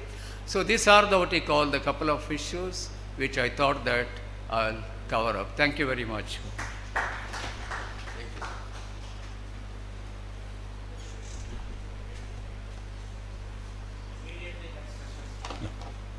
अध्यक्ष महोदय धन्यवादः उपस्थितेभ्यः सर्वेभ्यः एकेन वाक्येन धन्यवादान् समर्प्य विरमयामि। अतः पंचम्यां सत्र प्रारम्भं the next session will start very shortly. Please be. नमस्कारಗಳು। Sanskrit साहित्ये नीतिशास्त्रं तस्य सामयिक प्रस्तुतया इति विषयम् अधिकृत्य प्रचाल्यमानायाः अस्याः राष्ट्रीय संगोष्ठ्याः पञ्चमसत्रे वयं स्मः। I sincerely request Dr. M.K. Sridhar from Bangalore to be the president. Thank you very much. And now I request the honorary presence of Dr. Srimati Nandaji Pai to come on to the dais. And another speaker, the special lecture by Dr. Srinivas Kumar Acharya of Department of Philosophy, Manipal Academy of Higher Education, Manipal, onto the dais. I also request other people, Dr. Shrutakirti of Shiomoga, and Dr. Prabha, Dr. Ishwar Prasad, and Dr. Suresh. Suresh or Matevar? Okay, okay. Okay. Yeah. Dr. Prabha or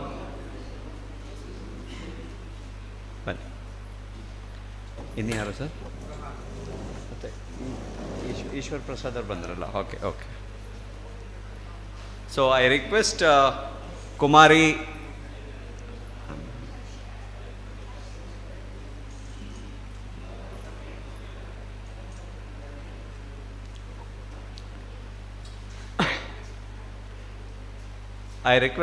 Dr. Padmanabh Marathe to welcome them with a flower. Okay, okay. I request Kumari Harshita of Final BCom to welcome and introduce the guest.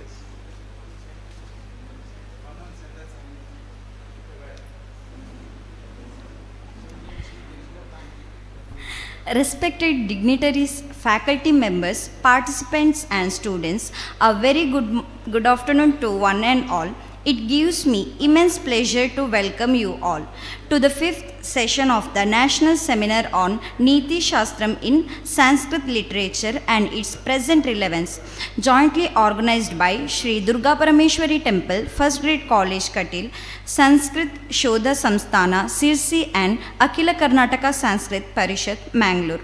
At the outset, I extend my respectful welcome to our esteemed chairperson, Professor M.K. Sridhar, our distinguished scholar in the field of Sanskrit, Indology and Indian philosophy. I welcome you, sir.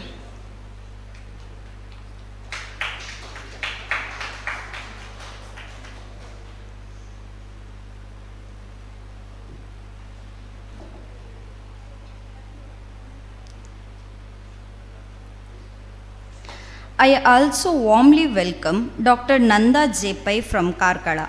She is an Ayurvedic practitioner in Karkala. We are honored to have her as she is a senior student of our Sanskrit MA section.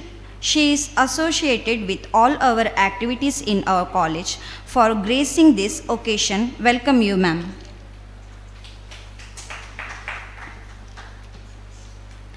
We are privileged to have with us the esteemed speaker, Dr. Srinivas Kumar Acharya. He is an associate professor and head of philosophy in Misha, Mahe, and also heads Manipal University Press. His research spans ethics, metaphysics, and linguistics.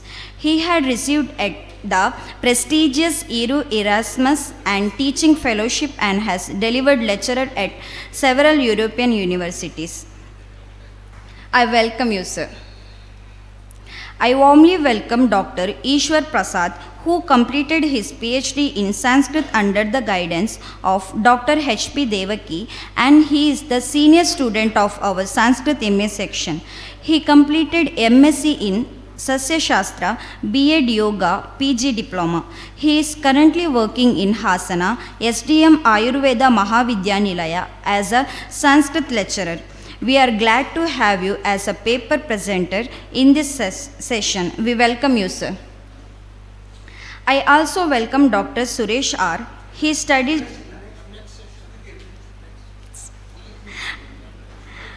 I also welcome Professor M.A. Shruti Kirti, Chairperson of PG Department of Sanskrit from Kuvempu University, Shivamogga. She has 30 years of teaching experience. She is qualified in both NEET and KSET examination. She made 75 plus paper presentation and more than 50 articles are published. She participated in more than 10 states, national and international conference organized. She is PhD gold medalist in Sanskrit. We are glad to have you as a paper presenter in this session. Welcome you, ma'am. I also welcome Mrs. Prabha Yasin, research scholar from University College, Mangalore, who holds MA in Sanskrit and B.Ed and is currently working as a Sanskrit lecturer in GFGC Tirthahalli. We are happy to have you as a paper presenter in this session. Welcome you, ma'am. Once again, I wholeheartedly welcome each and everyone present here. Thank you. I request Dr. Srinivas Kumar Acharya to come and present.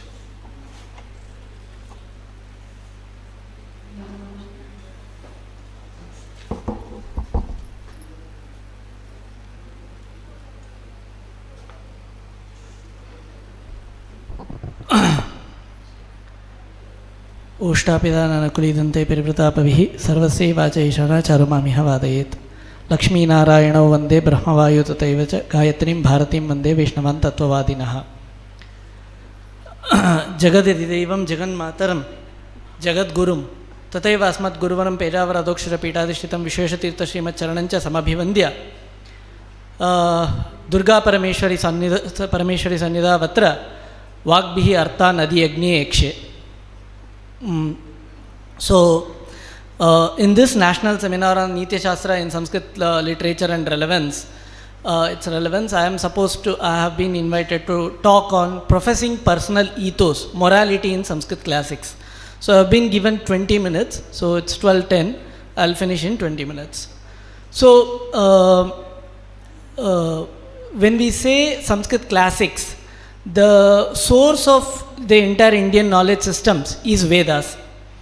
Vedas are considered to be the repertoire of scientific, philosophical and literary wisdom. It is the entire Indian classical Indian civilizational connect that spans from Central Asia, parts of Central Asia to Southeast Asia at once, and even today rely heavily on these IKS sources such as Vedas. But however, its language, structure and content are very abstract in nature, terse, very difficult to comprehend. Therefore, a new genre, a fifth Veda, it's considered as fifth Veda, new genre of Sanskrit classical sources were composed that is considered to be Sanskrit epics or Itihasa Purana genre that complements and supplements the Vedic wisdom. These classics narrativizes the Vedic contents. The philosophical contents that are present in Vedas, they are narrativized. So they address three fundamental philosophical questions. Who am I? What should I do? How do I know what should I do? Or who am I? So they define self, ourselves, agency, our role, and wisdom, whatever we obtain over a period of time. Through the moral discourses of Gita, Itihasa Purana, Kalpa and Smriti texts. Now, there is another approach, that the Western approach. I'm not here to critique Western approach, but just to show the concerns that are there in other alternate approaches. The same who am I, what should I do, and how do I know what should I do was also the question that was pondered by the Greek philosophers at a certain point of time.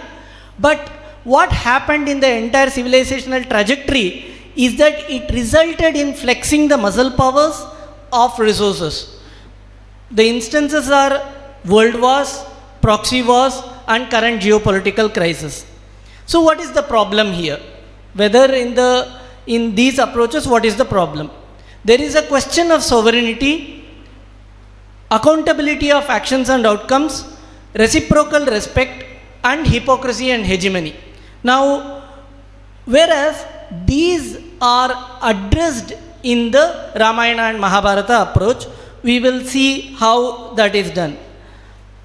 Now, Ramayana and Mahabharata presents a framework called Purushartha model. So, Purushartha, Dharma, Artha, Kama, Moksha, or in other words is Dharma ethics, Artha economics, Kama psychology, and Moksha soteriology or spiritualism or religion. Now, these are centered to humans' existence and agency. These are centered to every economic and political behavior that is Niti, imbued with philosophical practices, that is Anvikshiki. See, if we look at Ramayana, the Dharma framework is a bit different from Mahabharata framework. It appears to be linear and stringent in Ramayana, whereas in Mahabharata, it appears to be circular and flexible. Why? Because Rama centers, the entire narrative is centered around the agency of oneself, the Rama, the protagonist. Whereas in Mahabharata, it is not centered around the main character Krishna, rather it is centered around Pandavas and Draupadi. That is why there is a difference in the approach of the dharmic framework. See, Rama, he merely accepts father's obligation and facilitates non-self-centered, non-narcissistic systemic governance that is even ruled by Bharata or others. Whereas Krishna, he again does not intervene in fulfilling the obligation, that is the Pandavas' 13 years of exile, but he facilitates the fight on just grounds. Now, what is just war about Mahabharata battle? Dharma, the word dharma has three verbal roots in Sanskrit. Dharma dring dharana, dharma dring avabandhana vidvamsana, dharma dring avasthana. In manin pratyaya, dharma is the rupa.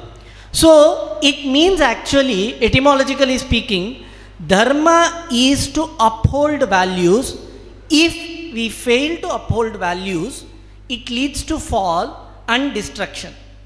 And the necessity of upholding values is basically to ensure stability. That is what we fail to see in the current geopolitical crisis. Now, Dharana Dharma, you know this Mahabharata Karna Parva's phrase, Dharana Dharma Mityahur Dharmo Dharayate Prajaha, Yasya Dharana Samyuktam Sadharma Iti Nischyaha is what I just explained. Now, it should be not merely one-sided. It should be reciprocal in nature. The dharmic framework should be reciprocal in nature. I have 3 more minutes, I'll just take 4 more minutes. Reciprocal in nature, what should I do? Now, the response to this, what should I do, is actually karma theory. Bhuta bhavodbhavakaraha visarga karma sangitaha, Bhagavad Gita says. Whatever you engage in, if it results into some sort of more activity, that is what is called as karma. Now, the entire Mahabharata has to be read through the three bhashas that the Ananda Tirtha or Acharya Madhva has elaborated in Mahabharata Tatparya Nirnaya. I will not explain all the three bhashas, but I will just, in just historical aspect, psychological aspect and spiritual aspect. So, Madhvacharya says, Dharmo Bhaktyadi Dashakaha, Shrutadi Shila Vinayo, Sabrahmakastu ite yatra manvadim tam vidur buddhaha. Manvadi kechit bruvate. What manvadi means, he says that. So, virtues of an individual. What is an individual ethics? What an individual stands for? He or she, they stand for dharma, ethos, bhakti, love, jnana, awareness, vairagya, dispassion, prajna, wisdom, meda, retention, dhriti, courage, sthiti, steadfastness, yoga, balancing, prana, energy, bala, strength, shravana, attentiveness, manana, criticality, nididhyasana, contemplation, shila, vinaya, character and humility, infused with or complemented with vidya, education. Now, this should be the growth of every individual across civilizations. Now, what happens if this is not the case is Mahabharata's story. Now, Duryodhana stands for ignorance and its fruits. Dushasana stands for misapprehension. Mistrust is the character of the Shakuni, the psychological. So, Mahabharata is about an internal psychological warfare, that how do we fight our own battles inside. Now, a very interesting character in Mahabharata is Karna, who represents two important human traits. One is friendship, another one is charity, what Karna is very well known for. But what happens when if it is infused with ego, and instead of making friendship with the earlier characters that I told, all the ones that is dharma, dharmayadi dasha, bhaktyadi dashaka, bhaktir jnanam savairagyam prajna meda dhriti sthiti yogo pranaha balam chaiva. So with all this, if it does not make a friendship with, instant it makes friendship with ignorance and its fruits, misapprehension and mistrust, as Karna makes friendship with Duryodhana, Dushasana and Shakuni. The nature you could see, the Karna's character in 3 to 4 instances, lying to teacher Parashurama, hurting a cow, which is a symbolic of economic and spiritual significance, so assaulting someone's livelihood, assaulting Abhimanyu, helpless and unarmed in an unjust warfare, and most of all, as a crown of his all achievements, is humiliating Draupadi. When Draupadi was assaulted and attempt to be disrobed in the Mahabharata, in the Rajasuya Prasanga, he was the first one to clap, and also he says that this is not something unethical, what is happening here. So he gives his own example in Mahabharata, why it is not unethical. Now, this is what is about an individual's ethos. The Purushartha model rather speaks about how an individual should behave. One, we should not behave as if we are the only one who exists. There is no one else. We are one among the million. That is the dharmic individual. An individual who exists with, as Ishavasya Upanishad and others clearly indicates, that whatever we enjoying the resources of this, Magrada Kasya, it's not someone's wealth. No one has autonomy over this. So, what should be the framework of one's ethos? With this I conclude. Shruyatam dharma sarvasvam, shrutva chaiva vadharyatam, atmana pratikulani paresham nasamacharet. Whatever we do, we should do to ourselves what is not unfavorable, and also we should not do the same to the others. So the way we behave in front of a mirror, how we want to ornament ourselves, we should ornate the society, because the society, no one holds monopoly over this, is the behavioral advice, Neeti advice, that what we could get from the Mahabharata. I took exactly 11 minutes. I thank everyone, particularly the chairperson, the speakers who spoke before and after, and the organizers, and Dr. Padmanabha Marathe and Dr. Dinakar Marathe, and the students who lent their support, and particularly to all the listeners who patiently listened throughout all the discourses. Thank you. Mat prerakena harina ya puja swasya karita vagyagna rupa lakshmishah taya prinatu keshavah.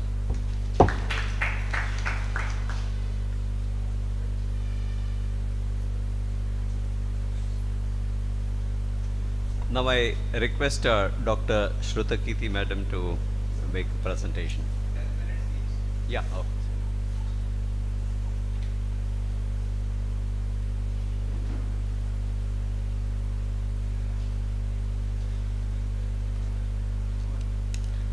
Shri ಗುರುಭ್ಯೋ ನಮಃ. ನಮಸ್ಸಭಾಯೈ ಸಭಾಪತಿಭ್ಯಶ್ಚ.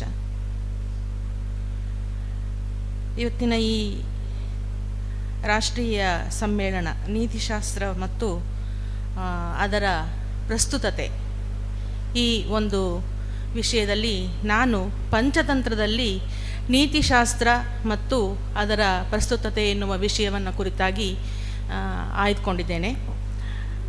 ಇಲ್ಲಿ ಹೆಚ್ಚಿನ ಪೀಠಿಕೆಯನ್ನೇನು ಹೇಳೋದಿಲ್ಲ.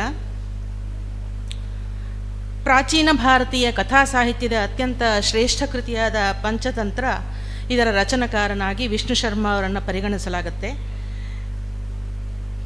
ಮುಖ್ಯವಾಗಿ ರಾಜಕುಮಾರರಿಗೆ ರಾಜತಂತ್ರ, ರಾಜಕೀಯ ಜ್ಞಾನ ಮತ್ತು ಜೀವನ ಪಾಠಗಳನ್ನು ಕಲಿಸುವಂತಹ ಉದ್ದೇಶದಿಂದ ರಚಿತವಾಗಿರುವಂತಹ ಇದು ಇವತ್ತಿಗೂ ಕೂಡ ಅತ್ಯಂತ ಸಮರ್ಥವಾಗಿ ಅನ್ವಯವಾಗುತ್ತೆ ಅಂಥೇಳಿ ಈ ಒಂದು ಪತ್ರಿಕೆಯನ್ನು ನಾನು ಮಾಡಲಿಕ್ಕೆ ಹೊರಟಿದ್ದೇನೆ. ನೀತಿಶಾಸ್ತ್ರೀಯ ತತ್ವಗಳು ಯಾವ್ಯಾವುದು ಅಂದರೆ, ಒಂದು ವಿವೇಕ ಮತ್ತು ಪ್ರಜ್ಞೆ.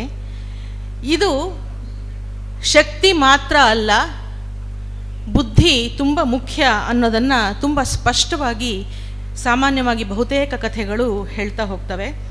ಇದು ಇವತ್ತಿಗೂ ತುಂಬ ಅನ್ವಯಿಸುತ್ತೆ. ಚಾತುರ್ಯ ದೌರ್ಜನ್ಯವನ್ನು ಜಯಿಸತ್ತೆ, ಶಕ್ತಿಗಿಂತ ಯುಕ್ತಿಯಿಂದ ಸಾಧಿಸುವುದು ತುಂಬ ಸಾಧ್ಯ ಅನ್ನೋದು ಇದರ ಒಂದು ಪ್ರತಿಪಾದನೆ. ಸ್ನೇಹ ಮತ್ತು ನಂಬಿಕೆ.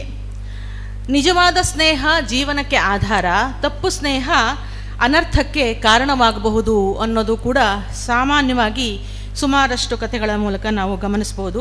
ಉದಾಹರಣೆಗೆ ಒಂದು ವಾಯಸ ದಂಪತಿ ಕಥೆಯಲ್ಲಿ ಬರುವಂತಹ ಶೃಗಾಲ ಹೇಳಿದಂತಹ ಬಕಕುಲೀರಕದ ಕಥೆಯಿಂದ, ನ ಹ್ಯವಿಜ್ಞಾತಶೀಲಸ್ಯ ಪ್ರದಾತವ್ಯ ಪ್ರತಿಶ್ರಯ ಮತ್ಕುಣಸ್ಯ ಚ ದೋಷೇಣ ಹತಾಮಂದ ವಿಸರ್ಪಿಣಿ ಅಂಥೇಳಿ ಒಂದು ಶ್ಲೋಕ ಬರುತ್ತೆ. ಇದು ಮಂದ ವಿಸರ್ಪಿಣಿ ಕಥೆಯಿಂದನೂ ಕೂಡ ಈ ಅಂಶ ತುಂಬ ಸ್ಪಷ್ಟವಾಗತ್ತೆ. ಮುಖ್ಯವಾಗಿ ಇವತ್ತು ನಾವು ಗಮನಿಸಬೇಕಾಗಿರುವಂತಹದ್ದು ರಾಜಕೀಯ ಮತ್ತು ನಾಯಕತ್ವ ಹಾಗೂ ಅದರ ವ್ಯವಸ್ಥಾಪನೆ. ಮೂಲ ಉದ್ದೇಶ ರಾಜಕುಮಾರರಿಗೆ ರಾಜತಂತ್ರ ಮತ್ತು ಆಡಳಿತ ಪಾಠವನ್ನು ಕಲಿಸೋದಾಗಿರುತ್ತೆ. ಹಾಗಾಗಿ ಇವತ್ತು ಕೂಡ ಈ ಒಂದು ಅಂಶಗಳು ತುಂಬ ಅನ್ವಯವಾಗತ್ತೆ. ಒಂದನೇದಾಗಿ ತಂಡ ನಿರ್ವಹಣೆ. ಮಿತ್ರಲಾಭ ಅನ್ನುವ ತಂತ್ರ ಸಹಕಾರ ಮತ್ತು ಪರಸ್ಪರ ವಿಶ್ವಾಸದ ಮಹತ್ವವನ್ನು ಎತ್ತಿ ತೋರಿಸತ್ತೆ. ಮಿತ್ರವಾನ್ ಸಾಧಯತ್ಯರ್ಥಾನ್ ದುಸ್ಸಾಧ್ಯಾನಪಿ ವೈಯತಃ ತಸ್ಮಾನ್ ಮಿತ್ರಾಣಿ ಕುರ್ವೀತ ಸಮಾನಾನ್ಯೇವ ಚಾತ್ಮನಃ. ಕಾರ್ಪೊರೇಟ್ ಕ್ಷೇತ್ರದಲ್ಲಿ ತಂಡದ ಸದಸ್ಯರ ಮಧ್ಯೆ ನಂಬಿಕೆ, ಸ್ಪಷ್ಟ ಸಂವಹನ ಮತ್ತು ಪಾತ್ರಗಳ ಸ್ಪಷ್ಟತೆ ಯಶಸ್ಸಿನ ಆಧಾರವಾಗಿದೆ. ಈ ತಂತ್ರವು ಸಹಕಾರದ ತತ್ವವನ್ನು ಬಲಪಡಿಸುತ್ತೆ. ಆಧುನಿಕ ಸಂಸ್ಥೆಗಳಲ್ಲಿ ಕ್ರಾಸ್ ಫಂಕ್ಷನಲ್ ತಂಡಗಳು, ಸಂಯೋಜಿತ ಯೋಜನೆ, ನಿರ್ವಹಣೆ, ಸಹಭಾಗಿತ್ವ ಆಧಾರದ ನಿರ್ಧಾರ ಪ್ರಕ್ರಿಯೆ, ಇವುಗಳ ಯಶಸ್ಸು ಪರಸ್ಪರ ವಿಶ್ವಾಸ ಮತ್ತು ಸ್ಪಷ್ಟ ಸಂವಹನದ ಮೇಲೆ ಅವಲಂಬಿತವಾಗಿದೆ. ಪಂಚತಂತ್ರದಲ್ಲಿ ಸ್ನೇಹವು ಕೇವಲ ಭಾವನಾತ್ಮಕ ಸಂಬಂಧವಲ್ಲ, ಅದು ಪರಸ್ಪರ ಲಾಭದ ಆಧಾರದ ಮೇಲೆ ನಿರ್ಮಿತವಾದಂತಹ ಬುದ್ಧಿವಂತ ಸಂಬಂಧವಾಗಿದೆ. ಇದು ಇವತ್ತಿಗೂ ಕೂಡ ಅತ್ಯಂತ ಹೊಂದಿಕೆಯಾಗುತ್ತೆ. ಇದು ಪ್ರೊಫೆಷನಲ್ ನೆಟ್ವರ್ಕಿಂಗ್ ಒಂದು ಸಂಸ್ಕೃತಿಗೆ ತುಂಬ ಹತ್ತಿರವಾಗಿದೆ. ಯಹ ಸಮ್ಮಾನಂ ಸದಾಧತ್ತೆ ಭೃತ್ಯಾನಾಂ ಕ್ಷಿತಿಪೋಧಿಕಂ ವಿತ್ತಾಭಾವೇಪಿ ತಂ ದೃಷ್ಟಾತೆ ತ್ಯಜಂತಿನ ಕರ್ಹಿಚಿತ್. ಈ ಶ್ಲೋಕದಿಂದ ನಾವು ಇದನ್ನು ಗಮನಿಸ್ಬೋದು. ಹಾಗೆ ಸಂಘರ್ಷ ಪರಿಹಾರ. ಹೇಗೆ ತಪ್ಪು ಮಾಹಿತಿ ಮತ್ತು ಒಳಗೊಟ್ಟಿನ ರಾಜಕೀಯ ಸಂಘರ್ಷವನ್ನು ಉಂಟು ಮಾಡುತ್ತೆ ಅನ್ನೋದನ್ನು ಈ ತಂತ್ರ ತಿಳಿಸತ್ತೆ. ಇಂದಿನ ಸಂಸ್ಥೆಗಳಲ್ಲಿ ಗಾಸಿಪ್, ಈರ್ಷ್ಯೆ, ತಪ್ಪು ಸಂವಹನ ಇವೆಲ್ಲವೂ ತಂಡವನ್ನು ದುರ್ಬಲಗೊಳಿಸಬಹುದು ಮತ್ತು ಉತ್ಪಾದಕತೆಯನ್ನು ತುಂಬ ಕುಗ್ಗಿಸತ್ತೆ. ಹಾಗಾಗಿ ನಾಯಕ ತಟಸ್ಥನಾಗಿ ವಿಚಾರಣೆ ಮಾಡಿ ಸೂಕ್ತ ನಿರ್ಧಾರವನ್ನು ಕೈಗೊಳ್ಳಬೇಕು ಅನ್ನೋದನ್ನು ನಾವು ಪಂಚತಂತ್ರದಿಂದ ಇವತ್ತಿಗೂ ಕೂಡ ತೆಗೆದುಕೊಳ್ಳಬಹುದು. ನಾಯಕ ನಿರ್ಣಯವನ್ನು ತೆಗೆದುಕೊಳ್ಳುವ ಮೊದಲು ಎಲ್ಲ ಮಾಹಿತಿ ಪರಿಶೀಲಿಸಬೇಕು ಎನ್ನುವ ಸಂದೇಶ ಇಲ್ಲಿ ಸ್ಪಷ್ಟವಾಗಿ ದೊರೆಯುತ್ತೆ. ಇದು ಇಂದಿನ ಎವಿಡೆನ್ಸ್ ಬೇಸ್ಡ್ ಮ್ಯಾನೇಜ್ಮೆಂಟ್ ತತ್ವದೊಂದಿಗೆ ತುಂಬ ಹೊಂದಿಕೆಯಾಗತ್ತೆ. ದೇಶದ ಇವತ್ತಿನ ಒಂದು ತಟಸ್ಥ ಹಾಗೂ ಚತುರ ವಿದೇಶಾಂಗ ನೀತಿಯನ್ನು ಗಮನಿಸಿದಾಗ ಭಾರತವನ್ನೇ ವಿಶ್ವಗುರುವನ್ನಾಗಿ ಮಾಡ ಹೊರಟಿರುವಂತಹ ಮಹಾಮಹಿಮರಿಗೆ ಇಂತಹ ಕೃತಿಗಳೇ ತುಂಬ ಸ್ಫೂರ್ತಿದಾಯಕವಾಗಿತ್ತು ಅನ್ನೋದು ತುಂಬ ಸ್ಪಷ್ಟವಾಗುತ್ತೆ. ಒಳ್ಳೆಯ ಮಿತ್ರರ ನಡುವೆ ದ್ವೇಷವನ್ನು ಉಂಟು ಮಾಡುವಂತಹ ಕೆಲಸವನ್ನು ಜೊತೆಯಲ್ಲಿದ್ದವರೇ ಹೇಗೆ ಮಾಡುತ್ತಾರೆ, ಎಷ್ಟು ಜಾಗೃತರಾಗಿರಬೇಕು ಎನ್ನುವ ನೀತಿ ಮದೋತ್ಕಟ ಸಿಂಹ ಕಥೆಯಿಂದ ನಮಗೆ ತಿಳಿದು ಬರುತ್ತೆ. ತಂತ್ರಾತ್ಮಕ ಚಿಂತನೆಯನ್ನು ಕಾಕೋಲುಕೀಯಂ ತಂತ್ರದಲ್ಲಿ ನಾವು ಗಮನಿಸಬಹುದು. ಹಾಗಾಗಿ ಇದು ಇವತ್ತಿನ ವ್ಯವಹಾರ ಸ್ಪರ್ಧೆಯಲ್ಲಿ ಸ್ಪರ್ಧಾತ್ಮಕ ಬುದ್ಧಿಮತ್ತೆ, ಈ ಸ್ವಾಟ್ ಅನಾಲಿಸಿಸ್ ಅಂತ ಹೇಳ್ತೀವಲ್ಲ, ಸ್ವಾಟ್ ವಿಶ್ಲೇಷಣೆ, ಮಾರುಕಟ್ಟೆ ಅಧ್ಯಯನ, ದೀರ್ಘಕಾಲೀನ ಯೋಜನೆಗಳನ್ನು ರೂಪಿಸುವುದಕ್ಕೆ ಇದೇ ತತ್ವ ಅನ್ವಯಿಸುತ್ತೆ. ಇದು ತಾತ್ವಿಕವಾಗಿ ಸ್ಟ್ರಾಟಜಿಕ್ ರ್ಯಾಷನಲಿಸಮನ್ನು ಪ್ರತಿನಿಧಿಸುತ್ತೆ. ನಾಯಕನಿಗೆ ದೂರದೃಷ್ಟಿ, ಸಹನೆ, ಸಮಾಲೋಚನೆ ಅಗತ್ಯ ಅನ್ನೋದು ಈ ಕಥೆಗಳಿಂದ ನಮಗೆ ತಿಳಿದು ಬರುತ್ತೆ. ಯಹ ಪೃಷ್ಟ್ವಾ ಕುರುತೆ ಕಾರ್ಯಂ ಪೃಷ್ಟವಾನ್ ಸ್ವಹಿತಾನ್ ಗುರೂನ್ ನ ತಸ್ಯ ಜಾಯತೆ ವಿಘ್ನಃ ಕಸ್ಮಿಂಶ್ಚಿದಪಿ ಕರ್ಮಣಿ ಅನ್ನುವ ಶ್ಲೋಕದಿಂದ ಇದನ್ನು ನಾವು ಗಮನಿಸ್ಬೋದು. ನೈತಿಕ ನಿರ್ಧಾರ ಶಕ್ತಿಯನ್ನು ಕೂಡ ಪಂಚತಂತ್ರದಿಂದ ನಾವು ತೆಗೆದುಕೊಳ್ಳಬಹುದು. ಸಂಕಷ್ಟದಲ್ಲಿ ಸರಿಯಾದ ನಿರ್ಧಾರವನ್ನು ತೆಗೆದುಕೊಳ್ಳುವಂತಹ ಜ್ಞಾನ. ವ್ಯಸನೇಶ್ವೇವ ಸರ್ವೇಷು ಯಸ್ಯ ಬುದ್ಧಿರ್ನ ಹೀಯತೆ ಸ ತೇಷಾಂ ಪಾರಮಭ್ಯೇತಿ ತತ್ ಪ್ರಭಾವಾದ ಅಸಂಶಯಂ. ಪ್ರಾಯೋಗಿಕ ನೀತಿಶಾಸ್ತ್ರ ಅಂದರೆ ಪ್ರಾಕ್ಟಿಕಲ್ ಎಥಿಕ್ಸ್ ಅನ್ನೋದು ಇದು ಪಂಚತಂತ್ರ ಸಿದ್ಧಾಂತಾತ್ಮಕವಾದಂತಹ ನೀತಿಶಾಸ್ತ್ರ ಅಲ್ಲ, ಅನುಭವಾಧಾರಿತವಾಗಿದೆ. ಜೀವನದಲ್ಲಿ ಎದುರಾಗುವ ಸಮಸ್ಯೆಗಳನ್ನು ಹೇಗೆ ನಿವಾರಿಸಿಕೊಳ್ಳಬೇಕು ಅನ್ನುವ ಅಂಶ ಕಥೆಗಳಿಂದ ನಮಗೆ ಗೊತ್ತಾಗುತ್ತೆ. ಹಾಗಾಗಿ ಏನು ಸರಿ ಅನ್ನುವುದಕ್ಕಿಂತ ಏನು ಕಾರ್ಯಕ್ಷಮ ಅನ್ನೋದನ್ನು ಈ ತಂತ್ರಗಳು ಸೂಚಿಸುತ್ತೆ. ಪಂಚತಂತ್ರ ಮೊದಲೇ ಹೇಳಿದ ಹಾಗೆ ರಾಜಕೀಯ ತಂತ್ರ, ಆಡಳಿತ ಜ್ಞಾನದ ಬಗ್ಗೆ ಹೇಳೋದಲ್ವಾ. ಹಾಗಾಗಿ ಇಂತಹ ತಂತ್ರಾತ್ಮಕ ಚಿಂತನೆ ಇವತ್ತಿನ ಆಡಳಿತ ವ್ಯವಸ್ಥೆಗಳಲ್ಲಿ ಹೇಗೆ ಅನ್ವಯಿಸುತ್ತೆ ಅನ್ನೋದನ್ನು ಮೇಘವರ್ಣಾರಿ ಮರ್ದನ ವೃತ್ತಾಂತದಿಂದ ನಾವು ಗಮನಿಸಬಹುದು. ಯ ಉಪೇಕ್ಷೇತ ಶತ್ರುಂ ಸ್ವಂ ಪ್ರಸರಂತಂ ಯದೃಚ್ಛಯ ರೋಗಂ ಚಾಲಸ್ಯ ಸಂಯುಕ್ತಃ ಸ ಶನೈಸ್ತೇನ ಹನ್ಯತೆ. ಇದು ಕಾಕೋಲುಕೀಯದಲ್ಲಿ ಬರುವಂತಹ ಒಂದು ಶ್ಲೋಕ. ಇವತ್ತಿನ ಸಾಮಾಜಿಕ ಮಾಧ್ಯಮ ಯುಗ ಅಥವಾ ಡಿಜಿಟಲ್ ಯುಗದಲ್ಲಿ ಹೇಗೆ ಇದು ಪ್ರಸ್ತುತ ಅಂತಂದರೆ, ತಂತ್ರವು ಯೋಚನೆ ಇಲ್ಲದೆ ಮಾಡಿದಂತಹ ಕಾರ್ಯದ ಅನಿಷ್ಟ ಫಲಿತಾಂಶಗಳನ್ನು ಇಲ್ಲಿ ತೋರಿಸುತ್ತೆ. ಅಪರೀಕ್ಷ್ಯನ ಕರ್ತವ್ಯಂ ಸುಪರೀಕ್ಷಿತಂ ಪಶ್ಚಾದ್ಭವತಿ ಸಂತಾಪೋ ಬ್ರಾಹ್ಮಣ್ಯ ನಕುಲಂ ಯಥಾ. ತ್ವರಿತ ನಿರ್ಧಾರಗಳ ಅಪಾಯ. ಇವತ್ತಿನ ಸೋಷಿಯಲ್ ಮೀಡಿಯಾದಲ್ಲಿ ಪರಿಶೀಲನೆ ಇಲ್ಲದೆ ಮಾಹಿತಿ ಹಂಚುವ ಅಥವಾ ತಪ್ಪು ಸುದ್ದಿಗಳಿಗೆ ಕಾರಣವಾಗುವಂತಹದ್ದಕ್ಕೆ ಪಂಚತಂತ್ರ ತುಂಬ ನೇರವಾದಂತಹ ಉತ್ತರವನ್ನು ಕೊಡ್ತಾ ಇದೆ ಅಂತ ಹೇಳ್ಬೋದು. ಮೊದಲು ಯೋಚಿಸಿ ಆನಂತರ ನೀನು ಕ್ರಮಿಸು ಅನ್ನುವ ಉದಾಹರಣೆಯನ್ನು ಕೊಡುತ್ತೆ. ಕುದೃಷ್ಟಂ ಕುಪರಿಜ್ಞಾತಂ ಕುಶ್ರುತಂ ಕುಪರೀಕ್ಷಿತಂ ತನ್ನರೇಣ ನ ಕರ್ತವ್ಯಂ ನಾಪಿತೆ ನಾತ್ರ ಯತ್ಕೃತಂ ಅನ್ನುವ ಶ್ಲೋಕ. ಅಸೂಯೆ, ಕೋಪ, ಅಹಂಕಾರ ಇತ್ಯಾದಿ ಮಾನವ ಗುಣಗಳು ಆನ್ಲೈನ್ ವರ್ತನೆಯಲ್ಲಿ ತುಂಬ ಸ್ಪಷ್ಟವಾಗಿ ಕಾಣಿಸುತ್ತವೆ. ಈ ಕಥೆಗಳು ಸ್ವನಿಯಂತ್ರಣ ಮತ್ತು ವಿವೇಕವನ್ನು ಉತ್ತೇಜಿಸುತ್ತವೆ. ಸಾಮಾಜಿಕ ಮಾಧ್ಯಮದಲ್ಲಿ ವ್ಯಕ್ತಿಯ ವರ್ತನೆ ಮತ್ತು ನೈತಿಕ ಮಟ್ಟವನ್ನು ಇದು ಪ್ರತಿಬಿಂಬಿಸುತ್ತೆ. ಮಾತಿನ ಶಕ್ತಿ, ಸುಳ್ಳಿನ ಪರಿಣಾಮ, ವಿಶ್ವಾಸಘಾತದ ಅಪಾಯ ಇವುಗಳನ್ನು ಇದು ಸ್ಪಷ್ಟಪಡಿಸೋದ್ರಿಂದ ಇಂದಿನ ಡಿಜಿಟಲ್ ಸಿಟಿಸನ್ಶಿಪ್ ತತ್ವಕ್ಕೆ ಇದು ಆಧಾರವಾಗಬಹುದು. ಕೇವಲ ಮನರಂಜನಾ ಕಥೆಗಳಲ್ಲ, ಇದು ಶಿಕ್ಷಣದ ಸಾಧನವಾಗಿದೆ. ಹಾಗಾಗಿ ಶಾಸ್ತ್ರಜ್ಞಾನ ವ್ಯವಹಾರ ಜ್ಞಾನಕ್ಕಿಂತ ಹೆಚ್ಚಿನದಲ್ಲ ಅನ್ನುವುದನ್ನು ಈ ಕಥೆಗಳು ಸ್ಪಷ್ಟಪಡಿಸುತ್ತೆ. ಆದರೆ ಇವತ್ತಿನ ಒಂದು ಮೆಕಾಲೆ ಶಿಕ್ಷಣ ಪದ್ಧತಿಯಿಂದ ನಮಗೆ ಹೇಗೆ ಆಗ್ತಾ ಇದೆ ಅಂತ ಹೇಳಿದರೆ, ನಮಗೆ ಬೇಕಾಗಿದ್ದನ್ನು ಕೊಡ್ತಾ ಇಲ್ಲ ಶಿಕ್ಷಣ ವ್ಯವಸ್ಥೆ, ಏನು ಇದೆಯೋ ರೆಡಿ ಮೆಟೀರಿಯಲನ್ನು ನಮ್ಮ ಮೆದುಳಿಗೆ ತುರುಕುವಂತಹ ಕಾರ್ಯ ಆಗ್ತಾ ಇದೆ. ಅಂತಹದ್ದು ಆಗಬಾರ್ದು ಅನ್ನೋದನ್ನು ಇದು ನೇರವಾಗಿ ತೋರಿಸ್ತಾ ಇದೆ. ಎಸ್,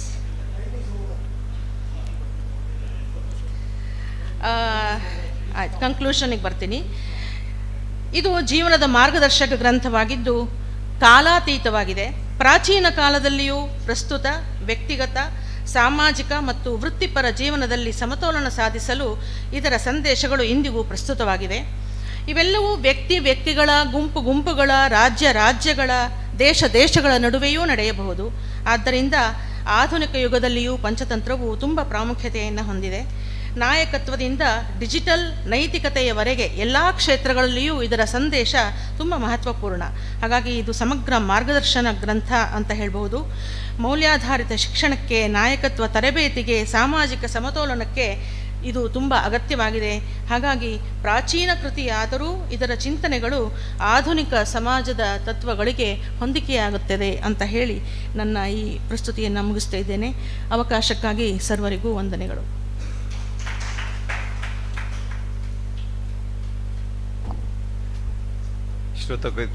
ಡಾಕ್ಟರ್ ಶ್ರುತಕೇತಿ ಅವರಿಗೆ ಧನ್ಯವಾದಗಳು. ಈಗ ಪ್ರಭಾ ಅವರನ್ನು ತಮ್ಮ ಪೇಪರ್ ಪ್ರೆಸೆಂಟೇಷನ್ಗೆ.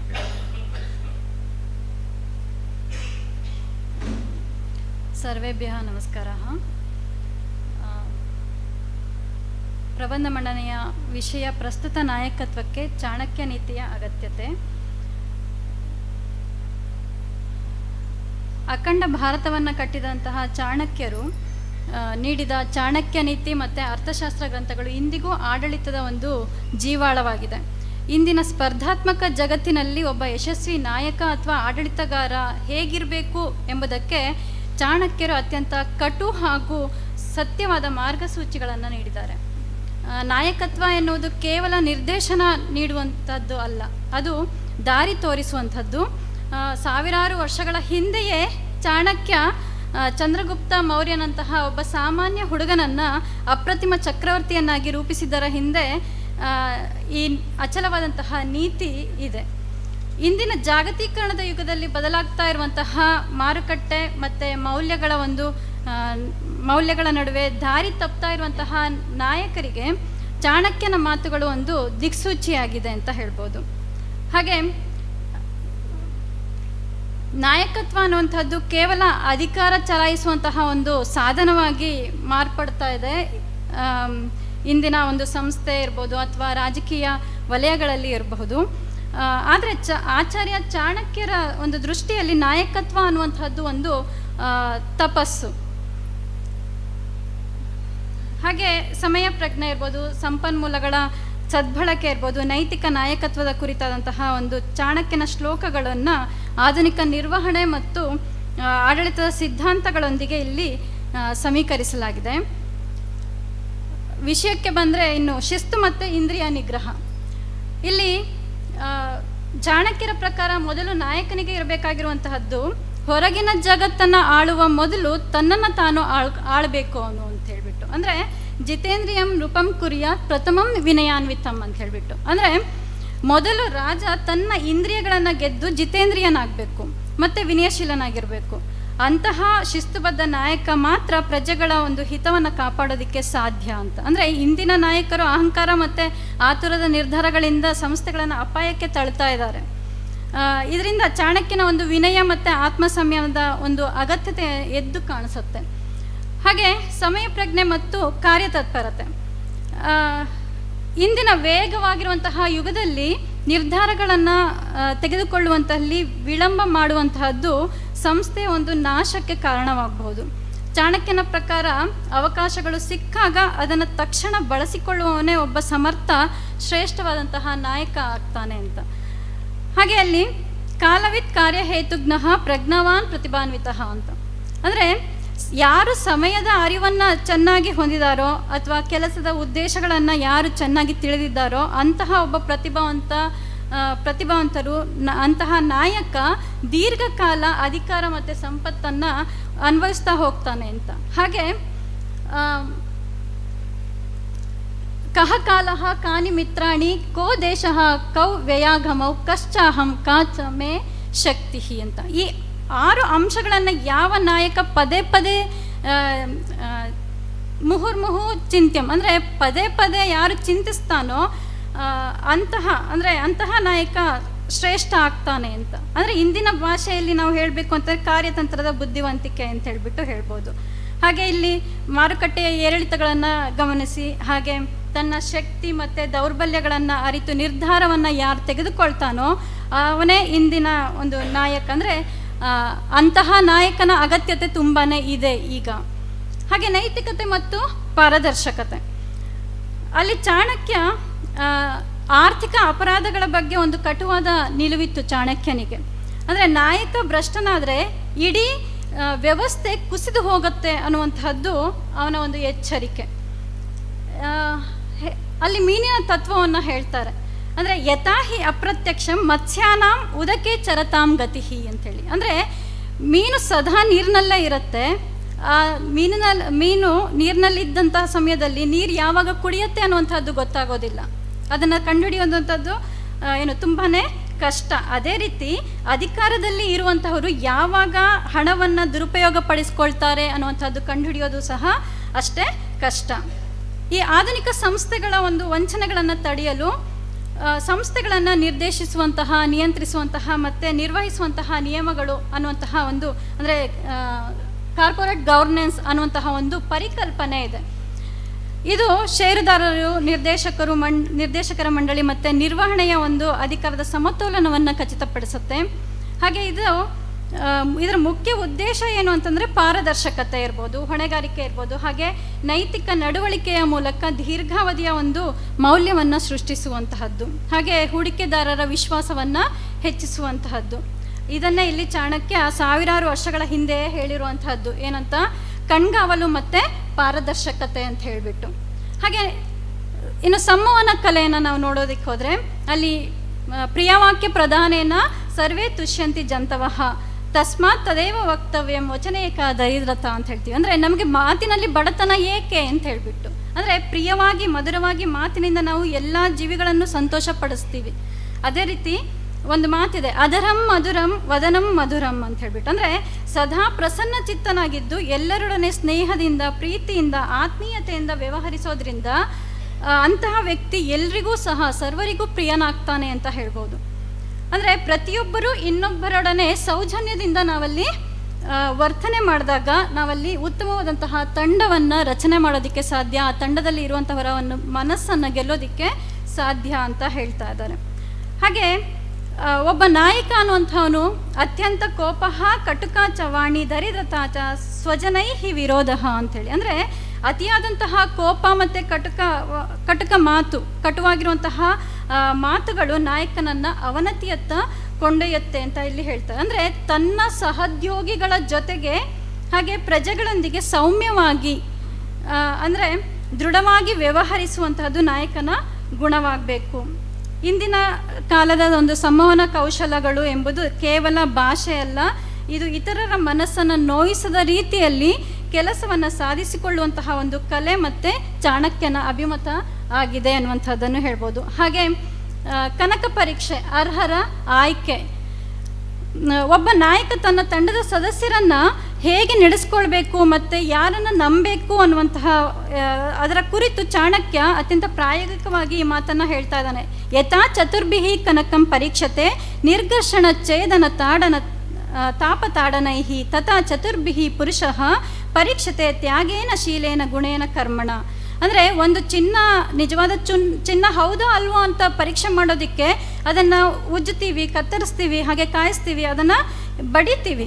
ಈ 4 ಹಂತಗಳಲ್ಲಿ ಅದನ್ನು ಪರೀಕ್ಷೆ ಮಾಡ್ತೀವಿ. ಅದೇ ರೀತಿ ಒಬ್ಬ ವ್ಯಕ್ತಿಯನ್ನು ಆತನ ತ್ಯಾಗ, ಗುಣ, ಚಾರಿತ್ರ, ಸದ್ಗುಣ ಮತ್ತು ಆತ ಮಾಡುವಂತಹ ಕೆಲಸಗಳು ಅದರ ಆಧಾರದ ಮೇಲೆ ಪರೀಕ್ಷೆ ಮಾಡಿ ತೆಗೆದುಕೊಳ್ಬೇಕು. ಹಾಗೆ ಪ್ರಸ್ತುತ ನಾಯಕತ್ವದಲ್ಲಿ ನೇಮಕಾತಿ ಮತ್ತು ತಂಡದ ಮೌಲ್ಯಮಾಪನ ಮಾಡುವಾಗ ಕೇವಲ ಅಂಕಪಟ್ಟಿಗಳನ್ನು ನಾವು ನೋಡದೆ ವ್ಯಕ್ತಿಯ ನೈತಿಕತೆ ಮತ್ತು ಕೆಲಸದ ಬದ್ಧತೆಯನ್ನು ನಾವು ಗಮನಿಸಬೇಕು.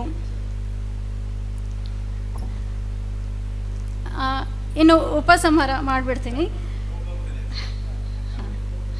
ಸಪ್ತಾಂಗ ಸಿದ್ಧಾಂತ ಬಗ್ಗೆ ಹೇಳ್ತಾರೆ. ಅಂದರೆ ಸಪ್ತಾಂಗ ಸಿದ್ಧಾಂತಗಳು ಸ್ವಾಮಿ, ಅಮಾತ್ಯ, ಜನಪದ, ಕೋಶ, ದಂಡ, ಮಿತ್ರ, ಈ 7 ಅಂಗಗಳು ಅಥವಾ ಪ್ರಕೃತಿಗಳು ಅಂತ ಹೇಳ್ತೀವಿ. ಅದು ರಾಜ್ಯದ ಒಂದು ಅಸ್ತಿತ್ವಕ್ಕೆ ಮೂಲಾಧಾರ.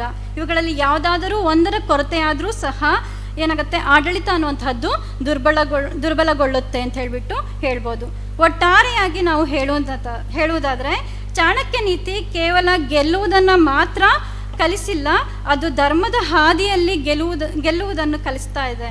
ಪ್ರಸ್ತುತ ನಾಯಕತ್ವಕ್ಕೆ ಬೇಕಾಗಿರುವುದು ಕೇವಲ ತಾಂತ್ರಿಕ ಕೌಶಲಗಳು ಅಲ್ಲ, ಬದಲಿಗೆ ಚಾಣಕ್ಯ ಬೋಧಿಸಿದಂತಹ ದೂರದೃಷ್ಟಿ, ನೈತಿಕತೆ ಮತ್ತು ಅಚಲವಾದಂತಹ ಶಿಸ್ತು, ಈ ಮೌಲ್ಯಗಳನ್ನು ಅಳವಡಿಸಿಕೊಂಡ್ರೆ ಮಾತ್ರ ಒಬ್ಬ ನಾಯಕ ಸುಸ್ಥಿರವಾದಂತಹ ಸಾಮ್ರಾಜ್ಯವನ್ನು ಕಟ್ಟೋದಕ್ಕೆ ಸಾಧ್ಯ.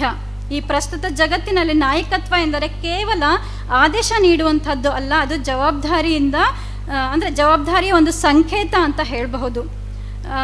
ಆಧುನಿಕ ಯುಗದ ತಂತ್ರಜ್ಞಾನ ಮತ್ತು ಪುರಾತನ ಯುಗದ ಚಾಣಕ್ಯ ಪ್ರಜ್ಞೆ ಇವೆರಡೂ ಸಹ ಸಮಾಗಮವಾದಾಗ ಮಾತ್ರ ಒಬ್ಬ ಅಪ್ರತಿಮ ನಾಯಕ ಅನ್ನುವಂಥವನ್ನು ಹೊರಹೊಮ್ಮೋದಕ್ಕೆ ಸಾಧ್ಯ. ಚಾಣಕ್ಯನ ಈ ತತ್ವಗಳನ್ನು ಅಳವಡಿಸಿಕೊಳ್ಳುವಂತಹದ್ದು ಕೇವಲ ಪ್ರಬಂಧ ಮಂಡನೆಗಳಿಗೆ ಮಾತ್ರ ಸೀಮಿತವಾಗದೆ ನಮ್ಮ ಆಡಳಿತದ ಮೂಲ ಮಂತ್ರವಾಗಬೇಕಾಗಿದೆ. ನೈತಿಕತೆ, ಧೈರ್ಯ ಮತ್ತು ಪ್ರಜಾಪ್ರೇಮ ಹೊಂದಿರುವ ನಾಯಕತ್ವ ಒಂದೇ ಈ ಜಗತ್ತನ್ನು ಉತ್ತಮ ಹಾದಿಯಲ್ಲಿ ಮುನ್ನಡೆಸಬಲ್ಲದು. ಎಲ್ರಿಗೂ ನಮಸ್ಸಭಾಭ್ಯ ಸಭಾಪತಿಭ್ಯಸ್ತ. Very rare opportunity I got here to speak on this platform. 30 years back, maybe the same March month, I presented here as a student one paper, that is our class seminar. So after 30 years, now I am presenting again as a paper presenter in one seminar in the same room. And in front of the then teachers, that is Professor G.N. Bhatt, who is 3rd batch MA student, and Professor Nagaraj and Dr. Padmanabh Marathe, who is 1st batch student. And I too have the Madam Yashwanti Madam, who was my degree teacher and who asked me at that time, I don't know whether she remembers or not, what you are going to do after your BSc. I had given 2 options. One is either MSc in botany or Samskrita MA, and later I came here when I am unable to do the same at Konaji. So this was the initial platform to go further in Samskrita field as a Master of Arts in Samskrita, and later completed PhD and other things, and later able to write so many articles based on Samskrita literature. So it was a very pleasant time to have here. Now I come back to my paper, which is on in Kannada. I had written ಆಧುನಿಕ ಕಾಲದಲ್ಲಿ ವಿಷ್ಣು ಶರ್ಮನ ಪಂಚತಂತ್ರ ಅಪರೀಕ್ಷಿತಕಾರಕ ನೀತಿ ಕಥೆಗಳ ಪ್ರಸ್ತುತತೆ. So ಈ ಪಂಚತಂತ್ರ ಎಂಬುದನ್ನು ವಿಷ್ಣು ಶರ್ಮ ಬಹಳ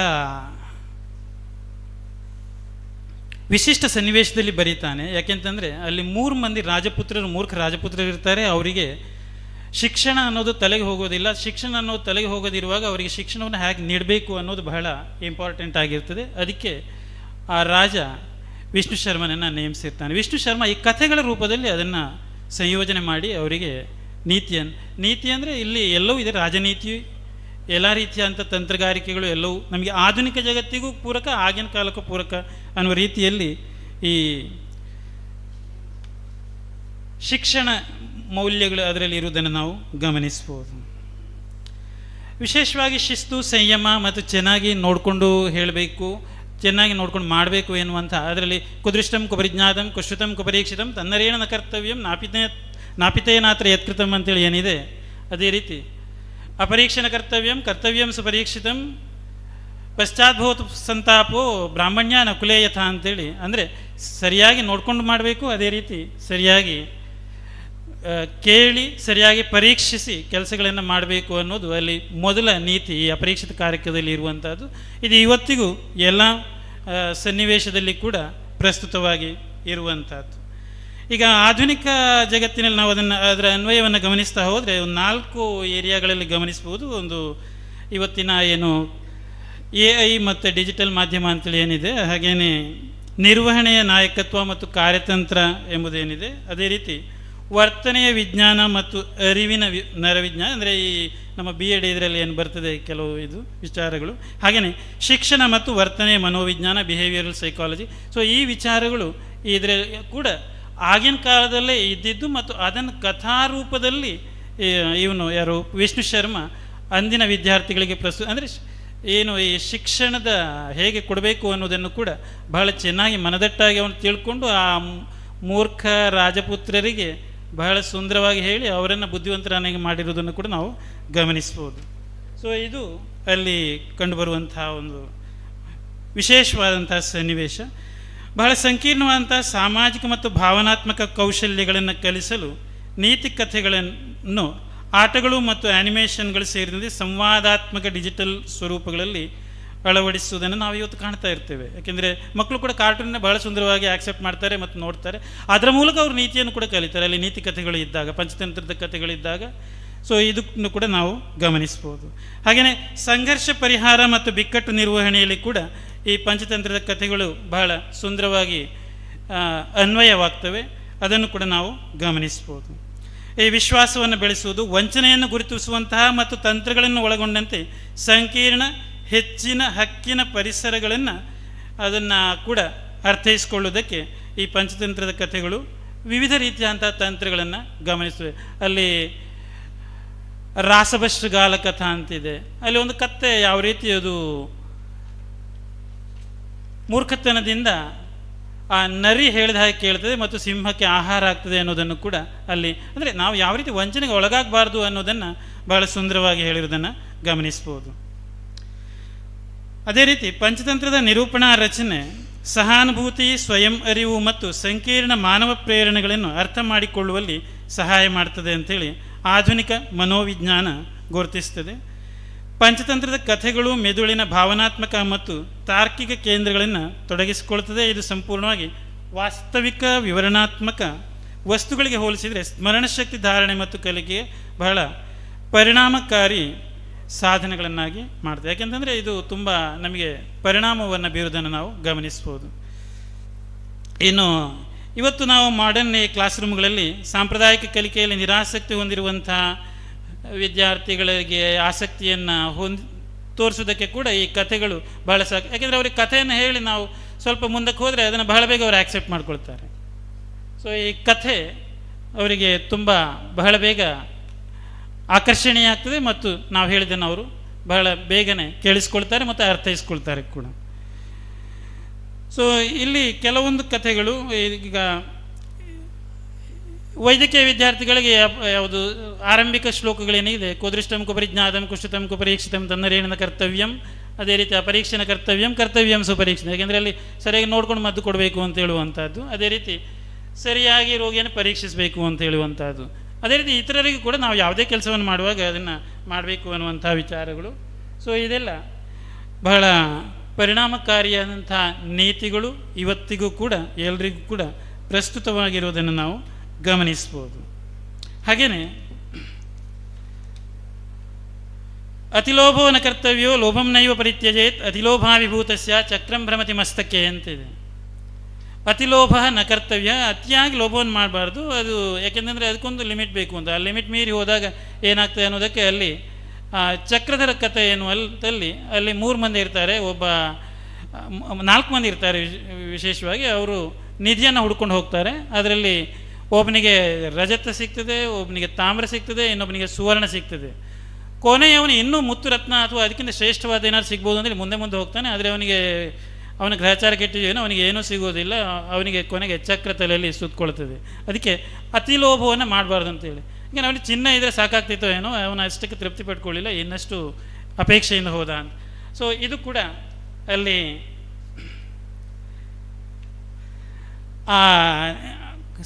ಅವನಿಗೆ ಹೇಗೆ ಯಾವ ರೀತಿ ಇರಬೇಕು ಅನ್ನೋದಕ್ಕೆ ಅಂದರೆ ಅದು ಗೊತ್ತಾಗೋದಿಲ್ಲ. ನಾವು ಎಷ್ಟಕ್ಕೆ ಲಿಮಿಟ್ ಇಟ್ಕೊಳ್ಬೇಕು ಅಂದರೆ ಕೆಲವು ಸರ್ತಿ ಅವರಿಗೆ ಗ್ರಹಚಾರ ಕೆಟ್ಟಾಗ ಆ ರೀತಿ ಹೋಗೋದಾಗಿರಲೂಬಹುದು.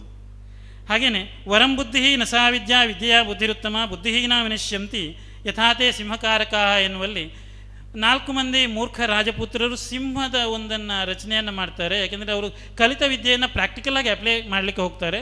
ಆದರೆ ಆ ಸಿಂಹ ರಚನೆ ತಮ್ಮನ್ನೇ ಕೊಲ್ತದೆ ಎನ್ನುವಂಥ ಸಾಮಾನ್ಯ ಜ್ಞಾನ ಅವರಿಗೆ ಇರೋದಿಲ್ಲ. ಹಾಗಾಗಿ ಮುಂದಕ್ಕೆ ಏನಾಗ್ತದೆ ಅನ್ನುವಂಥ ರಿಪರ್ಕಷನ್ನ ಅರ್ಥೈಸಿಕೊಂಡು ನಾವು ನಿರ್ಧಾರಗಳನ್ನು ತಗೊಳ್ಬೇಕು ಅನ್ನೋದು ಈ ನೀತಿಯ ಪ್ರಮುಖ ಸಾರ. ಇದು ಇವತ್ತಿಗೂ ಕೂಡ ಎಲ್ಲ ವಲಯಗಳಲ್ಲೂ ಕೂಡ ನಾವು ಅನ್ವಯಿಸ್ಕೊಳ್ಬೇಕಾದಂಥ ವಿಚಾರ. ಸೊ ಈ ಶತಮಾನದಲ್ಲೂ ಕೂಡ ಇದೆಲ್ಲ ವಿಷಯಗಳು ಕೂಡ ನಮಗೆ ಬಹಳ ಪ್ರಸ್ತುತ ಆಗಿರ್ತದೆ. ಹಾಗೆಯೇ ಇನ್ನೂ ಹಲವಾರು ಅಲ್ಲಿ ನೀತಿಗಳನ್ನು ನಾವು ಗಮನಿಸ್ಬೋದು. ಉದಾಹರಣೆಗೆ ಅಪಿ ಶಾಸ್ತ್ರೇಷು ಕುಶಲ ಲೋಕಾಚಾರ ವಿವರ್ಜಿತ ಸರ್ವೇತೆ ಹಾಸಿತಾಂ ಯಾಂತಿ ಯಥಾತೆ ಮೂರ್ಖ ಪಂಡಿತಾ. ಹಾಗೆಯೇ ಇಲ್ಲಿ ಒಂದು ವೇಳೆ ಶಾಸ್ತ್ರವನ್ನೇ ಯಥಾವತ್ ಆಚರಿಸ್ತಾ ಹೋದರೆ ಅದನ್ನು ನಾವು ಸರಿಯಾಗಿ ಅರ್ಥೈಸ್ಕೊಂಡು ಅಪ್ಲೈ ಮಾಡದೆ ಹೋದರೆ ಅದು ಮೂರ್ಖತನಕ್ಕೆ ಹೊಂತದೆ ಎಂಬುದಾಗಿ ಅಲ್ಲಿ ಹೇಳ್ತಾನೆ. ಹೀಗೆ ಒಟ್ಟಿನಲ್ಲಿ ಈ ಇಡೀ ಅಪರೀಕ್ಷಿತ ಕಾರಕ ಎನ್ನುವಂಥದ್ದು ಬಹಳ ಸುಂದರವಾಗಿ ಇವತ್ತಿಗೂ ಅಪ್ಲೈ ಆಗುವಂತಹ ಒಂದು ನೀತಿ ಕಥೆ ಅಂಥೇಳಿ ನಾನು ನನ್ನ ಈ ಲಘು ಪ್ರಬಂಧವನ್ನು ಮುಗಿಸ್ತೇನೆ. ಸಮಯ ಕೂಡ ಮುಗಿತಾ ಬಂತು. ಧನ್ಯವಾದ.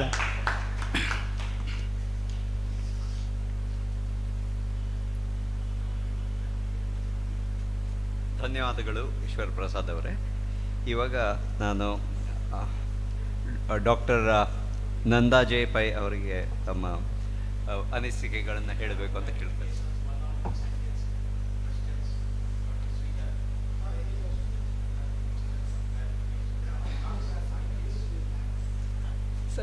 ಸಭಾಪತಿಗೂ ಸಭಿಕರಿಗೂ ವಂದನೆಗಳು. ಇಲ್ಲಿ ಪ್ರಬಂಧ ಮಂಡನೆ ಮಾಡುವ ಅವಕಾಶ ಇಲ್ಲ. ನನ್ನ ಈ ಕಾಲೇಜಿನ ಹಳೆ ವಿದ್ಯಾರ್ಥಿನಿಯಾಗಿ ನನ್ನ ಅನಿಸಿಕೆಗಳನ್ನು ಮಾತ್ರ ಹೇಳಲಿಕ್ಕೆ ಇಷ್ಟಪಡ್ತಾ ಇದ್ದೇನೆ. ಇಂಥ ಒಂದು ನಾನು ಚಿಕ್ಕ ವಯಸ್ಸಿನಲ್ಲೂ ಕಲಿತಿರಬೇಕಾದ್ರೆ ಮಹಾಭಾರತ, ರಾಮಾಯಣ, ಭೀಷ್ಮ ನೀತಿ, ವಿದುರ ನೀತಿ, ಪಂಚತಂತ್ರ, ಶುಕನಾಸೋಪದೇಶ ಮತ್ತು ಆಯುರ್ವೇದ ವೈದ್ಯಳಾಗಿ ಆಯುರ್ವೇದ ವಿದ್ಯಾಭ್ಯಾಸ ಮಾಡುವಾಗ ಸಾಂಖ್ಯಶಾಸ್ತ್ರ, ಆಯುರ್ವೇದ ಇವಾಲ್ವ್ ಆಗಿರೋದು ಸಾಂಖ್ಯಶಾಸ್ತ್ರದ ಆಧಾರದ ಮೇಲೆ, ಅದನ್ನೆಲ್ಲ ಓದ್ತಿರ್ಬೇಕಾದ್ರೆ ಈವನ್ ಕೌಟಿಲ್ಯನ ಅರ್ಥಶಾಸ್ತ್ರ ನನಗೆಲ್ಲ ಅನ್ನಿಸ್ತಿತ್ತು ಮನಸ್ಸಲ್ಲಿ, ಇದೆಲ್ಲ ಹೀಗೆ ಬರೀ ನಾವು ಏನು ಒಂದು ಸಂಸ್ಕೃತ ಭಾಷೆ ಅಭ್ಯಾಸ ಮಾಡುವವರಿಗೆ ಮಾತ್ರ ಸೀಮಿತವಾಗಿದೆಯಲ್ಲ, ಎಲ್ರಿಗೂ ಗೊತ್ತಾಗಬೇಕು ಅಂತ. ಬಹುಶಃ ಇವತ್ತಿನ ದಿನಗಳಲ್ಲಿ ಅಂಥ ಒಂದು ಸುಸಂದರ್ಭಗಳು ಒದಗಿ ಬರ್ತಾ ಇವೆ. ಇತ್ತೀಚೆಗೆ ವಿಕ್ರಮ ಪತ್ರಿಕೆಯಲ್ಲಿ ಬಹುಶಃ ರೋಹಿತ್ ಚಕ್ರತೀರ್ಥ ಅವರಿರಬೇಕು, ಸಣ್ಣ ಸಣ್ಣ ಉದಾಹರಣೆಗಳ ಮೂಲಕ ಉಪಮೇಯ, ಉಪಮಾನ ಇಂಥವುಗಳನ್ನೆಲ್ಲ ಚಿಕ್ಕ ಮಕ್ಕಳಿಗೆ ಅನುಕೂಲ ಅರ್ಥ ಆಗುವ ರೀತಿಯಲ್ಲಿ ಬರೀಲಿಕ್ಕೆ ಶುರು ಮಾಡಿದ್ದಾರೆ. ಈ ಥರದ ಪ್ರಯತ್ನಗಳು, ಅದೇ ರೀತಿ ನೀತಿಶಾಸ್ತ್ರದ ಪ್ರಯತ್ನಗಳು, ನೀತಿಶಾಸ್ತ್ರವನ್ನು ತುಂಬ ಎಳವೆಯಿಂದ ಶಾಲೆಗಳಲ್ಲಿ ಮಕ್ಕಳಿಗೆ ಕಲಿಸುವ ಏರ್ಪಾಟಾದರೆ ಬಹುಶಃ ಮುಂದಿನ ಜನಾಂಗಕ್ಕೆ ನಾವು ದೊಡ್ಡ ಕೊಡುಗೆಯನ್ನು ಕೊಟ್ಟ ಹಾಗೆ ಆಗ್ತದೆ. ಮತ್ತು ಇವತ್ತಿನ 3 ದಿನದಿಂದ ನಡೀತಾ ಇರುವ ಈ ಕಾರ್ಯಾಗಾರದ ಮುಖ್ಯ ಉದ್ದೇಶ ವೆಲ್ಫೇರ್ ಸ್ಟೇಟ್, ನೀತಿಶಾಸ್ತ್ರದ ಮುಖ್ಯ ಉದ್ದೇಶ ಏನು ವೆಲ್ಫೇರ್ ಸ್ಟೇಟ್ ಮತ್ತು ಒಂದು ಒಳ್ಳೆಯ ಸಮಾಜವನ್ನು ನಿರ್ಮಾಣ ಮಾಡುವಂಥದ್ದು. ವೆಲ್ಫೇರ್ ಸ್ಟೇಟ್ ಅನ್ನುವಾಗ ರಾಮರಾಜ್ಯ ನಮ್ಮ ಕಣ್ಣೆದುರಿಗೆ ಬರುವಂಥದ್ದು. ಇವತ್ತು ಆಗ ಗ್ಯಾರಂಟಿ ಯೋಜನೆಯ ಬಗ್ಗೆ ಸ್ವಲ್ಪ ಚರ್ಚೆ ನಡೀತು. ನನ್ನ ಮಟ್ಟಿಗೆ ನಾನು ಹೇಳೋದಾದರೆ ಗ್ಯಾರಂಟಿ ಯೋಜನೆಗಳು ಜನರಿಗೆ ಬೇಕು, ಆದರೆ ರಾಜ್ಯದ ಬೊಕ್ಕಸವನ್ನು ಖಾಲಿ ಮಾಡುವಂಥ ಗ್ಯಾರಂಟಿ ಯೋಜನೆಗಳು ಉಪಯೋಗಕ್ಕೆ ಬರುವುದಿಲ್ಲ. ಬೊಕ್ಕಸ ಖಾಲಿ ಆಗ್ತಾ ಇರ್ತದೆ, ಜನರ ಮೇಲೆ ಇನ್ನಷ್ಟು ಟ್ಯಾಕ್ಸ್ ಜಾಸ್ತಿ ಆಗ್ತಾ ಇರ್ತದೆ, ಅಂಥದ್ದು ವೆಲ್ಫೇರ್ ಸ್ಟೇಟ್ ಆಗೋದಿಲ್ಲ. ಇನ್ನೊಂದು ವೈದ್ಯಳಾಗಿ ನನ್ನ ಅಬ್ಸರ್ವೇಷನ್ ಏನಂತ ಹೇಳಿದರೆ, ಇವತ್ತಿನ ದಿನಗಳಲ್ಲಿ IT BT ಉದ್ಯೋಗಗಳು, ಉದ್ಯೋಗಕ್ಕೆ ತುಂಬ ಸ್ಪರ್ಧೆ, ಒತ್ತಡ ಯುವ ಜನತೆಯಲ್ಲಿ, ಅವರ ಆಹಾರ ಪದ್ಧತಿಗಳು ಇವೆಲ್ಲವೂ ಏನಾಗಿದೆ ಅಂತ ಹೇಳಿದರೆ ಯುವಜನತೆಯ ಆರೋಗ್ಯ ತುಂಬ ಕೆಟ್ಟದಾಗ್ತಾ ಇದೆ. ರಾಮರಾಜ್ಯದಲ್ಲಿ ಯಾರು ಸಣ್ಣ ಪ್ರಾಯದಲ್ಲಿ ಸಾಯ್ತಿರ್ಲಿಲ್ವಂತೆ, ವೃದ್ಧಾಪ್ಯ ಆಗಿ ಸಹಜ ಸಾವು ವೃದ್ಧಾಪ್ಯದಿಂದಾಗಿ.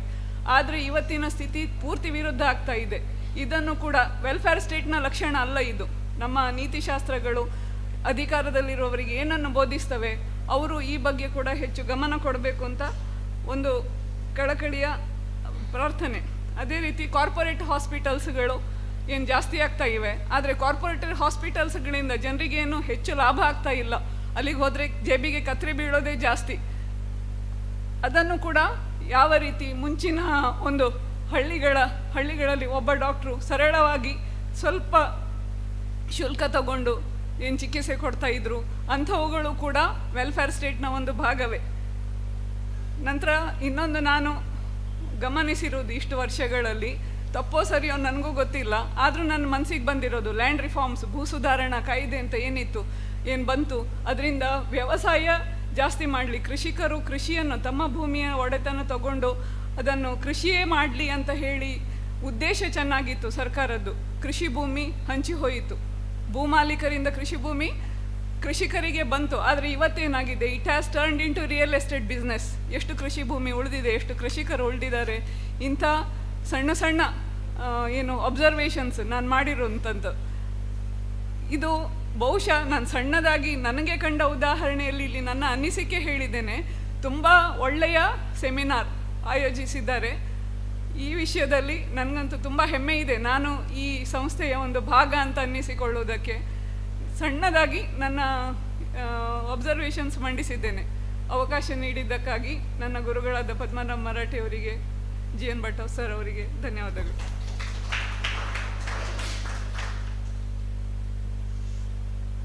ಧನ್ಯವಾದಗಳು ಸರ್. ತಾವು ತಮ್ಮ ಅಧ್ಯಕ್ಷೀಯ ಭಾಷಣವನ್ನು ಮಾಡಬೇಕಂತ ಕೇಳ್ಕೊಳ್ತೇನೆ.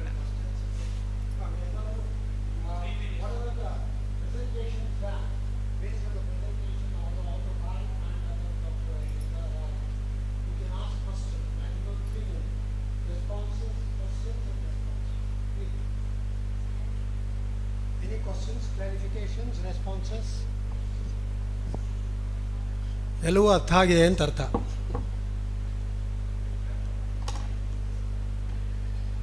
ನನ್ನ ಸ್ಲೈಡ್ ಎಲ್ಲ. You have a question? Yes sir, please. Doctor Krishnamurthy sir, yes please. Short, a quick question for a quick response. ಅದಕ್ಕೆ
Any other questions or clarifications, please?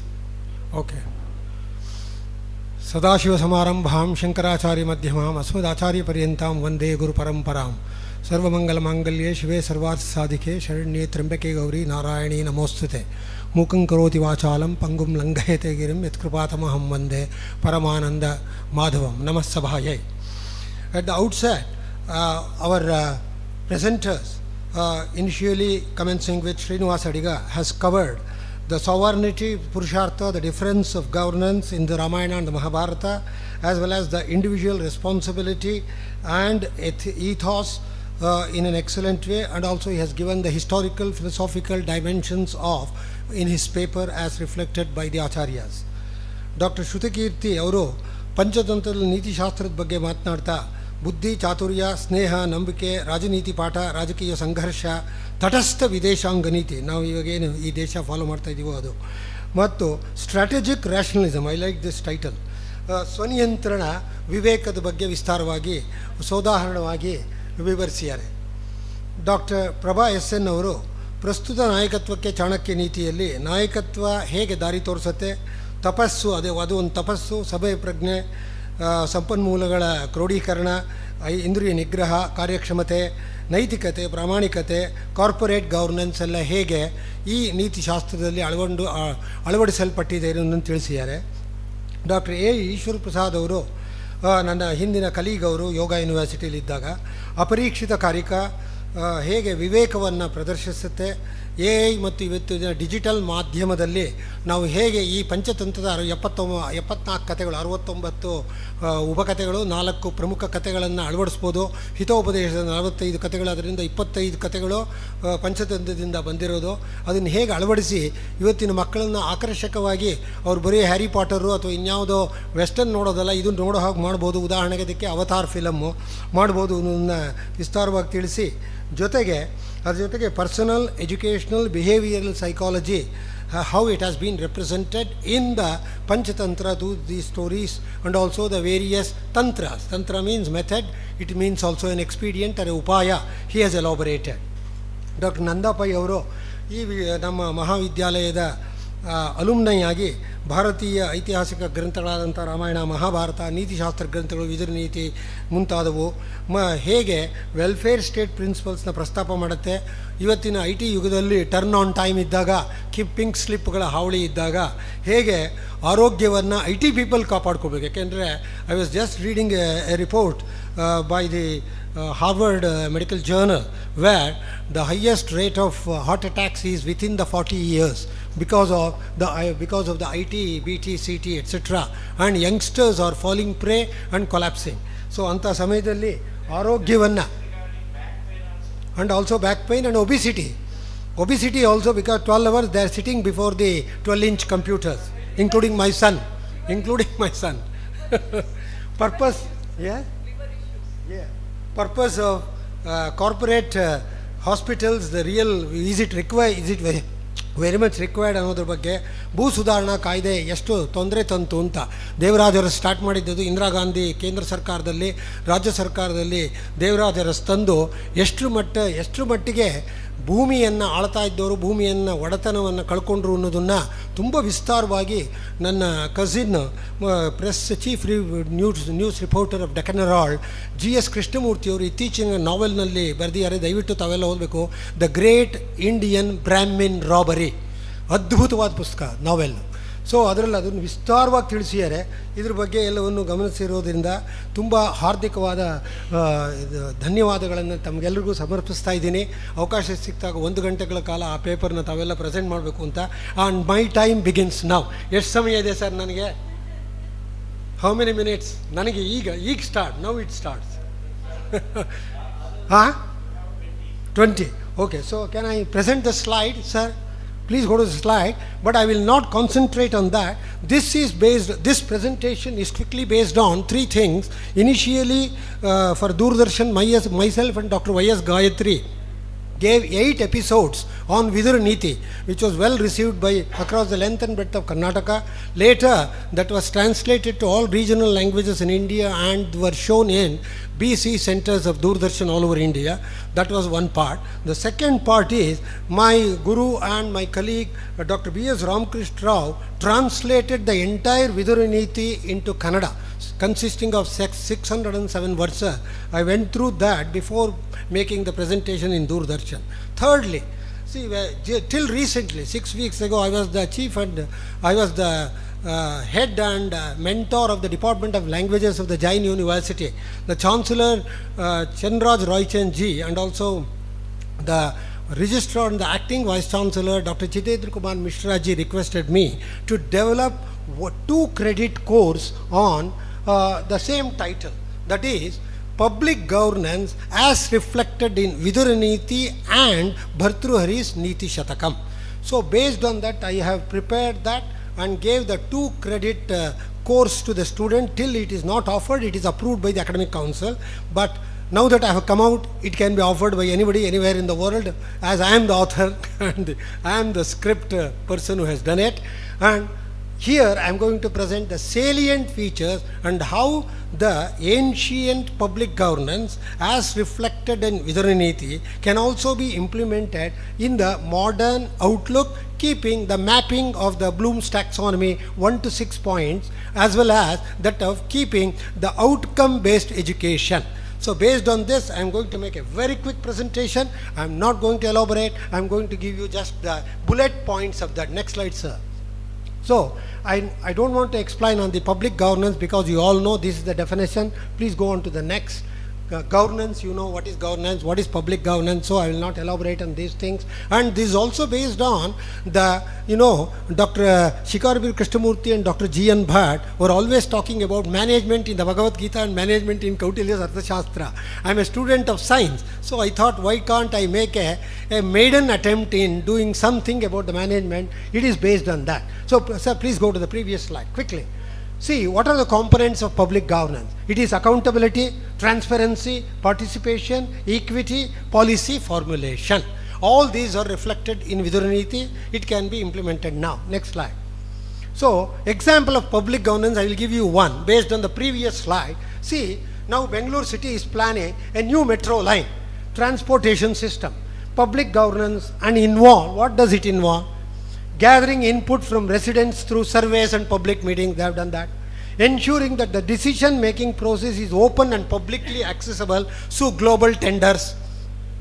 Allocating funds transparently to prevent corruption, which will never happen.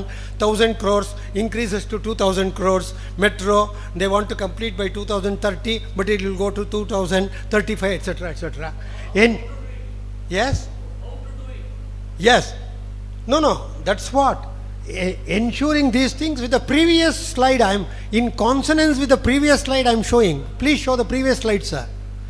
It should contain accountability, transparency, participation, equity, policy formulation. All these govern the public governance whenever we engage in public activity, public enterprise. Next slide, the last one.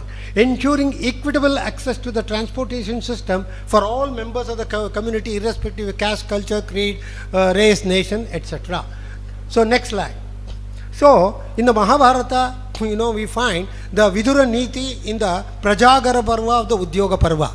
Actually, before the actual war began, actually Dhritarashtra wanted to avoid the fratricidal war or the brotherly war. So he deputed Sanjaya. Go to the next slide, sir. He deputed Sanjaya. Please go, next one. Please go and talk to Pandavas that whether war can be stopped or not. It comes in Udyoga Parva. But he went, Sanjay returned, late in the evening, never spoke, he kept quiet. So Dhritarashtra got upset and his mind was thrown into shambles. So he said, why Sanjaya behaved like this? He should have come and reported to me as a reporter, he never did. So saying so, he called Vidura and asked, I am disturbed, please give me some royal advice. So the whole night, Vidura spoke about this Vidurniti, elegantly translated by Dr. B.S. Ramakrishna Rao, all 607 verses. I have chosen 150 verses out of that. Finally, I will show, I have no time to read all those verses, but I will leave these slides. References are there, you can go through. So, this is a part of the Upaparva called Prajagara Upaparva. Prakarsha Jagara Upaparva. Complete awakening, waking, attentive.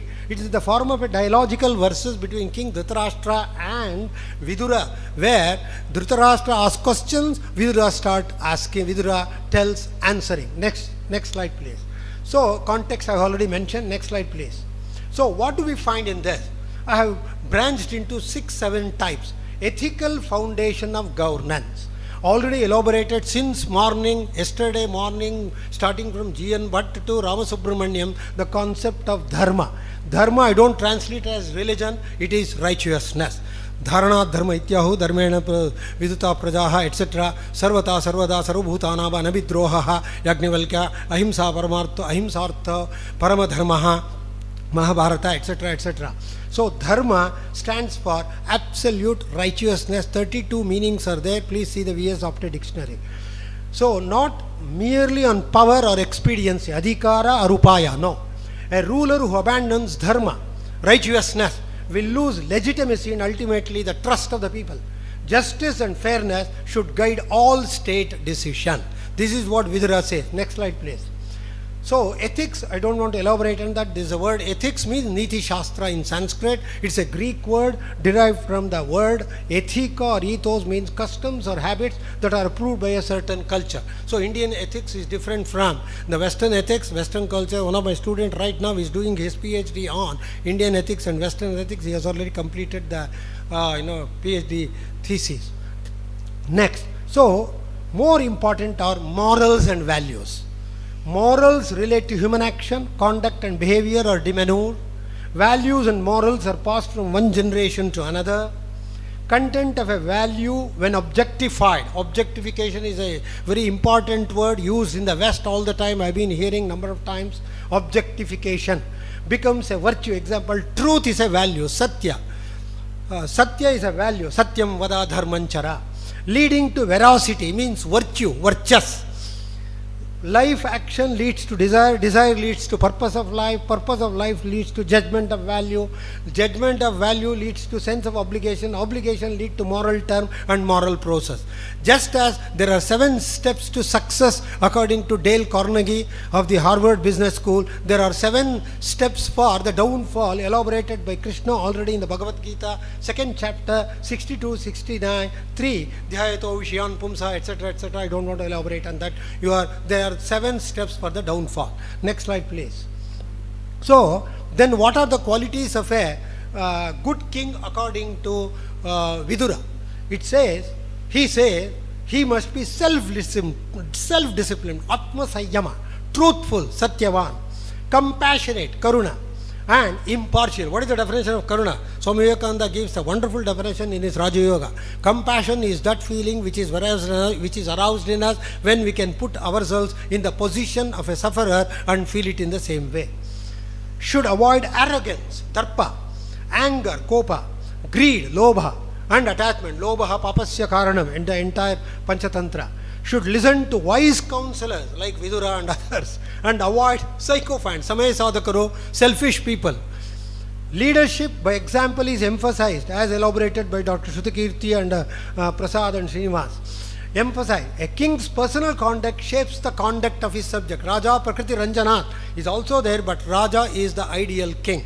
We should have philosophical kings like what Dr. S. Radhakrishnan said. He was the first and the last philosopher king of India, followed by Modi ji now. Next slide, please.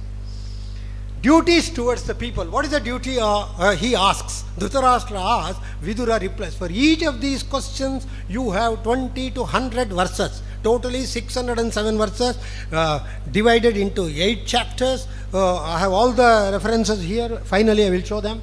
The king's foremost duty is protection of citizens. Praja should be protected. Praja should be entertained. For example, Dileepa, when he goes to the rural countryside to offer his obeisance to Vasishtha, Hayyanga Veena Madhaya. The villagers came with Agtane Kadadita Benne Tandu, offer Madhudante. They were so affectionate to Dileepa. Although they had not seen Dileepa all these years, they saw for the first time. But they heard about Dileepa because Punya Kirti. Ensure equitable taxation. The entire Raghuvamsha 4th canto, 5th canto elaborates upon that, how Dileepa, Raghu, others collected taxes in order to give back to the people and the citizens, not exploitative as the previous governments were doing, but sufficient to sustain governance. Sustenance was spoken by the previous economists, G.V. Joshi and our Honorable Shettigaru sir. Promote welfare and prosperity. This is very, very important. Welfare state, not in the dimensions of a communist, but in the democratic way. Food, livelihood, education, peace. These should be the priority sector of all the rulers. Uphold law and justice without bias toward rich, poor, friends or enemies. This is very, very important. Next slide. 4th, administration and statecraft, how it has to be done. Appoint competent, honest and loyal ministers, as is elaborated by Kautilya in his Arthashastra, Naukadhyaksha, Kupadhyaksha, Panyadhyaksha, so many Adhyakshas. Avoid corrupt or selfish officials. But on the contrary, in the Ramayana we find, in the Uttarakanda, a corrupt official was made the head of the state by Rama so that he stopped doing corruption.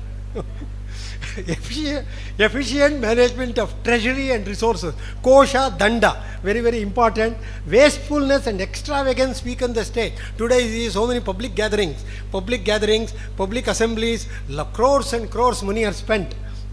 Proper use of intelligence and spies to ensure internal security as elaborated by Chanakya in his Kautilya, Chanakya or Kautilya in his Arthashastra. The elaborate spy network that has been implemented by all over the world by people including India. Next one. Fifth, public morality and social order. A ruler should encourage virtue, virtus, guna, valle guna, charity, dana, truthfulness, satya, education in society, shikshana, very important. Discourage vices such as gambling, because there are the 6 vices among the people and especially among the kings. Alcoholism, and the government goes on appreciating and encouraging the second sales of liquor so that they get a lot of money. And exploitation. Social harmony must be maintained across classes and communities. You know, I remember I was just reviewing the 250 commissions were established in India after independence because of the Hindu-Muslim clash. And it was by one-man judge or two-man judge, 2 judges of the Supreme Court, High Court, Sessions Judge and so on. And they gave wonderful report to how to prevent these clashes among the communities in India perpetrated by politicians, selfish sycophants and others. None of the commission, none of the recommendations of the commissions have been implemented as of now. Next slide. Foreign policy and defense. Maintain, see, Vidura tells this. The date of the Mahabharata war, you know, 3106 1 BCE. Mahabharata, later Jaya, Bharat Samhita, Mahabharata was written in 400 BCE, coming up to 400 CE. Now, 1000 years it was written. Look at how foreign policy was developed. Maintain preparedness for war, but pursue peace as the highest goal. I remember with my colleague when I was just started this profession, who was a political science professor, Dr. Shivram Reddy, he asked me to read International Relations by Palmer and Palkins. I read around 45 years ago, 600 pages. I remember the last line, last 2 lines, it says, be prepared for the war completely, totally, and speak of peace. And finally he says, in this modern world, the soul has left the man and has run away. So that's what has happened with this successive wars. According to Roy Buljan, who studies about the wars, which I commented in my paper on the effect of the Mahabharata war published, in the last 100 years there were hundreds of wars. 90 million people have been officially killed. And we don't know about the prisoners of war, the wounded wars, the wounded people and so on. Look at the war, it brings misery to the entire world. Apart from loss, a lot of loss to the national exchequer and to the state exchequer, including what we are going to suffer with the LPG next month. Treat allies with respect and honor treaties. Honor treaty is very, very important. Well, I don't know what happened to the NPT, National Nuclear Proliferation Treaty, started by Brezhnev, Indira Gandhi and others. I don't know, it has been given a goodbye, by Trump and his team. Diplomacy, very important. Conciliation and alliances are preferred before resorting to force. Force is the last one. Last is danda, not the other one. Although dandam dasagunam bhavet, it is the last one, we have to do it. That's what Vidura says. Next one. Personal conduct of the king. It's already explained. Practice self-restraint. Avoid indulgence in luxury, excessive pleasure, or favoritism to some people, like Shala, the brother-in-law of King Dushyanta. So we should avoid such things.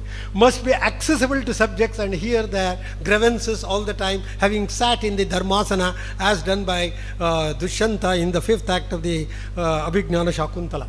A ruler who listens only to flatterers meets disaster.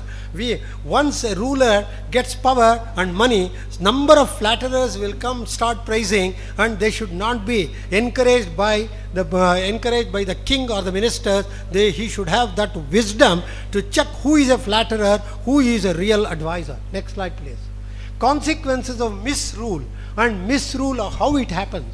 Rulers who exploit subjects, like I feel, these Navanandas in those days said they collected 99 crore gold coins and amassed in their treasury. So it was, I think I am coming to the end.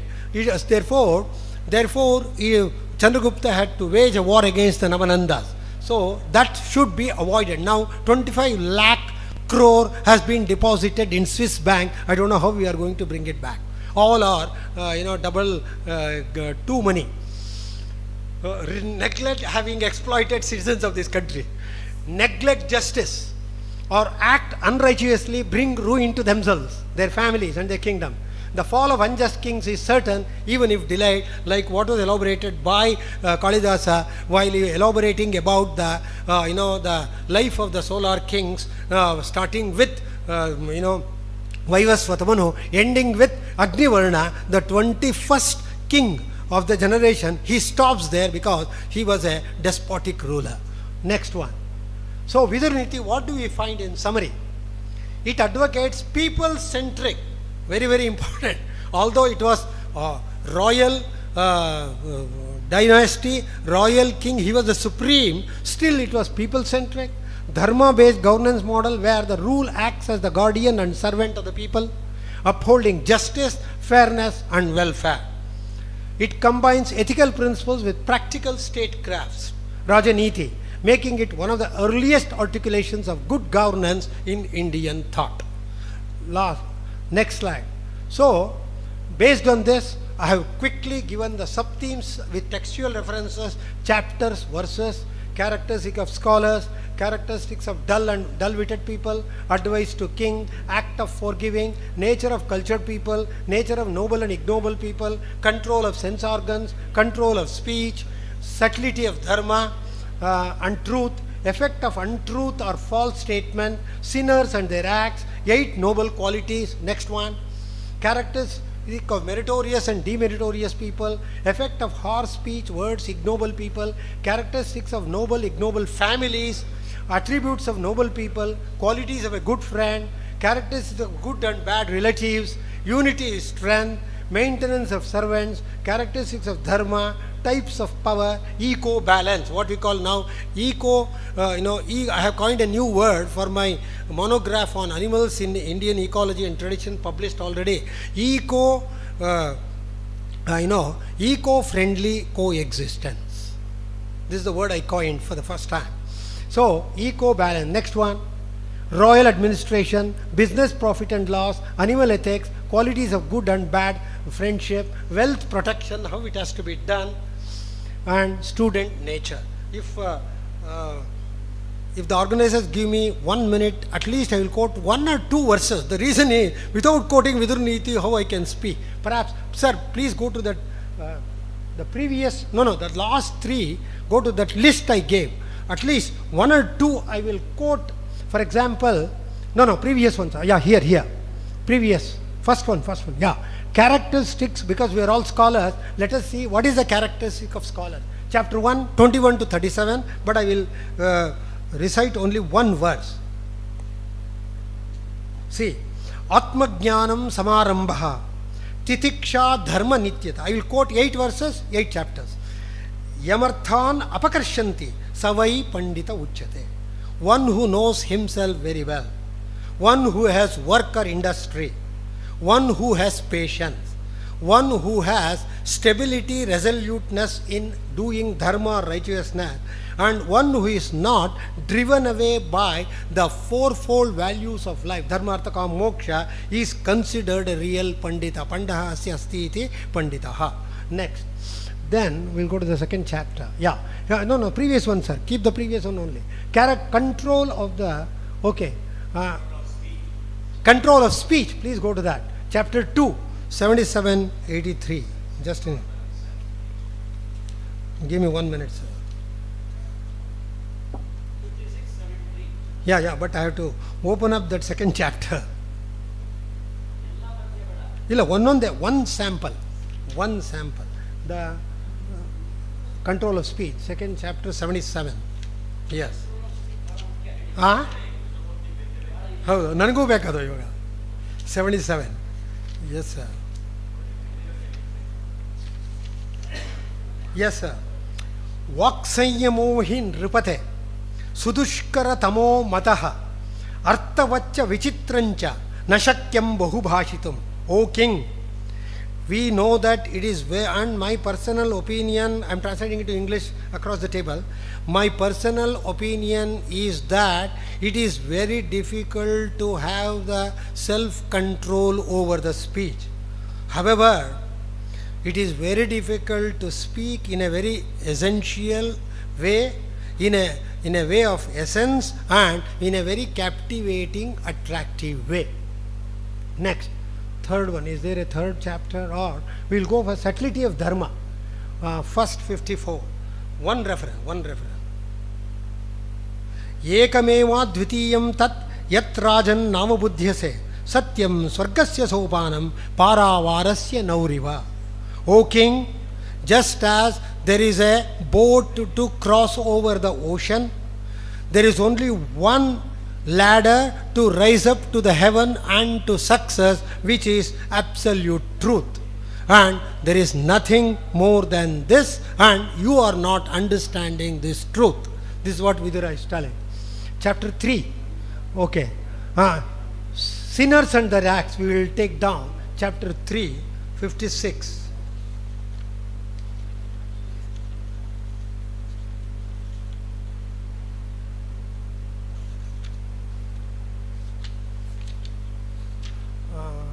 Sinners, 56.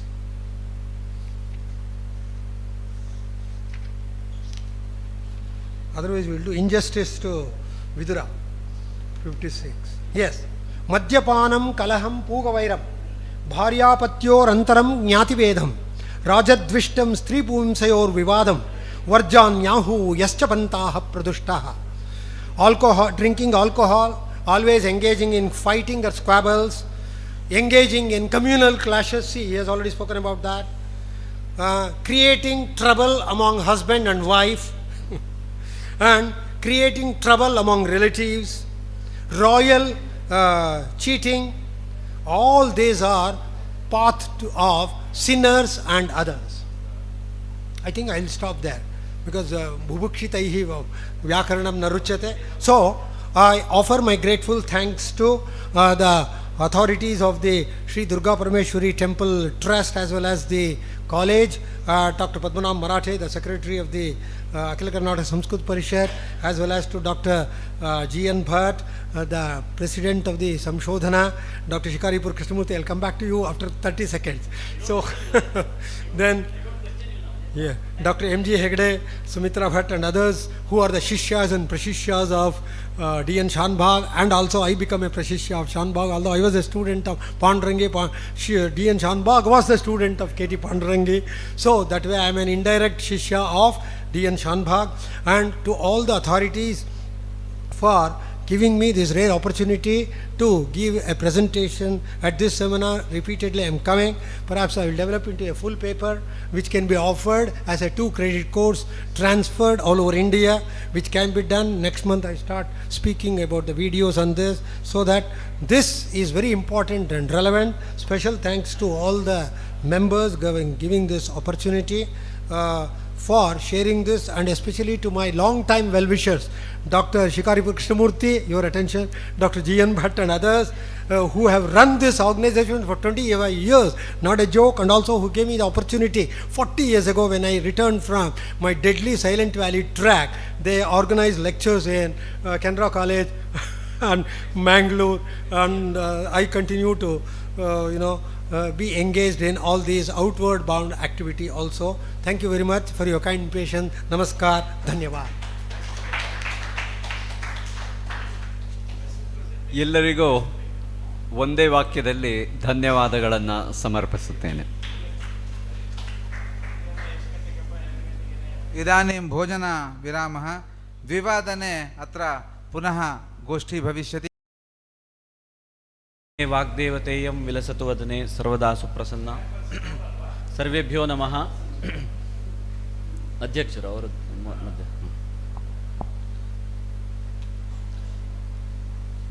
संस्कृतसाहित्ये नीतिशास्त्रं तस्य सामयिकप्रस्तुतता च इति विषयमधिकृत्य दिनद्वयव्यापिनी अत्र परिषत् प्रचलति. अत्र द्वितीये दिने अद्य अधुना अन्तिमं सत्रम् अधुना वर्तते.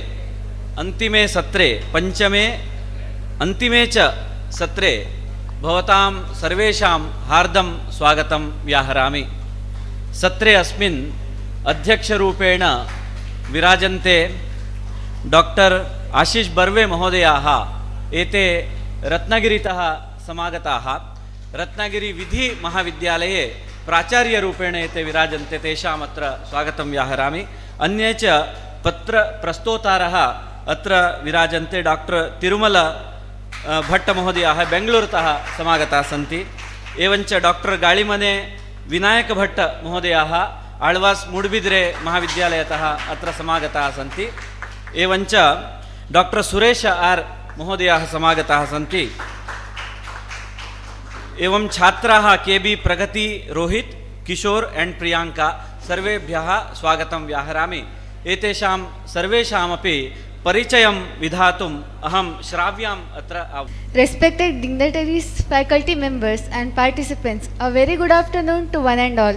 It gives me immense pleasure to welcome you all to the 6th session of open discussion of the National Seminar on Neethishastram in Sanskrit Literature and its present relevance, jointly organized by Shree Durgaparameshwari Temple, FirstGradeCollege, Kateel, Samskrita Shodha Samsthana, Sirsi and Akhila Karnataka Sanskrit Parishat, Mangalore. At the outset, I extend my grateful welcome to our chairperson, Dr. Ashish Bharve. He has an outstanding academic background, having completed his Bachelor of Legal Science and Bachelor of Laws, followed by an LLM in Corporate Law with the gold medal and another LLM in Criminal Law. He has also earned his PhD in Intellectual Property Rights and Alternative Dispute Resolution Laws. Currently, he is serving as the principal of SB Keer Law College, Ratnagiri, Maharashtra. We are truly honored to have you among us today. I welcome you, sir.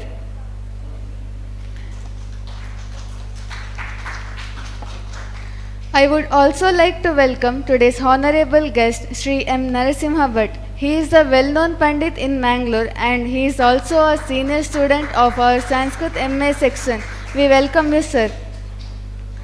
I would also like to welcome Dr. Suresh R. He studied Krishna Yajurveda and served at Veda Vijnana Gurukula, Bangalore. He completed his Sanskrit PhD under the guidance of G.N. Bhatt. He is currently working in Central Sanskrit University in Indian Knowledge System, Education and Development Center in Deccan College, Pune as an assistant professor. We are grateful to have you as a paper presenter. We welcome you, sir. I also welcome Dr. Galimane Vinayak Bhatt, HOD of Sanskrit Department of Alvas College, Mudabidre. He completed his PhD in Bhagavad Gita under the guidance of G.N. Bhatt. He has mastered total 18 chapters of the Bhagavad Gita. We are glad to have you as a paper presenter. We welcome you, sir. I would also like to welcome Dr. Tirumala Bangalore. He completed his PhD in Sanskrit under the guidance of JRK at Tirupati. He won 4 Best Paper Awards such as Guru Shri and Guru Kritadna Awards. He has 18 years of teaching experience in Surana College, Autonomous, Bangalore. We are happy to have you as a paper presenter. We welcome you, sir.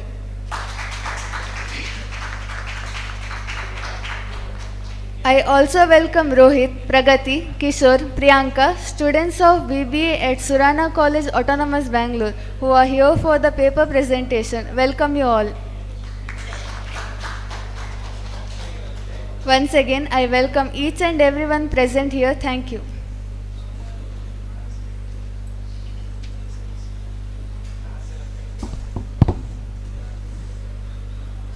सत्रे अस्मिन् गौरव उपस्थितिः अस्ति नरसिंहभट्ट महोदयस्य, तस्यापि हार्दं स्वागतं व्याहरामि सर्वेषां पक्षतः। साक्षात् इदानीं प्रस्तुतीकरणस्य आरम्भः भवतु। अत्र आदौ प्रस्तौति डॉक्टर तिरुमल बेङ्गलूरु। एतस्य महोदयस्य पत्रमस्ति कामन्दकीय नीतिसारः तस्य सामयिक प्रस्तुतता च इति। कृपया 10 निमेषाभ्यन्तरे एव पत्रं समापनीयमिति निवेदनं वर्तते। वागर्थाविव सम्पृक्तौ वागर्थप्रतिपत्तये जगतः पितरौ वन्दे पार्वती परमेश्वरौ। नमः सभायै सभापतिभ्यश्च। शुभमध्याह्नः। कामन्दकीय नीतिसारस्य परिचयः प्रासङ्गिकता च कथमिति यथामति दत्तावकाशे संक्षिप्ततया प्रस्तूयते अत्र मया। आचार्यकौटिल्येन कृतस्य बृहद् अर्थरूपशास्त्रस्य संक्षेपतः 20 सर्गेषु सङ्कलितो भवति ग्रन्थोऽयं कामन्दकीयनीतिसारः। आचार्यकामन्दकप्रणीतस्य ग्रन्थस्य आरम्भः इन्द्रियजयप्रकरणेन अजायत। प्रथमतः नन्दवंशं समूलम् उन्मूल्य श्रीचन्द्रगुप्तमौर्यं राजपदे अभिषिक्तस्य आचार्यस्य कौटिल्यस्य परिचयः प्रदत्तः। प्रथमं सः प्रतिग्रहस्य अग्रहीता। कौटिल्यशब्दस्य अर्थः कुटिलमतिः इति नास्ति, अपि तु कुटिलत्वात् घटः उच्यते। तं धान्यभूतं लान्ति सङ्गृह्णन्ति।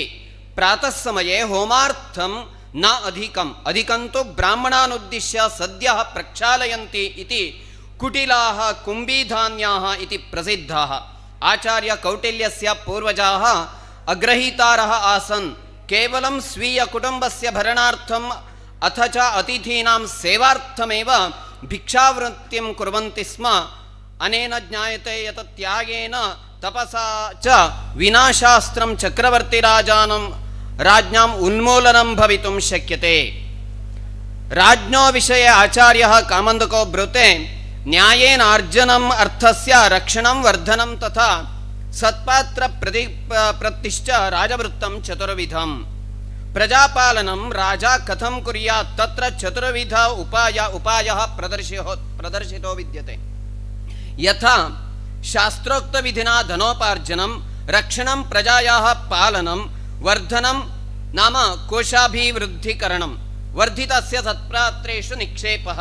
सत्पात्राणि त्रिविधानि यथा धर्मपात्राणि। एकक्षणं महोदय, एतत् तत्र स्थापयितुं शक्यते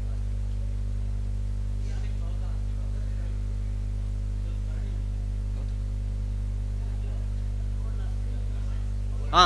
त्यजतु, चिन्ता नास्ति। धर्मपात्राणि अनुष्ठातारः तपस्विनः ब्राह्मणाश्च। अर्थपात्राणि मन्त्रिणः कर्षकारः पशुपालितारश्च। एतेषां यथायोग्यं सहयोगं कुर्यात्।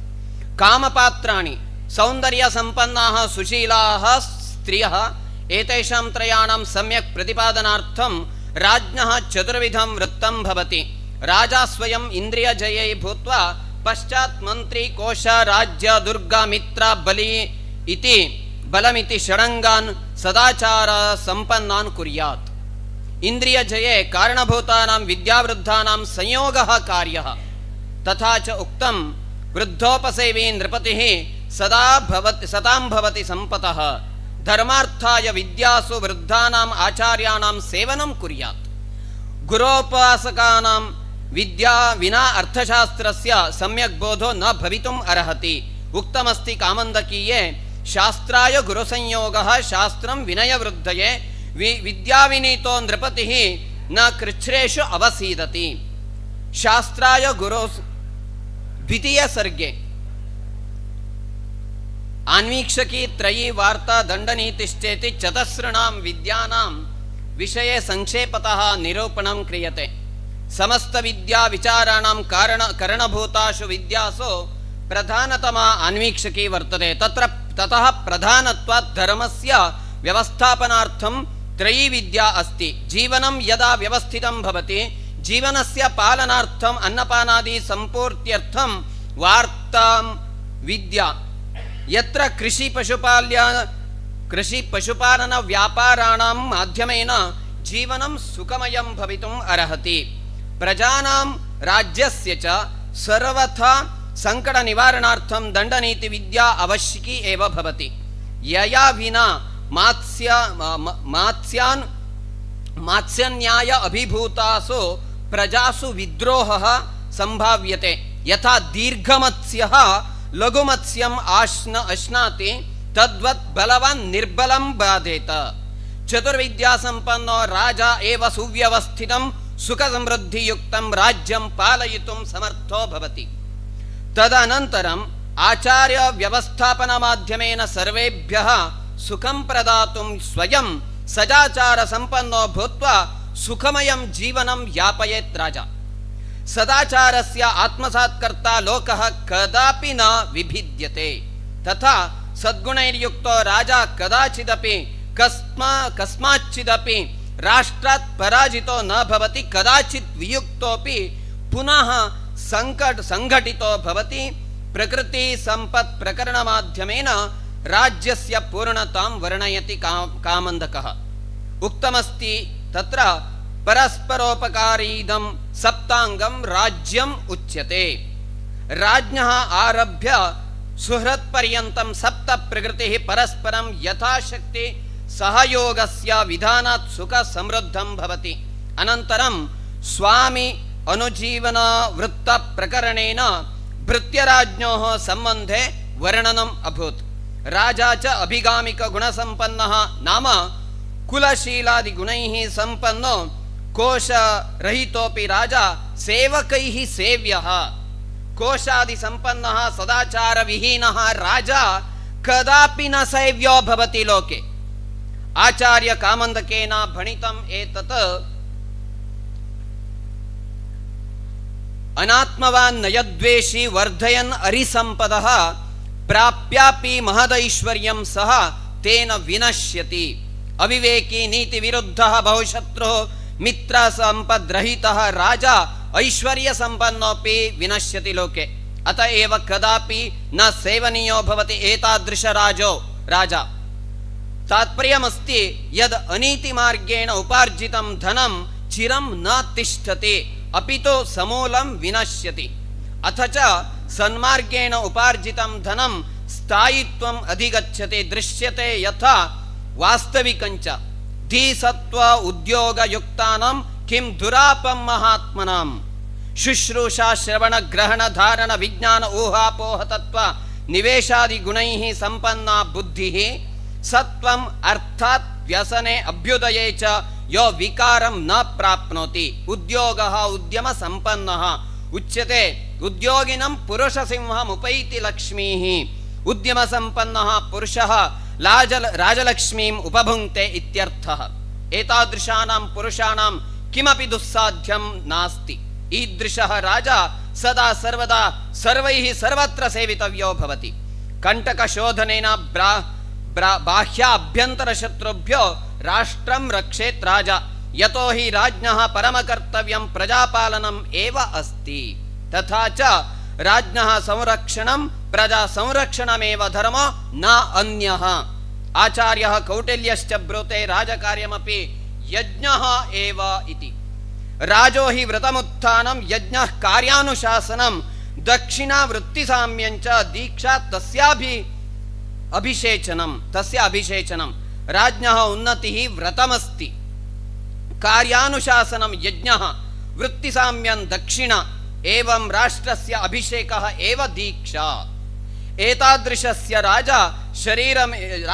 राज्ञः धर्मस्य शरीरम् एव साधनं भवति कालिदासोक्तिश्च शरीरमाद्यं खलु धर्मसाधनं धार्मिको राजा स्वशरीरं यत्नेन रक्षेत् राष्ट्रसंरक्षणकाले चौरादिनिग्रह एव धर्मः पापात्मनां शिक्षा हिंसा वा दोषा वा नास्ति प्रजापालनकाले राज्ञा यथार्ह दण्ड एव प्रयोक्तव्यः स्वल्प अपराधे अधिकदण्डेन प्राणाघाते स्वल्पदण्डेन प्रजासु असन्तोषो जायते अतः राज्ञा शास्त्रेषु विहितायाः दण्डव्यवस्थायाः परिपालनं कर्तव्यम् एवं कृते सति उत्तरोत्तरं वृद्धिम् अधिगच्छति राजा राज्ञः पुत्रादिभिः कथं रक्षेत् राष्ट्रम् राजपुत्र संरक्षण प्रकरण माध्यमेन वर्णयति कामन्दकः कामन्दकीय नीतिसारे राज्ञः परिजनः असंस्कृताः यदि तर्हि राज्ये भीतिः स्यात्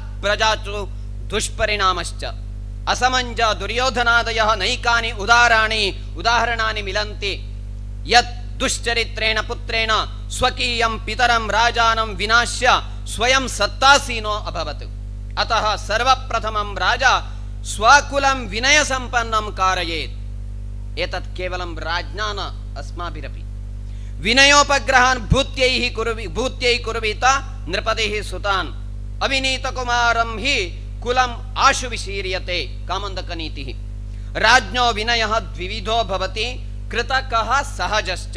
सहजः स्वाभाविको विनयः अनेकैः जन्मैः समुपार्जितैः पुण्यैः सहजो प्राप्यते। विनयसम्पन्नानां मनीषीणां संयोगेन विनयी भवेत् स कृतकः। शास्त्रेषु वर्णितस्य काले विहितः संस्कारः कारयेत्। अनन्तरं सदाचारसम्पन्नानाम् आचार्याणां निर्देशेन राजपुत्राः सुशिक्षिताः भवेयुः।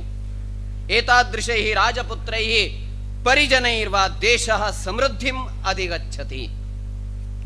अस्मात् आत्मरक्षणप्रकरणे सुरक्षाव्यवस्थायां संवृतानां कर्मिणां कीदृशः व्यवहारः करणीयः, कथं विहरेत्, कथं शयीत, प्रजायाः रक्षा शत्रुभ्यः कथं विदध्यात्, विषपरीक्षणं कथं कर्तव्यं, राजमार्गे राज्ञो गमनागमनयोः काले कीदृशी रक्षाव्यवस्था स्यात्, एवं विधाः सर्वे पक्षाः विचारिताः कामन्दकीयनीतिसारे। अथ एवं शास्त्रेषु वर्णिता राष्ट्रधानस्य सुरक्षा व्यवस्था भवेत्, तर्हि कदाचिदपि शत्रुभिः पराजयो न भवितुं शक्यते। संक्षेपतः ग्रन्थसारांशः प्रस्तुतो मया। सामयिका प्रस्तुतता च किमर्थमित्युक्ते अवसरेऽस्मिन् कामन्दिकनीतिसारस्य परिशीलनं किमर्थमिति जिज्ञासायां समाधत्ते मनीषा एवं मम आधुनिकजीवन शिक्षणपद्धतौ ज्ञानप्रधाना भारतीया अध्ययनशैली सनातना विस्मृतप्राय। जागतिकरणव्याजेन जीवराशयः आपदि संकुलिताः जीवन्ति असन्तुष्टाः मार्गात्यस्ताः मनुष्यरहितत्वमानवाश्च। आधुनिक शिक्षणे प्रवर्तितः तत्त्वनिष्ठ व्यवहार दूरंगतः परार्थ संबंध प्रीति तात्विक वैचारिक बुद्धिरहितः शठे निष्ठः समाजे स्वार्थपरः डोलायमानः जीवति मानवः। राजानः अधिकारिणः अधिकारमत्ताः प्रजाः पीडयन्ति राष्ट्रं नाशयन्ति। प्रजाप्रभुत्वे वञ्चनं पश्यन्तः किं कर्तव्य विमूढाः प्रजाः तूष्णीकाः जीवन्ति। रामराज्य दुःस्वप्नं काङ्क्षन्तः कुत्रचित् कदाचित् प्रजानां हितकारी राज्य राष्ट्रं प्रशासयति अपि अधिकारिणां चयने निर्वहणे प्रजारक्षणे कष्टम् अनुभवति। स्वानन्दमपि न अवाप्नोति स्वहस्तदत्त दण्ड आतपत्रमिव इति कालिदासोक्तिरिव राजकार्यं शमसाध्यमपि राजा कदापि स्वधर्मं न त्यजेत्। स्वधर्मचारी इह परयोः कल्याणं प्राप्नोति इति कौटिल्यः। तस्मात् स्वधर्मं भूतानां राजा च व्यभिचारयेत्। एवञ्च कामन्दकः दण्डनीतिः प्रजापालनं तद्वारा अर्थाभिवृद्धिः राष्ट्रोन्नतिश्च कथं भवेदिति प्रतिपादयति नीतिसारे। अतः आधुनिकजगति कामन्दिकया नीतिसारस्य प्रासङ्गिकता वर्तत एव इति शं सर्वेभ्यः धन्यवादाः।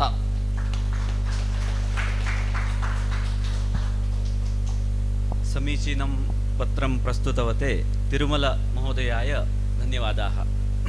अग्रिमं पत्रमस्ति डॉक्टर गाळिमने विनायकभट्ट महोदयस्य। तस्य विषयः अस्ति रेलेवेन्स् आफ् विदुरनीति इति। 10 निमेषाभ्यन्तरे कृपया। अयि भो मान्याः सर्वेभ्यः भूयांसि नमांसि।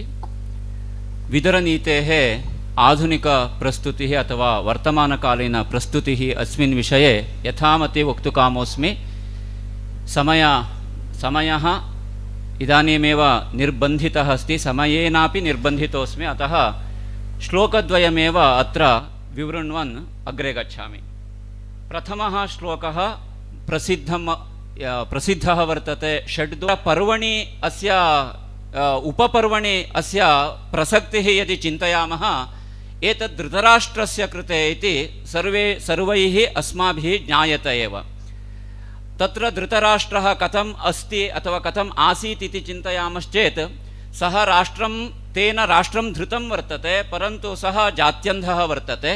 अस्य रूपकभाषायां यदि वयं चिन्तयामः ये सर्वे जात्यन्धाः अन्धरूपेण राष्ट्रं धृतवन्तः सन्ति तेभ्यः एतादृशनीतेः आवश्यकता अति अगत्या अवश्या च वर्तते इति ज्ञातुं शक्यते। अस्य शब्दानां पुनः पुनरुक्ति भयेन, यतः डॉक्टर M.K. श्रीधर महाभागाः पूर्वाह्णे एव अस्य विषये बहु विस्तृतेन संक्षेपेण च अस्य विषयं विवृतवन्तः सन्ति, अतः अस्य पुनरुक्तिभयात् पुनः अस्य विवरणं न क्रियते। द्वितीयः श्लोकः मया वक्तव्यः वर्तते। एकया द्वे विनिश्चित्य त्रीन् चतुर्भिः वशे कुरु, पञ्च जित्वा विदित्वा षट्, सप्त हित्वा सुखी भव। बहु संकेतरूपेण अस्य विवरणं, संकेतरूपेण विदुरेण उक्तम्, अस्य विवरणं यथामति वक्तुकामोऽस्मि। एकया नाम अस्य विवरणे बुद्ध्या सर्वं चिन्तयेतिति तत्र दत्तं वर्तते। बुद्धिः सर्वत्र बुद्धेः उपयोगिता सर्वत्र भवेत् इति अस्य आशयः वर्तते। द्वे विनिश्चित्य इति कृतं वर्तते, तत्र दत्तम् अस्ति। द्वे नाम तत्र द्वयोः प्राधान्यं दत्तं वर्तते, कर्तव्यस्य अकर्तव्यस्य च, सदसद्विवेकः इति अस्य आशयः। त्रीन् चतुर्भिः वशे कुर्यात् इति वर्तते।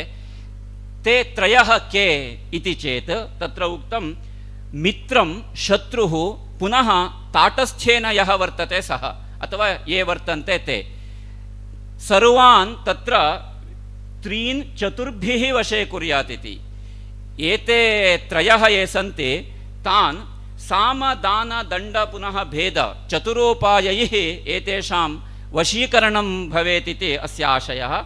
पञ्च जित्वा, सर्वे वयं जानीमः एव, पञ्च शब्देन बहु प्रपञ्चिताः, बहुप्रपञ्चः पञ्चशब्दे वर्तते। अत्र पञ्चेन्द्रियाणां विषये तैः निरूपितम् अस्ति। पञ्चेन्द्रियाणां जयः महाभारतस्य आशयः वयं जानीमः। धर्मादर्थश्च कामश्च इत्यादि विषये धर्मार्थकाममोक्षाणाम् इत्यादि श्लोकेषु अस्य प्रसक्तिः, अस्य विवरणञ्च ज्ञायते एव। पुनः तत्र राजनीतेः सन्धिविग्रहादि षट् कर्तव्यानि प्रोक्तानि सन्ति। तान् अत्र ज्ञात्वा इति षड्, पञ्च जित्वा विदित्वा षट्, ते षट् विचाराः ज्ञातव्याः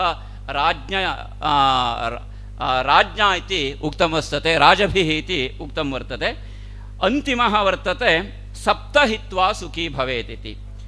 सप्त तत्र राज्याङ्गानि सप्त बहु प्रसिद्धाः वयं जानीमः।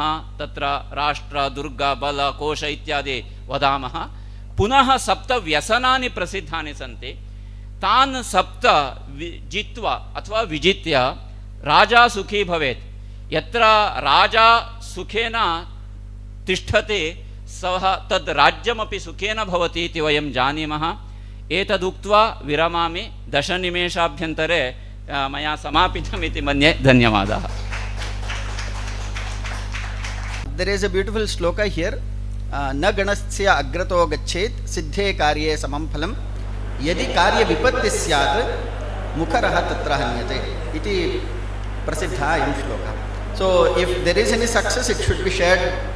Everyone, even in cricket and other areas, we can see that not only the captain who is responsible, but he shares the success with all the members. But when it is the failure, then the captain will be held responsible for it. So that is the negative side, lopside of the leadership.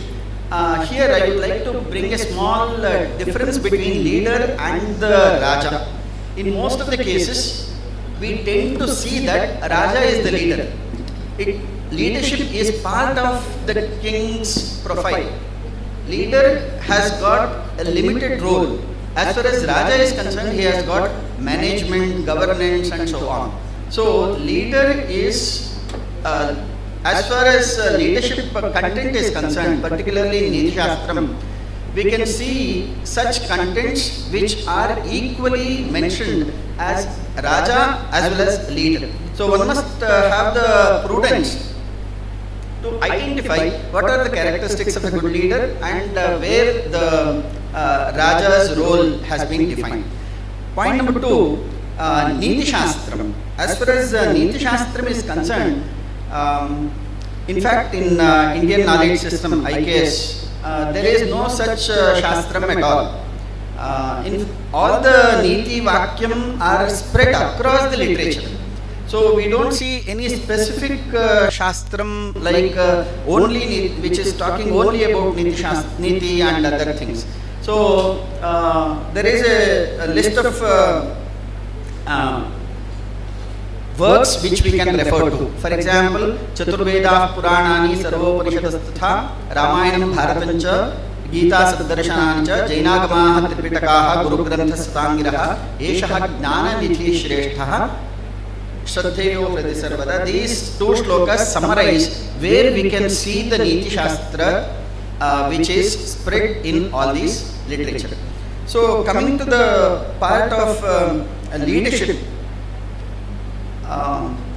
previous speakers have given the Indian perspective. Let me give the other side, the Western perspective, on which Krishnamurti ji and others have worked for several decades. Just a bird eye view here. Goldman has stated there are 6 kinds of leaders. One is commanding leader, one who dictates orders, gives the order, for which we can find some references. For example, Manasa Chintitam Karyam Vacha Naiva Prakashayet Mantrena Rakshet Gudham Karye Chapi Nodayet. So he doesn't give any explanation, do what I say. That is one line statement of commanding leadership. And second is coaching leadership. It will have a ripple effect.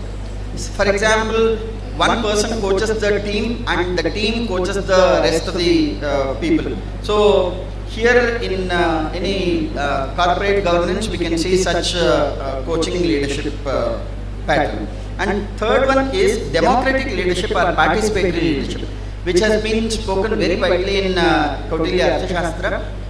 And here it is open for creativity and the leader is more of a facilitator. He doesn't claim to be a leader. One more point, incidentally, I would like to state here.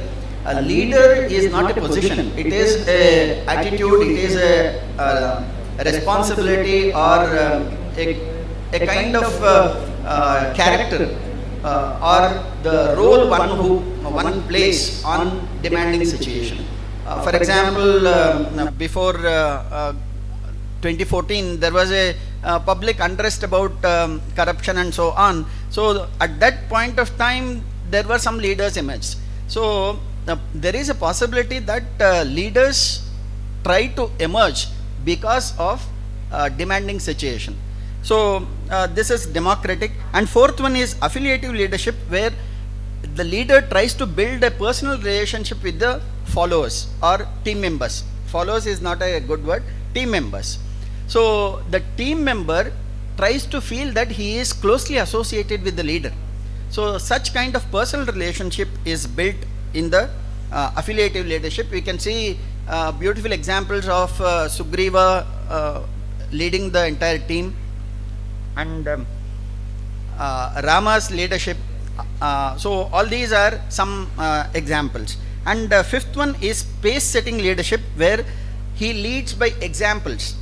So in pace setting leadership, he doesn't give directions, he doesn't confine himself to giving motivational speech and so on, but rather he leads from the front. He, being an ideal in that field, he tries to establish himself as the role model so that people can walk in that path. The sixth one is quite interesting. It is called visionary leadership. We can see that there are certain leaders who have created great effects on the humanity.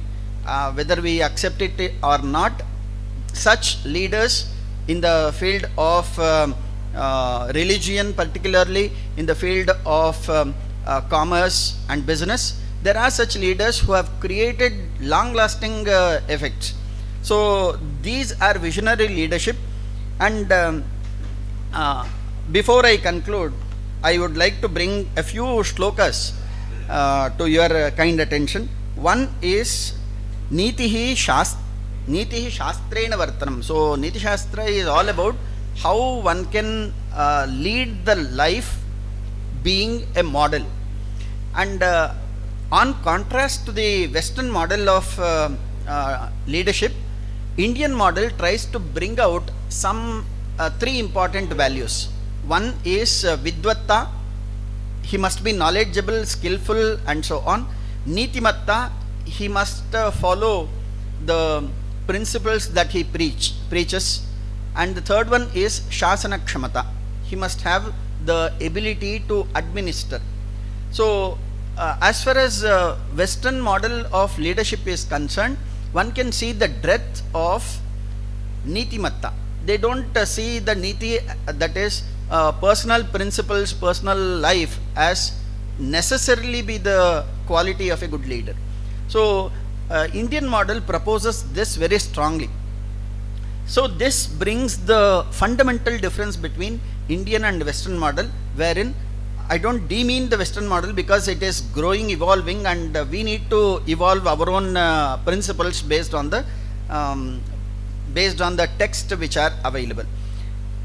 And here mukta sango anamvadi dhrityutsaha samanvitaha siddhya siddhyoh nirvikaraha neta satvika uchyate iti parivartayitum shakyate. So tatra ye gunaha apekshitaha तेषां गुणानां अत्र संग्रहः अस्माभिः द्रष्टुं शक्यते. अतिसंगः दोषमुत्पादयति. As far as Chanakya Niti is concerned, there are two aspects, Chanakya Sutra and Chanakya Niti, and fortunately I get to read some of the interesting shlokas during the preparation. In Raghuvamsha also we can see there are 16 characters in the beginning of Raghuvamsha. Sohama Janma Shuddhanam, Apalodaya Karmanam, Asamudrakshiteshanam, Anakaratvartmanam, and so on. Along with that, there are two important points that he makes. One is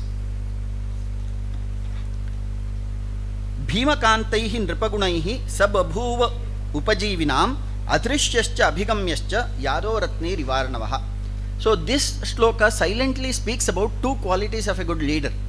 What are those two qualities? Adrishya gunaha and abhigamya gunaha. Adrishya guna is some leaders are not approachable. We would like to see the leader at a distance. He duratah parvato ramyaha iti shlokaha yata asti, saha duratah ramyaha bhavati. Some leaders are very much approachable. So here the poet says these two qualities are equally important in a good leader. How? Because if a leader is approachable, people will feel very happy to approach the leader for good reasons, for valid reasons. If there are some issues in the community or in any locality, they would feel free to bring those issues to the leader. And Adrishya Gunaha makes him very strict so that he feel leader is not accessible for any undue reasons. So Adrishya Gunaha and Abhigamya Gunaha, these things are to be further, it can be explored as far as leadership is concerned. So at the end I would like to conclude my presentation with one shloka, the last shloka of Bhagavad Gita, which is, what is the last shloka of Bhagavad Gita? सर्वधर्मान् परित्यज्य ततः पूर्वम् अर्जुनस्य कृष्णस्य च संयोगः एकस्मिन् श्लोके यत्र योगेश्वरः कृष्णः यत्र पार्थो धनुर्धरः तत्र श्रीः विजयो भूतिः ध्रुवा नीतिर्मतिर्मम. So तत्र नीतिशब्दः अपि वर्तते. So there are two things required. One is yatra yogeshwara krishnatvam, that is one should be strategic, one should think, one should apply his mind because of considering various situations. Yatra partho dhanurdharaha, one should be proactive. Just thinking will not lead to any success. So proactiveness is also quite important. Thanks for patiently listening. Dhanyavad.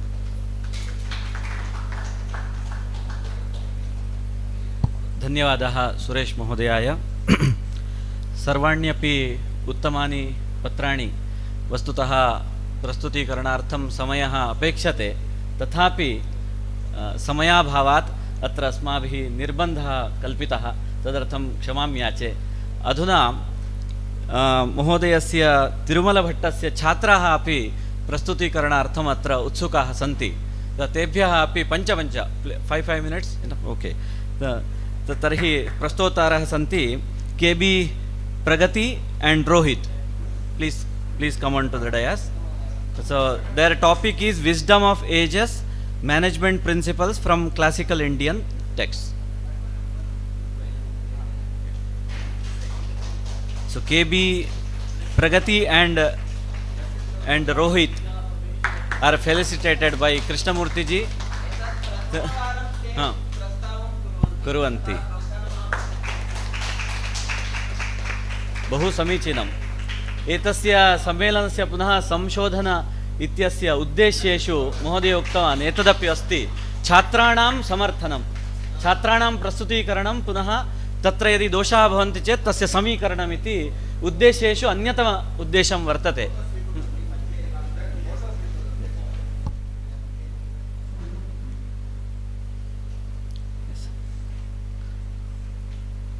KB Pragati and Rohit.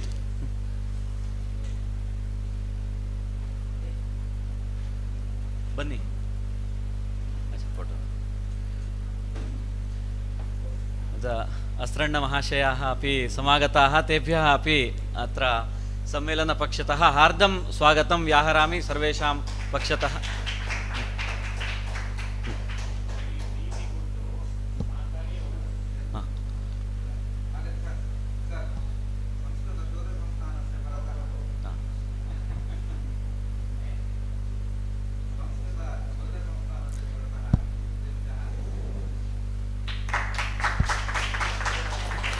Sanskrit शोध संस्थान शिरसि परतः असृण्णवर्याणाम् अत्र स्वागतं प्रवर्तते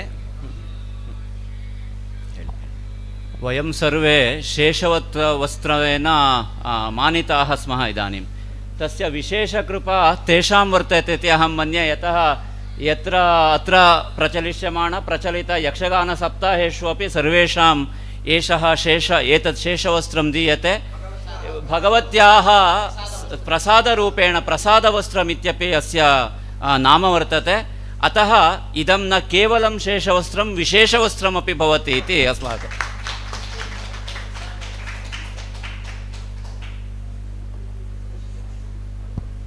ಈಗ ಮಕ್ಕಳದ್ದು presentation first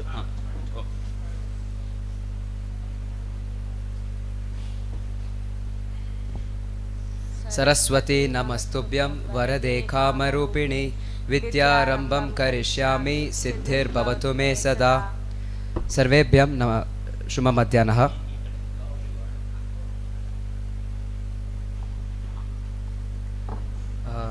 Good afternoon to everyone.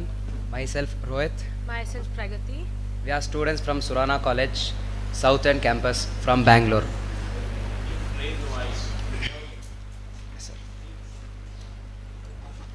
We are here to present our paper on Wisdom of Ages, Management Principles from Classic Indian Texts.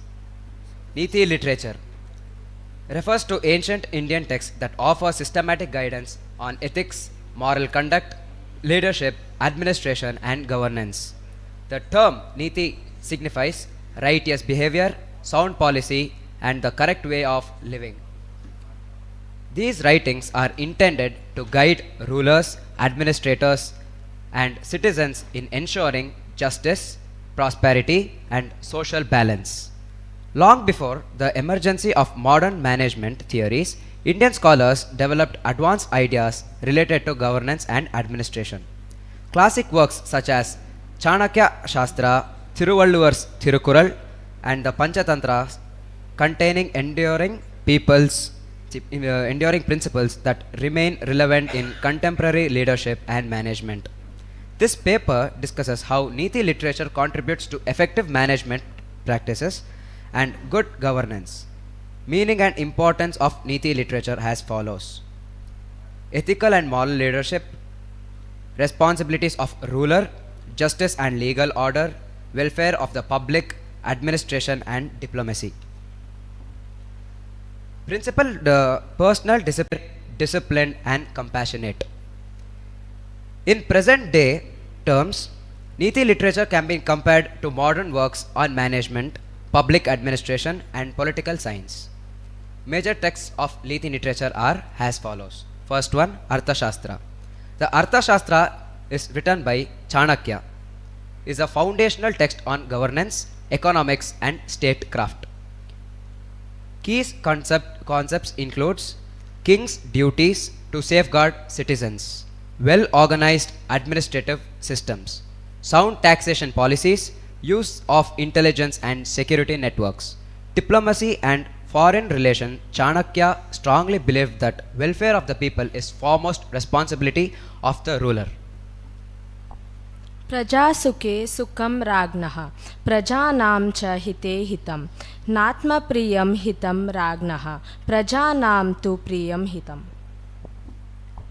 Management insights, strategic decision making, effective use of resources, risk evaluation, long-term planning.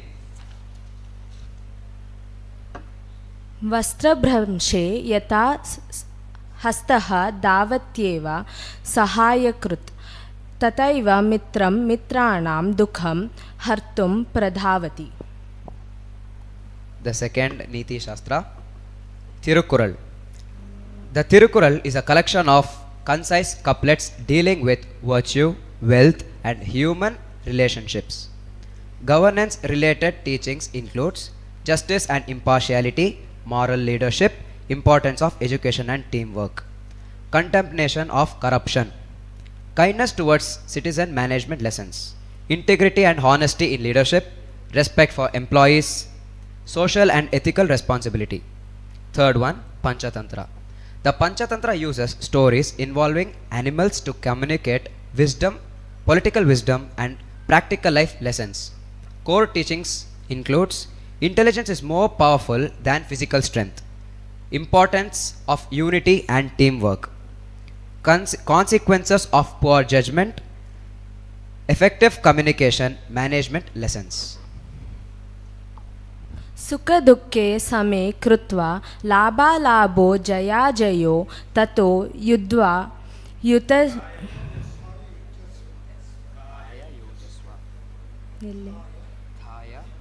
थाय युज्यस्त्वा नैव पापमवाप्यसि. Negotiation and diplomacy, principles of good governance in Neethi literature. Welfare of the people. Ancient text emphasizes that the success of a ruler depends on the well-being and satisfaction of citizens. Modern relevance, welfare-oriented government policies and social development initiatives.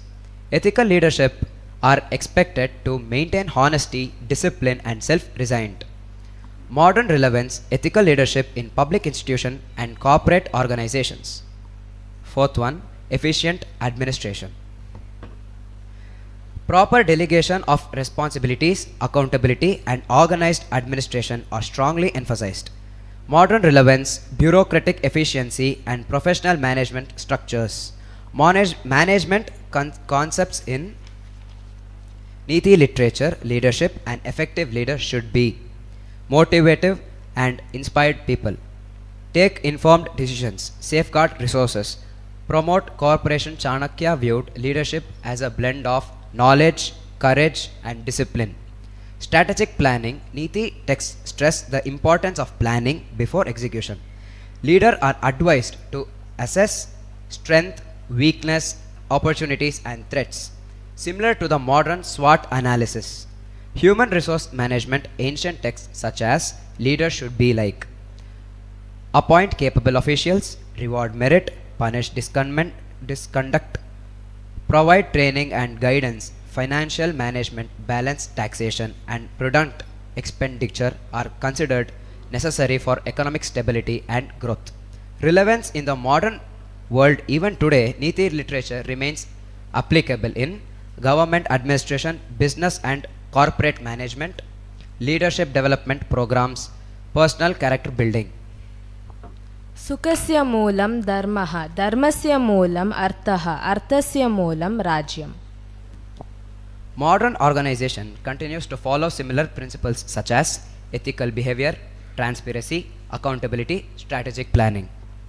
Comparison with the modern management theories, Neethi literature, modern management, ethical leadership, corporate ethics, public welfare, social responsibilities, strategic planning, business strategy, efficient administration Organizational management challenges in applying Neeti principles today. Rapid social changes, technological advancement, globalization, complex political and economic system. Despite these challenges, core values like honesty, justice and responsibility remain universally relevant. Conclusion. Neeti literature is such a rich source of ancient wisdom on governance and management. This text highlights that the true leadership is based not on power but on service to society. Principles such as ethical conduct, justice, careful planning, and compassion are essential for effective administration. The teachings of scholars like Chanakya and Thiruvalluvar continue to guide modern leaders and managers. By studying Neeti literature, we gain valuable insights to building responsible governments and effective organizations. Thus, Neeti literature successfully connects ancient knowledge with the modern management, proving that the sound principles are timeless. Dhanyavadaha. And one more, I want to just convey my gratitude to my mentor, Dr. Thirumal sir and Chandrika ma'am, who has given me this wonderful opportunity in front of you teachers and scholars for this opportunity. I'm really showing my gratitude to my sir. Thank you, sir.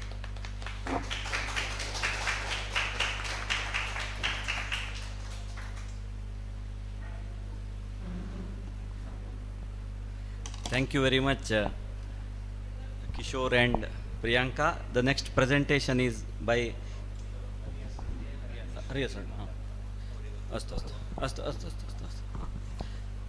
अधुना अत्र सभायाम् आदरणीयाः हरिहसरण्ण महोदयाः उपस्थिताः सन्ति।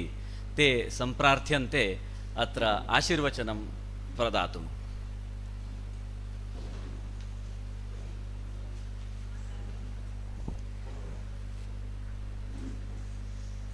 दुर्गे स्मृता हरसि भीतिमशेषजन्तोः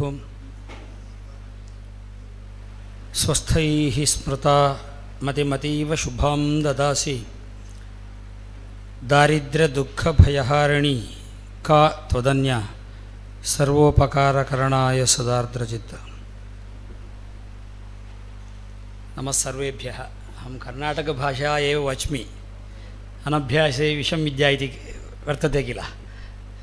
ನಮ್ಮ ಉಡುಪಿ ಬಿಟ್ಟ ಮೇಲೆ ನಮಗೆ ಸಂಸ್ಕೃತದ ಸಂಬಂಧವೇ ಇಲ್ಲ ಅಂತ ಆಗಿಬಿಟ್ಟಿದೆ. ಈ ಶಾಲೆಗೆ ಅಧ್ಯಾಪಕನಾಗಿ ಬರ್ತಿದ್ದೆ ನಾನು ವ್ಯಾಕರಣ ಹೇಳಿಕೊಳ್ಳಲಿಕ್ಕೆ. ನನ್ನ ಕೈ ನೋವಿನಿಂದ ಅದು ನಿಂತೋಯ್ತು. ಹಾಗಾಗಿ ಮತ್ತು ಅದು ಇಲ್ಲ ಅಂತಾಯಿತು. ಹಾಗಾಗಿ ಈಗ ದೇವಸ್ಥಾನದ ಆಡಳಿತ ವ್ಯವಸ್ಥೆ ಮತ್ತು ಅರ್ಚಕನಾಗಿ ಮಾತ್ರ ಸೀಮಿತನಾಗಿ ಬಿಟ್ಟಿದ್ದೇನೆ ನಾನು. ಹಾಗಾಗಿ ಕನ್ನಡದಲ್ಲೇ ಮಾತನಾಡುವುದು ಅನಿವಾರ್ಯ ಆಗಿದೆ. ಮಾತನಾಡ್ಬೋದು, ಕೆಲವು ತಪ್ಪುಗಳು ಬರ್ಬೋದು. ಆ ದೃಷ್ಟಿಯಿಂದ ನೀತಿ ಪ್ರಿನ್ಸಿಪಲ್ಸ್ ಅಂತ ಒಂದು ಪ್ರಬಂಧವನ್ನು ಮಂಡಿಸುವಾಗ ಒಂದಷ್ಟು ವಿಷಯ ನನಗೆ ಹೊಳೆದತ್ತು ಅಷ್ಟೇ, ಬೇರೇನು ಹೇಳಲಿಕ್ಕೂ ಇಷ್ಟಪಡೋದಿಲ್ಲ. ನಮ್ಮಲ್ಲೊಂದು ಎರಡು ಶಬ್ದ ಇದೆ, ಶಾಸ್ತ್ರ ಶಾಸನ ಅಂತ. ಎರಡಕ್ಕೂ ಮೇಲ್ನೋಟಕ್ಕೆ ಅರ್ಥ ಒಂದೇ. ಶಾಸ್ಯತೆ ಅನೇನ ಇತಿ ಶಾಸ್ತ್ರಂ, ಶಾಸ್ಯತೆ ಅನೇನ ಇತಿ ಶಾಸನಂ. ಈ ರೀತಿಯಾಗಿ ಎರಡು ಅರ್ಥ ಇದೆ. ಒಂದು ಭಾವಾರ್ಥದಲ್ಲಿ ಮತ್ತೊಂದು ಕರಣಾರ್ಥದಲ್ಲಿ. ಶಾಸನ ಎನ್ನುವಲ್ಲಿ ಕರಣಾರ್ಥದಲ್ಲಿ ಆ ರೂಪ ಸಿದ್ಧ ಆಗ್ತದೆ, ಶಾಸ್ತ್ರ ಎನ್ನುವಲ್ಲಿ ಭಾವಾರ್ಥದಲ್ಲಿ ಸಿದ್ಧ ಆಗ್ತದೆ. ಹೇಳಿದರೆ ಆ ಕುರಿತಾದಂತಹ ಭಾವನೆ ಅವನಲ್ಲಿ ಚೆನ್ನಾಗಿದ್ದರೆ, ಶಾಸ್ತ್ರದಲ್ಲಿ ಹೀಗೆ ಹೇಳಲ್ಪಟ್ಟಿದೆ ಎನ್ನುವನು ಹೀಗೆ ಹೇಳಿದ್ದಾನೆ ಎನ್ನುವ ದೃಷ್ಟಿಯಿಂದಾಗಿಯೇ ಅವ ಆಚರಿಸ್ತಾನೆ. ಯಾರ ಬಲಾತ್ಕಾರವೂ ಬೇಡ. ಹಾಗಿದ್ದರೆ ಅದು ಶಾಸ್ತ್ರ. ಮಾಡಲಿಕ್ಕೆ ಸಿದ್ಧನೇ ಇಲ್ಲ ಅಂತಿದ್ದರೆ ಆಗ ಅವನನ್ನು ಮಾಡಿಸಲೇಬೇಕಾಗ್ತದೆ. ಆಗ ದಂಡಧರ ಎನ್ನುವ ಒಬ್ಬ ಬೇಕಾಗ್ತದೆ, ಅವನಿಂದ ಆಗುವಂಥದ್ದು ಶಾಸನ.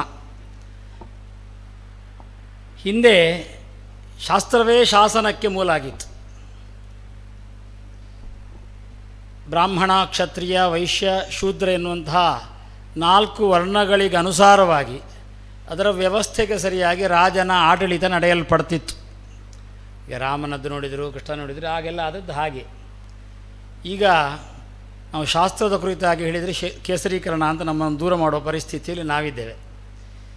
ಅಂತಹ ಸಂದರ್ಭದಲ್ಲಿ ಈ ಏನು ನಮ್ಮದಾದಂತಹ ಆಡಳಿತ ಇದೆ ಅದನ್ನು ರೂಪಿಸುವಲ್ಲಿ ನಮ್ಮದೇನಾದರೂ ಈ ಸಂಸ್ಕೃತ ಸಾಹಿತ್ಯದಲ್ಲಿ ಇದಕ್ಕೂ ಬೇಕಾದಂತಹ ಉಕ್ತಿಗಳಿವೆಯೋ ಅಂತ ಹುಡುಕಬೇಕಾದಂತಹ ಅನಿವಾರ್ಯತೆ ಈಗುಂಟು. ಯಾಕೆಳಿದರೆ ಈಗಿನ ಕಾಲದಲ್ಲಿ ಆಗ ಅದನ್ನು ವಿಷಯ ಹೇಳಲಿಕ್ಕೆ ಹೋದರೆ ನೀವು ಹಿಂದೂ ಧರ್ಮಕ್ಕೆ ಸರಿಯಾಗಿ ಮಾತನಾಡ್ತಾ ಇದ್ದೀರಿ, ಅದರಲ್ಲಿಯೂ ಸಹ ಬ್ರಾಹ್ಮಣರಿಗೆ ಹೊಂದಾಣಿಕೆ ಆಗುವ ಹಾಗೆ ರೀತಿಯಲ್ಲಿ ನೀವು ಮಾತಾಡ್ತಾ ಇದ್ದೀರಿ.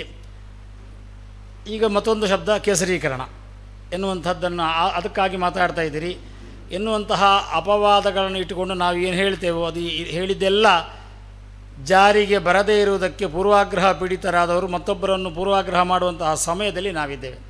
ಹಾಗಾಗಿ ಅಂತಹ ವ್ಯವಸ್ಥೆಯಲ್ಲಿ ಕುರಿತಾಗಿ ಸಂಶೋಧನಾತ್ಮಕ ಅಧ್ಯಯನ ಈ ಕಾಲದಲ್ಲಿ ಪ್ರಸ್ತುತ ಅಂತ ಹೇಳ್ತಾ ರಾಷ್ಟ್ರೀಯ ವಿಚಾರ ಸಂಕಿರಣವನ್ನು ಆಯೋಜಿಸಿದ್ದಾರೆ. ನಿಜವಾಗಿ 2 ದಿವಸವೂ ನಾನಿಲ್ಲಿ ಇರಬೇಕಿತ್ತು, ಆದರೆ ನಾಡಿದ್ದು ಕಟೀಲ್ನಲ್ಲಿ ರಕ್ತೇಶ್ವರಿಯ ಒಂದು ಬ್ರಹ್ಮಕಲಶಾಭಿಷೇಕ ಎನ್ನುವಂತಹ ಒಂದು ವಿಶೇಷವಾದಂತಹ ಕಾರ್ಯಕ್ರಮ ಇದ್ದದರಿಂದ ಇನ್ನು 13 ದಿನಗಳಲ್ಲಿ ಕಟೀಲ್ನಲ್ಲಿ ನಮ್ಮ ವಾರ್ಷಿಕೋತ್ಸವ ಆರಂಭ ಆಗೋದರಿಂದ ಒಂದಾದ ಮೇಲೆ ಒಂದು ಮೀಟಿಂಗ್ ನಿರಂತರವಾಗಿ ಆ ಸಭೆಯಲ್ಲಿ ಮುಳುಗಿದ್ದೇನೆ ನಾನು.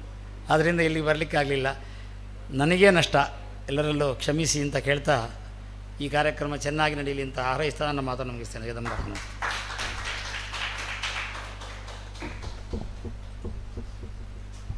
ಈ ಕಾರ್ಯಕ್ರಮ ಯಶಸ್ವಿಯಾಗಲಿಕ್ಕೆ ಮೂಲ ಕಾರಣ ಶ್ರೀಯುತ ವೇದಮೂರ್ತಿ ಶ್ರೀ ಶ್ರೀಹರಿನಾರಾಯಣದಾಸ ಶಾಸ್ತ್ರಜ್ಞರು.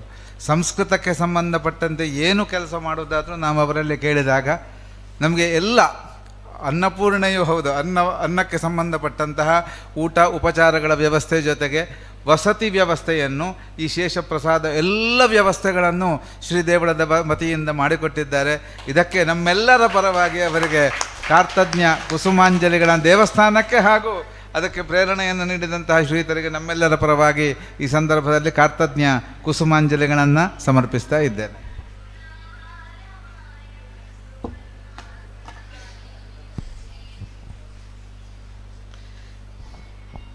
ವೇದಮೂರ್ತಯः श्रीमन्तः हरिनारायण असरण्णमहोदयाः वस्तुतः सम्यक् अत्र आशीर्वचनम् अस्मभ्यं प्रदत्तवन्तः इति तेभ्यः भूरिशः धन्यवादाः. वस्तुतः समारोप आशीर्वादः तेषाम् अस्माभिः प्राप्तः इति अहम् अत्र मन्ये. इतः परं छात्राणाम् अनुवर्तते. The next presentation is by by Kishore and Priyanka. Kishore, please come on to the dais.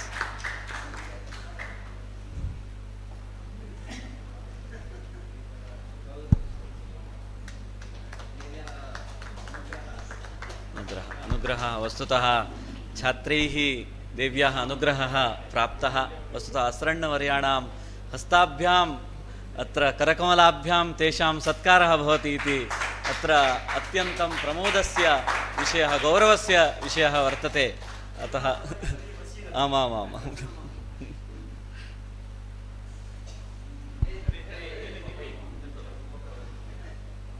छात्राः अपि वस्तुतः धन्यताम् अनुभवन्ति. छात्राणां मार्गदर्शकः तिरुमलभट्टमहोदयः अपि धन्यताभावम् अत्र अनुभवति. वस्तुतः सैव आनीतवान् छात्रान्, तस्य मनसि एवं स्फुरितं स्वयमेव केवलं न गन्तव्यं, छात्रैः सह गन्तव्यमिति सः उत्तमः तस्य विचारः. अतः दुर्गापरमेश्वर्याः आशीर्वादः तेषाम् उपरि भवतु इति अत्र प्रार्थना.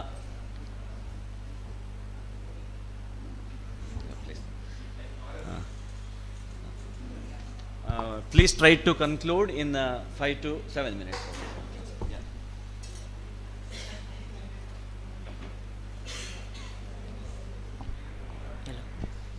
सरस्वती नमस्तुभ्यं वरादे कामरूपिणी विद्यारंभं करिष्यामि सिद्धिर्भवतु मे सदा. Good afternoon to one and all present here. Yeah, due to lack of time, we would like to complete our presentation quite early, and to start with all the blessings of Ma Durga and blessings of our sir Tirumal, Dr. Tirumal sir, we were able to come here and present ourselves in front of you, and this is our first time presenting a paper. So thank you so much sir. With your blessings and encouragement only we were able to come come up to stage and talk in front of great scholars. Thank you so much, sir. And the title we are about to present is called Timeless Teachings When Animals Teach Kings, that traveled from courtrooms to classrooms. To start with, as we know, Sanskrit literature represents one of the oldest and the richest literature tradition in the world. Amongst its various branches, Neeti literature occupies a distinct position, became its focusing on the practical aspect of moral conduct and wise living. The word Neeti literally means guidance, ethical conduct, or the policy that directs individual towards righteous behavior. Unlike purely philosophical text, Neeti literature aims to provide practical instructions for everyday life, governance, and social relationship for everybody who lives in this world. Ancient Indian thinkers believed that knowledge without proper conduct could lead to a harmonious society. Therefore, several texts were composed to guide rulers, students, and ordinary individuals in matters of ethicals and wisdom. A well verse reflects the importance of moral conduct states, Dharmo Rakshita Rakshitaha. This statement empathizes that righteousness protects those who protect it, indicating that ethical conduct ultimately safeguards both individuals and society. And another verse that quotes the ethical teachings is Satyam Vada Dharmachara. This instruction highlights the fundamental principle of speaking truth and practicing righteousness as essential virtues. Like we all know, Neeti literature developed as a mean of communication these moral principles in an accessible and memorable form. Through stories, aphorisms, and poetic verses, these texts provide guidance on leadership, friendship, diplomacy, and social behavior. Amongst the most important works belong to this traditions are, as we know, Panchatantra, Hitopadesha, and Chanakya Neeti. These texts not only represent these literary excellence of Sanskrit, but also reveals deep insights into the human psychology and social dynamics. When we go to history and historic developments of Neeti, we see a lot of developments in Neeti literature that can be tracked through early ages of India, that appears in the Vedic text and later became more elaborate in epic literature. The discussion of moral duty and right governance found in the epic laid foundation to the later Neeti literature. One of the famous verse emphasizing the importance of ethic behavior state, Nahi Jnanena Sadarsham Pavitramiha Vidyate. This verse highlights the purity and value of the knowledge in the guidance of human life. And there are like many of this related to. And during this classic period, ethical teaching began to organize into specialized text. Scholars and teachers realized that moral instruction could be effectively conveyed through stories and conceived verses. So this led to the emerging of narrative-based Neeti literature, where moral lessons were embedded within entertainment stories, as we know, which is Panchatantras. These works were not merely literary composition, but also educational tools designed to train young princes and students in an art of governance and practical wisdoms. When we come to Panchatantra and its ethical version, amongst the most celebrated work in Neeti literature is the Panchatantra, traditionally attributed to scholar Vishnu Sharma. This work was composed as a guide to educate prince in the political wisdom and practical intelligence. The title Panchatantra literally means 5 treatises, referring to its 5 sensations dealing with the different aspects of human behavior and political strategies. A verse illustrating the importance of wisdom in difficulties, Vidya Mitram Prashashishu Bharya Mitram Graheshu Chaha. This verse explains the knowledge becomes a compassion during travels, emphasizing its value to in another life. The popularity of Panchatantra spread beyond India. It was translated into several other languages that include Persian, Arabic, Greek, and that even influenced many other later collections to take influence from the Panchatantra. Even now, where we see children's learning storybooks where everything from influence from Panchatantra, not just in India. You go to any other countries in the globe, there will be having a storybooks to children. So that was originated from Panchatantra. And when we come to Hitopadesha and moral instruction, the Hitopadesha is another significant text belonging to the Niti tradition. It means beneficial advice that compose the intention of providing practical guidance in ethical living. The verse express the idea and narrow-minded people divided into mine and others, while noble individuals see the entire world as one in the family. Through such teachings, Hitopadesha promoted various other ethical relationship and social harmony. In the Hitopadesha, there are many other factors that says the work emphasizes values such as friendship, loyalty, wise decision making, and many others, and has become well-known moral saying in Indian cultures. And when it comes to Chanakya Nitis, which is one of my favorite, is the Chanakya Nitis tradition is also famous scholar, and to which most of them don't know is, unlike modern books, Chanakya Niti is also a collection of verses like mini shlokas compiled over a one time, which means, okay sir, to conclude, thus Niti literature continues to inspire individuals to cultivate wisdom, ethical conduct, and responsible leaders.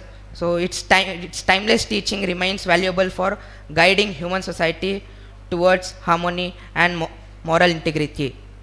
Yeah, this is the conclusion. And at end, if we have made any mistakes, with big heart, please forgive us, because this is the first time and this is the first year I am learning Sanskrit. So thank you so much.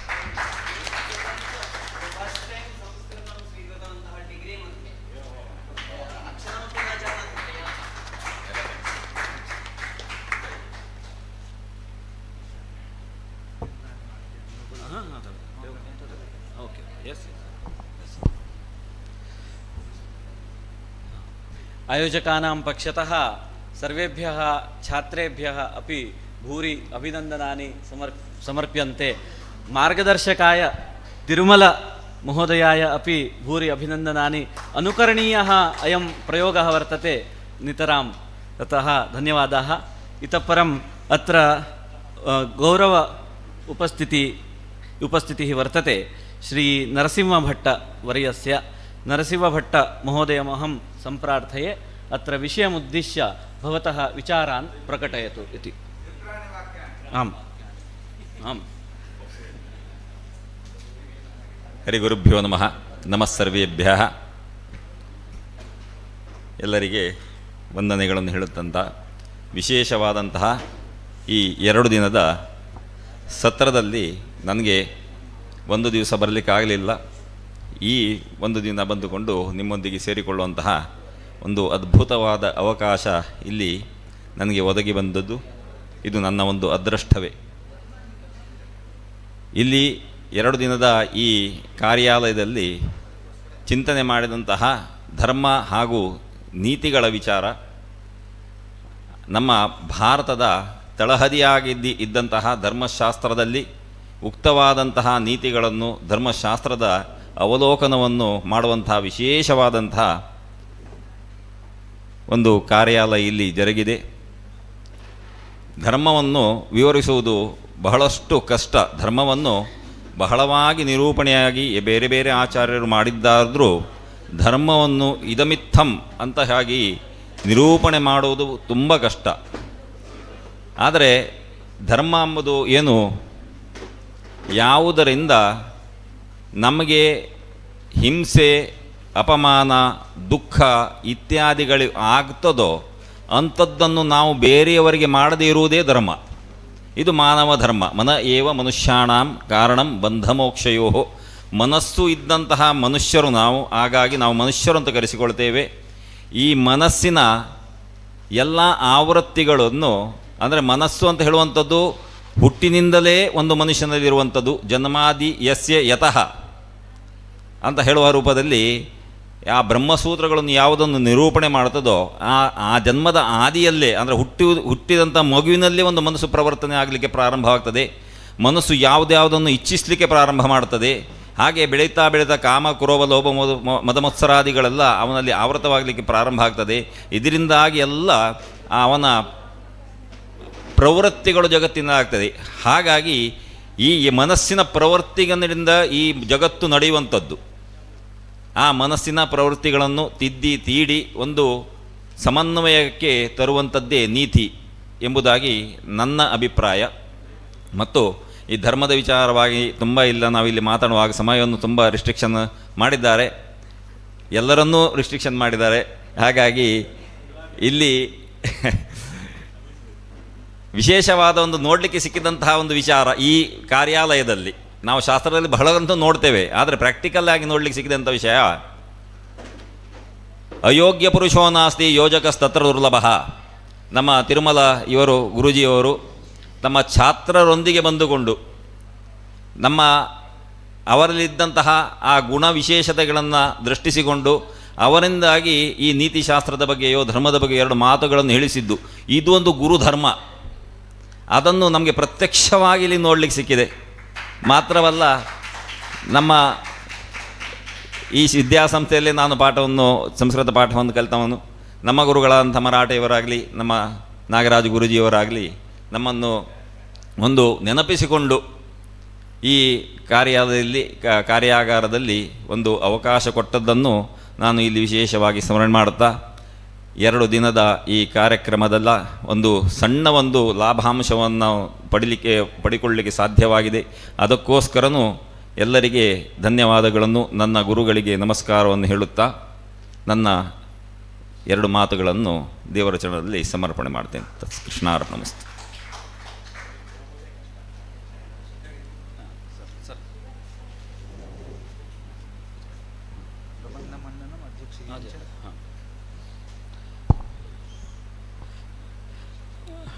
श्रीमान नरसिंह भट्ट वर्याय धन्यवादाः.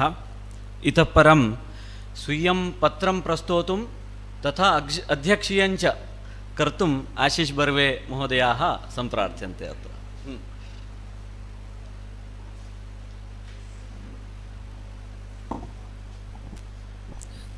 Namaste. My humble pranam to all the dignitaries present over here. First of all, I will just speak about the papers we heard within 1 or 2 minutes. There were total 5 papers, Kamandakiya Niti Saraha and its relevance. It was the first. Then relevance of Vidur Niti. Third was classical leadership model on basis of Neethishastram.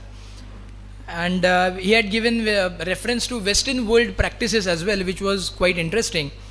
Then there was some students who presented their papers. 4 students presented 2 papers, and I feel really happy for them that they got Shubhashirvada as well.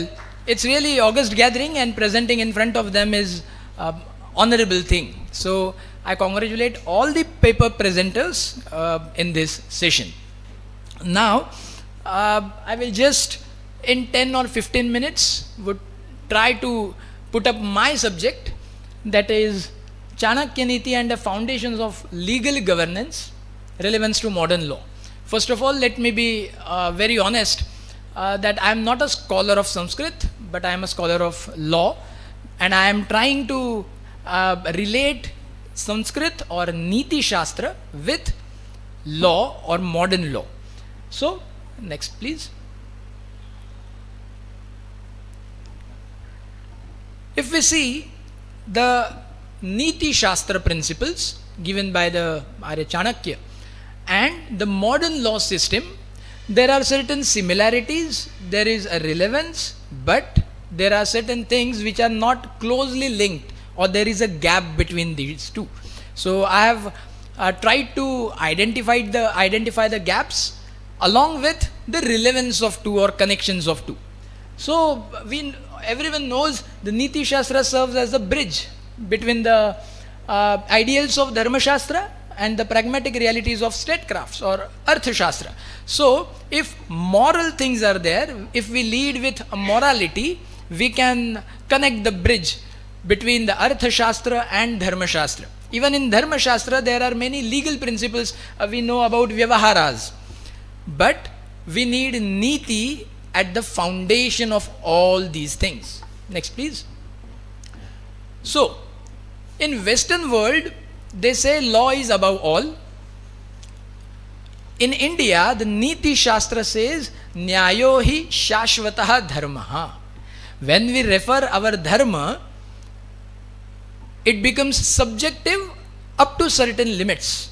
But if we understand this verse from Neeti Shastra, that Nyayo hi shashvataha dharmaha, then we get connected to the legal system law, because to serve the justice we need laws, and our dharma is guiding us in various manners in a way how to live a life. Isn't it a law? Yes, but we call it natural law or natural justice. Next, please. So, when I learn law and a bit of Neeti Shastra, I found that the Neeti Shastra principles given by Chanakya are quite act like organism, or they are organic, they are not static. But the Western law, or the law right now in force within our country, is treating itself as a machine, as if press this particular thing and you will get this result. Even the offenses are defined in particular manner. We lawyers call it codification of laws, codified structures. For instance, IPC has certain sections. Few of the paper presenters quoted few sections, like section 300 refers to murder, or 302 speaks about punishment for murder, and it goes on. But in Dharma Shastra, in Neeti Shastra, the codification is not so static, but you can infer many things out of it. Next, please. Now, next. Everyone knows this shloka. Yadaditya yatha shastram naro jati janati sattamah dharmopadesha vikyatam karya karyam shubha shubham. In Indian tradition or Neeti Shastra, we say to gain a knowledge is our moral responsibility, moral duty. We should learn these sciences or Shastras. If we learn them, we get to know what to do, what not to do, Shubha, Ashubha, what is prohibited and what is permitted. How should I lead my life? Which things I can do and which things are prohibited. If we see law, it reflects in same manner what should be done or what is allowed and what is not allowed. Next, please. In law, there is one Latin maxim we usually refer to, that is ignorantia juris non excusat. That means ignorance of law is no excuse. Everyone must know the law. Ignorance of fact may be excused, but ignorance of law will not be excused. You hit a person walking on the street with your car and say, I had no idea about the law. I have not read it. How many of you have read the Motor Vehicles Act while driving two-wheelers or four-wheelers? Nobody. Even I have not gone through whole Motor Vehicles Act. Why? Why? Because this is common sense. I usually start my lecture of law, to law students of course, with definition of law. What is law? Can anyone answer? Not a technical definition, generalized. What is law? It is codified common sense. Nothing else. As I given one example, while before driving we don't know the Motor Vehicles Act, but I know how to drive. how to drive safely. Where does it come from? It is not from Motor Vehicles Act, but it is with my conscience, my Satsad Viveka Buddhi. And how to develop it? There are Shastras to develop it. There is Niti Shastra as well to develop it. And if we have a Niti, we can obey laws in better manner. But the Western world says ignorance of law is no excuse, and they use it as if it is a punitive tool. There are very complex laws. For example, taxation laws, when you will get the, what we can say, remedy, or when you can put lesser tax and all those things. So we need expert from those areas. Even in field of law, why do we need lawyers? All the laws are available to everyone. All the laws are available on the websites of the government of India. But why do we need lawyers? Because nowadays procedure is so complex that a layman needs a lawyer who will understand the procedure of the court, who will understand how to interpret the particular same section in different cases. That's the only role we lawyers play in court of law. Otherwise, even you can read the law. Then why can't you represent yourself? Yes, you can represent yourself, but not in a manner or not in a proper manner. Next, please. In Niti Shastra, knowledge of the law is transformative process aimed at refining the conduct of a person. It is not a punitive tool as that of Western world or Western law principles. They try to transform the person itself.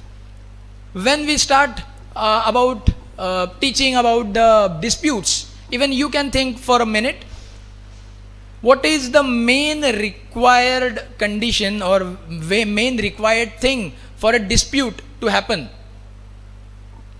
What do we need to dispute to happen? Difference of opinion, but at least two persons. Right? To create a dispute, what is the foundation? Two persons. My opinion, he rightly said, difference of opinion. But myself and some other person will be there, we will have different opinions, and then the dispute may arise. This is the foundation of dispute. But our Niti Shastras don't require two persons to get a dispute, because it is a transformative process for the conduct of a person itself. My dispute should be myself, whether my conduct is correct or not, whether I should do this or not. I don't need any other person who will have a dispute with me. I have to use my Satsad Viveka Buddhi, my conscience. Next, please. Next. Everyone has referred this shloka, so I will just move forward. Praja Sukhe Sukham Radnyah. Everyone knows it. The Western world or Western law uses the same principle as that of welfare state. In welfare of people at large, the king has its interest. Next, please. Yes. Now I will take 5 minutes on this one table just to tell you what are the similarities in law and Niti Shastra and what are the differences.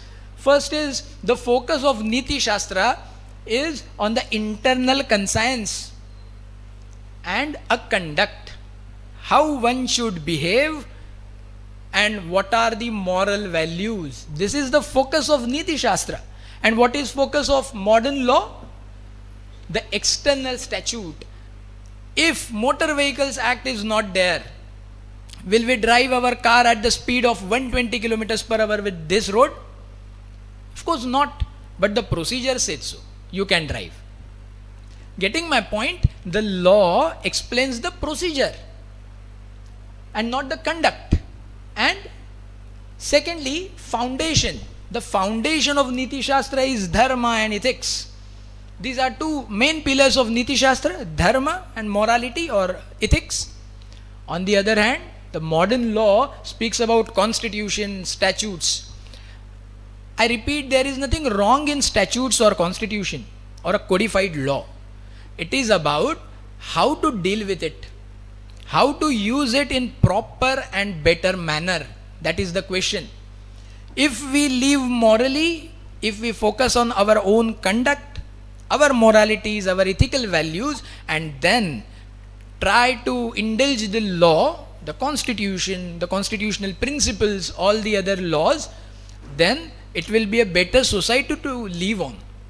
If we don't have moral values and only focus on constitution and statutes, then we will find the ways to bend the law, and we will get instead of getting the convictions, we will get acquittals even when the criminal has committed the offense.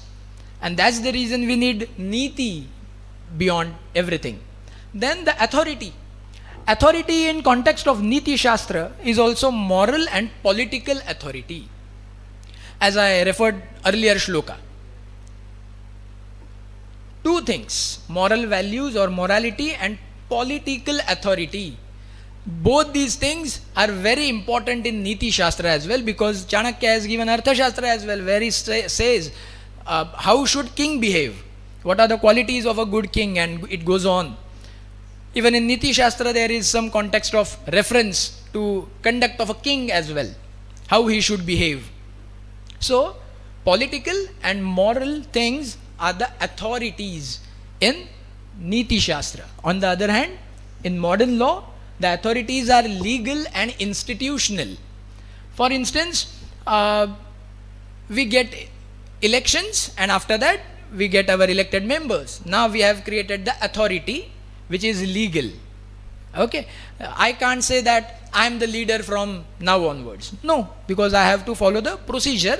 I have to follow the legal and institutional values and procedures, and then after the elections, if I get majority, I may say that, okay, now I am the leader. This is the process in modern law. And lastly, justice. The term justice is also very subjective, you know. Of course, in modern law theory, not in Neethishastra. Justice, nyaya. There are two kinds of justice. One is moral justice and another is legal justice. Neethishastra focuses on moral justice and modern law focuses on legal justice. I will give one small example. Suppose there is one lady who is selling the flowers and she is sitting near the temple somewhere. One day the municipal authority makes a law, proper codified law or order, that there should not be any person standing here and selling flowers. A law is in force now. Then people came, authorities came and get her flowers confiscated. Now that lady has to follow the recourse of the legal procedure. Those flowers are kept in the custody of the municipal authorities. When she goes to them, they say, represent yourself in front of so and so authority, and if they permit, we will return your flowers to you and then you can sell. She goes to the authority adjourns and gives a date after 2 days. I will hear you after 2 days. Legal process is correctly followed. There is nothing wrong in it. They are giving her opportunity for the representation. So after 3 days, first day, her flowers are gone. After 2 days, now she is having the hearing in front of the authority. Will she go there and claim for the flowers which were taken away 3 days ago? And even if the authority gives decision in her favor that no, you were right, the earlier notice was not given and they directly confiscated your flowers, so it is wrong. Now I will order them to return the flowers to you. Now what is use of those flowers to that lady? It is a perishable material, perishable goods. Within 2 days everything will be gone. Now in modern law the legal justice is served. Legal justice is done here, nothing wrong. Why? all the procedures of law are properly conducted, and even the final judgment is in favor of that lady. But if we think morally, or even we apply the common sense to this case, forget about Neethishastra, a basic common sense, everyone will know this is not a justice. But modern law says this is legal justice, and legal justice is served here. But Neethishastra, that is the reason we have to emphasize the Neethi principles. In all the spheres of society, the Neethishastra will focus on moral justice, substantive righteousness. And that is the relevance between modern law and Neethishastra. Even if every person tries to do legal justice, what we can do regarding my particular paper and seminar as well, you may find this relative. To reform modern law, we must look beyond the amendment of statutes and towards the cultivation of the conduct that ensures law remains a servant of justice and not its master. Yes, law is above all, but I think Neethishastra or a person's conduct embedded with Neethishastra should be there. This could be the conclusion for a better world. So, here I sum up my paper, and I thank all the authorities and all the dignitaries for giving me this wonderful opportunity. Thank you so much.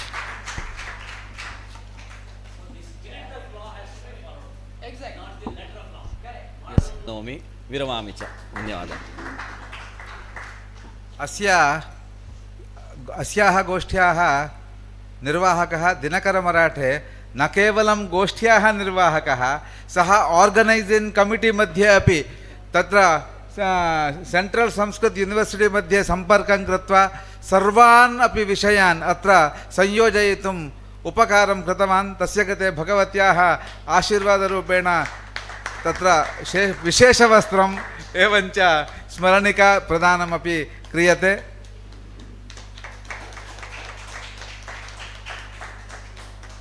विशेषतः रत्नागिरितः आगताः ते इदानीमपि उत्सुकाः, तत्रैव एकं तत्र न्यायसंहिता विषये कुर्मः इति इदानीमेव उक्तवन्तः।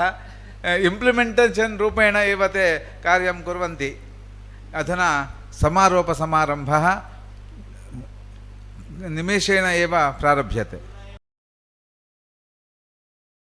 शोधसंस्थानं शिरसि तथा अखिल कर्नाटक संस्कृत परिषत् मंगळूरु एतेषां संयोजकत्वेन प्रवृत्तायाः दिनद्वयस्य राष्ट्रीयकार्यशालायाः समापनसमारोहकार्यक्रमे वयं सम्मिलिताः स्मः। अस्य कार्यक्रमस्य अध्यक्षस्थानम् अलङ्कुर्वन्ति डॉक्टर जी.एन्. भट्ट महोदयः, तथैव अन्ये सन्ति के.एस्. जगन्नाथ महोदयः तथा एम्.जी. हेगडे महोदयाः, डॉक्टर आशीष बर्वे महोदयाः अपि कार्यक्रमस्य संयोजकाः डॉक्टर पद्मनाभ मराठेवर्याः। कार्यक्रमस्य आदौ निर्विघ्नतया परिसमाप्त्यर्थं विघ्ननिवारकं गणपतिं मनसा स्मरन्ति इदानीं स्वागतं व्याहरामि। अस्माकं मध्ये सन्ति अद्यतन कार्यशालायाः समारोहसत्रस्य अध्यक्षपदम् अलङ्कृतवन्तः सन्ति डॉक्टर जी.एन्. भट्ट महोदयाः। तेषां कृते सर्वेषां पक्षतः हार्दं स्वागतं व्याहरामि।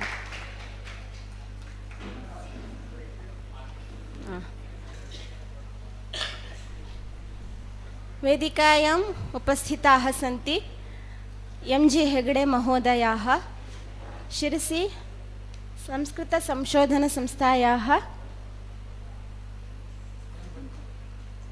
उपाध्यक्षाः। एतेषां कृते स्वागतं व्याहरामि।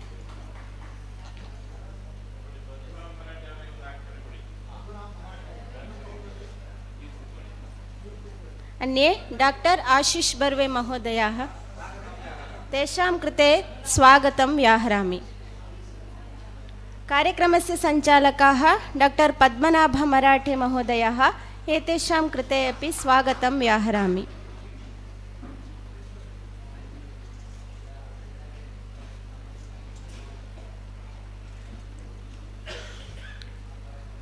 वेदिकायाः पुरतः उपस्थितेभ्यः सर्वेभ्यः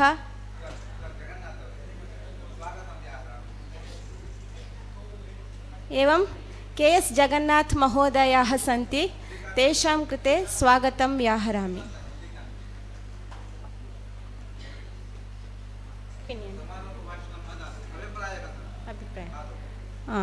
अधुना अभिप्रायकथनं श्रीशकुमारवर्याः स्वाभिप्रायं कथयन्ति। Now I will take the control of this as president.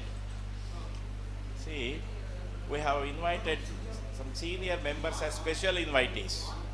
And we had told that you should be here. Hello. It was the order by our founder, President Dr. Dayanand Shanbhag. Seniors must be here from scheduled time till the end of valedictory address and vote of thanks. He was sitting here regularly. If 9 starts, 3 minutes before he will be there, and he will never go outside. And after valedictory and vote of thanks only, he will go. Before that, this informal instructions, interactions, all these things will be after 6. That was a system we had followed. But now we have to review, reconsider and reschedule everything. For that purpose, we have invited to involve the seniors, including our seniors most Professor Shrikant Joshi. Though he is not so much well versed in all these organs, but he will be physically present in every, with his wife, in every session also. So, Professor Shrikant Joshi and Dr. Professor Jagannath, Dr. Shikaripura Krishnamurti, and of course M.K. Sridhar, Professor M.K. Sridhar already was here. Special invitees list is also there. Prabhakarji didn't come. Narayan Shevre, he was here till 3 o'clock. And Dr. T.S. Ramesh is here. Dr. N.V. Kamath could not come because of the health issues. And Shri Avinash yesterday he had come, but I didn't see his face. He's an old student of our PG studies also. So we have selected 3 or 4 special observers. Dr. Jagannath from Bangalore and Professor Krishnamurti from Mangalore. They will come and spontaneously, if somebody wants, Dr. Vignesh has come just half an hour before, but in these proceedings he cannot. If he want to express something, he can express for 2-3 minutes also. So regarding seminar, the first thing is I just request the observers 2 things. 6 special lectures were held. This is the first time attempt from our side. Only 2 special lectures we were conducting on application of Mimamsa and application of Nyaya Shastra for the modern society. But now another 3 we have added here. So economists had come, 3 economists had come, and their special lectures were also there. And regarding pedagogy, yesterday it was there from Dr. Chandrakant Sringeri. Very good presentation was there regarding because he belongs to Shiksha Shastri department there. So there was a very useful discussion also. I will just read out those who were not present here. For this observation, it is very much important why we have classified and distinguished. Regarding the principal's retired judge, Sri Devaraj was there, and special lecturer Chandrakant Sringeri, and before that Professor B.M. Kumaraswamy, Neeti-based Bharatiya development, whatever conclusion we have planned, discussed in the meeting, evening meeting also, that also I will place before you as our remarks, presidential remarks. And Dr. G.V. Joshi and Dr. Srinivas Jamal Madka from Hyderabad. Jamal Madka, Hyderabad, Srinivas, it was on Nyaya Shastra, special lecture we conduct usually. Additional was Dr. G.V. Joshi's on Kautilya's Artha Shastra. And Dr. Shettigar, we specially invited him to become the chairperson. He was here. And Dr. Pratap could not come. So instead of that, Shettigar presented, and Dr. M.K. Sridhar, very good presentation was there from Professor Sridhar in the 5th session. And these were conclusions, and more than 11 papers. 11 papers, including 2 papers from students. Where are the students? See, that is the problem. For them, I am here. This is the problem for us. They would have told you, do just 5 minutes. No, we can't entertain such things. See, even youngsters maybe, at least 3 hours if they are not there, why we have to listen to them? That is the problem here. It is against the ethics of our Samshodhana. That is the problem we discussed last time also. See, immediately they go, 77 years people, 80 people, of course, they may go. This is the thing. Okay, that in the conclusory remark, I am going to tell how we will review and reconsider all these things. Otherwise, it's useless. We should not be misused. Okay, now I request with these, because for your observation, I am just telling all these things. Namastasyai, namastasyai, namastasyai, namo namah. ಪ್ರೀತಿಯ ಕಾರ್ಯಕ್ರಮದ ಅಧ್ಯಕ್ಷರೇ, ವೇದಿಕೆಯಲ್ಲಿರುವ ಎಲ್ಲ ಹಿರಿಯರೇ ಮತ್ತು ಪ್ರಾತಃಪ್ರಭೃತಿ ಸಾಯಾಂತಂ, ನಿನ್ನೆ ಬೆಳಗ್ಗಿನಿಂದ ಸಂಜೆಯವರೆಗೆ, ಇವತ್ತು ಬೆಳಗ್ಗಿನಿಂದ ಸಂಜೆಯವರೆಗೆ ಒಂದು ರೀತಿಯ ಅಧ್ಯಯನದ ಕುತೂಹಲ ಇಟ್ಟುಕೊಂಡು ಬಂದಿರುವ ಎಲ್ಲ ವಿದ್ವಾಂಸರು, ನಾನು ಹೆಚ್ಚು ಪ್ರಾಕ್ಟಿಕಲ್ ಮನುಷ್ಯ, ಹಾಗಾಗಿ ಸಹಜ ವಿರೋಧಗಳು ಕೂಡ ಇರ್ತವೆ, ಅದು ಲೋಕಧರ್ಮ ಕೂಡ.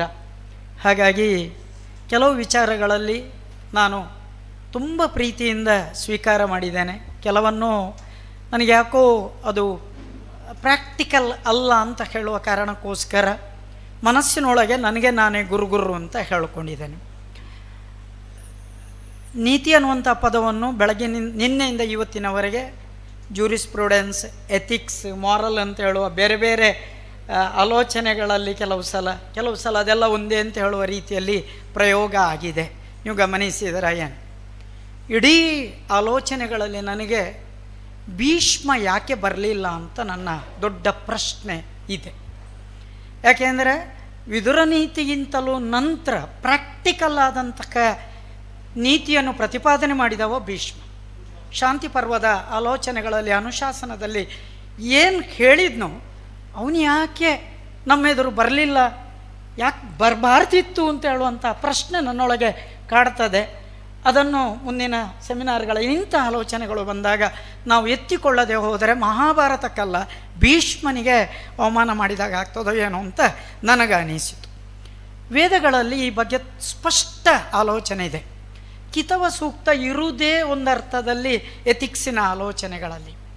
ಅಕ್ಷಯೀ ಮಾದಿವ್ಯ ಕೃಷಿಮಿತ್ ಕೃಷಸ್ವ, ಇದಕ್ಕಿಂತ ಚಂದದ ನಾನು ಆಲೋಚನೆ ಮಾಡಿ ಅದರ ಇಡೀ ಮಂತ್ರಗಳ ಆಲೋಚನೆ ಮಾಡ್ತಾ ಹೋದರೆ ಯತ್ರ ಜಾಯ ಕಿತವ ಹೇಳ್ತಾ ಹೋಗ್ತಾನೆ. ಹೆಂಡತಿ ಬಿಟ್ಟು ಹೋಗ್ತಾಳೆ, ಅಮ್ಮ ಬಿಟ್ಟು ಹೋಗ್ತಾಳೆ, ಎಲ್ಲರೂ ಬಿಟ್ಟು ಹೋಗ್ತಾರೆ. ಹಾಗಾಗಿ ನಮ್ಮ ಇವತ್ತು ಮಕ್ಕಳು ಮಾಡ್ತಾ ಇರುವ ಗ್ಯಾಂಬ್ಲಿಂಗ್ ನೋಡ್ತಾ ಹೋದರೆ, ನಾವು ಅವರಿಗೆ ಕಿತವ ಸೂಕ್ತವನ್ನು ಪಾಠ ಮಾಡದೆ ಹೋದರೆ ನಾವು ಸೋಲ್ತೇವೋ ಏನೋ ಅಂತ ಹೇಳುವಂಥ ಆಲೋಚನೆ ಇದೆ.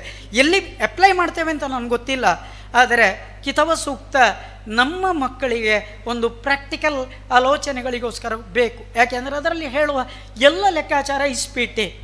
ಒಂದು ಅರ್ಥದಲ್ಲಿ ಇವತ್ತು ಹೀಗೆ ರಿಂಗ್ ಮಾಡು ಮೊಬೈಲಲ್ಲಿ, ಹೀಗೆ ಒತ್ತು 36 ಸುತ್ತಿ ಆದಮೇಲೆ ನೀನೆಲ್ಲ ಕಳ್ಕೊಳ್ತಿ ಅಂತ ಹೇಳುವ ಆಲೋಚನೆ ಉಂಟಲ್ವ, ಗ್ಯಾಮ್ಲಿಂಗ್ ಇದೆ ಅಲ್ವಾ, ಇದರ ಬಗ್ಗೆ ನೈತಿಕವಾಗಿ ನಮ್ಮ ಮಕ್ಕಳಿಗೆ ಏನು ಹೇಳಲಿಕ್ಕಾಗ್ತದೆ, ಇದ್ರ ಬಗ್ಗೆ ಸ್ವಲ್ಪ ಆಲೋಚನೆ ಮಾಡ್ಬೋದಿತ್ತೋ ಏನು. Doctor BM Kumaraswamy by name ಹೇಳ್ತೇನೆ ಅಂತ ತಪ್ಪು ತಿಳ್ಕೊಳ್ಬೇಡಿ, ಸ್ವದೇಶಿ ಆಂದೋಲನ ಮಂಚಿನ ದೊಡ್ಡ ಸಾಧನೆ ಮಾಡಿದ ಮನುಷ್ಯ. ಆದರೆ ನನಗೆ ಕೆಲವು ವಿಷಯಗಳಲ್ಲಿ ನಾನು ಅವರೊಟ್ಟಿಗೆ ಆರ್ಗ್ಯೂ ಮಾಡಿದ್ದೆ. ನಿನ್ನೆ ನನಗೆ ಸಾಮೂಹಿಕವಾಗಿ ಆರ್ಗ್ಯೂ ಮಾಡಲಿಕ್ಕೆ ಒಳ್ಳೆಯದಾಗಲಿಲ್ಲ, ಇವತ್ತಿದ್ದರೆ ನಾನು ಮಾಡ್ತಿದ್ದೆ. ನಮ್ಮಲ್ಲಿ 2 ವಿಷಯ ಇದೆ, ಒಂದು ದೇಶಿ ವಿಷಯ, ಇನ್ನೊಂದು ವಿದೇಶಿ ವಿಷಯ ಅಂತ. ನಿಮಗೆ ಅರ್ಥ ಆಗ್ತದೆ ಏನು? ಕೊಕೋ ಕೋಲಾ, ಪೆಪ್ಸಿ ಅದೆಲ್ಲ ಇಂಟರ್ನ್ಯಾಷನಲ್ ವಿಷಯ, ಅದೇ ನಮ್ಮಲ್ಲಿ ಥಮ್ಸಪ್ಪು ಅಥವಾ ಇಲ್ಲಿ ಲೋಕಲ್ ಮಾಡ್ತಾ ಇರುವಂಥ ಯಾವುದೋ ಬೌನ್ಸರೋ ಅದೆಲ್ಲ ದೇಸಿ ವಿಷ. ನಾವು ಎಲ್ಲಿಯೂ ಕೂಡ ನಮ್ಮ ಮಕ್ಕಳಿಗೆ ಎಳ್ನೀರು ಕುಡೀರಿ, ಮಜ್ಜಿಗೆ ಕುಡೀರಿ ಅಂತ ಪಾಠ ಮಾಡಲೇ ಇಲ್ಲ. ನಾವು ಸ್ವದೇಶಿ ಆಂದೋಲನ ಅಂತ ಗಲಾಟೆ ಮಾಡಿದ್ವಿ. ಅಂದರೆ ಆ ಬಾಟ್ಲ್ ಬಿಟ್ಟು ಈ ಬಾಟ್ಲ್ ಕುಡಿಯಿರಿ ಅಂತ. ಇದು ಎಲ್ಲಿ ಆಂದೋಲನ ಆಗ್ತದೆ? ನಮ್ಮ ಕಾಲೇಜಲ್ಲಿ ನಾವು ಅದನ್ನು ವರ್ಕೌಟ್ ಮಾಡಿದ್ವಿ. ಇಡೀ ರೈತರು ಎಳ್ನೀರಿಗೆ ಬೆಲೆ ಇಲ್ಲದಾಗ 2 ರೂಪಾಯಿ ಇತ್ತು, ಇವತ್ತು 60 80.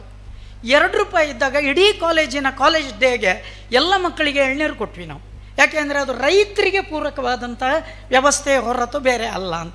ಆಂದೋಲನ ಸ್ವದೇಶಿ ಆಗಲಿ ಯಾವುದೇ ಆಗಲಿ, ಅವರು ಪ್ರತಿ ಮಾತಿಗೆ ಕೊನೆಗೆ ಹೇಳಿದರು, ಯಾರೋ ಪ್ರಶ್ನೆ ಕೇಳಿದಾಗ ಇಟ್ ಈಸ್ ಇಂಪಾಸಿಬಲ್ ಅಂತ ಮೊದಲು ಹೇಳಿ ಇಟ್ ಈಸ್ ಡಿಫಿಕಲ್ಟ್ ಅಂತ ಕನ್ವರ್ಟ್ ಮಾಡ್ಕೊಂಡು ಹೋದರು. ಸರ್ ಹೇಳಿದ ಮಾತಿಗೆ ನನಗೆ ಅನ್ನಿಸ್ತದೆ ಇಟ್ ಈಸ್ ಪಾಸಿಬಲ್. ಯಾವಾಗ ನಾವು ಬದಲಾವಣೆ ಆಗ್ತೇವೋ ಆಗ ಜಗತ್ತು ಬದಲಾವಣೆ ಆಗ್ತದೆ. ಅದರ ಬಗ್ಗೆ ಸ್ವಲ್ಪ ನಾವು ಇನ್ನೂ ಮುಂದೆ ಆಲೋಚನೆ ಮಾಡ್ಬೋದು. ಹಾಗಾಗಿ ಇಂಟರ್ನ್ಯಾಷನಲ್ ವಿಷಯ ಮತ್ತು ಭಾರತೀಯ ವಿಷಯ ಇದ್ರ ಬಗ್ಗೆ ಮೀರಿ ನಾವು ಇರಬೇಕಾದ ಅಗತ್ಯತೆ ಇದೆ. ನನಗೆ ಇನ್ನೊಂದು ಆಲೋಚನೆಗಳು ಬಂದದ್ದು, ನಾನು ಇದನ್ನು ಒಂದು ಕ್ಷಣ ಬಳಕೆ ಮಾಡಬೇಕು. ನಾನೊಂದು ಡಯಾಬಿಟಿಕ್ ಅವೇರ್ನೆಸ್ ಸೆಮಿನಾರಿಗೆ ಹೋದೆ. ಇಡೀ ಎಲ್ಲ ನನಗೆ ಗೊತ್ತಿರುವ ಭಾಳಷ್ಟು ನಾನು ಸಿಲ್ವರ್ ಜೂಬ್ಲಿ, ಹಾಗಾಗಿ ನನಗೆ ಅದು ಹೊಸ್ತಲ್ವೇ ಅಲ್ಲ. ಇಡೀ ಆದಮೇಲೆ ಆ ಸೆಮಿನಾರಲ್ಲಿ ನನಗೆ ಒಂದು ಸಿಕ್ಕಿದ ವಾಕ್ಯ ಏನು ಗೊತ್ತಾ? ಡಯಾಬಿಟಿಕ್ ಇದ್ದ ವ್ಯಕ್ತಿ ಚಪ್ಪಲ್ ತಗೊಳ್ಳುವಾಗ ಸಂಜೆ ತಗೊಳ್ಬೇಕು ಅಂತ. ಯಾರಿಗಾರು ಥ್ರಿಲ್ ಆಗುವ ಇದು ಸರ್, ಯಾರೂ ನನಗೆ ಹೇಳಲಿಲ್ಲ ಇಷ್ಟವರೆಗೆ. 25 ವರ್ಷದಿಂದ ಟ್ರೀಟ್ಮೆಂಟ್. ಅವ್ರು ಏನು ಹೇಳಿದ್ರು ಗೊತ್ತುಂಟ? ಬೆಳಗ್ಗೆ ಕಾಲು ನಾರ್ಮಲ್ ಆಗಿ ಇರ್ತದೆ, ಸಾಯಂಕಾಲ ಆಗುವಾಗ ಸ್ವೆಲ್ಲಿಂಗ್ ಬಂದಿರ್ತದೆ, ಹಾಗಾಗಿ ನೀನು ಡಯಾಬಿಟಿಕ್ಕೋ, ನೀನು ಸಾಯಂಕಾಲವೇ ಚಪ್ಪಲ್ ಪರ್ಚೇಸ್ ಮಾಡಬೇಕು. ನೋಡ, ಯಾರು ಹೇಳಿದರು ಸ್ನೇಹಿತರೆ? ಯಾವ ನೀತಿ ಪುಸ್ತಕದಲ್ಲಿದೆ? ಇದು ಪ್ರಾಕ್ಟಿಕಲ್ ನೀತಿ. ನನಗೆ ಇವತ್ತು ನಮ್ಮ ಬದುಕಿಗೆ ಇವತ್ತು ಬೇಕಾದ್ದು ಕೌಟಿಲ್ಯನೂ ಬೇಕು, ಕಾಮಾಂಧಕಿ ಬೇಕು, ಎಲ್ಲ ಬೇಕು. ನನ್ನ ಲಾಜಿಕ್ ಇದೆ, ಓಪನ್ ಆಗಿ ಪ್ರಶ್ನೆ ಇದೆ, ನಿಮ್ಮದೇನು? ಕೌಟಿಲ್ಯ ಅದನ್ನು ಹೇಳಿದ್ದಾನೆ, ಕಾಮಾಂಧಕಿ ಹೇಳಿದ್ದಾನೆ, what I can give contribution, yes I can. ಈ ಆಲೋಚನೆಗಳಲ್ಲಿ ನಮ್ಮ ಪೇಪರ್ಗಳು ಹೆಚ್ಚು ಪ್ರಾಕ್ಟಿಕಲ್ ಆಗಿದ್ದರೆ ಇನ್ನೂ ಕೂಡ ಒಳ್ಳೆಯದು. ಸರ್ ಮಾಡಿದ ನನಗೆ ಗೊತ್ತಿದೆ. ವಿದುರ ನೀತಿ ಬಗ್ಗೆ ಅದ್ಮಾರ ಸ್ವಾಮಿಗಳ ಭಾಷಣವೂ ಕೇಳಿದ್ದೇನೆ, ಬೇರೆ ಬೇರೆ, ಯಾಕೆಂದರೆ ನಾವು ಪಾಠ ಮಾಡಿದವರು ವಿದುರ ನೀತಿ ಇಡೀ ಕೇಳ್ತೇವೆ. ಹಾಗಾಗಿ ಅದು ಇಷ್ಟ ಆಗ್ತದೆ ಸರ್. ಮೋರ್ ಪ್ರಾಕ್ಟಿಕಲ್ ಆದ ಆಲೋಚನೆಗಳಲ್ಲಿ ಹೆಚ್ಚು ಆಲೋಚನೆ ಕೊಡ್ಬೋದು ಅಂತ ಅನಿಸ. ಯಾಕೆಂದರೆ ನೀತಿಶಾಸ್ತ್ರ ಭಾಷಣಕ್ಕಲ್ಲ, ಅದು ನಕ್ಕನಿಕ್ಕಲ್ಲ, ಯಾರಿಗೋ ಬೇರೆಯವರಿಗೆ ಹೇಳೋದಕ್ಕಲ್ಲ, ಅದು ಬದುಕಿಗೆ. ಹಾಗಾಗಿ ಅಂಥ ಆಲೋಚನೆ ಇಟ್ಕೊಳ್ಬೋದು ಅಂತ ಅನಿಸ್ತದೆ. ಪಂಚತಂತ್ರದ ಬಗ್ಗೆ ಬೇರೆ ಬೇರೆ ಆಲೋಚನೆಗಳು ಬಂತು. ನಾಡಿಸೋಜ ಅನ್ನುವಂಥ ವಿದ್ವಾಂಸರು, ನಾನೊಂದು ಸಲ ಪಂಚತಂತ್ರದ ಬಗ್ಗೆ ಪೇಪರ್ ಪ್ರೆಸೆಂಟ್ ಮಾಡಿದಾಗ ನನಗೆ ಅವರು ಬೈದರು. ನಾಡಿಸೋಜ ನಿಮ್ಗೆ ಗೊತ್ತಿದೆ, ದೊಡ್ಡ ಕಾದಂಬರಿಕಾರ. ಅವರು ನೇರವಾಗಿ ಬೈದರು, ಶ್ರೀಶ ಕಾದಂಬರಿ ಇಡೀ ಪಂಚತಂತ್ರ ಬರೆದದ್ದು ಅದು ಮಕ್ಕಳಿಗಲ್ಲ ಅಂತ ಹೇಳಿದರು.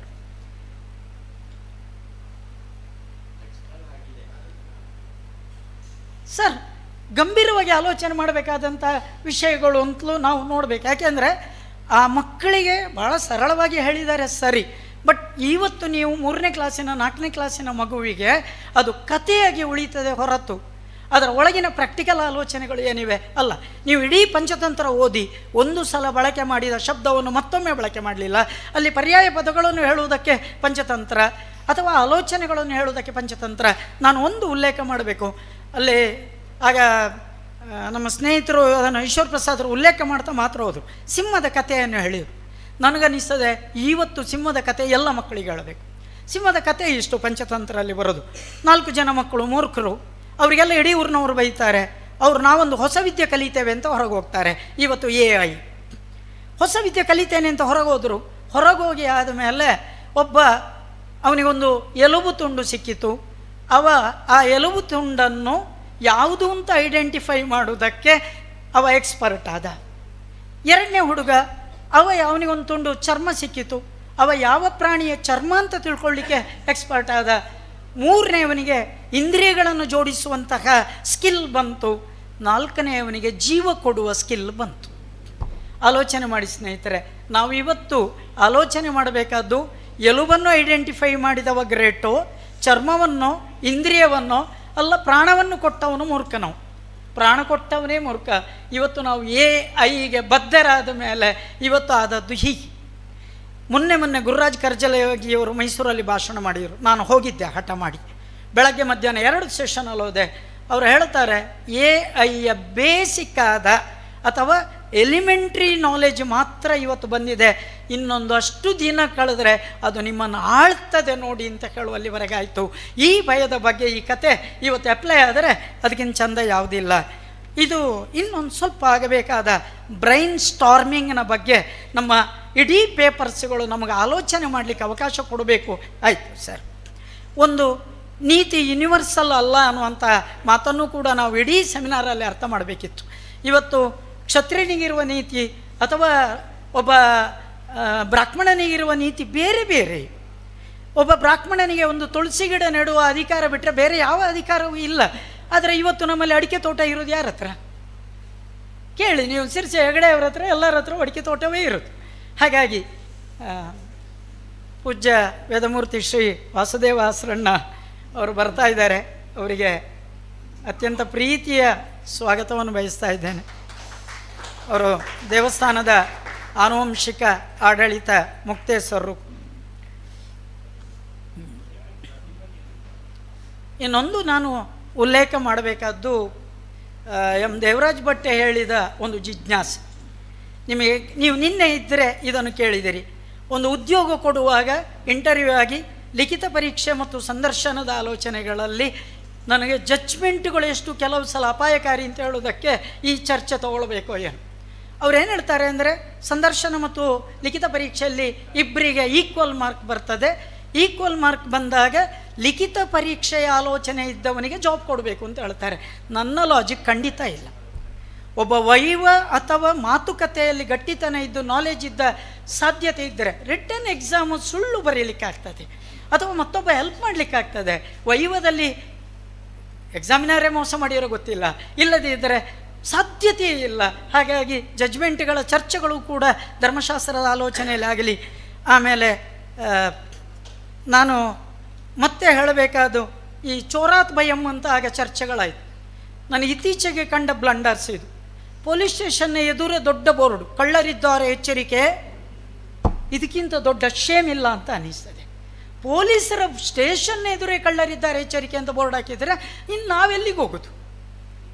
ಆಲೋಚನೆ ಮಾಡ್ತಾ ಹೋಗಿ ಇಂಥ ಧರ್ಮ ಸೂಕ್ಷ್ಮಗಳ ಬಗ್ಗೆ ಆಗಲಿ ಅಂತ ಹೇಳ್ತಾ ನಾನು ನನ್ನ ಮಾತುಗಳನ್ನು ಪ್ರೀತಿಯಿಂದ ಮುಗಿಸ್ತಾ ಇದ್ದೇನೆ.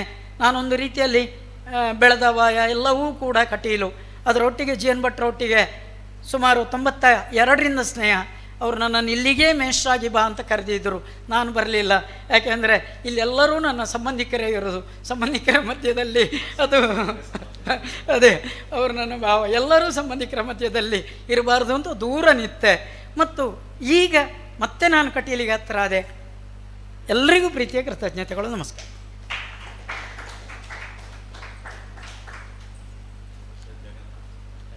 डॉक्टर श्रीशकुमार महोदयाय धन्यवादाः. अधुना KS जगन्नाथ महोदयाः स्वाभिप्रायं कथयन्ति.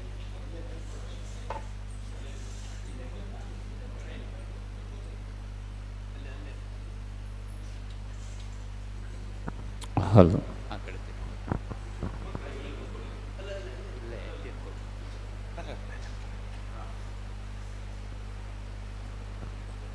अस्मद्गुरुभ्यो नमः, अस्मत्परमगुरुभ्यो नमः, अस्मत्सर्वगुरुभ्यो नमः, अस्मदाचार्यपर्यन्तां वन्दे ಗುರುಪರಂಪರಾ.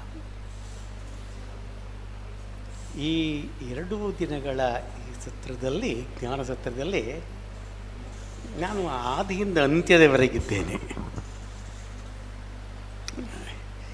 ನೋಟ್ಸ್ ಮಾಡಿಕೊಳ್ಳಿಕ್ಕೆ ಹೋಗೋದು ಮುಖ್ಯವಲ್ಲ. ನಮಗೆ ಬೇಕಾದ ಗ್ರಹಣ ಮತ್ತು ಧಾರಣ. ನಾವು ಮೊದಲು ಗ್ರಹಿಸಬೇಕು, ಇಲ್ಲೇನು ನಡೀತಾ ಇದೆ ಅದನ್ನು ನಾವು ಆಮೇಲೆ ಧಾರಣೆ ಮಾಡಬೇಕು, ರಿಜಿಸ್ಟರ್ ಮಾಡ್ಕೊಳ್ಬೇಕು ನಾವು. ಆಗ ತಾನಾಗೆ ಮುಂದಿಂದೆಲ್ಲ ಬರ್ತದೆ. ಅದು ಒಂದು.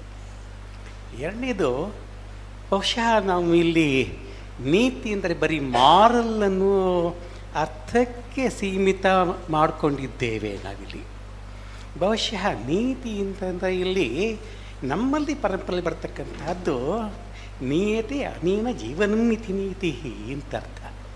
ಅಂದರೆ ಇಲ್ಲಿ ಜೀವನಕ್ಕೆ ಬೇಕಾದಂಥ ಸಾಮಾಜಿಕ ನೀತಿ ಇದೆ, ಆರ್ಥಿಕ ನೀತಿ ಇದೆ, ಆಮೇಲೆ ಲೌಕಿಕ ನೀತಿ ಇದೆ, ಎಲ್ಲ ತರಹ ನೀತಿಗಳಿದ್ದಾವೆ. ಪ್ರತಿಯೊಂದು ಕೂಡ ನಮಗೆ ಒಂದು ನೀತಿಯೇ ಅದು.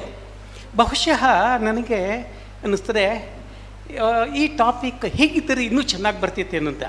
ಉದಾಹರಣೆಗೆ ಸಾಮಾಜಿಕ ನೀತಿ ಸಾಮಾಜಿಕ ನೀತಿ ಅಂದರೆ ಅಲ್ಲಿ ವರ್ಣ ವ್ಯವಸ್ಥೆ ಪ್ರತಿಯೊಂದು ಕೂಡ ಅಲ್ಲಿ ಬರ್ತದೆ, ಒಂದು ಅಂತಲ್ಲ ಅಲ್ಲಿ. ಅದರಿಂದ ಆವಾಗ ಏನಾಗ್ತಿತ್ತು ಅಂತಂದರೆ, ಈಗ ಸಾಮಾಜಿಕ ನೀತಿ ಇನ್ನು ಮಹಾಭಾರತ, ಸಾಮಾಜಿಕ ನೀತಿ ಅಥವಾ ಇನ್ನು ಭಗವದ್ಗೀತಾ, ಈ ರೀತಿ ಹಾಗೆ ಆರ್ಥಿಕ ನೀತಿ ಇನ್ನು ಯಾವುದೋ ಒಂದು. ಹಾಗೆ ಈ ರೀತಿ ಒಂದೊಂದು ನಮ್ಮ ಇವತ್ತು ನಾವೇನು ಕಾಣ್ತೇವೆ ಅವೆಲ್ಲವೂ ನೀತಿಯ ಒಳಗೆ ಬರ್ತಾ ಇರೋ ಕಾರಣ ನಾವು ಇದನ್ನು ಕೇವಲ ಒಂದು ನೀತಿಯನ್ನು ಮಾರಲ್ ನೈತಿ ಅಷ್ಟಕ್ಕೆ ಸೀಮಿತ ಮಾಡಿಕೊಂಡಿದ್ದರಿಂದ ಈ ಕೆಲವು ಎಲ್ಲ ಸಮಸ್ಯೆಗಳು ಬರ್ತದೆ. ಅದರಿಂದ ಈ ವಿಶಾಲ ದೃಷ್ಟಿಯಿಂದ ಇಟ್ಕೊಂಡು ಬಹುಶಃ ಆವಾಗ ಏನಾಗ್ತದೆ ಅಂದರೆ ನಮಗೆ ಪ್ರಶ್ನೆಗಳಿಗೆ ಅದಕ್ಕೆ ಸಂಬಂಧಪಟ್ಟಂಥ ಅಧ್ಯಯನಕ್ಕೂ ಅನುಕೂಲವಾಗ್ತದೆ. ಈಗ ಮಹಾಭಾರತ ಒಂದೇ ತಗೊಂಡಾಗ ಮಹಾಭಾರತದಲ್ಲಿ ಪೂರ್ತಕ್ಕಂಥ ಪ್ರತಿಯೊಂದು, ಈಗ ಆರ್ಥಿಕ ನೀತಿ ಮಹಾಭಾರತ ಅಂತ ತಗೊಂಡಾಗ ಆ ಮಹಾಭಾರತದಲ್ಲಿ ಎಲ್ಲೆಲ್ಲಿ ಅವೆಲ್ಲವನ್ನೂ ಕೂಡ ನಾವು ಅಧ್ಯಯನ ಮಾಡೋದಕ್ಕೊಂದು ಅವಕಾಶ ಆಗ್ತಾ ಇತ್ತು ಒಂದು. ಹೀಗಾಗಿ ಈ ದೃಷ್ಟಿಯಿಂದ ಸ್ವಲ್ಪ ಮತ್ತು ಬಹಳ ದೂರದಿಂದ ಬಂದಿರ್ತೀವಿ ಪೇಪರ್ ಪ್ರೆಸೆಂಟ್ ಮಾಡೋಕ್ಕೆ ಅಂತ ಬಂದಿರ್ತಾರೆ. ನಾವು ಅವರಿಗೆ 10 ನಿಮಿಷದಲ್ಲಿ ನೀವು ಮುಗಿಸಿ ಪ್ರಶ್ನೋತ್ತರ ಮಾಡಿ ಅಂತಂದರೆ ಅದಕ್ಕಿಂತಲೂ ಕೂಡ ಇರಲಿ, ಒಂದು ಸೆಷನ್ಗೆ ಒಂದು ಪೇಪರ್ 2 ಪೇಪರ್ ಆಗಲಿ, ಅವ್ರಿಗೆ ಅದರ ಬಗ್ಗೆ ಪೂರ್ಣವಾಗಿ ಅಧ್ಯಯನ ಅವ್ರು ಮಾಡಿರಬೇಕು. ಅದರ ಬಗ್ಗೆ ಮೊದಲೇನೆ ಅಂತಂದಾಗ ನಾವು ಪ್ರಶ್ನೆ ಕೇಳೋರಿಗೂ ಕೂಡ ಅದಕ್ಕೆ ಸಂಬಂಧಪಟ್ಟ ಹಾಗೆ ನಾವು ಪ್ರಶ್ನೆ ಕೇಳ್ಕೊಂಡು ಹೋಯ್ತು ಅಂತಂದರೆ ಅದಕ್ಕೊಂದು ಅರ್ಥ ಬರ್ತದೆ. ಇಲ್ಲ, ಅವ್ರಿಗೆ ಅವ್ರು ಮೊದಲೇ ಪೇಪರ್ ಕೊಟ್ಬಿಟ್ಟಿರ್ತಾರೆ, ನಮಗೆಲ್ರಿಗೂ ಕೂಡ ಪೇಪರ್ ಕೊಡಬೇಕು. ನಮಗೆಲ್ಲರೂ ಕೂಡ ಪೇಪರ್ ಕೊಟ್ಟು ಇಲ್ಲಿ ಬಂದಾಗ ನಾವು ಓದ್ಕೊಂಡು ಬಂದು ಅದೇ ಪ್ರಶ್ನೋತ್ತರ 10 ನಿಮಿಷ, ಆವಾಗ ಆ ಪೇಪರ್ ಮೇಲೆ ಪ್ರಶ್ನೋತ್ತರ ಬೇರೆ ಮತ್ತು ಪೇಪರ್ ಪ್ರೆಸೆಂಟೇಷನ್ ಅನ್ನೋದು ಬೇಕಾಗೋದಿಲ್ಲ. ಸೊ ಈ ತರಹ ವ್ಯವಸ್ಥೆ ಮಾಡಿಕೊಂಡ್ರೆ ಬಹುಶಃ ಇದು ಇಂದಿಷ್ಟು ಸಾರ್ಥಕವಾಗುತ್ತೆ. ಮತ್ತು ಜೊತೆಗೆ ಅಂತಹ ಶೋಧ ಪತ್ರಗಳನ್ನು ನಾವು ಪುಸ್ತಕ ರೂಪದಲ್ಲಿ ತಂದಾಗ ಅದೊಂದು ಅಥೆಂಟಿಕೇಟಾಗಿ ಅದು ಉಳಿಯುತ್ತೆ. ಅದು ಮುಂದಿನ ಪೀಳಿಗೆ ಮಾರ್ಗದರ್ಶನಕ್ಕೂ ಕೂಡ ಅವಕಾಶವಾಗುತ್ತೆ ಅನ್ನೋದು ನನ್ನ ವೈಯಕ್ತಿಕ ಅನಿಸಿಕೆ. ಬಹುಶಃ ತಪ್ಪಿರ್ಬೋದು, ಅದು ಅದು ಸರಿ. ಒಟ್ಟಿನಲ್ಲಿ ನನಗೊಂದು ನಾವೆಲ್ಲ ಒಂದು ಕಾಲದ ಆಪ್ತರು ಯಾವ್ಯಾವ ಕಂಡು ಬರಲಿಕ್ಕೆ ಆಗ್ತಿಲ್ಲ, ಇವಾಗ ಮತ್ತೆ ಬಂದಿದ್ದೀನಿ ನಾನು. ಅಂದರೆ ಒಂದು ಸತ್ಕಾಲಕ್ಷೇಪವಾಯಿತು 2 ದಿವಸ, ಅಲ್ಲಿ ಮನಸ್ಸಿಗೊಂದು ಮುದ ನೀರಿದೆ. ಆದ್ದರಿಂದ ಎಲ್ಲರಿಗೂ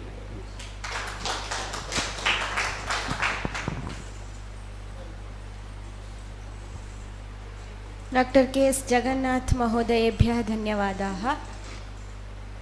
अधुना शिकारिपुरकृष्णमूर्तिमहोदयाः स्वाभिप्रायं कथयन्ति. ಸರ್ವೇಭ್ಯೋ ನಮಃ. ನಾನಿಲ್ಲಿ ಕೆಲವರಿಗೆ ಎಲ್ಲರಿಗೆ ಅಭಿನಂದನೆಯನ್ನು ಹೇಳಬೇಕು, ಅಭಿವಂದನೆ ಹೇಳಬೇಕು. ಮೊದಲನೇದಾಗಿ ಈ ಒಂದು ಶೋಧ ಸಂಸ್ಥಾನದ ನೇತೃತ್ವವನ್ನು ವಹಿಸಿ ಇಷ್ಟು ಚೆನ್ನಾಗಿ ನಡೆಸ್ತಿರುವಂಥ ಡಾಕ್ಟರ್ GN ಭಟ್ರಿಗೆ ನಮ್ಮೆಲ್ಲರ ಪರವಾಗಿ, ಅದರ ಜೊತೆಗೆ ಇದಕ್ಕೊಂದು ಸ್ಟ್ರಕ್ಚರಲ್ ಫಾರ್ಮ್ ಕೊಟ್ಟು ಅದ್ರ ಹಿಂದೆ ನಿಂತ್ಕೊಂಡು 1 ಮ್ಯಾನ್ 1 ಮಿಷನ್ ಅಂತ ಕೆಲಸ ಮಾಡಿದಂಥ ಪ್ರೊಫೆಸರ್ MG ಹೆಗ್ಡೆ ಅವರನ್ನು, ಯಾಕಂದರೆ ಇವರೆಲ್ಲ ಒಂದೊಂದು ಮಿಷನ್ ಅಂತ ಹಿಡ್ಕೊಂಡು ಕೆಲಸ ಮಾಡಿ ಹಾಕಿದ್ದಾರೆ, ಅವರನ್ನು ಅಭಿನಂದಿಸ್ತೇನೆ. ಮತ್ತು ಸಂಸ್ಕೃತ ಪರಿಷತ್ತಿನ ಸ್ಥಾಪಕರಲ್ಲಿ ನಾವೆಲ್ಲ ಇದ್ದೇವೆ ಇಲ್ಲಿ. GN ಭಟ್ರು,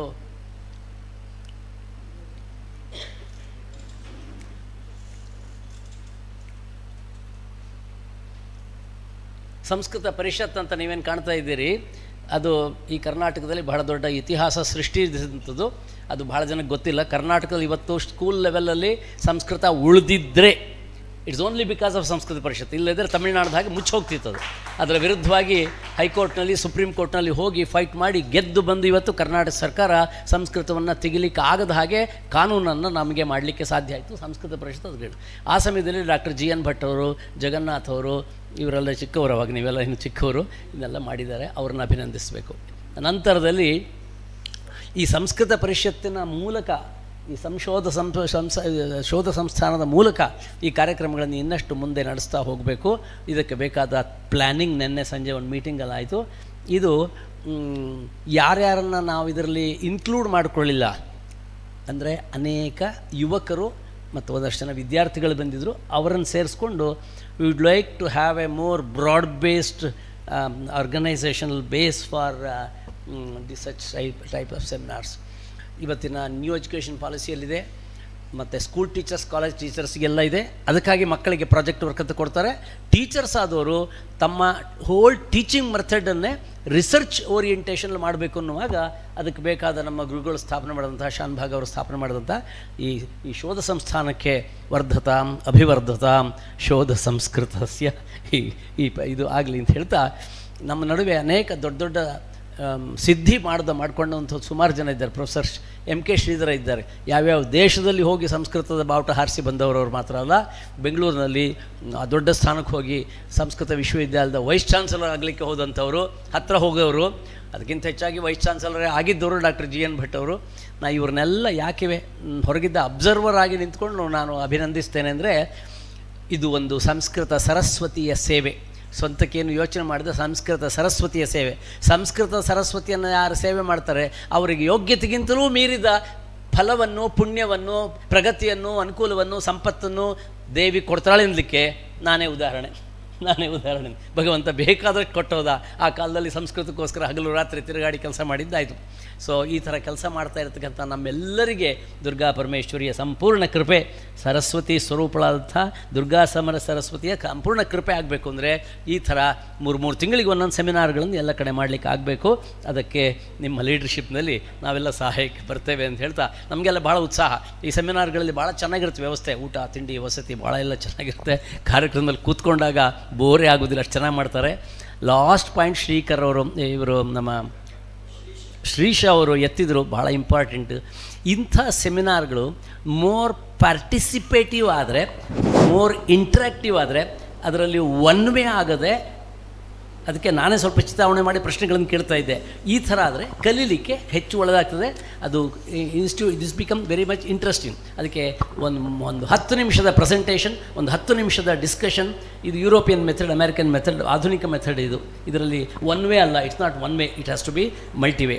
ಅಂಥ ರೀತಿಯಲ್ಲಿ ಮುಂದೆ ನಮ್ಮ ಸೆಮಿನಾರ್ಗಳನ್ನು ನಡೆಸೋಣ ಅಂತ ಹೇಳ್ತಾ, ಇದರ ಸಂಸ್ಥಾಪಕರಿಗೆ, ವ್ಯವಸ್ಥಾಪಕರಿಗೆ ಅಭಿನಂದನೆಗಳನ್ನು ಹೇಳ್ತಾ, ಕಡೆದಾಗಿ ಇನ್ನೊಬ್ಬರನ್ನ ಅಭಿನಂದಿಸಬೇಕು. ಗಾಳಿಮನೆ ವಿನಾಯಕ್ ಭಟ್ ಅವರು ಒಂದು ಅದ್ಭುತವಾದಂಥ ಕ್ಯಾಲೆಂಡರ್ ಮಾಡಿ ನಮಗೆಲ್ಲ ಫ್ರೀಯಾಗಿ ಕೊಟ್ಟಿದ್ದಾರೆ. ಇದರದ್ದು ಗುಣವನ್ನು ನಾವು ಗುರುತಿಸಬೇಕು. ಇದರಿಂದ 3 ತಿಂಗಳ ಶ್ರಮ ಇದೆ. ನಮ್ಮ ಎಲ್ಲ ಕಡೆಗಳಲ್ಲಿ ಇವತ್ತು ಇರುವ ಕ್ಯಾಲೆಂಡರ್ಗಳೆಲ್ಲ ಕ್ರಿಶ್ಚಿಯನ್ ಕ್ಯಾಲೆಂಡರ್, ಹಿಂದೂ ಕ್ಯಾಲೆಂಡರ್ ಅಲ್ಲ, ಪಂಚಾಂಗ ಅಲ್ಲ. ಇವರು ಅದರ ನಡುವೆ, ಅದರ ಆರಂಭದಲ್ಲಿ ನಾನು ಮಾಡಿದ್ದೆ ಒಂದು ಸರಿ, ಅವ್ರಿಗೆ ಗೊತ್ತಿದೆ. ಅದನ್ನು ಈಗ ಬಹಳ ಸುಂದರವಾಗಿ ನಮ್ಮ ಮನೆಗಳಲ್ಲಿ ಹಾಕೊಳ್ಳುವಾಗ ಜನವರಿ ಅಲ್ಲ, ಚೈತ್ರ ಮಾಸ, ವೈಶಾಖ ಮಾಸ. ನಮ್ಮ ಮಕ್ಕಳಿಗೆ ಇದನ್ನು ಕಲಿಸೋದು ಯಾವಾಗ? ನಮ್ಮ ಸ್ಕೂಲಲ್ಲಿ ಕಲಿಸೋದು ಯಾವಾಗ? ನಮ್ಮ ಮನೆಗಳಲ್ಲಿ ಕಲಿಸೋದು ಯಾವಾಗ? ದೇವ್ರ ಮುಂದೆ ಕೂತಾಗ ಇವತ್ತೇನು ತಿಥಿ ಅಂದರೆ ಡೇಟ್ ಹೇಳ್ತೀವಿ, ನಮ್ಮ ತಿಥಿ ಗೊತ್ತಿಲ್ಲ. ಅದಕ್ಕೋಸ್ಕರ ತುಂಬ ಕಷ್ಟಪಟ್ಟು ಶ್ರಮಪಟ್ಟು ನಾನು ಅವ್ರ ಪ್ರೆಸ್ಸಲ್ಲಿ ಕೂತು ಒದ್ದಾಡ್ತಾ ಇದ್ದೆ, ನಾನು ಜೊತೆಗಿದ್ದೆ, ನೋಡಿದ್ದೀನಿ. ಆದ್ದರಿಂದ ತುಂಬ ಹಿತಕಾರಿಯಾದಂಥ, ನಮಗೆ ಬೇರೆ ಪಂಚಾಂಗವೇ ಬೇಡ, ಇವತ್ತು ಯಾವ ತಿಥಿ ಇದೆ, ಎಷ್ಟೊತ್ತಿನವರೆಗಿದೆ, ಎಲ್ಲ ಚೆನ್ನಾಗಿ ಮಾಡಿ ಕೊಟ್ಟಿದ್ದಾರೆ. ಗಾಳಿಮನೆ ವಿನಾಯಕ್ ಭಟ್ರಿಗೆ ಅವರ ಈ ಶ್ರಮಕ್ಕೆ ನಮ್ಮೆಲ್ಲರ ಅಭಿನಂದನೆಗಳು. ಇದನ್ನೆಲ್ಲ ನಮ್ಗೆ ಕೊಟ್ಟಿದ್ದಾರೆ. So he has done it in such a beautiful way that this is going to replace our formal calendars. ಅದೊಂದನ್ನು ವಿಶೇಷವಾಗಿ ನಮ್ಮ ವೇದಮೂರ್ತಿ ವಾಸ್ತವ ಸೆಂಟರ್ಗೆ ಡಾಕ್ಟರ್ ವಿನಾಯಕ ಭಟ್ ನೀಡಬೇಕಾಗಿ ಕೇಳ್ಕೊಳ್ತೇನೆ.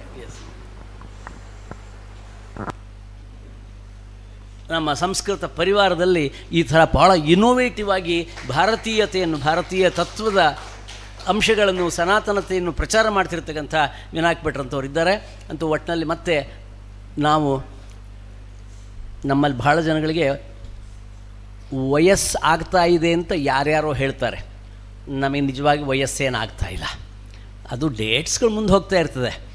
ಯಾರು ಇಷ್ಟವಾದ ಕೆಲಸದಲ್ಲಿ ತೊಡಗುತ್ತಾರೆ, those people who are engaged in the work which they really enjoy, when you continue to enjoy your job, ನಮಗೆ age ಆಗಲ್ಲ, ಏಜಿಂಗ್ ವಿಲ್ ನಾಟ್ ದೇರ್, ಅಥವಾ ageing is going to be a blessing.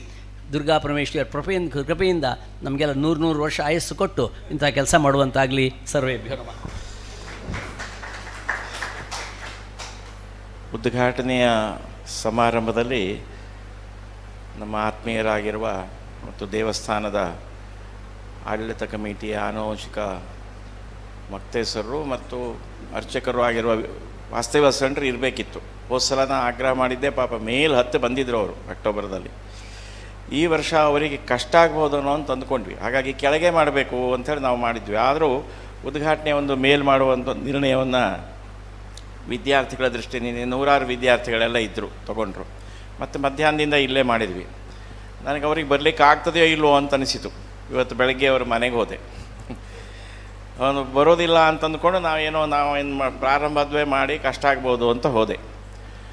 ಆದರೆ ಅವರು ನಿಜವಾಗ ಅವರ ಹೆಂಡತಿಗೂ ಕಷ್ಟ ಓಡಾಡೋದು, ಅವರಿಗೂ ಕಷ್ಟ ಆ ಥರದ್ದಿದೆ. ಕೊನೆಗೆ ನಾನು ಒತ್ತಾಯ ಮಾಡಲಿಕ್ಕೆ ಹೋಗಲಿಲ್ಲ. ನಿಜವಾಗಿ ನಿಮಗೆ ನೋಡಿ ಸಾಧ್ಯ ಆದರೆ 3-4 ಹೊತ್ತಿಗಾದರೂ ಬನ್ನಿ ಅಂತ ಹೇಳಿದೆ. ಅವರ ಹೆಂಡತಿ ಅವರಿಗೆ ಸಲಹೆ ಕೊಟ್ಟರು, ಏನು ಭಟ್ರು ಬಂದಿದ್ದಾರೆ, ಸಾಧ್ಯವಾದ ನೀವು ಹೋಗಿ ಅಂತ ಅವರಿಗೆ ಹೇಳಿದರು. ನೋಡಿ, ಈ ಥರ ಒಂದು ಆತ್ಮೀಯತೆ ವಿಶೇಷವಾಗಿದೆ. ನಾನು ಹಾಗಾದರೆ ಒಂದು 3-4 ನಂತರ ನೀವು ಬನ್ನಿ ಸಾಧ್ಯ ಆದರೆ ಅಂತೇಳಿ ಹೇಳಿ ಬಂದಿದ್ದೆ.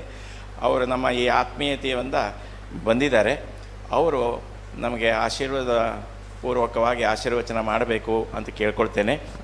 ಅದಕ್ಕಿಂತ ಮೊದಲು ಇದನ್ನಷ್ಟು ನಡೆಸಿರುವಂತಹ ನಮ್ಮ ಕಾಲೇಜಿನ ಪ್ರಿನ್ಸಿಪಾಲ್ ಡಾಕ್ಟರ್ ವಿಜಯ ಅವರಿಗೆ ಈ ಶೇಷವಸ್ತ್ರವನ್ನು ಒಂದು ವಿಜಯರಿಗೆ ಪ್ರಿನ್ಸಿಪಾಲಿಗೆ ಕೊಡಬೇಕಾಗಿ ಕೇಳ್ಕೊಳ್ತೇನೆ.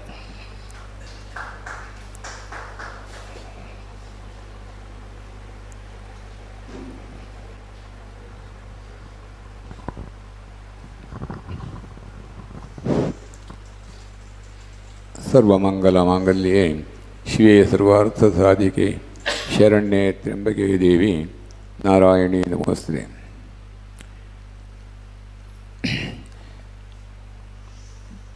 ಎಲ್ಲ ಸಂಸ್ಕೃತ ವಿದ್ವಾಂಸರು ಈ ದೇವಿಯ ಸನ್ನಿಧಿಗೆ ಬಂದಿದ್ದೀರಿ. ದೇವಿಯ ಸಂಪೂರ್ಣ ಅನುಗ್ರಹ ಇದ್ದದ್ದರಿಂದ ನಿಮಗೆಲ್ಲ ಇಲ್ಲಿಗೆ ಬರಲಿಕ್ಕೆ ಸಾಧ್ಯವಾಯಿತು. ಇಲ್ಲಿ ಈ ಸಂಸ್ಥಾಯಿಯ ಸೇವೆ ನಮ್ಮ ಜಿ ಎನ್ ಭಟ್ರು ಹಲವು ವರ್ಷಗಳ ಮಾಡಿ ಅವರ ಪ್ರೀತಿಯನ್ನು ನಾನು ಸಂಪಾದಿಸಿದ್ದೇನೆ. ಅವರು ಬೆನ್ನೆಲುಬಿನಲ್ಲಾಗಿ ನಮಗೆ ಬೆನ್ನೆಲುಬಾಗಿ ಅವರು ಕೆಲಸ ಮಾಡಿದ್ದಾರೆ. ಅವರು ಹೇಳಿದ್ದನ್ನು ನಾವು ಅನುಸರಿಸ್ತಾ ಬಂದಿದ್ದೇವೆ. ಅವರ ವಿದ್ವತ್ತಿಗೆ ಸರಿಯಾದ ನಮಗೆ ಅಂತಹ ವಿದ್ವತ್ತುಗಳೇನಿಲ್ಲ, ಕೇವಲ ದೇವರ ಸೇವಕರು ಅನ್ನುವಂಥ ದೃಷ್ಟಿಯಿಂದ ನನ್ನ ಪ್ರೀತಿಯಿಂದ ಕರೆದಿದ್ದಾರೆ. ದೇವರ ಸೇವೆ ಮಾಡುವುದಕ್ಕೆ ನೀವು ಇನ್ನೊಂದು ರೀತಿಯಿಂದ ನಮ್ಮ ಕೃಷ್ಣಮೂರ್ತಿ ಅವರು ಹೇಳಿದ ಹಾಗೆ ದೇವಿ ಸರಸ್ವತಿಯ ಸೇವೆ ಮಾಡಿದೆ. ಸಂಸ್ಕೃತ ಸರಸ್ವತಿ ದೇವಿ ಅಂತಹ ಸಂಸ್ಕೃತ ಸೇವೆಯನ್ನು ಮಾಡಿದರೆ ನಮಗೆಲ್ಲರಿಗೂ ಅನುಗ್ರಹ ಮಾಡುತ್ತಾಳೆ, ನಮ್ಮ ಎಲ್ಲ ಇಷ್ಟಾರ್ಥಗಳನ್ನು ಅನುಗ್ರಹಿಸ್ತಾಳೆ. ಅದಕ್ಕೆ ನಾನೇ ಸಾಕ್ಷಿ ಅನ್ನುವಂಥ ದೃಷ್ಟಿಯಿಂದ ಅವರು ಮತ್ತೊಂದು ತನ್ನ ವಿಷಯವನ್ನು ಹೇಳಿದರು. ಇದು ನಮಗೂ ತುಂಬ ಸಂತೋಷದ ವಿಷಯ. ಈ ಸಂಸ್ಕೃತಕ್ಕಾಗಿ ನೀವು ಹೋರಾಡುವುದು ಕಂಡ್ರೆ ನಮಗೆ ದಿಗ್ಭ್ರಮೆಯಾಗುತ್ತೆ. ನಮ್ಮ ಕಟೀಲ್ನಲ್ಲಿ ಇದಕ್ಕೆ ನೀವು ಬೇರೆ ರೀತಿಯಲ್ಲಿ ನಮಗೆ ಸಪೋರ್ಟ್ ಮಾಡುವುದಕ್ಕೆ ಸಾಧ್ಯ ಇಲ್ಲದಿದ್ದರೂ ಕೂಡ ನಮಗೆ ಇಲ್ಲಿ ನಮ್ಮ ದೇವಸ್ಥಾನದಿಂದ ಏನು ಸಪೋರ್ಟ್ ಮಾಡಲಿಕ್ಕೆ ಸಾಧ್ಯತೆ ಇದೆಯೋ ಅದನ್ನು ನಾವು ಸಾಧ್ಯವಿದ್ದಷ್ಟು ಮಾಡ್ತೇವೆ. ಈ ಸಂಸ್ಕೃತ ಶಾಲೆಗಾಗಿ ನಾನು ಈ ಹಿಂದೆ ಪ್ರಥಮವಾಗಿ ಸಂಸ್ಕೃತ ಶಾಲೆ ನಡೆಯಬೇಕು ಅನ್ನುವಂಥ ದೃಷ್ಟಿಯಿಂದ ನಮ್ಮ ಸುರೇಶ್ ರಾಯರಲ್ಲಿ ಹೇಳಿ ಸಂಸ್ಕೃತ ಶಾಲೆಗೆ ಪ್ರಯತ್ನಪಟ್ಟು ಅವರು ಯಾವುದೋ ಒಂದು ಬೇರೆ ವೈದ್ಯಕೀಯವಾಗಿ ಮಾಡುವಂಥ ಇದಕ್ಕೆ ನಾವು ಬ್ರಾಹ್ಮಣರಾಗಿ ಸಂಸ್ಕೃತಕ್ಕೆ ಸಹಾಯ ಮಾಡಬೇಕು ಅನ್ನುವಂಥ ದೃಷ್ಟಿಯಿಂದ ಅವರಲ್ಲಿ ಮಾತನಾಡಿದ್ದೆ, ಪ್ರಯತ್ನ ಪಟ್ಟಿದ್ದೆ. ಸಂಸ್ಕೃತ ಶಾಲೆಯೂ ಸ್ಥಾಪನೆಯಾಗಿದೆ. ಆದರೆ ಮಕ್ಕಳಿಲ್ಲದೊಂದು ತೊಂದರೆಯಿಂದ ಆ ಶಾಲೆ ಹೆಚ್ಚು ಬೆಳಕಿಗೆ ಬರಲಿಲ್ಲ. ಅಲ್ಲ, ಇಲ್ಲಿ ಮಾತ್ರವಲ್ಲ, ಉಡುಪಿಯಲ್ಲಿ ಅಷ್ಟು ದೊಡ್ಡ ಬ್ರಾಹ್ಮಣ ಸಮುದಾಯದಲ್ಲಿಯೂ ಕೂಡ ಸಂಸ್ಕೃತ ಶಾಲೆಗೆ ಪ್ರೋತ್ಸಾಹ ಕೊಟ್ಟರೂ ವಿದ್ಯಾರ್ಥಿಗಳು ಬರ್ತಾ ಇಲ್ಲ. ಆದರೆ ನಾವು ಬ್ರಾಹ್ಮಣರಾದರೂ ಅದಕ್ಕೆ ಬೇಕಾದ ಪ್ರಯತ್ನಪಟ್ಟು ಅದನ್ನು ಉಳಿಸುವಂತೆ ಬೆಳೆಸುವಂತೆ ಮಾಡುವ ಅಂತ ಹೇಳಿ ದೇವಿಯಲ್ಲಿ ಪ್ರಾರ್ಥಿಸ್ತೇನೆ. ನನ್ನ ಪ್ರಾರ್ಥನೆಯನ್ನು ದೇವರು ಅನುಗ್ರಹಿಸಲಿ ಅಂತ ಹೇಳಿ ಶ್ರೀ ದೇವಿಯಲ್ಲಿ ಎಲ್ಲರಿಗೂ ಪರಮಾನುಗ್ರಹ ಮಾಡಲಿ ಅಂತ ಹೇಳಿ ಪ್ರಾರ್ಥನೆ ಮಾಡ್ತಾ ನನ್ನ ಮಾತನ್ನು ಮುಗಿಸ್ತಾ ಇದ್ದೇನೆ. ನನಗೆ ಈ ಅಸರಣ್ಣವರ ಕುಟುಂಬದ ಬಗ್ಗೆ ಬಹಳ ಅವರು ಒಂದು ರೀತಿ ಅವಿನಾಭಾವ ಸಂಬಂಧ. ನಾನಿಲ್ಲಿ ಪ್ರಿನ್ಸಿಪಾಲ್ ಆಗಿ ಹೀಗೆ ಅಂತ ಬಂದು ಮಾಡಿದ್ದಿದ್ರು ಕೂಡ ಅವರು ನನ್ನನ್ನು ಕೇವಲ ಪ್ರಿನ್ಸಿಪಾಲ್ ಅಂತ ನೋಡಲೇ ಇಲ್ಲ. ಇವರು ಮಾತ್ರ ಅಲ್ಲ, ಇವರ ತಂದೆ ಶ್ರೀನಿವಾಸ ಅಸರಣ್ಣರು, ನಿನ್ನೆ ಲಕ್ಷ್ಮೀನಾರಾಯಣ, ಅವರ ತಂದೆ ಗೋಪಾಲಕೃಷ್ಣ ಅಸರಣ್ಣರು, ಈಗ ಅನಂತ ಅಸರಣ್ಣರು ಬಂದರು, ಅವರ ತಮ್ಮ ಹರಿನಾರಾಯಣ ಅಸರಣ್ಣ ಈಗ ಆಗ ಬಂದು ಹೋದರು. ನಿನ್ನೆ ನಮ್ಮ ಕಮಲಾ ಪ್ರಸಾದ್ ಅವರು ಬಂದಿದ್ದರು, ಅವರು ಇವರ ತಮ್ಮ ಅನಂತ ಅಸರಣ್ಣರ ತಮ್ಮ. ವೆಂಕಟರಮಣ ಅಸರಣ್ಣರಂದು ಇಲ್ಲ, ಸ್ಥಳೀಯ ಊರಲ್ಲೇನೋ ಸಮಸ್ಯೆ, ಇವರ ತಮ್ಮ ಅವರು ಹಿಂದಿನ ಸದಾನಂದ ಅಸರಣ್ಣರು, ಕೃಷ್ಣ ಅಸರಣ್ಣರು, ಶ್ರೀನಿವಾಸ ಅಸರಣ್ಣರು, ಗೋಪಾಲಕೃಷ್ಣ ಅಸರಣ್ಣ ಸಂಗಡನೂ ನನಗೆ ಬಹಳ ಆತ್ಮೀಯತೆಯಿಂದ ನನ್ನ ಪಿತೃ ಸಮಾನವಾಗಿ ನಾನು ವಾದ ಕೂಡ ಮಾಡ್ತಾ ಇರ್ತಿದ್ದೆ. ಹಾಗೆ ಇವರು ಕೂಡ ಅದರೊಳಗೆ ಅನಂತ ಅಸರಣ್ಣ ಆಗ ಬಹಳ ಅವರು ಯಂಗೆಸ್ಟ್, ಒಂದು ರೀತಿ ರೆವಲ್ಯೂಷನರಿ ಅನಂತ ಅಸರಣ್ಣರು. ಆದರೆ ನಮ್ಮ ಬಗ್ಗೆ ಬಹಳ ಗೌರವ, ಪ್ರೀತಿ, ವಿಶ್ವಾಸ ನಮ್ಮ ಇಡೀ ಕುಟುಂಬದ ಸಂಗಡ ಎಲ್ಲ ಇತ್ತು. ಹಾಗೆಯೇ ನಾನು ನಿನ್ನೆ ಮೊನ್ನೆಯಿಂದೆಲ್ಲ ಹೇಳಿದ್ದೆ, ನೀವು ಬರದೇ ಹೋದರೆ ನೋಡಿ ಅಂತೆ. ನಿನ್ನೆನೂ ಹೋಗಿ ಹೇಳಿದ್ದೆ, ಇವತ್ತೂ ಹೋಗಿ ಹೇಳಿದ್ದೆ. ಅಷ್ಟೊಂದು ಸಲಿಗೆ ಆತ್ಮೀಯತೆ ಇದೆ. ಇವರ ಆರೋಗ್ಯ ದೃಷ್ಟಿಯಿಂದ ಕಷ್ಟ ಆಗ್ಬೋದು ಅಂತಿತ್ತು, ಆದರೂ ಆ ಒಂದು ಆತ್ಮೀಯತೆಯಲ್ಲಿ ಮತ್ತೆ ಬಂದು ಎಲ್ಲರೂ ಕೂಡ ಬಂದರು. ಆ ಒಂದು ಪ್ರೀತಿ ಇದೆ. ವಾಸ್ತವಿ ಅಸರಣ್ಣರವರಿಗೆ ನಾನು ಅವ್ರ ಮನೆಗೆ ಹೋಗಿ ಕೊಟ್ಟು ಬಂದಿದ್ದೆ, ಬೆಳಗ್ಗೆ ಅವರಿಗೆ ಬರಲಿಕ್ಕೆ ಆಗದೆ ಹೋಗ್ಬೋದು ಅಂತ. ಅನಂತ ಅಸರಣ್ಣರು ಈಗ ಬಂದಿದ್ದಾರೆ. ಹಾಗೆ ಉಳಿದ ಅಸರಣ್ಣರಿಗೆ ಕೊಟ್ಟ ಹಾಗೆ ನಮ್ಮ ಸಂಶೋಧನದ ವತಿಯಿಂದ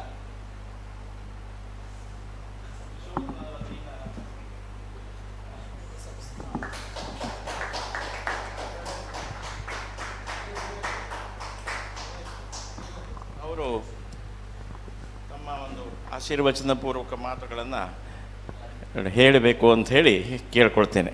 ವಿನಾಯಕ ಭಟ್ರು ಅವರಿಗೆ ಈ ಒಂದು ಹಿಂದೂ ಪಂಚಾಂಗವನ್ನು ಕೂಡ ನೀಡಿದ್ದಾರೆ.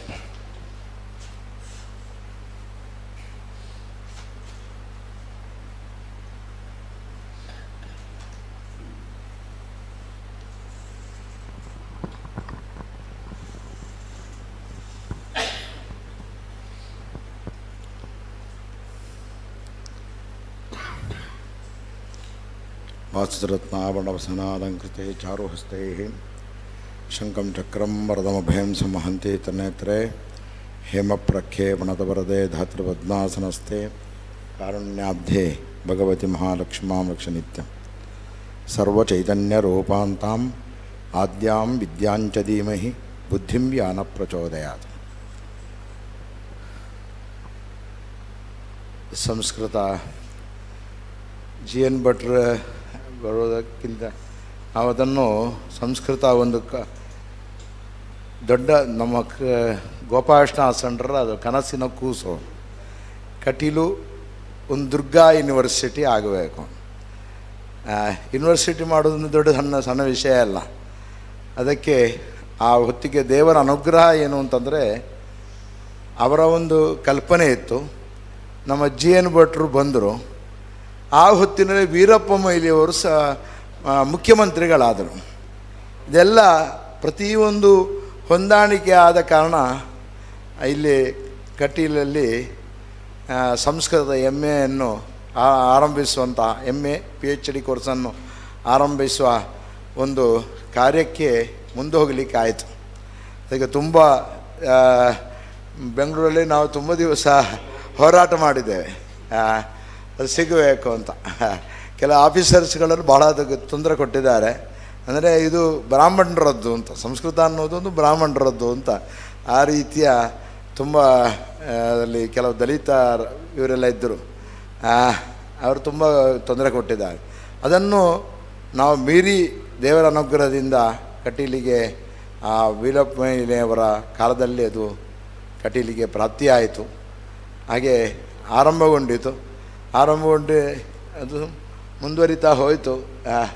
ಈಗ ಅಷ್ಟರ ಮಟ್ಟಿಗೆ ಇದೆ ಅನ್ನುವುದಷ್ಟೇ ಬಿಟ್ಟರೆ ಮತ್ತೇನಿಲ್ಲ. ಹಾಗೆ ಆ ಒಂದು ಸಂಸ್ಕೃತ ಉಳಿವಿಗಾಗಿ, ಯಾಕಂತಂದರೆ ಸಂಸ್ಕೃತ ಅನ್ನುವುದು ಅತ್ಯಂತ ಎಲ್ಲ ಭಾಷೆಗೂ ಮಿಗಿಲಾಗಿರತಕ್ಕಂತಹ ಒಂದು ಭಾಷೆ ಸಂಸ್ಕೃತ ಭಾಷೆ. ಅಂತಹ ಆ ಭಾಷೆಯ ಉಳಿವಿಗಾಗಿ ಪ್ರಯತ್ನ ಪಟ್ಟಿದ್ದೇವೆ. ಅದು ಉಳಿಬೇಕು. ಜಿ ಎನ್ ಭಟ್ರು ಅದರ ಬಗ್ಗೆ ಸಂಶೋಧನೆ ಮಾಡಿ ಎಲ್ಲ ನಿಟರಾಪುರ ಕೃಷ್ಣಮೂರ್ತಿಯವರು ಇರ್ಬೋದು, ಅವರೆಲ್ಲ ಆವತ್ತಿನಿಂದಲೂ ಒಟ್ಟಿಗೆ ಇದ್ದಾರೆ. ಅದು ಬಹಳ ಖುಷಿಯ ವಿಷಯ. ಅಂತಹ ಈ ಸಂಸ್ಕೃತ ಎಲ್ಲರಿಗೂ ಒಳ್ಳೆಯ ಸಂಸ್ಕೃತಿಯನ್ನು ಕೊಡತಕ್ಕಂಥದ್ದು. ಅದೇ ಹಾಗೆ ಆ ತಾಯಿಯ ಅನುಗ್ರಹದಿಂದ ಅದು ಬೆಳಗಲಿ, ಉತ್ತರೋತ್ತರ ಶ್ರೇಯಸ್ಸನ್ನು ಕಾಣಲಿ ಅಂತ ತಾಯಿಯಲ್ಲಿ ಪ್ರಾರ್ಥನೆ ಮಾಡ್ತಾ ನನ್ನ ಮಾತನ್ನು Jagadamba ಅರ್ಪಣಮಸ್ತು.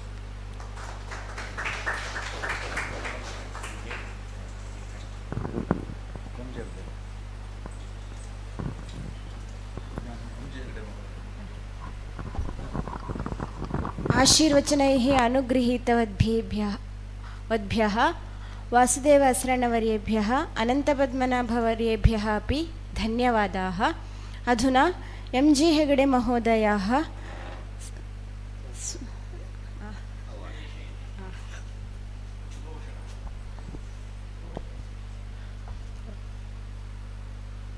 Dear friends, I would like to announce our Samshodhana award on this regard national seminar.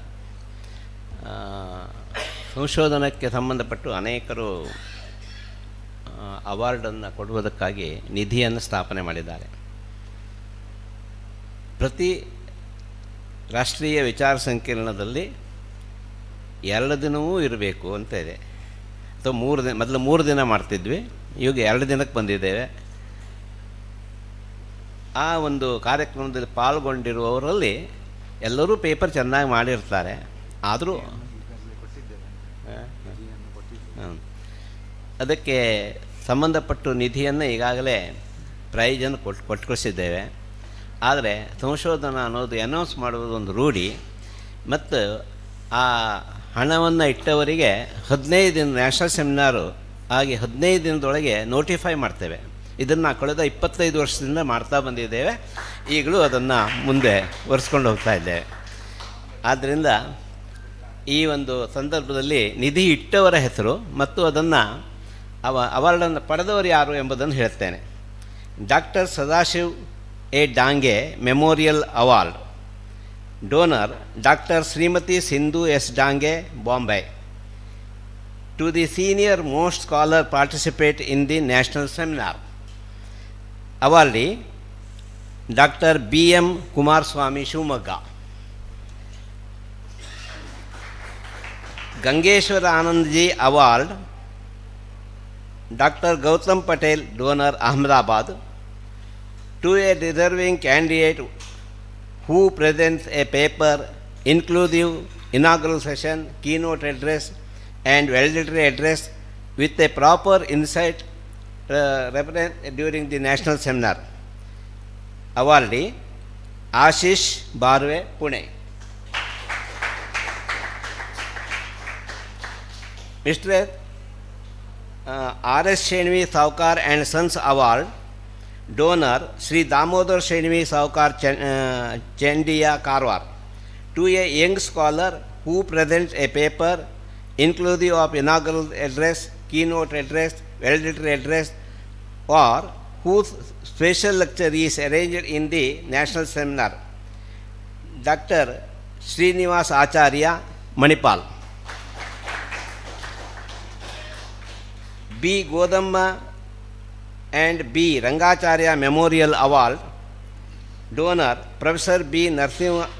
ನರಸಿಂಹಾಚಾರ್ಯಲು, Hyderabad. ಅವರು ಈಗೊಂದು ವರ್ಷದಿಂದ ನಮ್ಮಿಂದ ದೂರವಾಗಿದ್ದಾರೆ. ಅವರಿಗೆ ನಮ್ಮ ಶ್ರದ್ಧಾಂಜಲಿ. To the presenting the best paper in the national seminar, awardee R Suresh, Pune. Shrimati Kamala and doctor C V Rangaswamy award. Donor Dr. R. Lakshmi, Dharwad.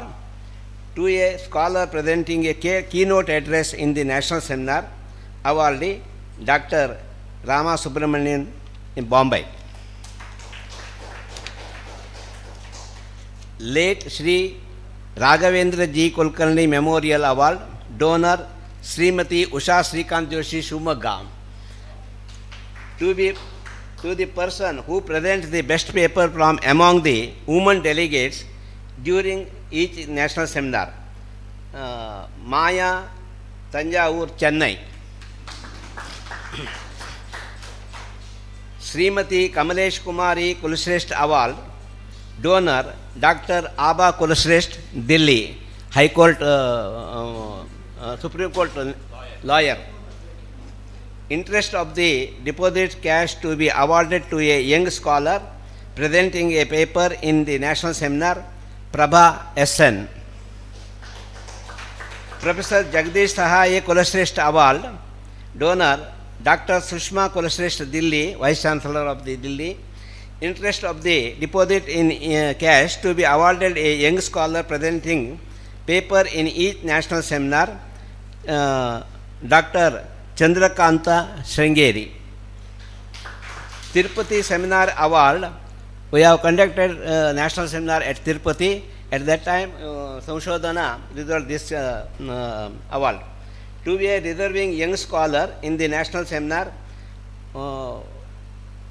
Vandana R. Hegde, Women's Scholar. Srimati Radhabai Joshi Memorial Award, Dr. Usha Srikant Joshi, Shumagga, to be given the senior woman among the women delegates during the national seminar, Pankaja R. Chennai. Late Tarabai Panse Memorial Lecture on Purva Mimamsa Shastra, donor Professor V.N. Jha, Pune, Shri Devraj Bhatt, Bangalore. Late Arati Devi Memorial Lecture on Nyaya Shastra, awardee Srinivas Jamalmal, Hyderabad. Thank you, one and all.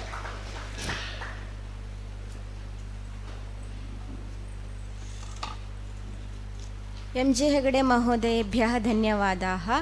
अधुना अध्यक्षभाषणं प्रस्तुवन्तु इति अहं GN Bhatt महोदयान् प्रार्थयामि।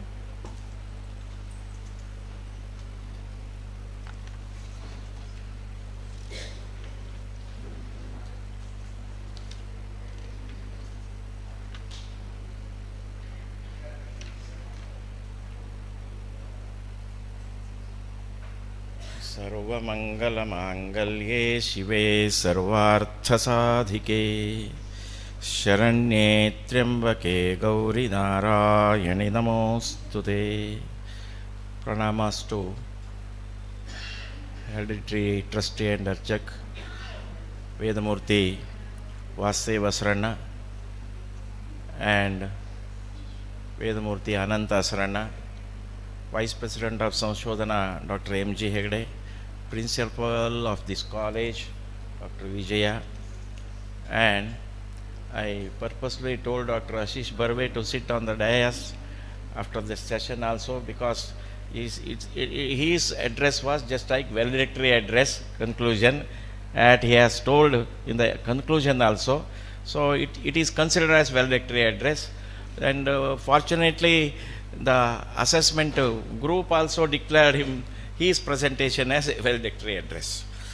And all distinguished special invitees, guests, delegates, and paper presenters. I will take only 10 minutes. At the outset, see, we have taken, especially I always take the observer's remarks very seriously. Yesterday also it has been discussed. Of course, both are Dr. Shikarepur Krishnamurti and Professor Jagannath. And he is not the third, actually first person, Dr. Shrish Kumar. Since 3 to 4 decades we are together, of course 5 decades we are together. And of course they have openly told all these things, but the organizers in the mind is there so many crisis management to have to manage. That is the problem. What you intend was our objective and is our objective, but we are struggling hard to put it into the structure. Do you know the simple thing I want to tell you? while organizing 3 months before we declare this. Our problems we are telling. At the outset, see, just like festive, Dr. Padmanabh Marathe, with the support of management and the college authority, he started. Of course, I am not a new person here, and everybody knows these things. And selection of the topic, he just underwent with our Dr. Dinkar Marathe, who very much is with us, not only now, even previous seminars also. He thought that regarding this knowledge system, ancient knowledge system, or NEP, we can say, National Education Policy, under the framework of that National Education Policy, we have to conduct this seminar. Dr. Padmanabh Marathe declared on, of course, regarding these things. In his mind, it was that see, this Neethishastram in Indian literature. Can you just imagine? Indian literature, this Neethishastram, 2 days seminar. It is a canvas. It cannot be, and it should not be. It is not our policy, and it is not our objective. I tried to convince, and he of course accepted. I don't know whether he was convinced. He accepted. And he started telling that Samskrita Sahitya Neethishastram. That was also not in my mind. But broader statement, see, Dr. Shree referred regarding Bhishma. No, Bhishma or Neeti was not at all in our objective of this seminar. But many are there in Samskrita Sahitya, etc. In my mind, I wanted to restrict only to 5 works. That's Arthashastra of Chanakya, and Niti Sutra of Chanakya, and that Niti Shastra, Kamandakiya Niti Shastra, Vidura Niti, especially Vidura Niti is there. Wherever Niti is there, that work should be focused and papers should be presented, invited on those spaces. But when this Central Sanskrit University interactions, we got feedback, and if you try to have this seminar and this subject in the framework of that objectives, then we can also assist and support, and we treat these conclusions of the seminar or deliberations of the seminar, if you give, it will be much beneficial to the central government, that means higher education through central university.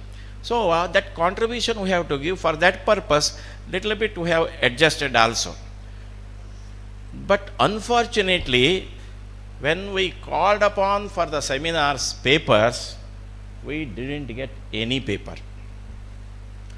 See, according to our Samshodhana, Dayanand Shanbhag also specifically told what Jagannath told. It is our policy. The difference is, policy is there.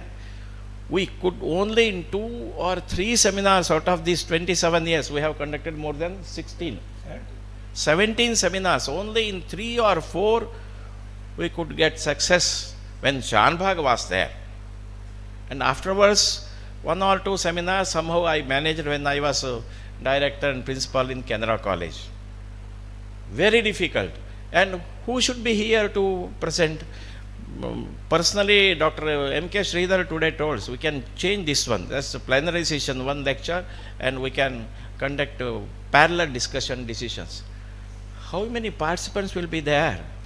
How many delegates will be there to listen to the paper? See, unfortunately, see the real picture we are getting here. 11 lecture paper presentations we had. Out of 11, only 4 abstract papers and papers. That too I have insisted upon. Articles we received. Dr. Pankaja and Dr. Maya, Madam Maya, they sent this one promptly. And another 1 or 2, only that much, 3 or 4 maximum. And 2 abstract had come, I have rejected that. Because it was not in the frame of these things. I gave more time, 6 to 7 days, etc. They could not respond. They were very young. So I thought, no, you can come also as participants. and delegates. We will pay you. Be educated first. Then how to prepare these research papers, you can understand. See, the purpose of conducting these seminars is, our motto, our objective is interaction between the senior professors, senior scholars with the junior or young scholars. How to be presented the paper, how you have to refer the refer books, how you have to present in the limited time. Dr. Shanbag was telling, let at that seminar your paper be 40 to 50 pages. We don't bother. But you have to give that paper at least 15 days well in advance to the Samshodhana. And it will be, we have distributed it also when we are conducted in Sirsi. Distribute that time this Xerox or this all these WhatsApp group etc. was not there. So physically we were distributing. Sometimes 25 years back, cyclo-style, such things. And 15 minutes or 20 minutes presentation, 10 minutes discussion for each and every paper. Mr. Jagannath, I don't know, you have attended. Only 1 or 2 you have attended out of 17. And it was very much fruitful. And regarding the language also, some English etc. Yes, 2-3 English professors were there in the seminar as observation. And after conclusion of this one, these papers were sent to English professors. That language was also very much taken into care and published. Regarding, you asked to know, on the basis of the ethics only, we have conducted an Asian seminar. We don't want to repeat again on the ethics. Book is also published. All works are also published. Ethics. Ethics for modern man. More than 12 years back we have conducted special lectures or seminar on Arthashastra also, different way. Yesterday I mentioned our Rama Joyce, Justice Rama Joyce, Justice N. Kumar, others were also present here, and they have presented papers, they have presented their valuable thoughts also, shared thoughts also. There is a list. See, people may not read etc. Every time we were giving all the titles of the seminar with EA. But this time we have not done this one. If you want, please refer. We have to start some website etc. Modern these things we have to utilize, use, and there all these titles will be there. These proceedings are also recorded, and more than 9 books. 9 books means these volumes. After the completion of the seminar, we have prepared documents we have and published in the form of books too. So my point is, paper presenters at that time were interested. Nowadays we have no youngsters. Say youngsters, we say that below 40. No, that is the problem. And everybody is busy.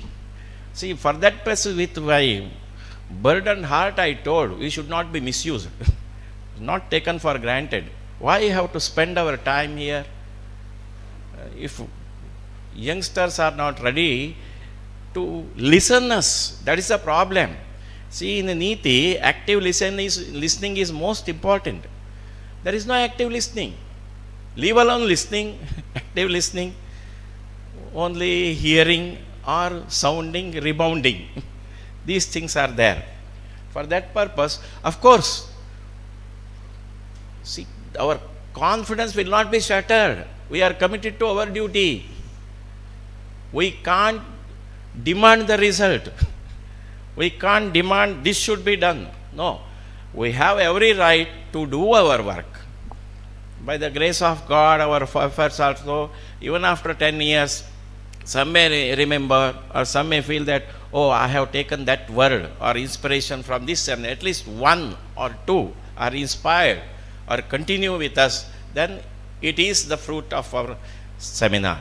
For that purpose, see, youngsters and old PhD, senior PhD students, that means teachers, etc., all should come together. One thing I have mentioned, and he also received well. See, he's old. I had asked him to contact all old students. If you contact 30, let there be 10 or 5 at least. They were there here. These PG, Sanskrit doctors, retired professors, and this Narasimha Bhatt and Dinesh Bhatt, they are all products of these things, and Dr. Mohan Bhatt, and so many others, Sri Krishna, all were here. One or the other way, 3 or 4 practitioner doctors, they were also here. Their presence is very much important. And the link of our interaction with these seminars and the Sanskrit students, old students should be there. So, we are ready to have pleasurely time with them for 5 to 10 minutes also. But we cannot and we should not have compliances with youngsters presenting the paper and rushing out. Not possible. See, so many seniors, 70, 80 years persons were there. But politely they asked, can I go? Can I leave? A special invitees there. They started. I told him, no, half an hour you sit or 1 hour you sit. Though with so many other health concerns issues, they cooperated. So, 6, some taking away things must be there. No, for that purpose we have added 5 more lectures. Permanently we have arranged 2 special lectures on Nyaya Shastra and Mimamsa. That endowment thing is there. Do you know who have endowed these funds? We are paying TADA to everybody, every scholar, from Delhi, Bombay, Pune, Chennai, Ahmedabad also. Dr. Dayan Shanbag had senior colleagues within all the universities. We have, of course, could not continue. And they are very much aged also. They can't come over here also. Oh, Dr. Shanbag, you have a team of your students, even after 10, 15 years. If we contact 100, 30 will respond and 10 or 12 will come here. It was the, even in the Dr. Dayan Shanbag's regime, it was like that. But we have to contribute something. What we can contribute? They have taken the TA and DA and given back to Samshodhana. And sometimes, after 1 or 2 or 3 years, knowing this experience, they, 25 years back, 20 years back, they paid 25,000 rupees, 10,000 rupees, and 10,000 rupees, inspired by Dr. Professor Shrikant Joshi, maybe 80 now. He is also a student of Dr. Dayan Shanbag. He and his wife regularly attend seminars, and they have donated 10,000 each. See things. And they don't take TA also. On their own they will come. See, with this spirit, this Samshodhana is working. We beg, of course, but we don't compromise. We will give TA, we will give DA, and we reach such type of temple persons, and even Vastevasran. Today morning I went there. Of course, temple has given so many things, every facilities. In spite of that, very slowly with low voice he asked, GN Bhatre, am I to give something? See, more that is the full, heartful, these words. Such enough. Now it is not, no, you come, only that much is the big resource for us, I have told. That friendship, the coherence, harmony is leading this Samskrita Shodha Samsthana. And fortunately, I will tell something also. Those who have come as special experts on these fields, Dr. Sri Devaraj Bhatt, District Session Judge, I discussed with him after his this address here, presentation of paper. He readily agreed. He told me that he will contact at least 5 judges, reside and present, High Court and Session judges also, including Mr. Gajanana, Santosha Gajanana Bhatt, who was dealing this Prajwal case. He told, see, he denied bail on the basis of only one sentence. At the preamble itself he told, what he said, do you know, Dr. Bhatt? He told, the thing is, yatra naryastu pujyante ramante tatra devataha. And he disowned a woman for good. So I don't want to give healing. On the basis of this, he has given judgment. See these things, very beautifully Dr. Barve presented here. The law, morals, ethics, moral and politics also. And the base is dharma. Unfortunately, this dharma, I don't want to elaborate, only one word I will put. How we are misused, misinterpreted, and all these Macaulay mind is so powerful, even Vivekananda could not do anything in these things. Do you know? I have studied his Bhagavad Gita translation and summing up also. He translated dharma as religion. That was the powerful this language, these things at that time. Now, of course, Ramakrishna Mission also will not translate this dharma as religion. Of course, at that time it was so much powerful, completely misinterpreted, misquoted, and Devaraj but this is just so he told, even in personal discussions, presentation also. Unfortunately, two things are there in our judiciary. One is misinterpretation and wrong translation of these dharma shastras in the law, legal term. Second one is 95, not 90, 98% of the legal luminaries, not just these advocates, they don't know Sanskrit. And personally, High Court sitting judge told me with this that, see, Dr. G.N. Bhatt, the problem is the Puranas have so many things. On the basis of Purana statements, we can pass upon the judgment on this basis. But the thing is, the general public feel that, oh, Purana, Dantakathe, has no value, has no base. Such type of mind, the thinking of mind is there in the public and even the advocates group. That should be converted, that should be changed. See, this is your forum, we are ready to come over here.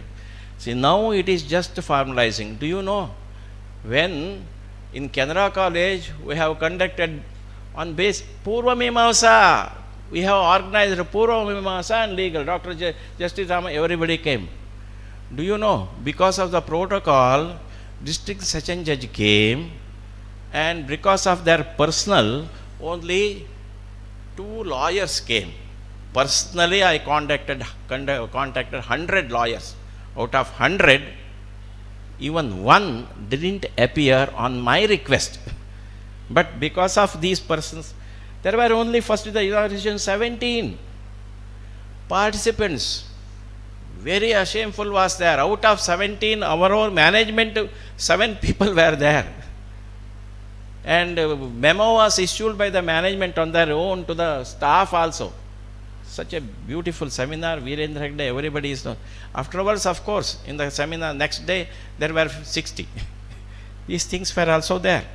So, after this concluded remark, what I am presenting is, see, this will not go in the air. Sri Dr. Dinakar Marathe and Padma Marathe will follow up.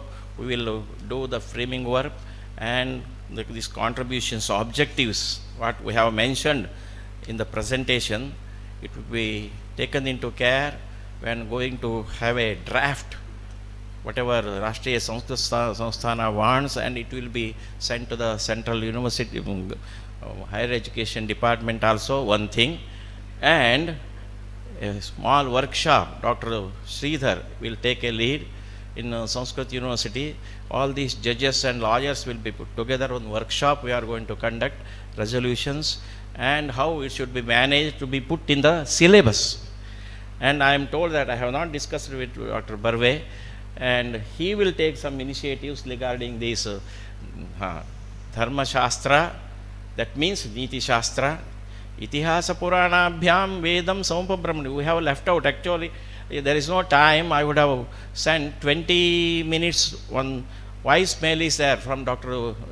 Ramchandra Bhatt Kotemani, Veda Vijnana Gurukulam. What you have mentioned, I don't know. Because of your Guru also, same thing referred. He told the policy has been mentioned in Bhagavad Gita at the end also. Dhruva nitihi mama. Yatra Yogeshwara Krishna, Yatra Partho Dhanudra. I don't want to elaborate. Yogeshwara Krishna is the spirit, universal spirit that is there. That means Yogeshwara, Yoga, Samatva. All this is Yogeshwara. And this activity activity with yoga, that's samatva. Karma yoga, jnana yoga and karma yoga. Through karma yoga, jnana yoga. Yogeshwara Krishna Partho Dhanurdharaha. With books, they are Shastra for Kshatriya. For us, these volumes of books and knowledge. Tatra Shree and Vijaya. Sampat and the victory is ours. Very beautifully, Dr. Srinivas mentioned, I was very much, of course, I have attended all the papers, listened to all the present papers. I remember always Dayan Shanbhag, and I have to sit here, no other way. Unless, if necessarily, of course, when demands come from Padma Maratha, I have to go out only that much. On my own, I never went there. See, these two things from that Trayi, that Sampat is there, Varta and power. That monkey mind we have to know. I don't want to tell all those things. Anyhow, monkey, drunken, what will happen? So treasure is there, Sampat is there, and power, Danda is also there. Then Vasishta will come and tell Dharma Dandyosi. For that Chakravarti, a king. No, you are not above these, not this constitutional law, but Dharma Shastra. Dharma. Dharma Danda is there. Be careful. So this Dharma Danda, after decoration or coronation of these things, Simhasana, this is also mentioned, physically mentioned. The spirit we have to follow. And we are also Dharma Danda. We can't do with wantonness. And especially I invite Dr. Srinivas to our team group. Very knowledgeable scholarship he has, and we have to make a team, and please give suggestions also. These persons, friends gave suggestion, will be taken to care. And I request these observers who have given suggestions, make success with these young scholars. They have to come and present, and they have to be active listeners also. If they don't listen, see what is the Niti and Dharma Shastra? The shloka is there. Vinaya Vruddhopasevaya. Where is Vinaya? Where is Vruddhopasevaya? That hurts very much for that purpose. If I ask, no, nobody told us. Nobody told us these things. When I went yesterday, before yesterday, for prasadam in the temple, a boy and a lady, mother, they were sitting together. They started Upinakai. Immediately they start. No, the direction will come, Govinda, then only after completion of also Govinda, there is a significance. What is that significance of Govinda? And I told, see, this is Annapurneshwari Prasada.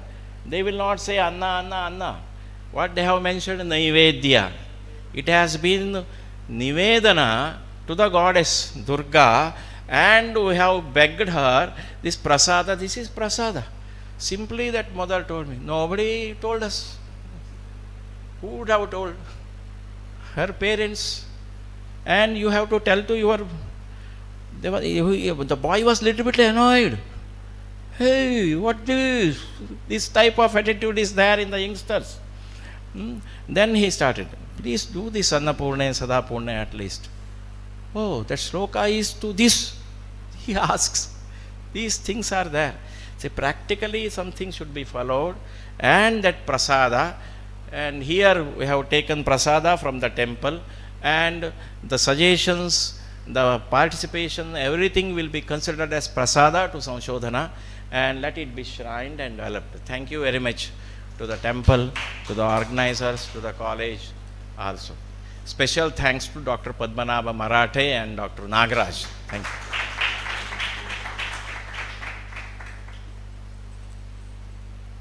Doctor G N Bhat ಮಹೋದಯೇಭ್ಯ ಧನ್ಯವಾದಾः. ಈಗ ಸಂದರ್ಭೋಚಿತವಾಗಿ ಒಂದೆರಡು ಮಾತುಗಳನ್ನು ಆಡಬೇಕು. ಈಗ ಧನ್ಯವಾದ ಸಮರ್ಪಣಂ ಕುರ್ವಂತಿ ಪದ್ಮನಾಭ ಮರಾಠೆ ಮಹೋದಯ. द्विदिवसीय राष्ट्रीय संगोष्ठ्याः समारोपसमारम्भे वयं स्मः. अस्य समारोपसमारम्भस्य सभाध्यक्षाः श्रीमन्तः संस्कृतशोधसंस्थानस्य च अध्यक्षाः डाक्टर् GN भट् महाभागाः, तेभ्यः हार्दं धन्यवादं समर्पयामि। अस्य कार्यक्रमस्य यशस्वितायै सहकृतवद्भ्यः श्रीदेवालयस्य विश्वस्थाः आनुवंशिकमुक्तेसराः अर्चकाश्च श्रीमन्तः श्रीवासुदेव आस्रण्णमहाभागाः वेदमूर्ति वासुदेव आस्रण्णमहाभागाः, तेभ्यः कार्तज्ञकुसुमाञ्जलिं समर्पयामि। अन्याः श्री अनन्तपद्मनाभ वेदमूर्ति अनन्तपद्मनाभ आस्रण्णमहाभागाः, ते अपि इदानीमेव ताम् अहं दूरवाणीं कृत्वा कृपया आगच्छतु इति उक्तवान्, तदा झटिति आगच्छामि इति उक्त्वा ते अत्र समुपस्थिताः। तेषाम् अनुग्रहेण वयं पूताः इति मत्वा तेभ्यः अहं धन्यवादान् समर्पयामि। अस्य कार्यक्रमस्य यशस्वितायै सहकृतवद्भ्यः श्रीदेवालयस्य विश्वस्थाः, विशेषतः श्री सनत्कुमार शेट्टी महाभागाः, ते प्रशासनवर्गस्य अध्यक्षाः तथा च श्रीदेवालयस्य कर्मकराश्च, विशेषतः आस्रण्णमहाभागाः सर्वे अपि अस्मद्भ्यः सहकृतवन्त्यः, तेभ्यः सर्वेभ्यः अहं प्रणामाञ्जलिं समर्पयामि। अस्माकं महाविद्यालयस्य प्राचार्याः श्री डाक्टर् विजय महाभागाः, ते तु वाणिज्यविषयप्राध्यापकाः, तथापि ते संस्कृतस्य महदुपकारं कुर्वन्तः सन्ति। तेभ्यः डाक्टर् विजय महोदयेभ्यः अहं धन्यवादान् समर्पये। ಈ ಕಾಲೇಜಿನ ಎಲ್ಲ ಸಿಬ್ಬಂದಿ ವರ್ಗದವರು ಎಲ್ಲರೂ ಸಹ ಅನೇಕ ರೀತಿಯ ಸಹಕಾರವನ್ನು ಕೊಟ್ಟಿದ್ದಾರೆ, ಅವರೆಲ್ಲರಿಗೂ ಸಹ ನಾನು ಆಭಾರಿಯಾಗಿದ್ದೇನೆ। ಏವಂಚ ಅಸ್ಯ ಯಶಸ್ವಿತಾಯೈ ಫೈನಾನ್ಷಿಯಲ್ ಅಸಿಸ್ಟೆನ್ಸ್ तत्र सेण्ट्रल् संस्कृत यूनिवर्सिटी नवदेहल्याः प्राप्तं वर्तते। तदर्थम् अहं विश्वविद्यालयस्य सर्वेभ्यः प्रशासनकर्तृभ्यः अपि धन्यवादान् समर्पये। तथा च मध्यवर्तीरूपेण सहकृतवन्तः श्री प्रसाद् गोखले एवञ्च दिनकर्मराठे मम अनुजः एव, सः रत्नागिरी कविकुलगुरु कालिदास विश्वविद्यालयस्य रत्नागिरिकेन्द्रे निर्देशकरूपेण कार्यं कुर्वन् अस्ति, तस्यापि अहं धन्यवादान् समर्पयामि। एवञ्च अत्र समुपस्थितेभ्यः दूरतः हैदराबादतः आगतः, एवञ्च मणिपाल्तः आगतः, बाम्बेतः आगतः, ह्यस्तनदिने चेन्नैतः पुणेतः तथा च बेङ्गलूरुतः अपि सर्वे आगताः, तेभ्यः सर्वेभ्यः नमो वाकं प्रशास्महे। ಈ ಕಾರ್ಯಕ್ರಮಕ್ಕೆ ಸಹಕರಿಸಿದಂತಹ ಪ್ರತ್ಯಕ್ಷ ಪರೋಕ್ಷವಾಗಿ ಸಹಕರಿಸಿದಂತಹ ನಮ್ಮ ಎಲ್ಲ ವಿದ್ಯಾರ್ಥಿಗಳಿಗೂ ಸಹ, ನಮ್ಮ ವಿದ್ಯಾರ್ಥಿಗಳು ಸ್ನಾತಕೋತ್ತರ ಸಹಕಾರಿ ಸಿಬ್ಬಂದಿ ಶಿಕ್ಷಕೇತರ ಸಹ ಅಧ್ಯಾಪಕರು ಹಾಗೂ ವಿದ್ಯಾರ್ಥಿ ಮಿತ್ರರು, ನಮ್ಮ ವಿಶೇಷವಾಗಿ BCom ಫೈನಲ್ ಇಯರ್ ವಿದ್ಯಾರ್ಥಿ ಮಿತ್ರರು ತುಂಬ ರೀತಿಯ ಸಹಕಾರವನ್ನು ನೀಡಿದ್ದಾರೆ. ಅವರೆಲ್ಲರಿಗೂ ಸಹ ಈ ಸಂದರ್ಭದಲ್ಲಿ ಧನ್ಯವಾದಗಳನ್ನು ಸಮರ್ಪಿಸ್ತಾ ಇದ್ದೇನೆ. ಇಲ್ಲಿ ಭಾಗವಹಿಸಿದಂತಹ ಸಹಕರಿಸಿದಂತಹ ಪ್ರತ್ಯಕ್ಷ ಪರೋಕ್ಷವಾಗಿ ಸಹಕರಿಸಿದಂತಹ ಎಲ್ಲ ನಮ್ಮ MA ಸ್ನಾತಕೋತ್ತರ ಅಧ್ಯಯನ ಕೇಂದ್ರದ ಎಲ್ಲ ಹಿರಿಯ ವಿದ್ಯಾರ್ಥಿಗಳಿಗೂ ಸಹ, ವಿದ್ಯಾರ್ಥಿಗಳಿಗೂ, ಸಂಶೋಧನಾ ಕೇಂದ್ರದ ವಿದ್ಯಾರ್ಥಿಗಳಿಗೂ ಎಲ್ಲರಿಗೂ ಸಹ ಒಂದೇ ವಾಕ್ಯದಲ್ಲಿ ನಮೋ ವಾಕಂ ಪ್ರಶಾಸ್ಮಹೆ ಎಂದು ಹೇಳುತ್ತಾ ಎಲ್ಲರಿಗೂ ಭದ್ರಂ ಶುಭಂ ಮಂಗಲಂ. ಸರ್ವೇ ಭವಂತು ಸುಖಿನಃ,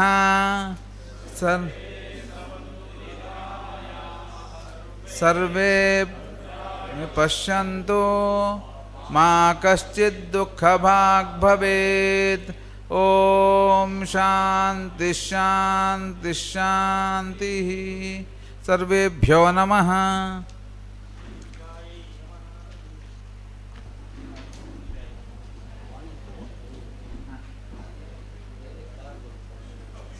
I don't ever slow up, no I don't take shit, I got no love for the fakeness.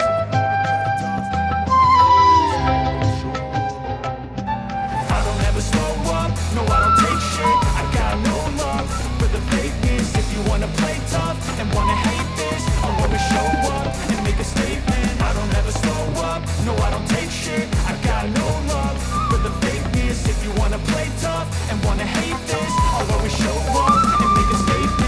Everything I do so instinctive and so passionate. Every word I move so descriptive like an adjective. I got a vendetta against people who got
सर्वेभ्यो नमः। एतावत्पर्यन्तं स्वरमाधुर्येण अस्मान् तोषितवन्तः श्रीमन्तः Shri Mohan चिप्लूणकर् महाभागाः violin मध्ये एवञ्च तबला मध्ये श्री गिरीश मराठे एभ्यः अस्मत् महाविद्यालयस्य परतः हार्दान् धन्यवादान् समर्प्य doctor GN Bhatt महाभागः एतेषां सभाजनं कुर्वन्तु। प्रसादरूपेण भगवत्याः शेषवस्त्रं तथा च पुष्पप्रदानेन